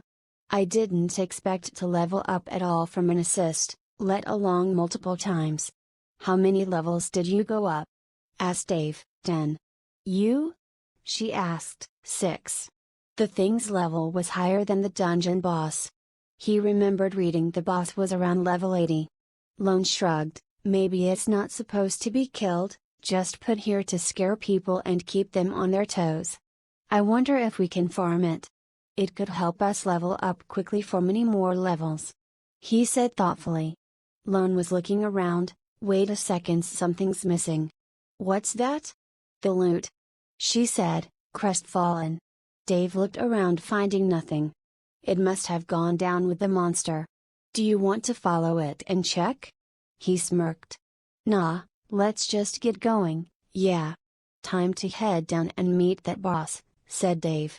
Before they proceeded he ordered Bud and the elite skeleton to carry lighted torches. They moved down the steps briskly until Dave recognized the place where Painkiller and Monsoon went over the edge. Okay. Those 2 players did us a favor clearing the werewolves up until this point. From here on we'll have to fight the mobs. But I don't want to end up between them and the werewolves if they come back to try the dungeon again after respawn. So we're going in quick and dirty." He let off immediately, not giving Lone an opportunity to use his ill-considered choice of words against him. They moved down the stairs as fast as Undead could move. Distant howling brought Dave to a stumbling halt. He ordered Bud Ford to take his place in the lead. Lone Arrow was giggling at Dave's antics. "It's so funny that a pack of dogs scare you like that." "Dogs? Wait until they bite your head clean off." He shuddered. They advanced again, and soon heard clawed footsteps coming toward them, clicking up the stone steps. One of the fearsome canine beasts came into view, the light cast from Bud's torch making it even more ghastly.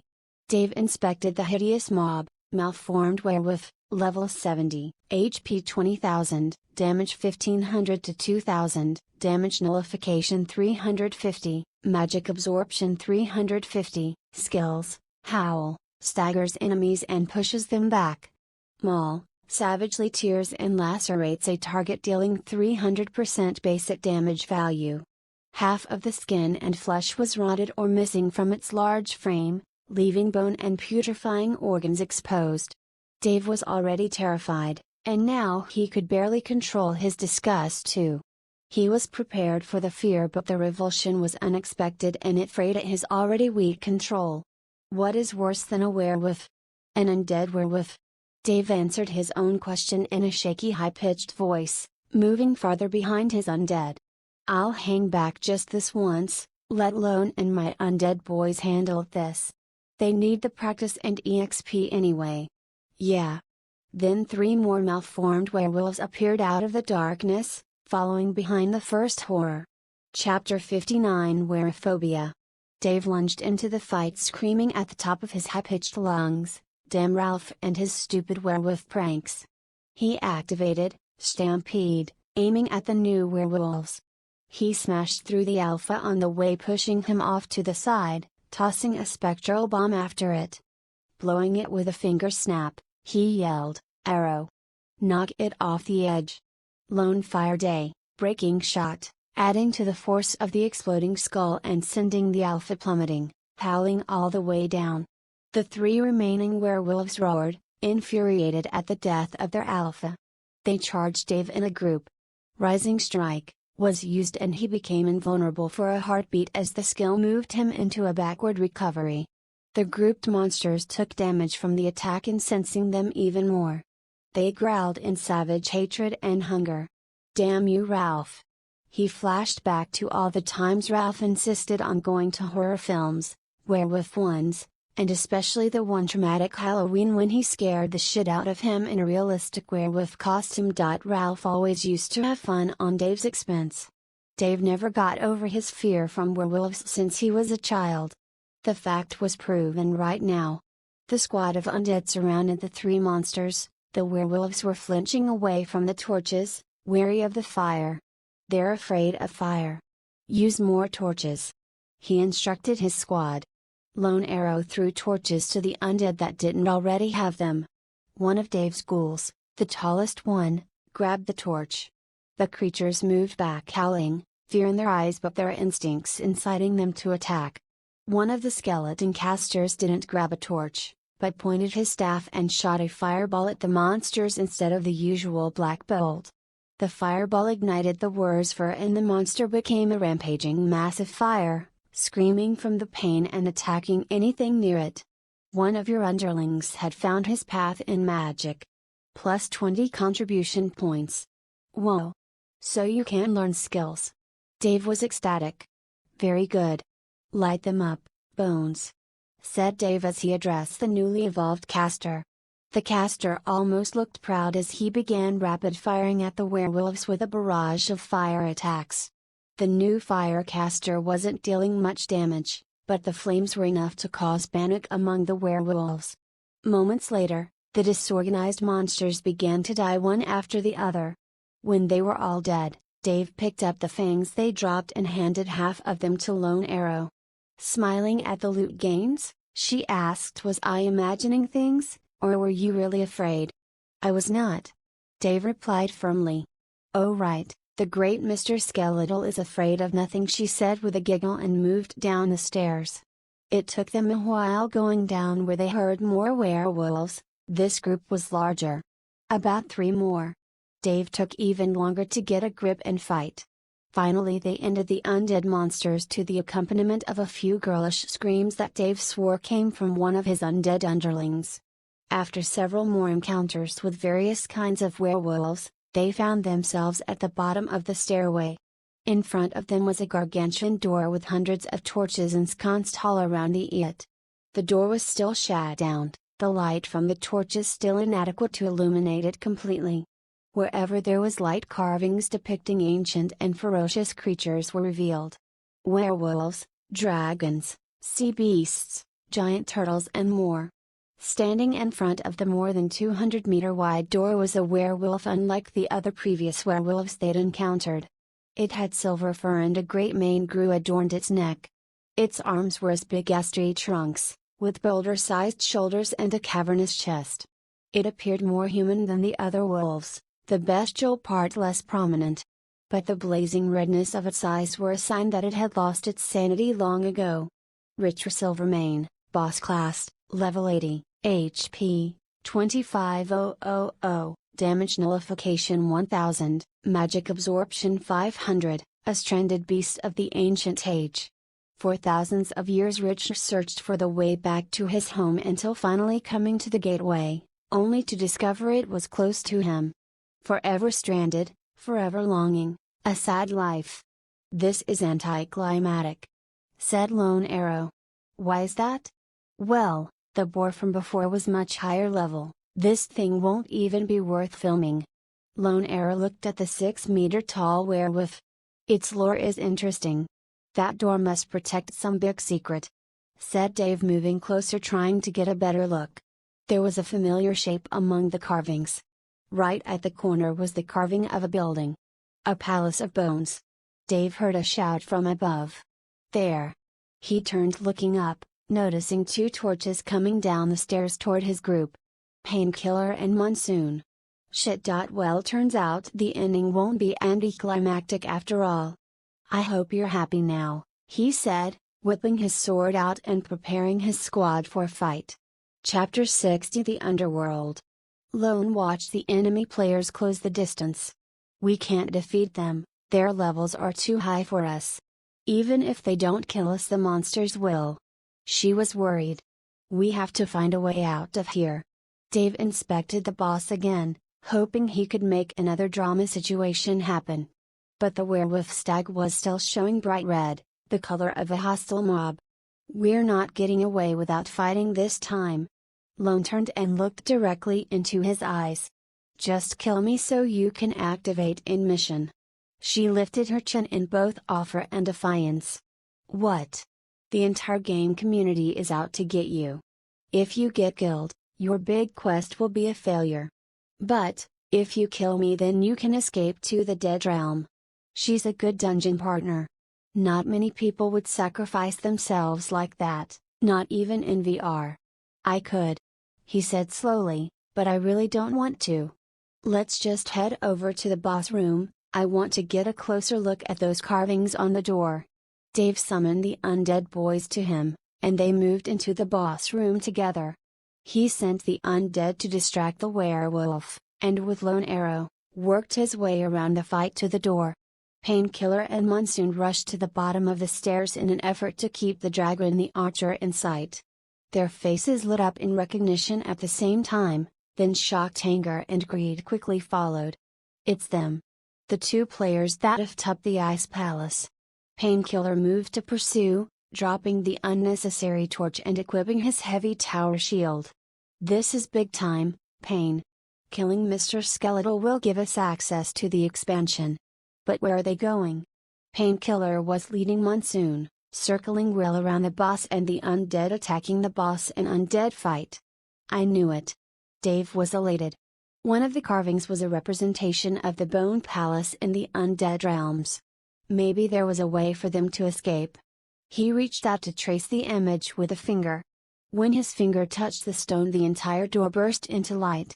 He stepped back, startled, an arm covering his eyes. Variable conditions met, member of a race from the underworld, friendly reputation with an epic tier, or above, denizen from the underworld, make an offering to the abyss of the underworld, touch the portal to the underworld to activate it. Congratulations! You have opened the way to the underworld. The werewolf boss spun away from beating on the undead and gaped at the glowing door. He screamed in triumph and started running desperately toward the glowing entrance, entirely ignoring the undead boys and their attacks to kite or root him. Richard sprinted toward the door and took a flying leap, diving headlong at the glowing stone.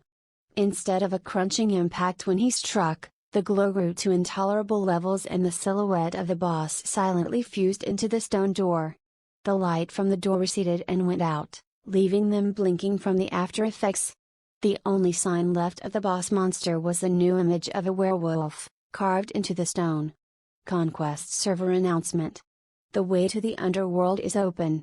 For the next 72 hours EXP is doubled for all players in the underworld. The passage to the underworld will remain open for 3 days, game time. Getting a server-wide announcement for finding the hidden location surprised Dave. Do you want other players to see your first 2 Discover accomplishments, too, in the Conquest historical archives? You can change this preference later. Why, N? Dave muttered, no. For being first to open the way to the underworld your rewards are the following: Gape of the Scavenger, can be collected from any shop in the Dead Realm, plus 10,000 contribution point. The door emitted a series of pops and cracking sounds. Dust drifted down through the flickering torchlight, and a line appeared in the middle of the wide door, splitting it in two. With a protracted groan, the two halves began to swing inward. The open door revealed a large unlit room, of simple stone, without any other visible doors or windows. But most of the floor was gone, the flagstones missing and crumbled away almost to the base of the walls. The edges bordered a hole of swirling impenetrable darkness, like another reality. Holy shit! Said Painkiller. He looked up from reading the announcements and saw the swirling portal through the open doors. Then he looked at the 2 enemy players. Okay, he snarled, send a message to the guildmaster. We're gonna kill the dragon and his arrow bitch, and claim this expansion. The server-wide message didn't announce the location of the entrance. Killing the dragon would net them a handsome reward, but the location of the underworld entrance was the true gold. They would get a percentage, a tiny one, of all the wealth the guild pulled in from their discovery. But that tiny percentage could potentially make them 2 of the richest individuals in the game. The guild players checked their gear and set their buffs, then moved, more determined than ever to take out the 2 annoyances. Dave was looking down into the pit, trying to see something, anything. He could just jump. It was unlikely a portal would just kill the user once it was opened and acknowledged by the system. He hated relying on metagaming like that, but Lone Arrow looked at the 2 higher-ranked guild players coming for their blood, and fear hammered at her. Dave. They're coming. If you have a plan, now's the time. She urged. Dave didn't answer her with more talk. He simply turned and grabbed her with one arm, startling her. She was going to struggle out of his grip when he suddenly jumped, pulling her into the black hole with him. You have entered the underworld. All EXP is doubled for the next 72 hours. Monsters drop the best loot on first death. The underworld can only be entered once each time the path opens. If you die you will respawn at your last set point outside the underworld. They fell through absolute darkness for what seemed like hours but was actually less than a minute. Their fall was accompanied by high-pitched screaming, most of it from Dave.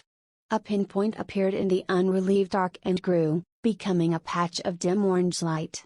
The 2 players looked at each other and smiled in relief. They watched it grow, the light becoming more discernible and details coming into focus. Finally, they were able to make out the source. The light came from a roiling lake of molten magma directly below them. This is so not good. Dave resumed his screaming. But before they plunged into a fatal magma bath, something, a mysterious force, stopped their fall and moved them safely away from the pool of molten rock.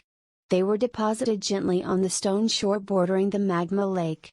Dave looked around. The stone they were standing on was a dark granite. Streams and rivulets of magma led from the big pool like tree roots glowing in the granite floor. The light from the magma didn't penetrate far, but he couldn't see any walls from where he was. Or even if there was a ceiling. Something out in the darkness moved, and Dave backed away, a futile gesture, because everything here could insta-kill him. A bizarre mountain, an amalgamation of rock and flesh, stood up, shaking itself as if from a long slumber. Turning, it looked directly at them impassively, through eyes that seemed to be made of flaming magma. Since it wasn't doing anything hostile yet, Dave took the time to inspect it. Gate Guardian Ramshaw, Warden of the entrance to the Underworld, level. HP? DN? MA? Do not provoke what guards the gates to hell, not even the gods dare its wrath. At least this one has a green name tag. Finally, a friendly NPC. Greetings, warriors, boomed the Guardian, still examining the pair as if they were interesting specimens under a microscope. It has been many long ages since mortals made their way to stand before me, it rumbled at them through monolith teeth. You will do, it finally boomed approval. I require your assistance for some house cleaning. Cleanup, Ramshaw tasked you with some cleanup, kill quest. Kill all the demons that you can while in the underworld. The more enemies you kill will grant you special rewards from Ramshaw. Quest timer, 3 days. Dave and Lone Arrow looked at each other, a little worried. Lesser demons had levels that started at around 250. At least. How were the two of them going to do Ramshaw's crazy quest? They had less than 200 levels between them. That's impossible for us, she whispered. I think I know what's happening.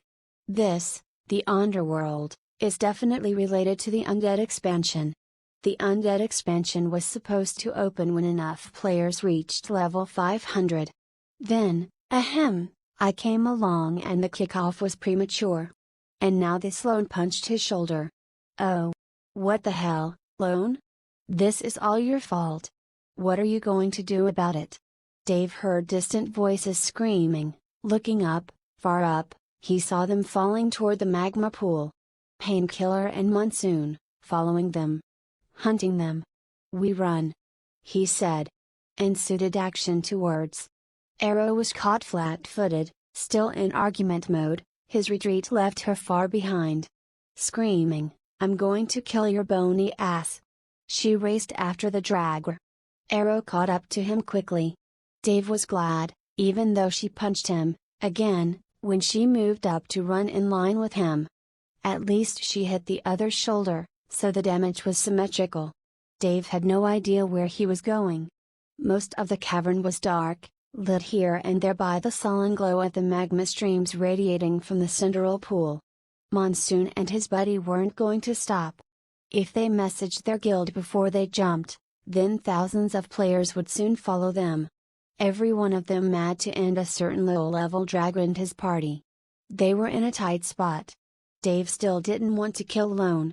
But if push came to shove. Slow down, I think there's something ahead, Lone Arrow said.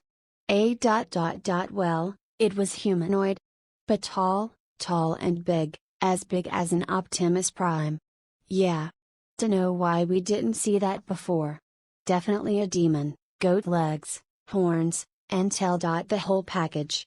The demon was sitting on its haunches, holding something greedily to its mouth, tearing chunks off it with sharp fangs. It lowered its prize and started chewing with obvious gusto, allowing Dave to see what was in its hands. Apparently, Rich, the boss werewolf, didn't get to enjoy his homecoming for long. Ah cripes,